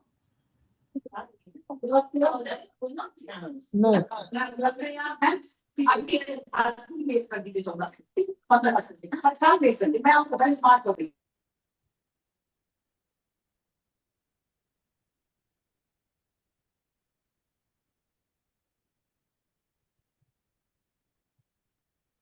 You can continue presentation. Yes, sir. I'm trying once again, sir. Just give me a minute. Is it visible, sir? The first slide. I'm not sure, sir. I have reached objectives and rationale. I started sharing again. Can I continue, sir? Please. All right, sir. So I move on to the objectives and the rationale. So first, objective is to explore religious and spiritual influences on organ donation perceptions in Assam. So to understand how religion and spirituality define the human body and death. Second, develop a conceptual framework from literature and stakeholder insights. And third, identify social work pathways to bridge cultural values and health outcomes. Religion or faith is not just personal, it is a social fabric, we all know it. And in a region where Hinduism, Islam, Christianity, Vaishnavite traditions and indigenous beliefs coexist, death rituals are deeply symbolic and sacred. For instance, beliefs about bodily integrity for the afterlife, fears around karma, or interpretations of religious texts can influence willingness to donate organs. On the other hand, values like dan, which we know as donation, seva, service, and karuna, compassion, are common across religions and can be used to promote organ donation. Research methodology overview. This is a conceptual qualitative study. We use 3 types of sources: literature review to gather what's already known, field observations from NGO campaigns across the region, and informal interviews with key informants, health workers, community elders, and religious leaders. This study is qualitative, exploratory, and conceptual in nature. The subject of deceased organ donation in Assam, particularly its socio-religious dimensions, is underexplored. Hence, my objective is not to generalize statistically, but to deeply understand the belief systems, spiritual narratives, and cultural logics that shapes people's decisions. The conceptual framework I'm developing is based on both field engagement and existing philosophical religious thought, which is why a conceptual exploratory design was most appropriate. I conducted a series of informal interviews with individuals from diverse religion and social backgrounds in Assam. These weren't structured and recorded formally, but I maintained reflective notes during and after each conversation. I focused on identifying recurring themes like fear of body mutilation, religious uncertainty, or spiritual notions of seva and dan. This framework is a part of my doctoral groundwork and will be followed by my field validation. The findings. So this slide, I don't know, I think it's still not visible, but summarizes key religious and cultural perspectives. Hinduism often encourages dan or giving, but the idea of keeping the body intact after death can be a barrier. Islam generally permits donation under Sharia law, but only if certain guidelines are followed, many people remain confused about the religious stance. Christianity usually sees organ donation as an act of compassion, but again, interpretation varies by denomination. Indigenous faiths, which are very strong in the Northeast India, often emphasize rebirth and ancestor rituals. These can strongly shape attitudes toward the body after death. So the conceptual framework, to better understand all these influences, we built a conceptual framework. It covers 5 major domains. The first domain is religious interpretations, how scriptures and teachings guide people's views on the acceptability of organ donation. The second domain is spiritual beliefs, the role of the soul's journey and the sanctity of the body in influencing decisions around donation. The third domain is cultural traditions, the impact of rituals, customs, and community norms on the acceptance of organ donation. The fourth domain is community influence, how leaders, peers, and social networks affect people's attitudes and behaviors towards donation. The fifth domain is health literacy and trust, the role of knowledge gaps, misconceptions, and mistrust in shaping willingness to donate organs. There are a few case insights, and I will walk through a few powerful ones that reflect how faith, culture, and fear shape people's decisions around organ donation in Assam. Many Hindu families I interacted with voiced deep concerns about the disruption of final rites. There's a strong belief that the body must be bathed, cremated, and sent off in a certain way, and that organ donation might interfere with the sacred process. One man asked me, how will my son perform the final bathing of my body if it is cut open? Such sentiments show that even when people are open minded, ancestral customs often take precedence over medical possibilities. So, there is also this. Priyanka, you Yes, can sir. conclude now. Okay, sir. Okay, sir. So implications for social work, social workers can become the bridge between hospitals and hearts, partnering with faith leaders to co-create messages that are theologically sound and emotionally resonant, introducing spiritual literacy in training so workers can understand local beliefs, using storytelling, not just statistics, to build trust, and moving from short-term awareness to long-term belief transformation. That's how the real change will happen. So the future fieldwork plan includes conducting surveys across Assam or the other northeastern region to map public attitudes, to hold FGDs based on faith groups, and to interview religious leaders, families, and doctors in depth. So in conclusion, this paper sees faith not as an obstacle or religion as an obstacle, but as a potential catalyst. If we engage this faith and religion honestly and respectfully, we can build a society where donating one's organ after death is not just a medical act, but a final gift of compassion, service, and spiritual continuity. Thank you so much for listening. I'm really sorry for the technical glitch that actually did not help me show you my slides. I hope you'll consider that. Thank you so much.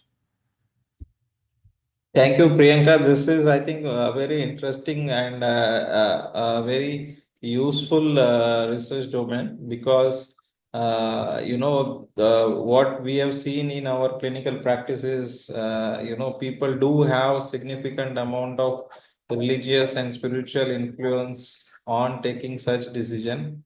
Even in several cases, the transplant coordinator also reports that the hesitation of the family, even among the well-educated people, these beliefs do, hinder in terms of taking such decision. It's a good study. Thank you. Is any questions to Priyanka?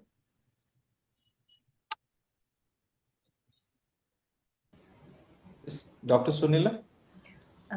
Thank you, Priyanka, for that thoughtful conceptual framework. And as told by Praful sir, that really it's very interesting conceptual framework, and well done. Thank you so much. Thank you, ma'am.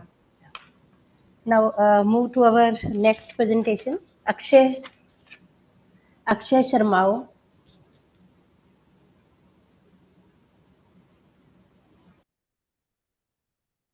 Is Akshay available? Hello, am I audible?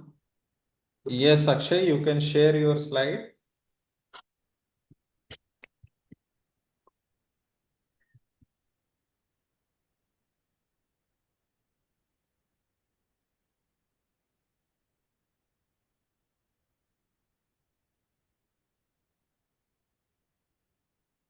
Am I slide visible?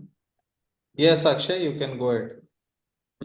Good evening. My presentation title Assessing the Role of Spirituality in Mental Health Recovery and Coping Mechanism, Scoping Review.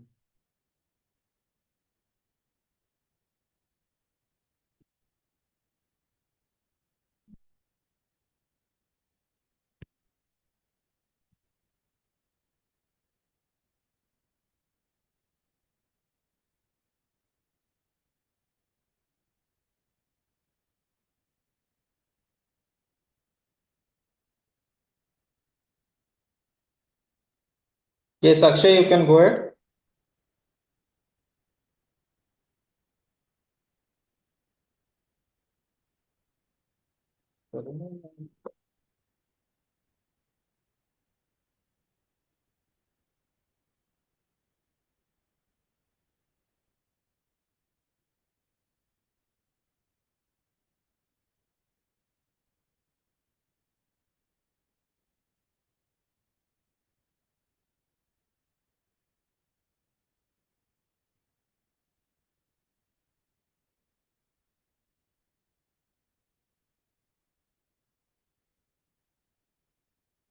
So, starting with the introduction, mental health issues such as depression, anxiety, and trauma.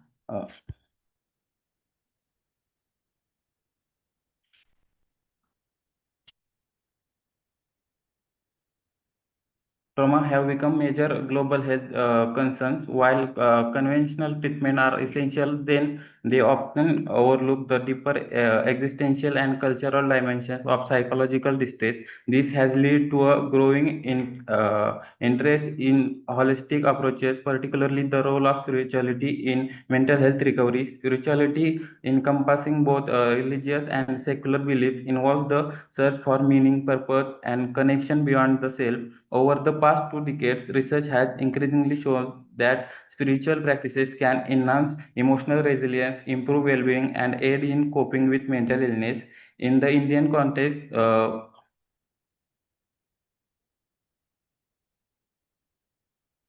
where spirituality is deeply integrated in these practices are especially relevant. However, the diversity in spiritual beliefs and expression poses changes for standardized clinical integration. A now culturally informed approach is necessary to understand and apply spirituality effectively within mental health care framework. This coping review seeks to explore and synthesize the empirical literature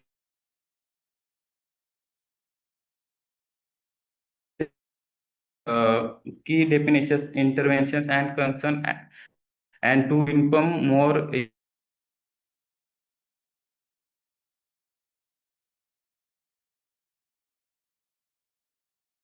recovery and coping mechanism over the past 2 decades.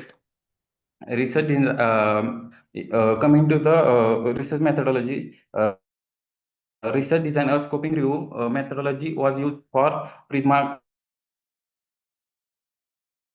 guideline. Purpose of the study to explore and synthesize existing research on spirituality role in mental health recovery. Justification scoping review is suited for broad evidence mapping, especially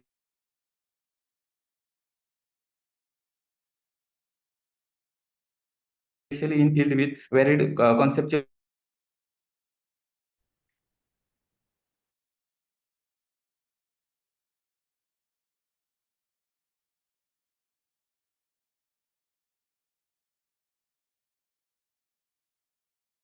Scopus Web Science and Google et al. 2010 step followed.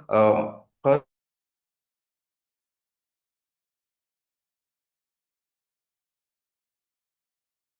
identifying the research questions, second, summarizing and resulting. Then research questions: what is the role of spirituality in the mental health recovery process among individuals with mental illness? Second, how spirituality is defined within the context of recovery. What spiritual and or religious intervention are used, and what outcomes are reported in relation to spiritual engagement during recovery.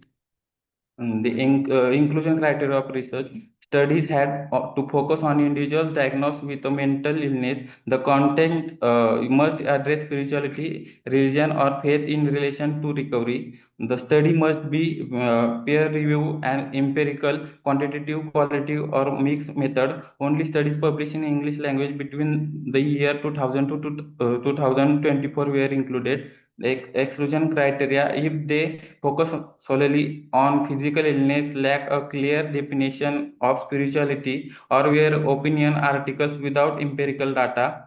The Prisma guideline follow started with identification. 419 records were identified from database and 3 were from other sources. So altogether 422 were identified, then 103 duplicate records were excluded. Further, abstract and titles and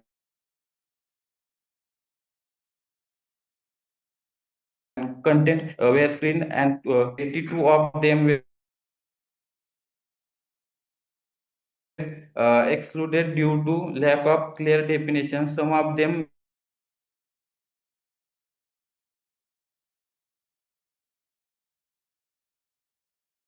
were focused on physical illness and insufficient empirical. 35.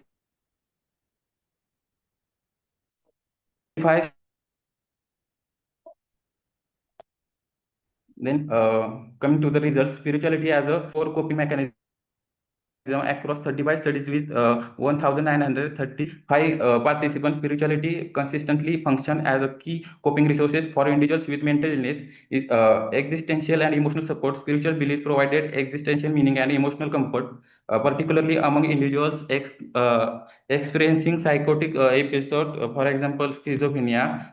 Then positive religious coping and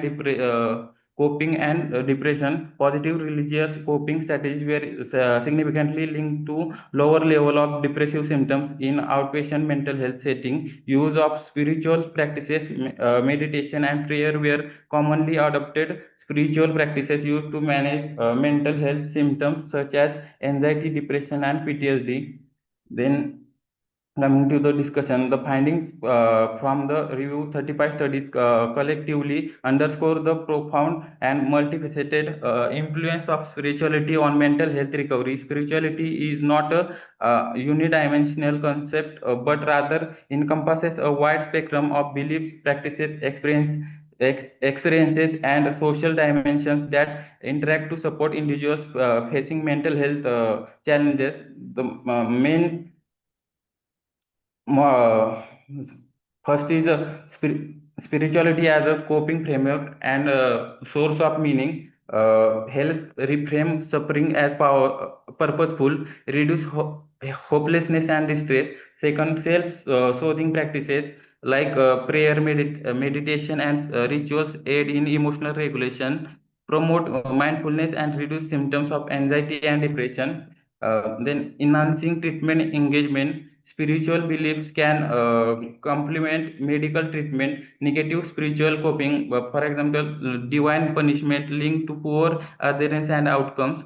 Fourth, community and belonging. Faith groups reduce isolation and provide emotional, practical support, promote identity restoration and control stigma. Fifth, support for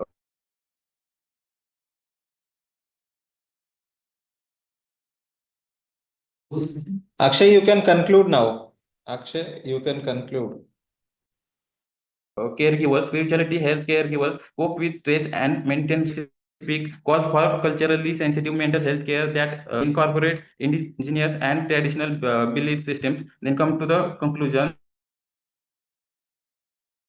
This comprehensive synthesis of existing research confirms that spirituality plays a critical and dynamic role in the recovery of individuals with mental illness. It serves as a vital coping mechanism, emotional regulation, and resilience, contributing to holistic recovery beyond symptoms reduction. And culturally responsive spiritual dimensions must be acknowledged and integrated. Addressing spiritual needs can reduce stigma, foster therapeutic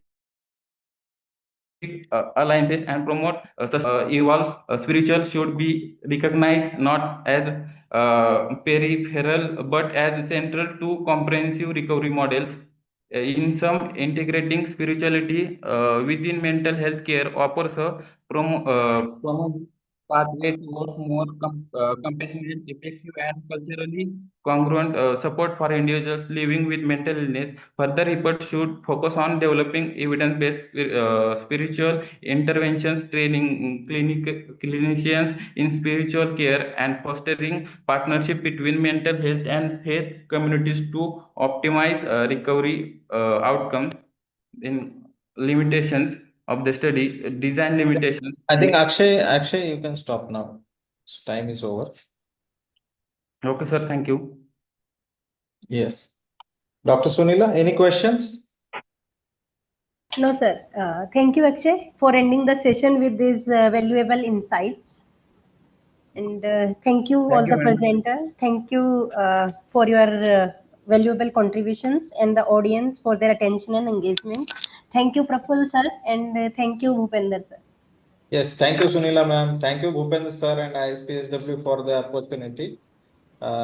This was a very wonderful session where I think out of 6, 5 you have presented. And I hope that we were able to stick to the time. As I think time is passing already, we have a next session. So I further hand over to Dr. Bhupendra. Thank you, sir. Thank you, both the chairpersons and dear presentees, for understanding my concern for covering the time. Okay, so without any further delay, I would like to move for our next session, which is almost 50-minute delay from the expected schedule. That is our panel discussion on rethink the label, reclaim the story. Basically, as you know, I started in the morning as well. Today is the World Schizophrenia Day, and our conference is also started on the same day. So this conference is this panel discussion is basically committed or focused to Schizophrenia Day, and we have experts from different segments of the mental health, society, social work. So I would like to start introducing one by one, and would start with our chairperson for the session, Dr. Preeti Singh. Ma'am, are you with us? Yes, Dr. Bhupendra, I have joined. Thank you. Yeah, thank you, ma'am. So, ma'am, Dr. Preeti Singh is senior professor in psychiatry, and she is working in Institute of Mental Health at Pandit B.T. Sarma University of Health Sciences. Also, she is heading the unit of community psychiatry and public mental health in the Institute of Mental Health itself. Welcome, ma'am, to this session. Thank you so much. Moving to the panelist, our panelist is first panelist is Dr. Purushottam, Professor Psychiatry and heading the unit of community and licensed psychiatry at the Institute of Mental Health, Pandit B.D. Sarma University of Health Sciences. Welcome, sir. Thank you, Dr. Bhupendra. Another panelist, Dr. Satabdi Chakravarti, additional professor from IBAHAS. Ma'am was expected, but she has some other obligations, so she could not join us. She might join in between. We have with us Dr. Prasant R. Chauhan. Sir is associate professor and heading Department of Social Work at Amity University, Noida. Welcome, sir. Yeah, Prasant, sir, thank you so much. Thank you so much, Dr. Bhupendra. Another panelist is Dr. Sapna Kumari. She is student welfare advisor at Madhav Institute of Technology, Gwalior, Madhya Pradesh. Thank you. Thank you so much. Renu Chahal, And please mute yourself.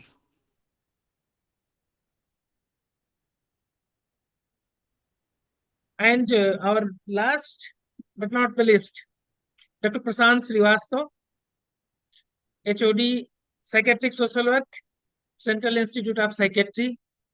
So you all are here. Thank you, sir. And Preeti ma'am, now over to you with your. Sorry, I missed one panelist. Another panelist, Dr. Praful P. Kapse, another HOD from Psychiatric Social Work from Maharashtra Institute of Mental Health. He's also here with us. Thank you, sir. I'm just continuing the session.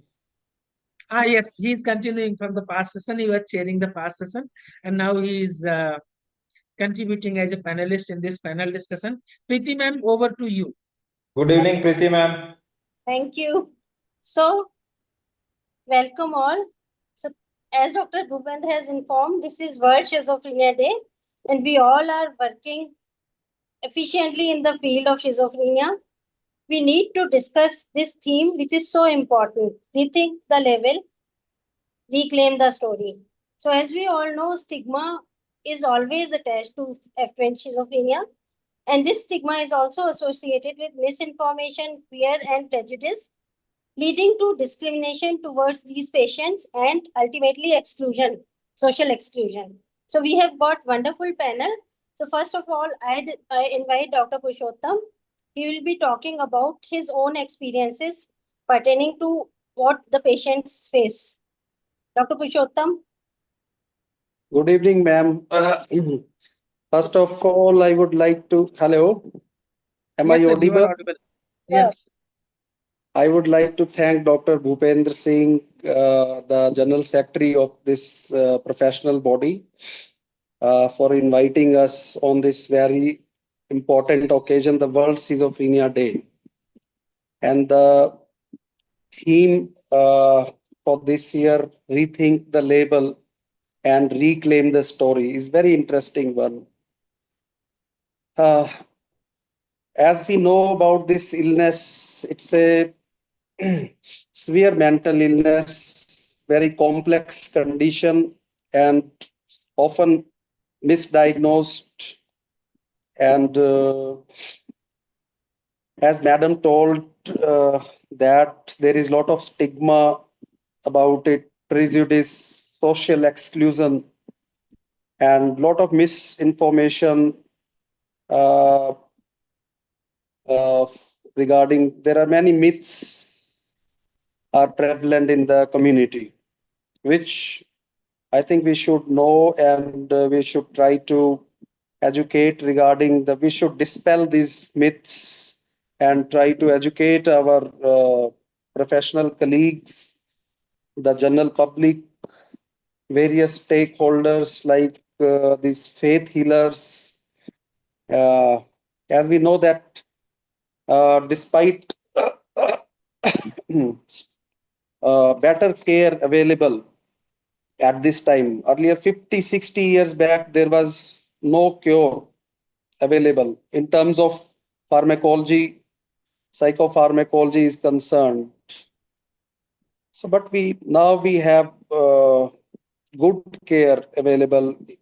And the fact is that after about 1 year of treatment, approximately 50% of these patients, they show good recovery to the extent they start functioning well and they can rejoin their work.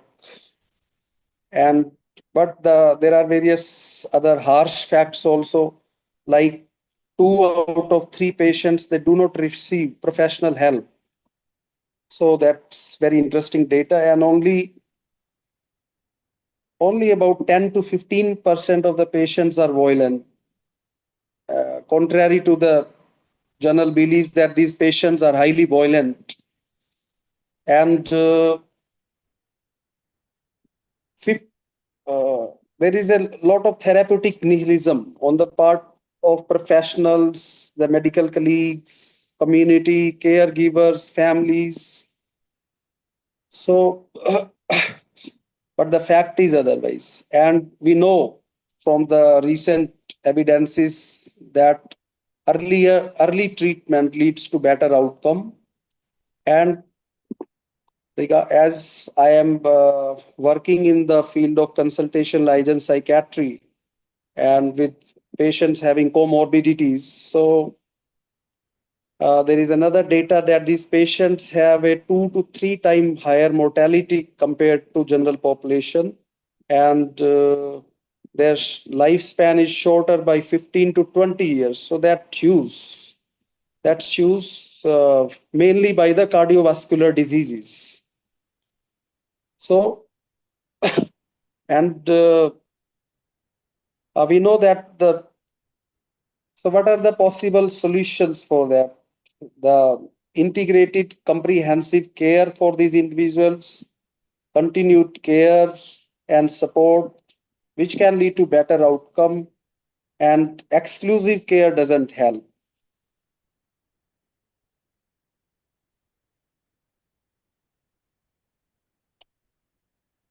And regarding this reclaiming the story,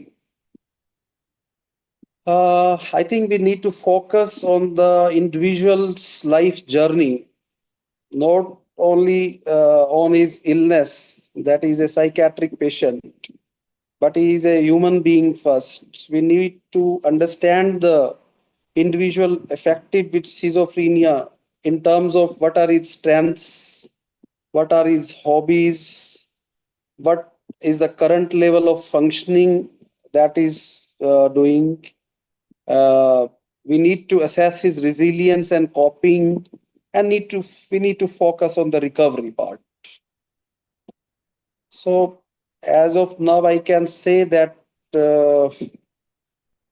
in terms of therapeutic modality, very good interventions are available in the form of drugs, psychotherapy like CBT, social support, family counseling, focusing mainly on the family, and the caregiver, as we know that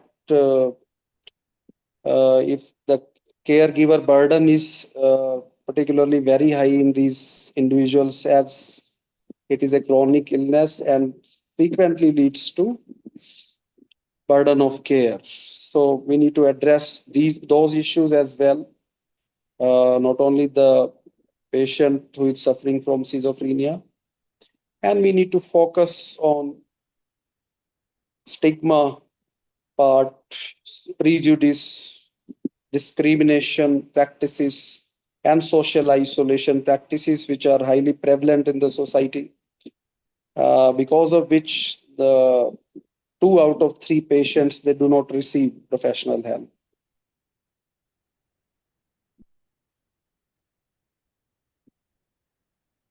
With these comments, I hand over to you, Dr. Bhupendra.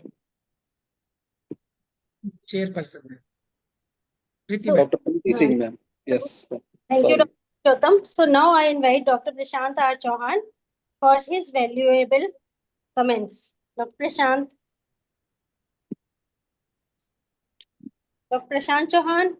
Yeah. Yes, ma'am, he Thank is you here. so much again. And first of all, it's a very good that 2 days this conference is happening, and on this very important day also is being merged in that as a panel discussion. So it's a very good innovative idea. So let me, because already Dr. Purushottam has very nicely articulated this problem and the concept. But I believe that as a faculty of social work,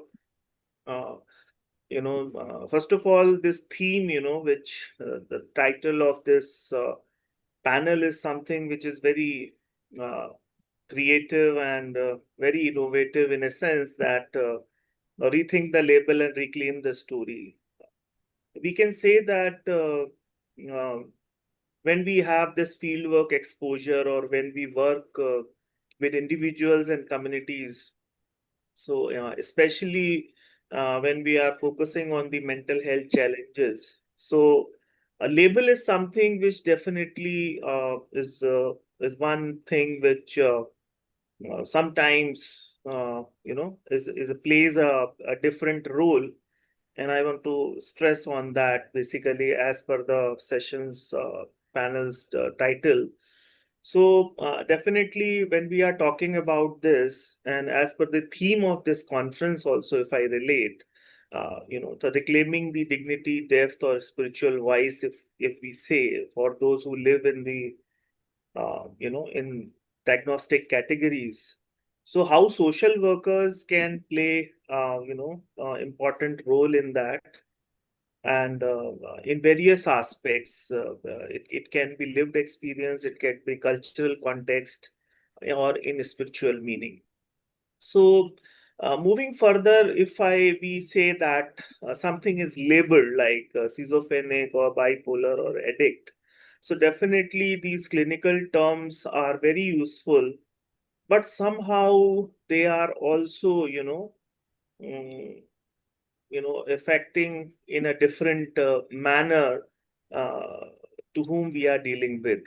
So there are certain experiences personal also when we are directly working in slums and in Noida area and the NCR area, especially with the focus on the community mental health aspects.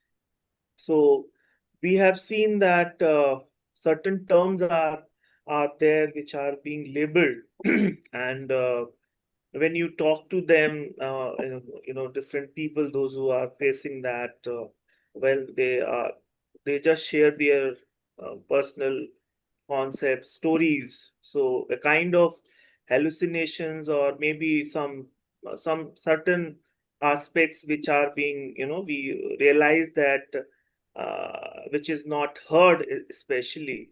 And so I think, as per the social work lens, what happened is to you is important rather what's wrong with you. So our approach should be, while we are labeling anything, so it should be, it's not about what wrong is person or individual is happened with that person, but exactly we have to see the approach in labeling aspect. This is my personal, thing actually.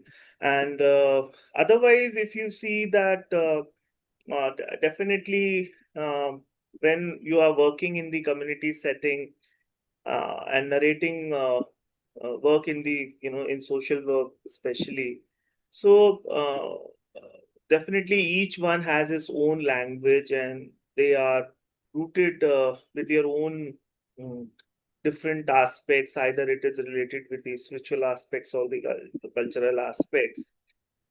So, according to me, I think this is very important that we are not just working as a facilitators or the therapists, but we should also see the, various other aspects of the people, or how they are mm, mm, dealing with these situations or kind of stigma, shame, or whatever they are facing in.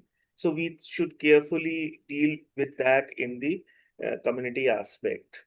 And if I also want to relate with the theme of, the religion or the spiritual or spirituality or the well-being. So if you see any aspects, either from Buddhism to Bhakti or any aspect you take, so definitely everything is connecting and healing actually. So in that aspect, it is also important that religion should not be a obstacle while dealing with the situations or with clients. Rather, it should be a resource. So our social work dealing with the clients in that way also plays a very important role. And in these current times, I think we need to train our students. I'm talking about the future mental health professionals and the social workers to respectfully engage spiritual dimensions also while dealing with the various clients and especially in the communities. And understanding of healing and how to use that in the community is something which is also very, very important in that aspects. And so basically, uh, we should also move from labeling to, to listening aspect, I think.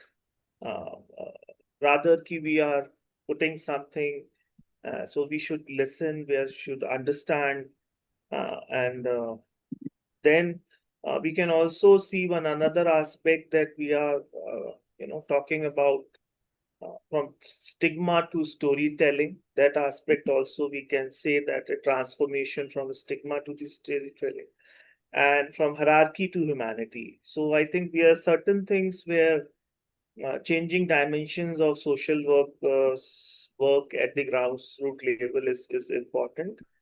And definitely, I want to add here one quote also, that the wound is in the place where the light enters you. So I think we have to see that rather social workers, educators, or anyone who is working in this field, as is where the light is seen, named, and nurtured, and where this problem is being dealt in a nicer manner. Today is definitely we are also observing a day which is World Schizophrenia Day, and awareness is something which is very, very important in this aspect, though a lot of efforts are being done. But definitely, I believe that a lot of efforts are much required, and these kinds of program plays a very, very important role. And if you see the percentage of the people are, so, as per the data of WHO, so it is increasing somehow. And um, the concept of split personality or these things are also being there. So I'm not taking much time, and I think being a social work educator and in the fraternity, this kind of initiatives are very important. And this discussion uh, will definitely, kind of panel is there, will be very enlightening, and I also will learn a lot of things there today. So thank you, Dr. Bhupen, for inviting, and I think we should also continue these kind of discussions into practicality. So maybe your medical social work society can take forward these kinds of things. Thank you so much, Dr. Preeti. Thank you, Dr. Prashant. Such wonderful thoughts. So, agreeing to your point of view, many a times when patients ask us, am I suffering from schizophrenia? So, we'll say, no, there are certain mental health issues, and we are going to discuss your experiences. So, that makes the thing better for us also and for the patient, and there is a immediate connect between us. Correct, correct. Yeah, Yeah. yes, ma'am. So, Thank you, ma'am. Yeah. so your thoughts and your ideas are taken into consideration, and definitely we are going to plan certain programs in consultation with you. So we'll Yeah, be yeah, please. And in in our Noida presence. area and in Gautam Budh Nagar, Ghaziabad, whatever you want to do, we are with you. We can do directly with the communities. We So will take we'll discuss forward. it in detail later on. Thank you so much for your Yeah. valuable thoughts. So now I invite our next speaker, next panelist, Dr. Praful. Again, a very wonderful worker, and we'll get beautiful insights from him. Dr. Praful, are you there? Yes, ma'am. Yes, ma'am. Thank you. So we are So, waiting for your views. Thank you. yes, yes. Yeah, so this is a very wonderful opportunity for us to discuss on very long standing, I would say, step needed on this schizophrenia day, as because it is very important that we see we have had a journey from label like lunatic or mentally ill person to schizophrenic, and later on that we have changed it to persons with schizophrenia. So we do label, as even Dr. Chavan also mentioned, that we tend to label people with various kinds of prevalent terminology, but we tend to forget that it is a human being first, and then later on whatever the condition is being attached to it.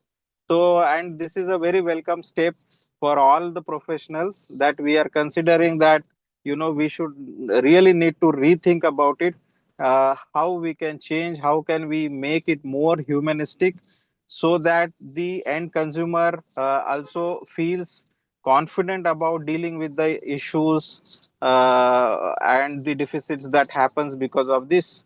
very complex phenomena. As we all of us know that schizophrenia has multiple faces to it, and it's a very complex difficulty patient face as well as the caregiver face. So, and I think this is one of the also marker that we should be looking at the not only the patient itself but the family as a whole, because I think all of them do really get disturbed because of this. So, a very apt and very pertinent theme, and Dr. Prashant also has highlighted, even Dr. Purushottam also highlighted a very pertinent, because we do have multiple interventions. Earlier days we used to have a medicine which would significantly create the drowsiness among the patient, but now we do have a very good medicine which also patient do also respond to it. But we also need to look at the psychosocial aspect of the illness, which actually devastates the not only the patient but also the family, and the stigma prevalent in the society. Now this is a very welcome step, and I think as a professional working in a health area and particularly in mental health area, this is a wonderful opportunity to talk about it, to discuss more in the community about this phenomena, so that we can definitely get towards the end person with this message that we need to rethink about labeling the person, and we also need to rethink about creating more accessible and more mental health friendly cities, so that any person with mental illness could access, seek the help whenever in need. So I think that is suffice on this part. Yes, Dr. So, Dr. Praful, I would like to know about your experiences with the caregivers because they form an important part in caregiving. Dr. Praful? Yes, ma'am. It is a very important, because see, I have extensively worked with the caregivers also, particularly for persons who had first episode of psychosis, or what we say schizophrenia, where the family members are absolutely clueless about what is happening with the patient. In some of the cases, the family member also experience that the patient might be doing it intentionally. Majority of the people who come with the rural areas or tribal areas, they do believe that there is some supernatural power is behind this particular phenomena. So there is lot of stigma around, and there is lot of misconception, myths prevalent in the community. So caregiver definitely undergoes significant amount of pressure and burden of caring, because a dysfunctional family member, and also if there is a violence attached to it, in cases of infidelity, we have seen that many people do face physical violence. Many spouses face physical violence. So it is very important that we should look after the caregiver, particularly in the first episode psychosis cases, where because that's the primary stage where you should address all the myths and misconception, and then empower the caregivers in terms of dealing with the illness. Majority of the times what we see in the pathways of care also, that the tertiary care centers usually comes very last. So it is very important that if we have been able to see that the person first time in life has experienced such kind of symptoms, and definitely it is our duty to empower the caregivers with all the knowledge and information how to deal with this. So many a times, if we are dealing very effectively with the caregiver, so that also result in a very good outcome in the patients, because unless caregivers are having a very proper knowledge and right attitude, and they are being very proactive in terms of ensuring drug adherence, so that also gives a very good outcome in the patient recovery. And as I think clinician, it is our basic expectation that there should be a good outcome of the patient. So for that, I think these are some of the things that we need to ensure that we are reaching to the caregivers also, not only patient, to the caregiver also, and they also see the good outcome also creates a good message in the community, saying that we have been able to deal with our patient, and that also encourages other patients to come forward and seek help, because that's a cycle that we need to bust. That's the cycle of stigma, that's the cycle of avoidance, that's the cycle of non seeking the help for this particular illness. Because physical illness, you from family as well as from the community, you get a lot of support in terms of referring, in terms of channelizing, giving resources. But for mental illness, I think that it happens in other way around. So a lot of close relative also try to withdraw their support. So yeah, so this is not something that is expected in a mental illness. So I think that's a very challenging one, but I think that's a very useful area that we should look at working on this area. Yes. Thank you so much. So now I Yes, invite ma'am. Sapna for her valuable comments regarding the theme, Reclaim the Story. Thank you so much, ma'am. Thank you so much. Welcome, welcome. Good evening to everyone. So first and the foremost, I would like to appreciate this topic is wonderful.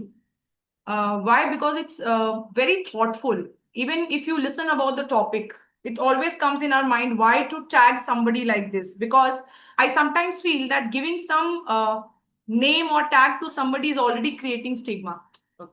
Many may disagree, but I think this is my perception. So I feel specifically with people having these kinds of issue disorder requires to be worked on three phases. One, the individual himself. Second should be the family. And third, the society, the community plays a very, very significant role. So already it has been discussed that raising awareness is very, very important. I sometimes feel that the family requires training also. That how do we deal with it, how to come out of that stigma, how to understand the symptomatology or the prodromal phase, relapse prevention, or the comorbidity associated with schizophrenia. So I sometimes feel that the family should be trained regarding all these aspects because they are the one who are at the primary level dealing with the patients every single day. The second is definitely fighting the stigma. So it's associated with the illness. So to listen that, again, creating awareness at the same time, that confusion of misconceptions, or also there are many confusions, there are many myths regarding to it. So rather than too much taking the name schizophrenia or bipolar, we can just psychoeducate somebody by telling them that it's a mental health condition for this duration or something. Because I'm working in a normal setup, and I tell you, it's very, very challenging for me every single day. Recently, there was this student whose parents came to me along with the prescription, and in that prescription, the diagnosis was schizophrenia. So they wanted, the doctor has referred that you already have a counselor, so you can just talk to her and she will be providing you with counseling sessions. So when the parents came to me and when I read the diagnosis and everything, so they already had Googled enough about schizophrenia. So they already had knowledge and they were very furious. अब तो ये कुछ कर नहीं पाएगा, इसकी तो जिंदगी रुक गई, अब तो ये बीमारी कभी ठीक ही नहीं होगी, हमें लग रहा है हम इसको ड्रॉप करा दें, इंजीनियरिंग से कराने की क्या जरूरत है मैम, इतने पैसे लग रहे हैं. And you know, every single time, although I was trying to counsel, I was more trying to psychoeducate, to final, provide support to them, do supportive counseling. But it was still very, very difficult when the diagnosis schizophrenia came. And it's not only with it, it's something, it's a burden kind of thing definitely on the parents. क्योंकि they already had decided at that particular point of time कि अब तो ये बच्चा कुछ कर ही नहीं पाएगा. And I'm telling you, they had dropped the student. He did not appear for the exam. Although he was maintaining well for medications, he has been taking medications for around 4 months. And the doctor suggested for counseling, but the parents were very furious for counseling, so they came very late. So they were very furious. आप किसी को बता मत देना हमारे बच्चे. So I feel that psycho-educating the family, providing support to the family is also equally important, and we need to work as a team. Whether it's a psychiatrist, whether it's a social worker, whether it's a clinical psychologist, whether it's a counselor, we have to have one lineup, one distribution of roles, one line treatment, because only if the psychiatrist is working alone, then who will be looking into the family? Or only we are looking into the family, then what about the symptomatology of the patient? So we have to work as a team for fighting towards this stigma issue, for fighting towards the judgment going against this, to also make understand the individual that he shouldn't be isolated, he should be with everyone. Every time the question is being asked from me कि ma'am अब तो ये normal है ही नहीं, क्या ये normal बच्चों के साथ रहे, क्योंकि इसको तो अब एक मानसिक अवस्था ऐसी सी हो गई है. So when I'm working in a normal setup, it's even more difficult. So obviously for this thing, more and more awareness, including the community to a level, creating community level awareness program is very, very important. Working with the community is very, very important, because more the support of people, the condition can come to a lower level, not that stigmatized. With this, I hold my words. Thank you so much for allowing me to speak and having my experience. Thank you so much, everybody. So rightly said, madam. Train, Thank you. educate, and empower the caregivers. So that is our motto. And yes, multidisciplinary team is very important for taking care of these patients. Thank you so much for your inputs. Thank you. Thank you. Thank you so much, ma'am. So now I invite Dr. Prashant for his comments. Dr. Prashant. Thank you so much, ma'am. Thank you so much, ISPSW team, for giving me the opportunity. And the theme, the rethink the label and reclaim the story is very, very important. As I'm very agree with the Praful sir statement when he started with the Lunacy Act. Still, we are in the state of rights-based approach. In Mental Health Care Act, it was mentioned about the right-based. So, what the labeling theory? I'm just coming to the labeling. What it affects the individual.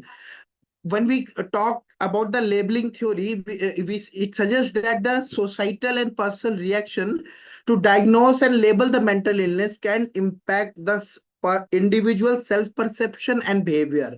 The first thing. Second thing, when we label to the person, it doesn't only we are labeling to the person, we are also labeling to the family, because because as all have been told that it has been like a labeling to the both of the person, like in their family members, the individual, they are also suffering comments from their society.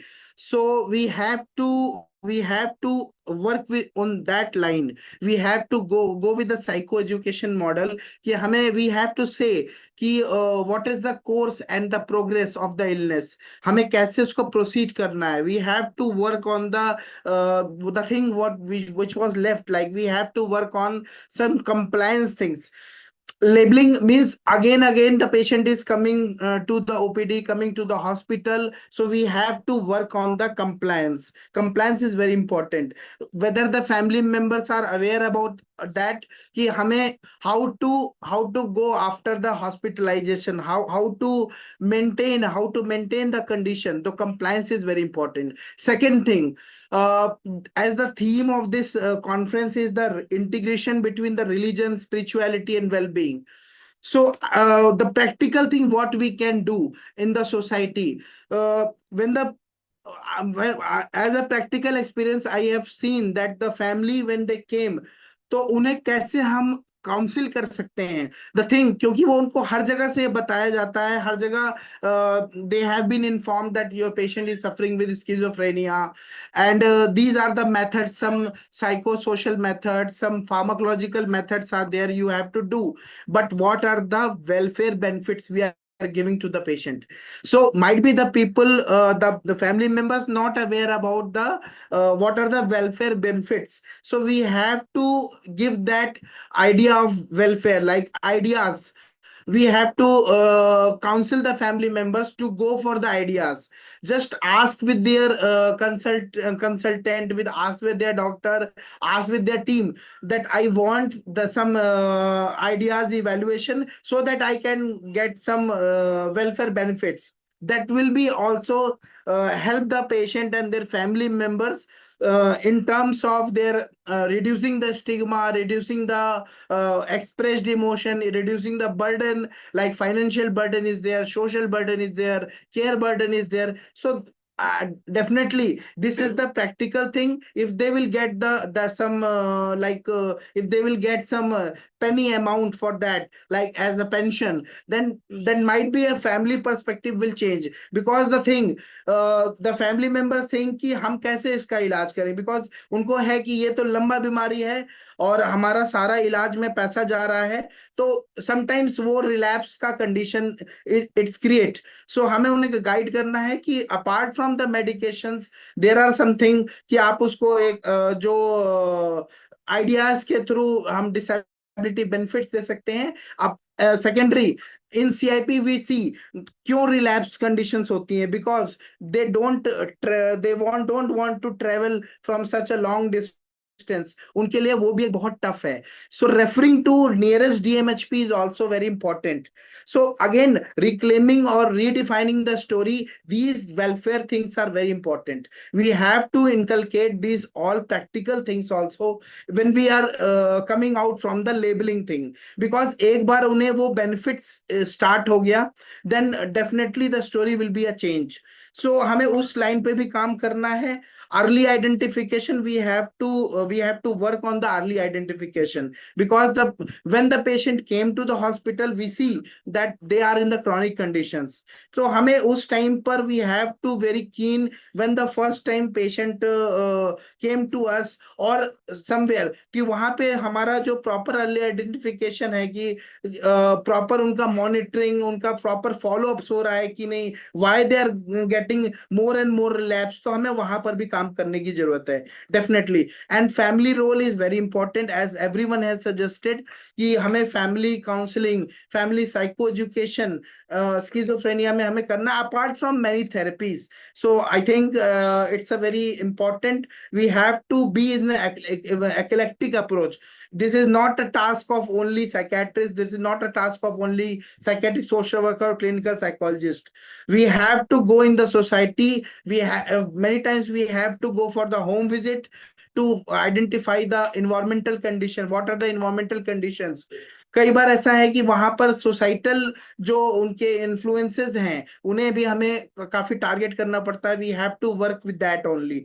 तो हमें उन सारे जो societal influences हैं, जो personal characteristics हैं, we have to work on that also. So it's in my view we have to work as in a eclectic approach. Thanks, ma'am.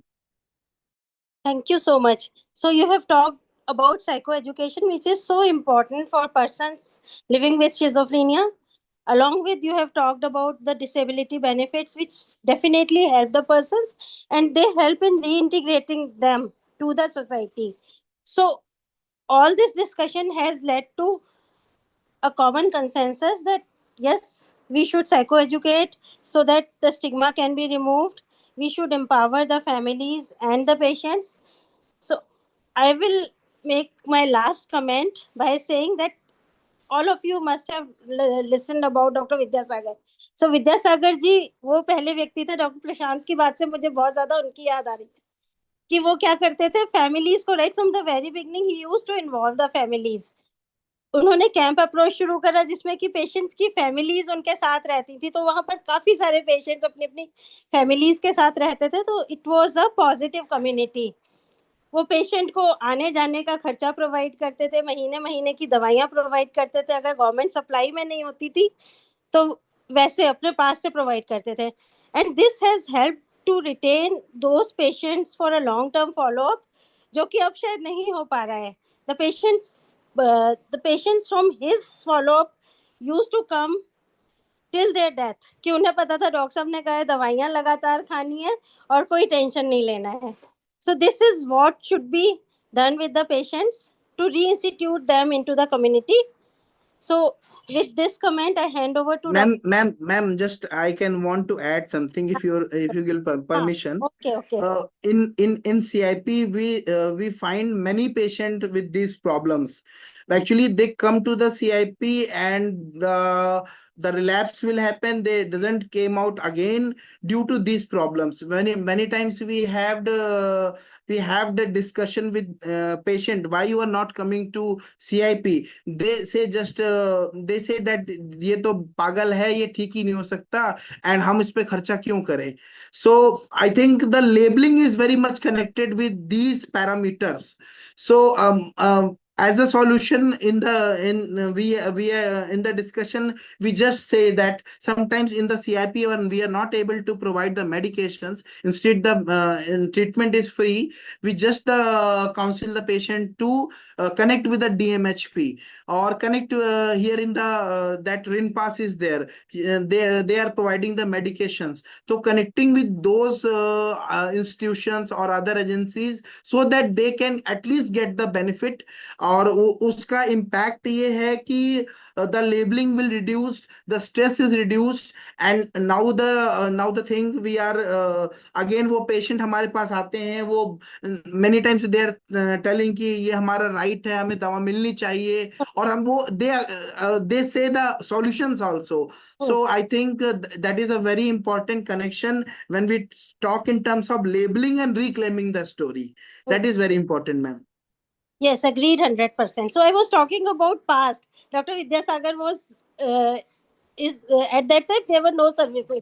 Now even Yes, ma'am. Yes, ma'am. I we agree. are connecting the patients to their nearest possible center. And luckily in Haryana there are so many centers, so we can do that. Thank you so much for your input. So I'll hand over to Dr. Bhupendra. Ma'am, actually, I'm not expected to take handover, but I would like your permission to share two of my experiences. Oh, yes. One I can consider as success and another I consider as failure. One of my patient, it was in my follow-up, and you was the treating consultant for him. Long back when I just joined in the Rohtak, he was working in post office, being diagnosed with schizophrenia, and due to his symptomatology, family started rejecting him. And when office came to know that he is suffering with mental illness, they started throwing him out. Literally, they throw him out from his duty and his responsibilities and all. And we tried our best from headquarter to district headquarter, and finally I was able to hold few educational session at the institution. There he was working in Indian Dak Post Services. So after 2-3 sessions in his office, family office members were able to understand, and once they communicated to the family members also in a condition to understand that no, after the medication he would be in condition to continue his job.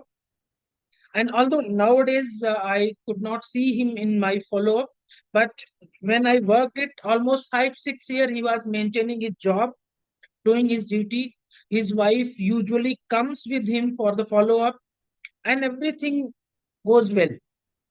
So that was one which I consider that team approach or the community approach worked well. Another case which I was just mentioning, that failure. Another patient who is wandering outside of our department. Long back, I started to bringing him for the treatment.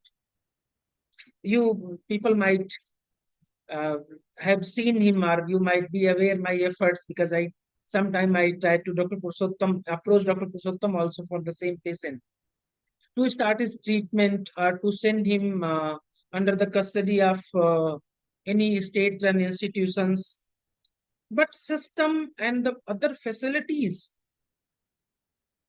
the lack of connectedness was the major challenge that makes me to step down to my all efforts. Whenever I'm approaching someone, they always say that you are in the same department, why don't you start working? Why don't you get him admitted? Why don't you start his treatment? Why don't you start his therapeutic intervention? So people, those who can contribute to a small, their small contribution can change a lot, but they are not contributing. So such kind of things many times become very difficult. And one more thing, when you all were addressing, especially when Dr. Purushottam was talking about the actual ratio and the figures, many times I feel that as professionals, we also don't do the exact expected part. Why I think so? Actually, we all are know that, as Sir was also mentioning, Dr. Purushottam in his first session, that this number of percentage people won't come for the treatment, this number of percentage people would recover well, and this number of patient don't recover. But many times when patient or the family, they come with their concerns. So after looking their concerns, their worries, we forgot the professionalism. We become human. And a sort of information which is harsh. So we just try to hide. And many times hiding that small portion of information causes the relapse or causes the poor adherence, or many times they start or they move for the faith healing, as Dr. Prasant was rightly mentioning. Although the tertiary care centers are not the primary contact for the treatment, but even that many times it happens because of their poor understanding or their poor knowledge. After seeking or after getting the treatment, after recovery, they stop the treatment and they approach faith healing or some other source of treatment modalities which are not very much conducive. So I think that also need to be addressed somewhere, ma'am, to your and your team's insight on my questions. So thank you, Dr. Bhupendra, for your comments. I can see the frustration and concern of a mental health professional in your words. So your Yes. first patient is in very good hands. He is in the care of a senior consultant from our department. About the second patient, yes, I do agree. All of us are facing those limitations. So again, that is why we have this theme. So reclaim, rethink and reclaim. So in that process, I think we need to educate so many persons. So it is the system जिसमें कि हमको टक्कर मारनी पड़ेगी, क्योंकि patient समझ जाते हैं, केयर गिवर समझ जाते हैं, और हम लोग तो समझे हुए होते ही हैं. So let us be together and restart it with a new zeal. Thank you so much. Thank you all the panelists. Thank you. Thank you, ma'am. Thank you, ma'am, for your wonderful words and that sparing your time, despite my session was a long derailed, almost derailed, but you all waited and you all joined us. So I would like to thank again Dr. Preeti Singh, Dr. Purushottam, Dr. Prasant R. Chauhan, Dr. Praful, Dr. Sapna, and Dr. Prasant Srivastav for joining us and being with us. Thank you so much, one and all. Thank you, Dr. Bhupendra. Thank you, sir. Thank you. Thank you. Thank you so much, Dr. Thank Bhupendra. you. Thank you. Sir. Okay, so this was second last session actually. Now we are moving our last session, and the referees for the last session. We have with us two experts. One is Dr. Sunita. Madam is head department of psychiatric social work in Dr. Ram Manohar Lohia Hospital, New Delhi. It has another bigger name which I'm just skipping. And another chairperson for today, we have with us Dr. Rajiv Misra, sir. He is consultant in Department of Community Medicine at King George Medical University, Lucknow. Misra, sir, are you with us? Dr. Rajiv Misra? Yes, sir. Yes, sir. I'm here. Yes, Yeah. yes, sir.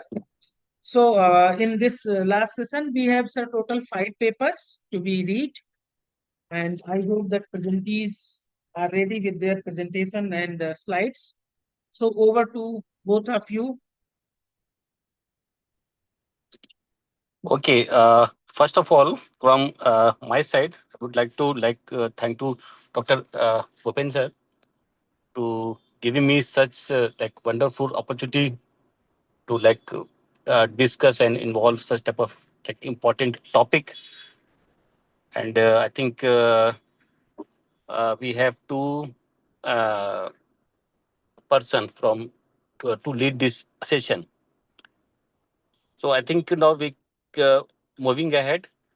I would like to invite our first speaker, uh, Dr. N. Srinivasan. Yes, Hello. sir. Good Yeah. evening, sir. So I think you can start. You can start your presentation. I think you are going to speak on this topic, systematic review of unknown patient and their outcomes during COVID-19. Yeah. Yes, sir. Yeah. You can start now, please. So, can you see my slides? Yeah. It is Yes, sir. visible. Very good evening to all. Myself, N. Srinivasan. I am working as a University of Grade 1 my recent Someone's title, background noise is bit high. yes, sir. Probably the speaker. Is a systematic review of unknown patients and their outcomes during COVID-19. Why I selected this study? Why doing this study? Because after joining here, I'm posted in emergency department. So there is one patient are coming, some group of patients are coming, the name of unknown. How they coming due to trauma, assault, rape victim, or some mother threw the child to the roadside. So those are patients brought to the ambulance with no identity. So they called unknown. So my introduction is this study, case series by Amit Kumar et al. On unconscious, unknown and destitute patients highlighted the critical role of the medical social service officer at AIMS. The study emphasized the involvement of MSSO was essential for making necessary arrangement for the care and support of these vulnerable individuals. This study addresses the social worker, so the MSSO intervention for unknown, unattended and district patients during COVID-19. Methodology of the study, the study objective is a patient from serious medical illness, road traffic accident, trauma, and how they brought to the emergency and get treated, how the patients to the hospitalization, who is taking care of this patient, rehabilitative measures of this patient during COVID-19. This study both has observational study reason as well as interventional study reason. The exclusion criteria of this study, the studies do not report specific data on patient group mentioned. The study is focusing on non-trauma patients. The remaining timing of the study from 2019 to until now during the COVID-19 passport registration has been done for the study protocol. There are only 2 papers that have been found till now. Akadi et al. In their 2024 inclusion criteria, the study done between January 2021 to January 2024. The study reason is observational study. The results of the study among both foreign nationals and Turkish citizens, the unknown patient group showed significant multiple medical comorbidities. Limitation of the study, many unknown patients were included in the study but could not be clearly defined. Tasdar K et al. In the year of 2021, the study has been done from 2019 to end of 2020. This is also observational study. The results also showed that the average emergency department stay around 8.4 hours and 22.3% patient received support services from medical social worker. And limitations, many unknown patients could not be addressed. Conclusion. The COVID-19 pandemic exposed major challenges in managing unknown patients, particularly among vulnerable groups, but few studies exist highlighting the need for further research in this area. From a medical social worker's perspective, this underscores the urgent need for improved protocols for early identification, interdepartmental collaboration, and support systems tailored to unknown patients. Strengthening social work integration in emergency and inpatient settings is essential for promoting ethical care, ensuring continuity, and addressing systemic gaps exposed during the pandemic. Thank you, sir.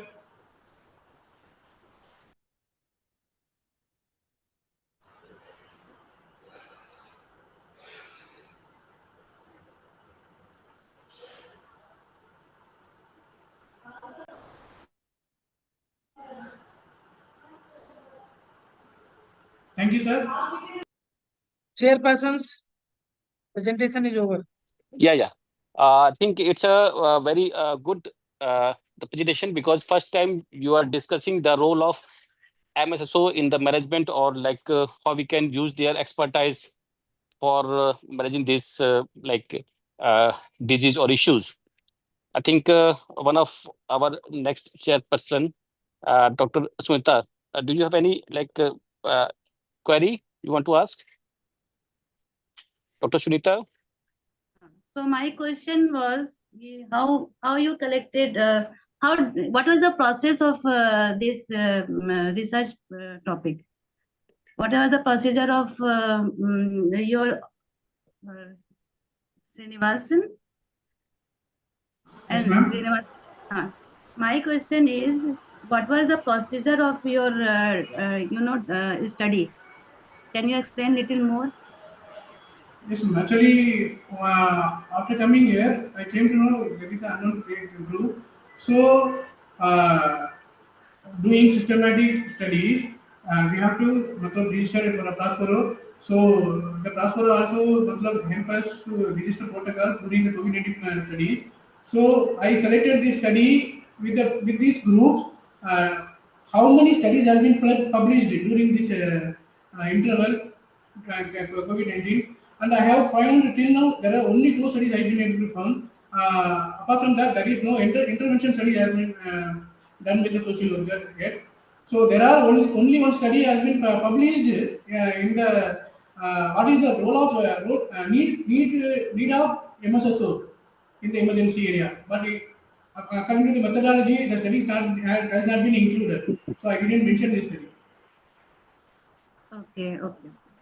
So, a very good and important study this is. This review highlights the deep vulnerabilities of unknown patients during COVID-19, right? Yes, ma'am. Okay. Thank you, Dr. Anshinashan. Now, I would like to invite our next speaker, Dr. Khushi Barnwal. Dr. Khushi, are you there? Hello? Hello? Dr. Khushi is Khushi? there in the list. She is there in the inbox. Okay, you can I can start. see her name. Dr. Khushi, now you can Khushi. start. Yes, sir. Hello. Yeah. Good evening, sir. Good evening, ma'am. Good. Yeah. Okay, sir. I'm student. I'm pursuing my master's from Magad Mahila College. I'm Khushi Baranwal. Okay. Yes, sir. Okay. I'm going to share my videos.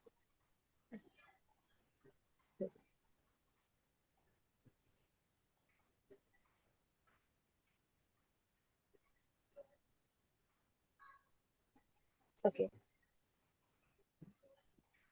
Is my screen visible?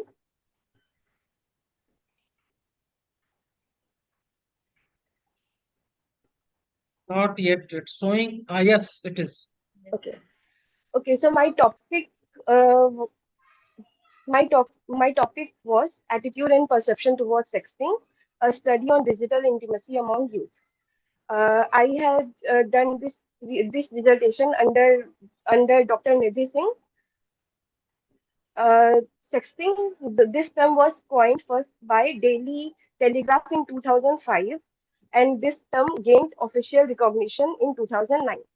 According to Oxford Digital, and according to sexting include the exchange of sexually explicit photographs, videos, or messages. Uh, Okay, so this topic, I know it's a very different and unique topic, and I chose this topic because I recently there are many teenagers around myself, and I have seen the prevalence of sexting around me. So I thought, why not this topic? So this is a topic nobody wants to talk about, but when I excuse me.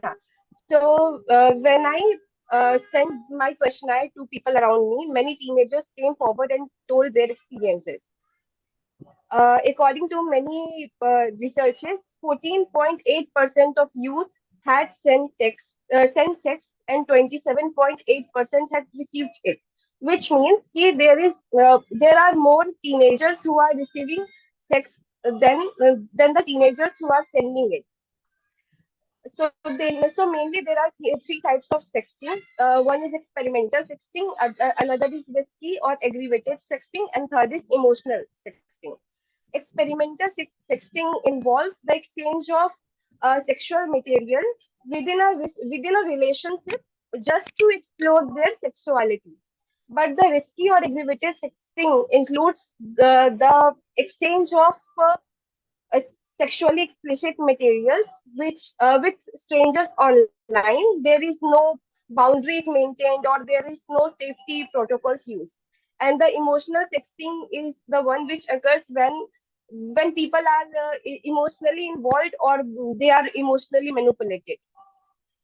Mainly, there are two risk factors involved with sexting, which is the loss of control of their personal messages and personal pictures, and it can lead to negative social impacts or emotional regulation. Okay, many researches have already been done about sexting, which shows that many youth and many underage teenagers are also involved in sexting. Okay, so the main purpose of my project was to uncover the different dynamics surrounding sexting among the people around myself. In my research, I one total of 116 participants were there, in which 52 were male and 62 were female. This also shows that there are more female who are confident enough and to come forward and participate in this survey. Inclusion criteria was youth between 16 to 30 years old and uh, and youth from any state of India. So okay, I will skip and come to the result which I found. In my survey, 75.86% of participants were aware about the term. Let me tell you that that most participants were below 18 years, below 20 years old in my research, and in them a total of 75.86% of participants were aware about the term. तो यानी कि हम लोग इस topic को avoid करते हैं ये सोचते हुए कि सेक्सटिंग बहुत कॉमन नहीं है या बच्चों के सामने इसकी बातें नहीं करनी चाहिए, पर 20 साल से कम के ज्यादातर पार्टिसिपेंट्स थे मेरे सर्वे में और उनमें से कुछ तो मेरे ही फैमिली मेंबर और मेरे ही फ्रेंड्स थे, तो it was a shock to me as well. Okay, और 37.1% okay 37.1% of जो participants थे, they said that it is acceptable form of expression, and 2.62% said that it depends on consent. Okay, or 69% of participants knew people who were involved in sexting, यानी कि वो सारे जो teenagers थे वो जानते थे ऐसे लोगों को जो sexting में involved होते हैं. Okay, और 34.5% were believe that urban people were involved more. मतलब लोगों का मानना है कि ये सब शहरों में ज्यादा होता है, ये बड़े शहरों में ज्यादा होता है, गाँव में या छोटे शहरों में नहीं होता. But 59.5%, almost 60% people said that area doesn't matter. ये सारे जगहों पे होता है, यानी ऐसा नहीं है कि बस जो लोग शहरों में रहते हैं वो इन्वॉल्व होते हैं. The reasons for engaging in sexting were okay, desire for intimacy, और मतलब लोगों को लगता है ये बस मैनिपुलेशन के कारण होता है या बस फ्लर्टेशन में नहीं होता, but 44.8% of participants were curious, that's why they were involved in sexting.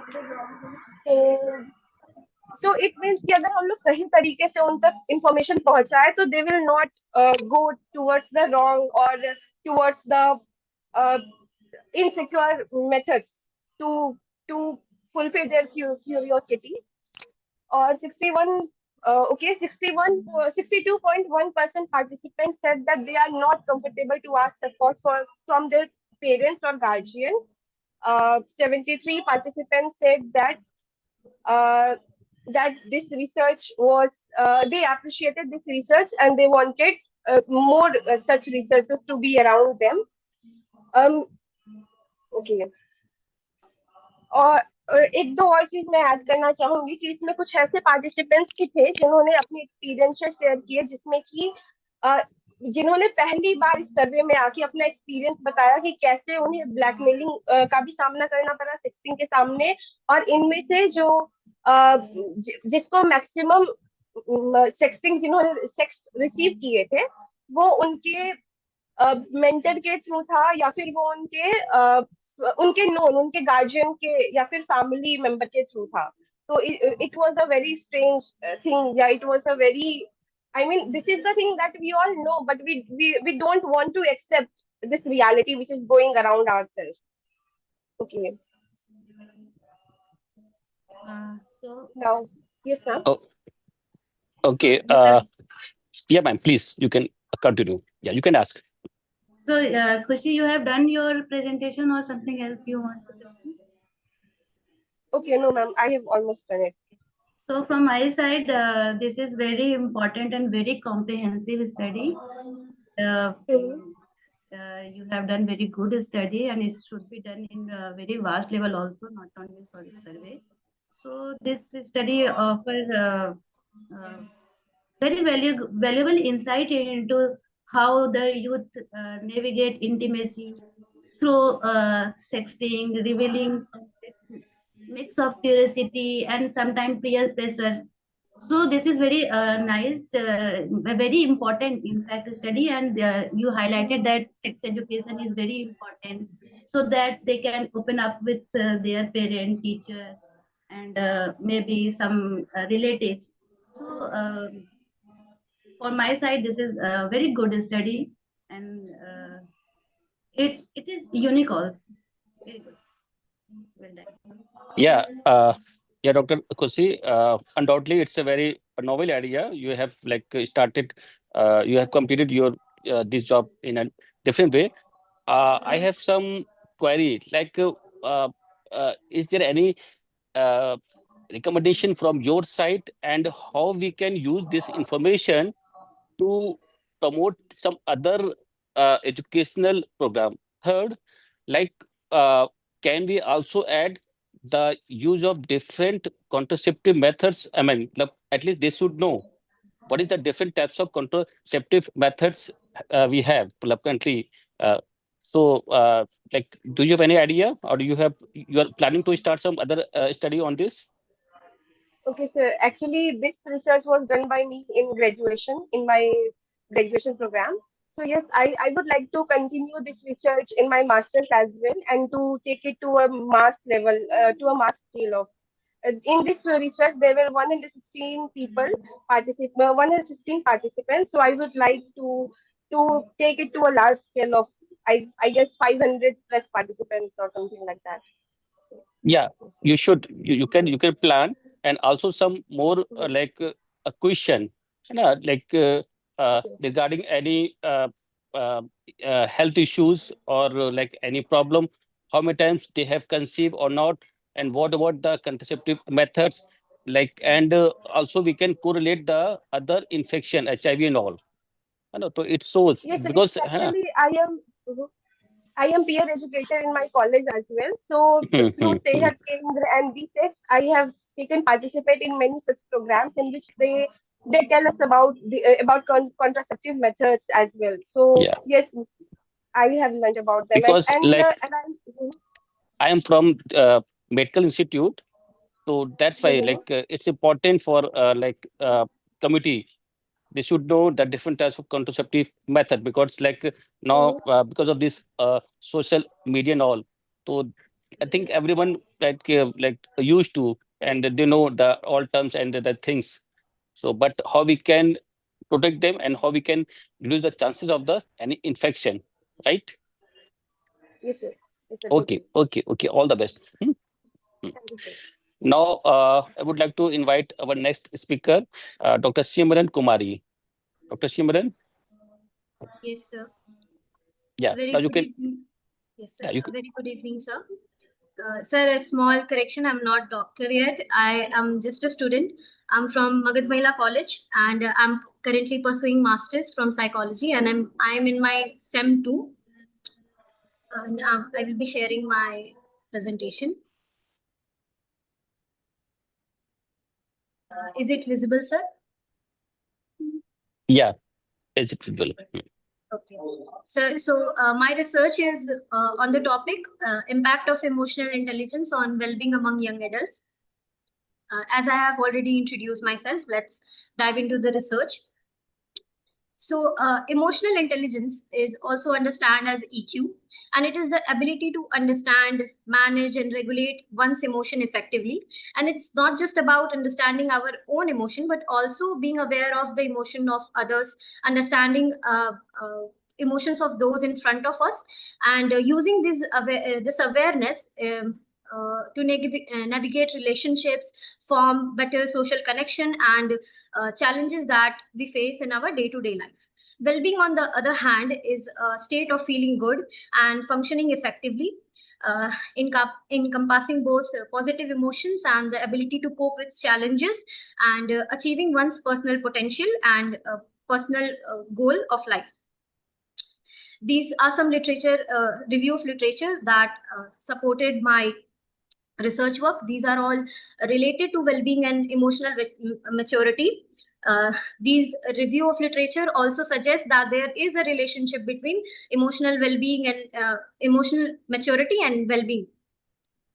My aim of the study was to explore and understand the impact of emotional intelligence and psychological well-being among young adults, which is the age of 18 to 25.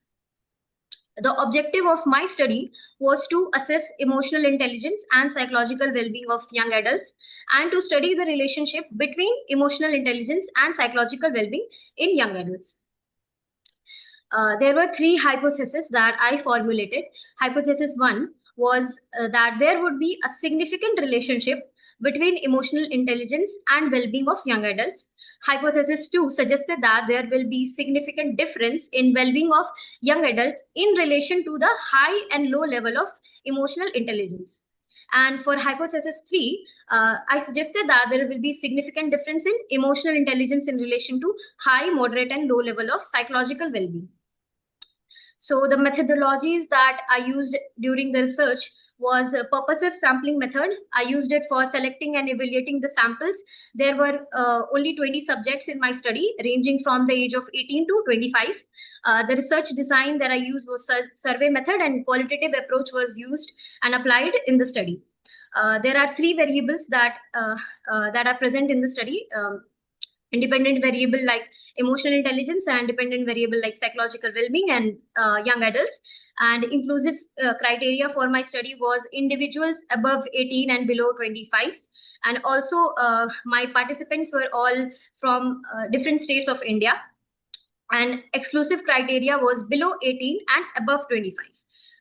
And no participants were out of India. Research tools that I applied for my research was emotional maturity scale developed by Dr. Yashveer Singh, and psychological well-being scale developed by Dr. Devendra Singh Sisodia. The procedure that I used for data collection was through Google Form. I circulated Google Form among a group of students from 18 to 25 age, and the questionnaire of emotional maturity and psychological well-being was given out to 100 students, and obviously the consent form was attached along with the Google Form. And among these 100 individuals, only 54 decided to participate, and the data were collected from all those participants. And once the data was collected, it was coded, scored, and recorded in computer database for statistical processing. And after the scoring of the data, purposive sampling was carried out. And only 20 samples were taken, 10 falling under high level of maturity and 10 falling under low level of maturity. And then I try to find out the relationship between emotional maturity and well-being. And the statistical techniques that I have used is descriptive statistics like mean and standard deviation. And then I used t-test to find out the significance difference between these groups, and Pearson correlation coefficient was calculated to study the objective of my study, which was to determine the relationship between emotional maturity and psychological well-being of the sample. Here, the result table 1, it shows the descriptive statistics of these two variables. Through mean, I have interpreted the data, which is emotional maturity. Mean score was of 103.5, which was interpreted as emotionally immature. And for psychological well-being, the mean score was of 174.1, which was interpreted as moderate level of psychological well-being. And then result table 2 showed the correlation between emotional maturity and well-being. Here we can see that the Pearson correlation is negative, and the correlation significant is 0.01 level. Through this, we can understand that the correlation is high, but it is in negative form, which means that the correlation is negative. Hence, when emotional maturity increases, when emotional immaturity increases, psychological well-being will decrease. Through this, there is a significant relationship between emotional maturity and psychological well-being among the young adults, and it was obtained that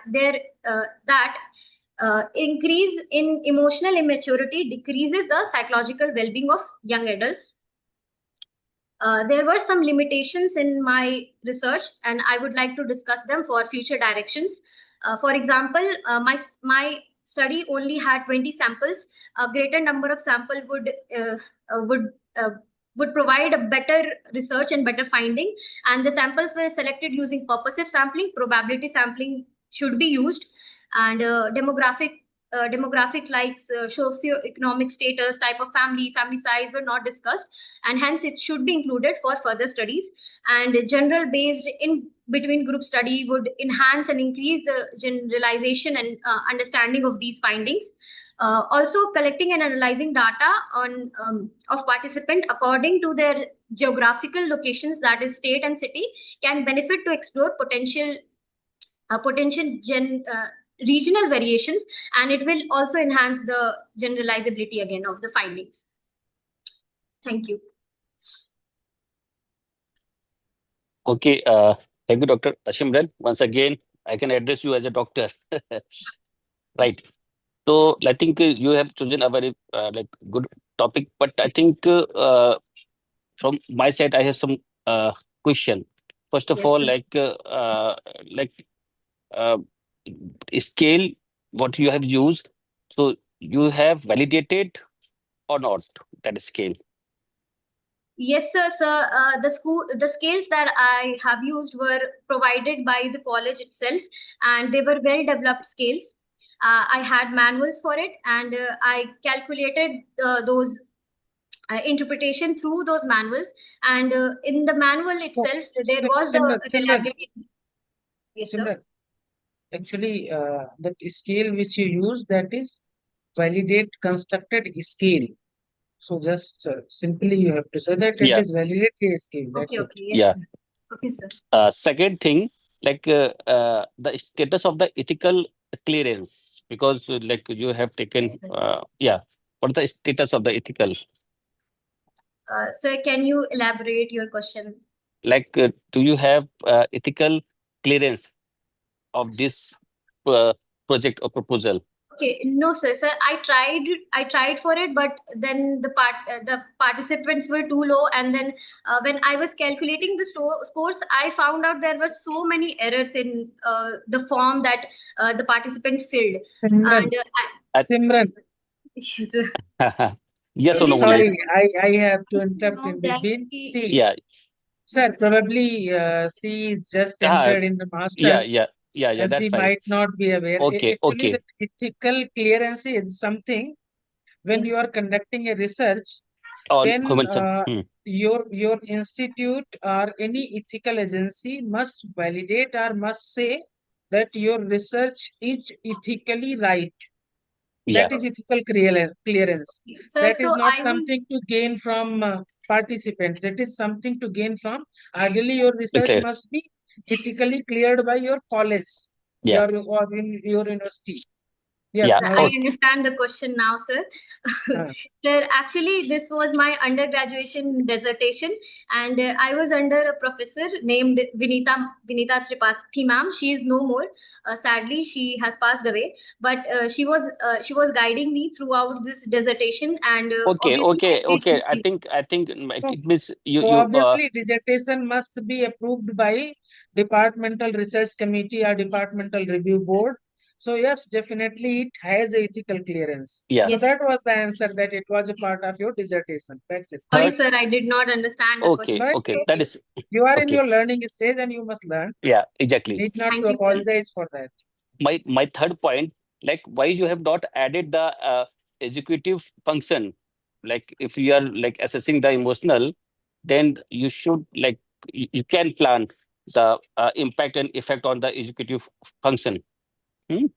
Yes, sir. I am in my mind. I'm trying to take this research You on can, a yeah, higher level onwards. during PhD, and You I was can. very low on ideas at that time, and I had not quite much idea about research during Okay, that but period. onwards you can add this, right? Yes, sir. Sir, Okay, there were also different criterias in the emotional maturity scale, and maybe I could use it in the future studies. okay, Julia, all the best. Dr. Sunita, do you have any question? Yes. Yeah. Hmm. All the query has been cleared by Dr. Bhupendra. But my one question is from Simran. Your topic is emotional maturity or emotional quotient, emotional intelligence. What was topic? Ma'am, my topic was emotional intelligence. To calculate that, I used emotional maturity scale. So, different scales are there and different testing tools. So, if you are using emotional maturity scale, then it should come to your topic also. You can't change it because as for I know that there are different tools and questionnaire and testing tools for emotional Yes, ma'am. intelligence. So this should be come in your topic. It should be in emotional maturity should be in your topic, not emotional intelligence. That's Yes, it. I Good will luck. take that in consideration, ma'am. Good luck. It's learning time, and you have done a very good job. All Thank the you, best. ma'am. Thank you, ma'am. Okay, now I would like, yeah, ma'am, please. Yes, sir. Yes, sir. Please proceed with Pragya. Yeah, I would like to invite next speaker, Madam Pragya. Uh, Good evening, sir. Good evening, ma'am. Myself, Pragya Kumari, and I am currently a student of psychology pursuing post-graduation at Magad Mahila College, Patna, University, Patna. And I'm honored to be presenting my topic here in this conference. Let me share my slides. Your voice is not clear, actually. Sorry. Your voice is Am I not clear. visible? Am I audible? Yeah, you are visible, but not clearly audible. So Sorry, ma'am. Yes, you are audible, but somehow that comprehension is challengeable.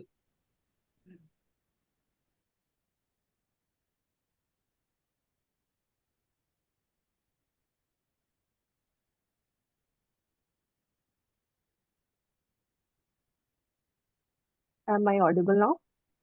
yes, yes. Hello. Yes, you are audible now. Okay. Thank you, sir. I'm sharing the slides now.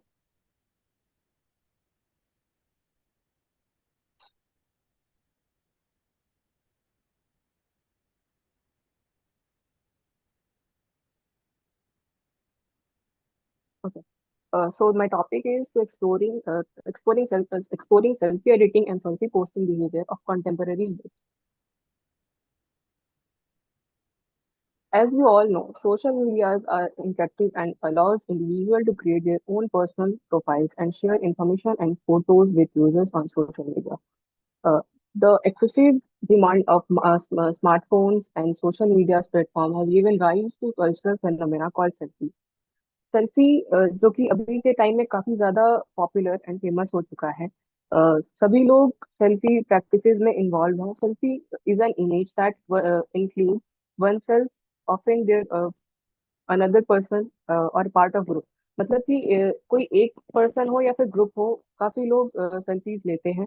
ये एक नया term नहीं है। पहले self portrait के नाम से जाना जाता था, जो कि रॉबर्ट कॉर्नेलियस ने 1839 में इसे किया था। सेल्फी जो वर्ड है, the particular word selfie was coined in early 2020। Selfie practices की अगर बात करें तो it include selfie editing, filtering and sharing photos. Selfie editing is a growing trend within social culture aimed at creating an ideal online image. It involves modifying selfies using filters and editing apps to enhance facial features and achieve a more polished professional appearance. Okay. Selfie posting on social media has become a common online activities. Uh, जैसे कि अगर हम social posting की selfie posting sorry selfie posting की बात करें, तो ये एक ऑनलाइन एक्टिविटी है जो कि बढ़ते सोशल मीडियाज जैसे कि इंस्टाग्राम, स्नैपचैट, फेसबुक, इस पे हम अपने सेल्फीज को पोस्ट करते हैं। सेल्फी टेकिंग एंड पोस्टिंग के अगर इफेक्ट की बात करें तो बेसिकली दो तरह के इफेक्ट्स होते हैं। पहला है पॉजिटिव इफेक्ट एंड दूसरा है नेगेटिव इफेक्ट। तो पॉजिटिव इफेक्ट की बात करें तो first is self expression and empowerment. अपने सेल्फी से हम अपने सेल्फ को एक्सप्रेस कर सकते हैं, सेल्फ कॉन्फिडेंस को बूस्ट कर सकते हैं, कनेक्शंस बिल्ड कर सकते हैं एंड डॉक्यूमेंटिंग मेमोरीज। अगर नेगेटिव इम्पैक्ट की बात करें इफेक्ट की बात करें तो self obsession and validation seeking, unrealistic beauty standards को प्रमोट करता है, कंपैरिजन होते हैं and fear of missing out. Third one is distraction and narcissism and fourth one is invasion of privacy. Rational, कुछ हमारे रैशनल है स्टडीज के। First one is relationship exploration to examine the interplay between selfie editing and selfie posting behavior in youth. Second, positive body image to support positive body image development.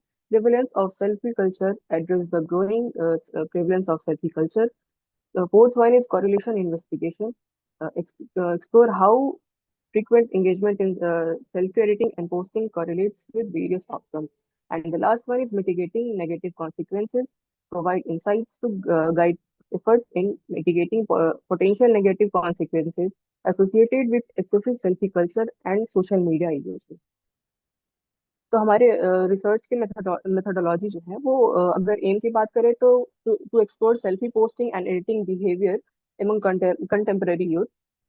Objective की बात करें तो किसी भी selfie को हम लोग पोस्ट करने के पीछे जो भी हमारे रीजंस हैं वो क्या है। सेकेंड, अगर काफी सारे सेल्फीज हैं तो किसी एक सेल्फी को हम कैसे सिलेक्ट कर रहे हैं, क्या क्राइटेरिया है उसका। And the third one is, अगर काफी सारे सेल्फीज हैं तो उनमें से कौन से क्राइटेरिया से हम किसी भी एक सेल्फी को हम पोस्ट कर रहे हैं। पार्टिसिपेंट्स हमारे 18 to 28 एज ग्रुप के लोग थे, जो भी इंग्लिश स्पीकिंग लोग थे। यूथ की बात करें तो sampling method purposive and snowballing sampling method use करा है मैंने, जिसमें 120 यूथ रिस्पॉन्ड किए हैं। टूल्स एंड टेक्निक्स की बात करें तो इन्फॉर्म कंसेंट, जिसमें हमारे रिसर्च के बारे में यूथ को बताया गया है और जो भी अग्रीमेंट है उनसे वो लिए गए हैं। सेकेंड है सोशल डेमोग्राफिक शीट, जिसमें हम पार्टिसिपेंट्स के इंफॉर्मेशन को जैसे कि age, gender, education, employment and etcetera, इसको हम लोग कलेक्ट किए हैं। थर्ड है सर्वे क्वेश्चन, जो कि हमारे सुपरवाइजर और एक्सपर्ट के हेल्प से हमने 16 क्वेश्चन बनाए हैं और सर्कुलेट किए हैं। And the last one is Google form, जिसके हेल्प से हमने क्वेश्चन बनाए हैं और वाया गूगल ईमेल हम लोग डिस्ट्रीब्यूट किए हैं इसको। प्रोसीजर की बात करें तो the questionnaire was developed by review of the existing literature and modified with input from the supervisor and experts. The finalized questionnaire, along with informed consent and the social demographic sheet, was distributed via social medias like WhatsApp, Telegram, and email, etc. Data collection occurred from January 2024 to February 6, 2024, with 120 responses received, in which 115 were the agreed youth. Data collection की बात करें तो data collection हमने Google form से लिए collect किए हैं। जो भी हमारे सोशल डेमोग्राफिक डेटाज आए थे उसे हमने frequency, mean, average, percentage and ratio से एनालाइज किया है। Each survey questions was analyzed quantitatively using descriptive and statistics. ये हमारे कुछ क्वेश्चंस हैं जो मैंने खुद बनाए थे under the supervision of my expert and mentors. की फाइंडिंग्स की बात करें तो कुछ की फाइंडिंग्स हमारे रिसर्च में आए थे। First one is maximum participants like taking selfies. Second, more than average participants rarely post their selfies. Third, average participants take 2 to 4 selfies at a time. Motivation for posting selfies is documenting life moments. Most of them feel confident and satisfied with their appearance and rarely edit their selfies. Most participants were against of edited selfies because edited selfies are not the accurate representation of the self. Maximum participants believe that social media contributes unrealistic beauty standards. Along this, the conclusion is that the study investigated the youth's behavior regarding selfie-edited and selfie-posting behavior on social media, focusing more on motivation and selection criteria. Second, despite recognizing social media's role in promoting unrealistic beauty standards, participants are satisfied with their natural appearance and feel inspired by unrealistic selfies of others. The study found that youth enjoy taking and posting selfies to document life moments and to connect with others using light filters, but rarely heavy editing. These are my references. Thank you. Thank you so much for your attention. So, what is the take-home message from your study and research? Ma'am, my message is that I explored this topic that how youths are engaged with clicking their selfies and posting it on social medias, how they feel like their body image and self-esteem. So, yes, ma'am. Uh, yeah, I think it's a really novel work you have planned. From my side, I think you can also add virtual uh, identity, like are they are interested about their virtual identity.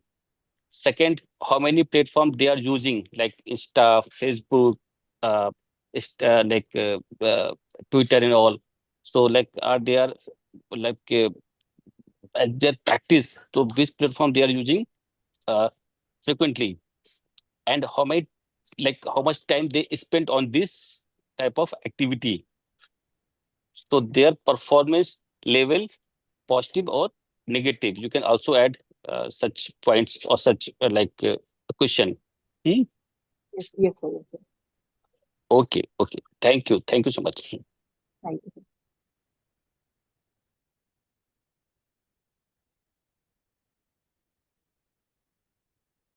So, I think all the presentation has completed, no? Dr. Bhupen? One more to go. Okay. Sasmita Sahu, one more. Yeah. So, Good evening, everyone. I am Sasmita Sahu from Department of Psychiatric Social Work, Mental Health Institution, Cuttack.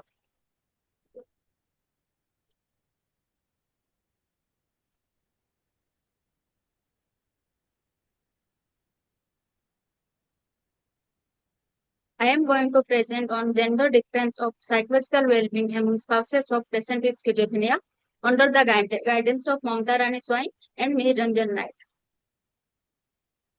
Schizophrenia is a several mental disorder that significantly impact on not only patient but also the families, particularly spouses. Spouses often bear emotional, social, functional burden may negatively affect their psychological well-being. Schizophrenia, a serious mental illness, affects 1% of global population and is marked by hallucination, delusion, disorganized speech, glossary, disorganized behavior, and negative sign and symptoms such as reduced emotional expression, evaluation, and cognitive impairment. Defining psychological well-being clearly remains a key challenges in the field. According to Wright, it can be broken down into 6 core aspects: expecting oneself independence, managing one's environment effectively, growing as a person, building positive relationships, and feeling life has meaning. These elements reflect how people view their ability to make choice, handle their surroundings, versus growth, uh, content with others, and his purpose in life. From a positive mental health perspective, it is important to focus on enhancing spouse's well-being by promoting effective coping methods and ensure proper treatment and rehabilitation of the patient. My study is rationalist and despite defined from Odisha, no study has specifically examined the psychological well-being of spouses of patients with schizophrenia. Existing research in India has primarily focused on the patient themselves or their primary caregivers, with limited attention with the spouses. Understanding the psychological impact on spouses and assessing the quality of marital life is essential for identifying area requiring support and maintaining to healthy relationship. The study aimed to fill gap by evaluating the psychological well-being of spouses of patients with schizophrenia, thereby guiding mental health professionals in providing target support and improve spousal well-being. Aim of the study is to assess and compare psychological well-being among spouses of patients with schizophrenia and to understand their understanding gender difference in this impact in essential for target intervention. Hypothesis of the study: there is no significant difference in psychological well-being among spouses of patients with schizophrenia. Present research design is cross-sectional study conducted in January 2025 involving male and female spouses of individuals with schizophrenia. Case study of the are spouses of patients with schizophrenia. Sample are taken 30 spouses, 15 male and female respectively. The sample were conducted from outpatient department and inpatient department of mental health institution, SCB Medical College and Hospital. Sampling method was taken as proportive sampling, and the collection of data through interview and questionnaire after receiving approval from institutional ethical committee. For spouses, inclusion criteria for spouses of patients with schizophrenia age above 25, education up to high school, general health questionnaire 12 cutoff score less than or equal to 3, a duration of marriage should be more than 2 years or equal to 2 years, one spouse with schizophrenia ready to give a consent from being part of the study. Exclusion criteria: family with a member with other mental and chronic physical illness. Patient inclusion criteria as above 25, diagnosed with schizophrenia as per ICD-11. Exclusion criteria is patient with any other physical illness, organic brain disease, and mental retardation. Measures are used: socio-demographic and clinical dataset, general health questionnaire developed by Goldpage and William, psychological well-being, Rife and et al. The data were analyzed in SPSS 21 for Windows for computing descriptive statistics and independent sample t-test. My results show that the domicile rural are 30%, urban are 60% spouses, Hindu are 73%, Muslim are 17%, and Christian are 10%. Basically, lower middle and upper middle socioeconomic are belong. That this percentage so 30 and 27%, later than upper lower 20%. Spouses don't have children are female are more 67% and male are 33%. Types of family are belongs to the joint family 64%, nuclear 30%, and extended 16%. This show the educational level of spouses and the patient of the my study, and more of the patient and spouses are belong to the higher education, high school and intermediate, because of my inclusion criteria for high school education. Descriptive socio-demographic data show on occupation that more of the patient belong to unemployment and the more percentage in male spouses are agriculture and female spouses are skilled labor, except the housewife. Descriptive clinical data sheet represent that patient age mean age is 42, spouses mean age is 42, and duration of the illness are 7, approach nearby 8, marriage year is 11 years. The psychosocial well-being among spouses of patients with schizophrenia overall show that there is no significant, but in case of autonomy and personal growth and positive relation, there is a significant relationship between male and female. The summary of my studies said that my study aimed to assess to compare psychological well-being among spouses of patients with schizophrenia, and due to understanding gender difference in this impact is essential. The study revealed that most of participants are urban, Hindu, and from lower to middle socioeconomic background. A significant number of patients, especially female, do not have children. Joint families are common, and most participants have moderate education. The average age of participant and spouses 32 with 7-year illness year and 11 years of marriage, indicating a long-term impact of schizophrenia on marital life. Research showing that while men and women may vary in specific aspect of well-being, overall level of often similar based on psychological well-being scale. The gender-specific difference observed in autonomy, personal growth, and positive relation. Understand the intervention or support strategy that targeted these areas, where statistically significant disparate were found. Gender difference is psychological well-being suggests to need for tolerate gender-sensitive support intervention for spouses. Future direction of my study is more. It is needed longitudinal study, gender specific support may be needed, a childless impact which cannot be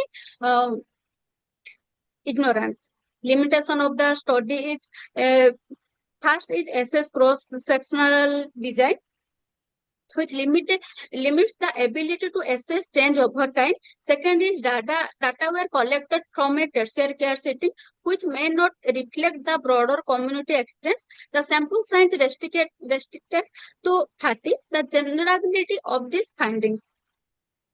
Conclusion of the study saw that that schizophrenia has a long-term impact on spouses of psychological well-being. While overall well-being levels were similar between gender, significant differences were found in autonomy, personal growth, and positive relation. These findings underscore the need for gender-sensitive target support intervention to reduce the specific needs of spouses caring for individuals with schizophrenia. Those are my references. Thank you.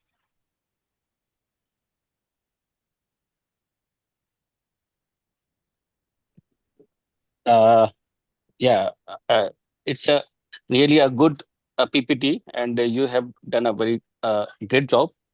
I have some points or say inputs. First, why you have uh, taken only subject who is above than 25? What is the criteria? Yeah, what is the criteria of this 25? As per Hindu Marriage Act, there should be 21, and my minimum experience after marriage is 2. So for them, for more reflecting the criteria of inclusion, I added 25.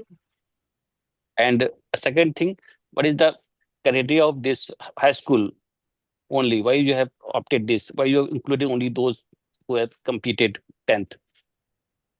Sir, the questionnaire is self-reported. In Odisha, understanding the basic English of the questionnaire have to minimum qualification high school needed for. So I included those criteria.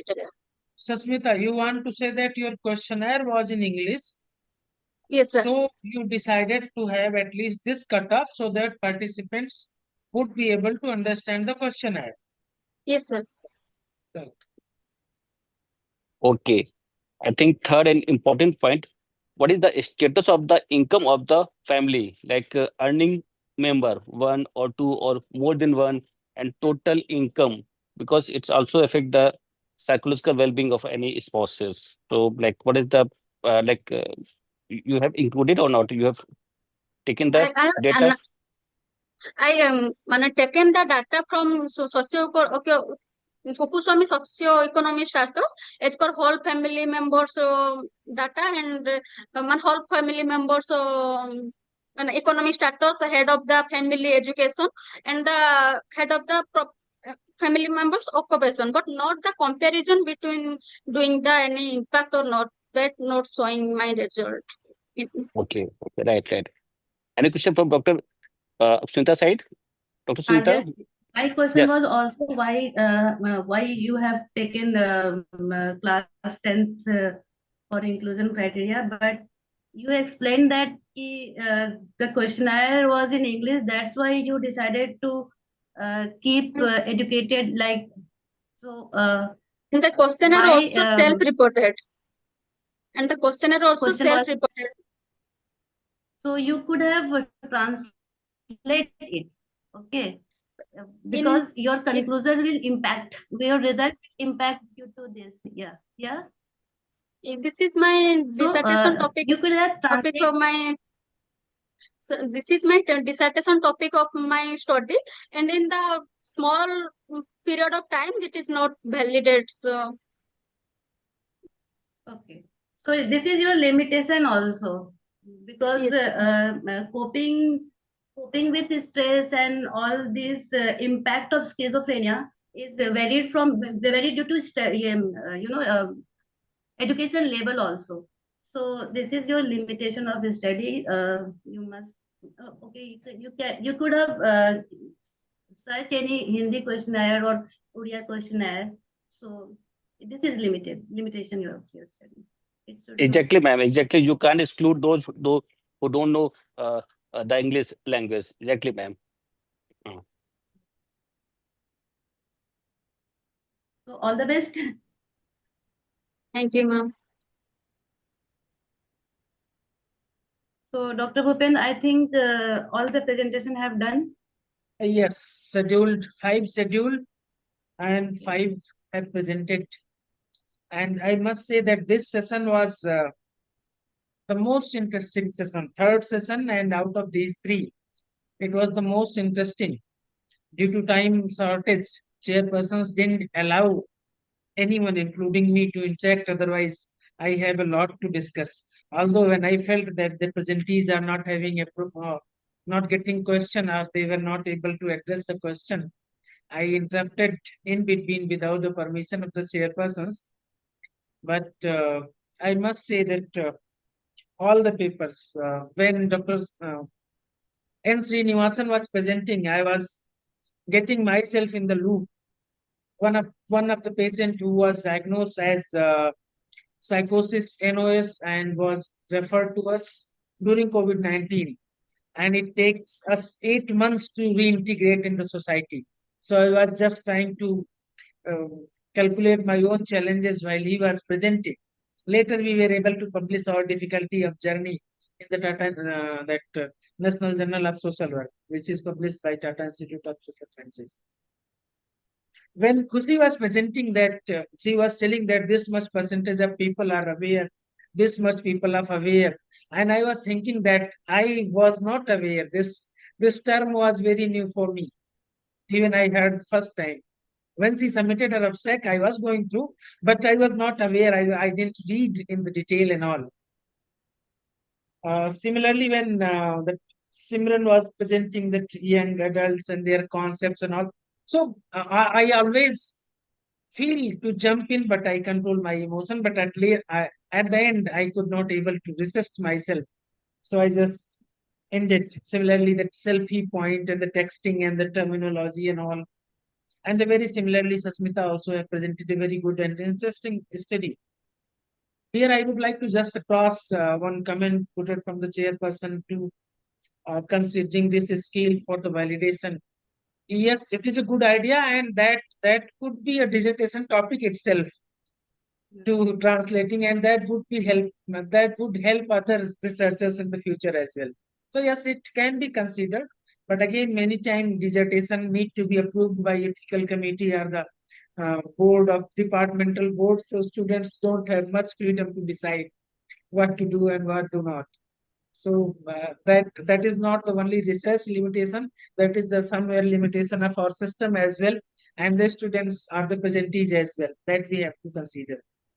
But anyway, very well presented, all the presentees, and very well covered, and with very sincerely concluded within the time frame. Although we were running more than 1 hour late, and you covered it, both of you. So I must thank both of you, Dr. Rajiv Misra sir and Dr. Sunita madam, for your wonderful sharing of the sessions. And despite on a very short notice, you both were agreed and you chaired our this session. Thank you so much. Thank Thank you, you all. sir. Thank you, sir, from my side, because literally, it's a lot, because I have learned a lot by the same thing, that new topics, new words, terminology, and how we can proceed. It's a good thing, really.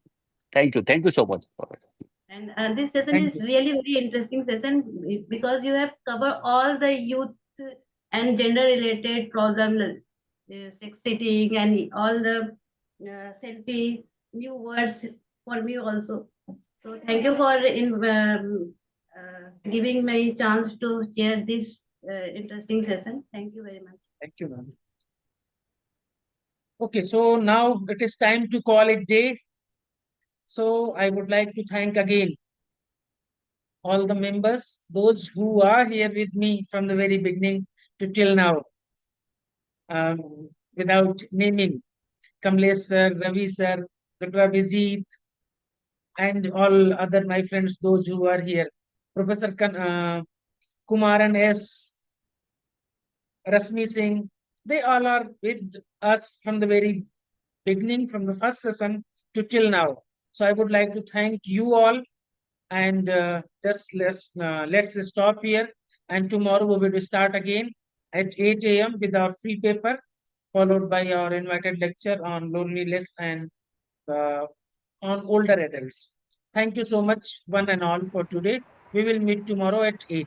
So please join at least 10 minutes before. Thank you so much. Thank you, sir. Thank you, sir.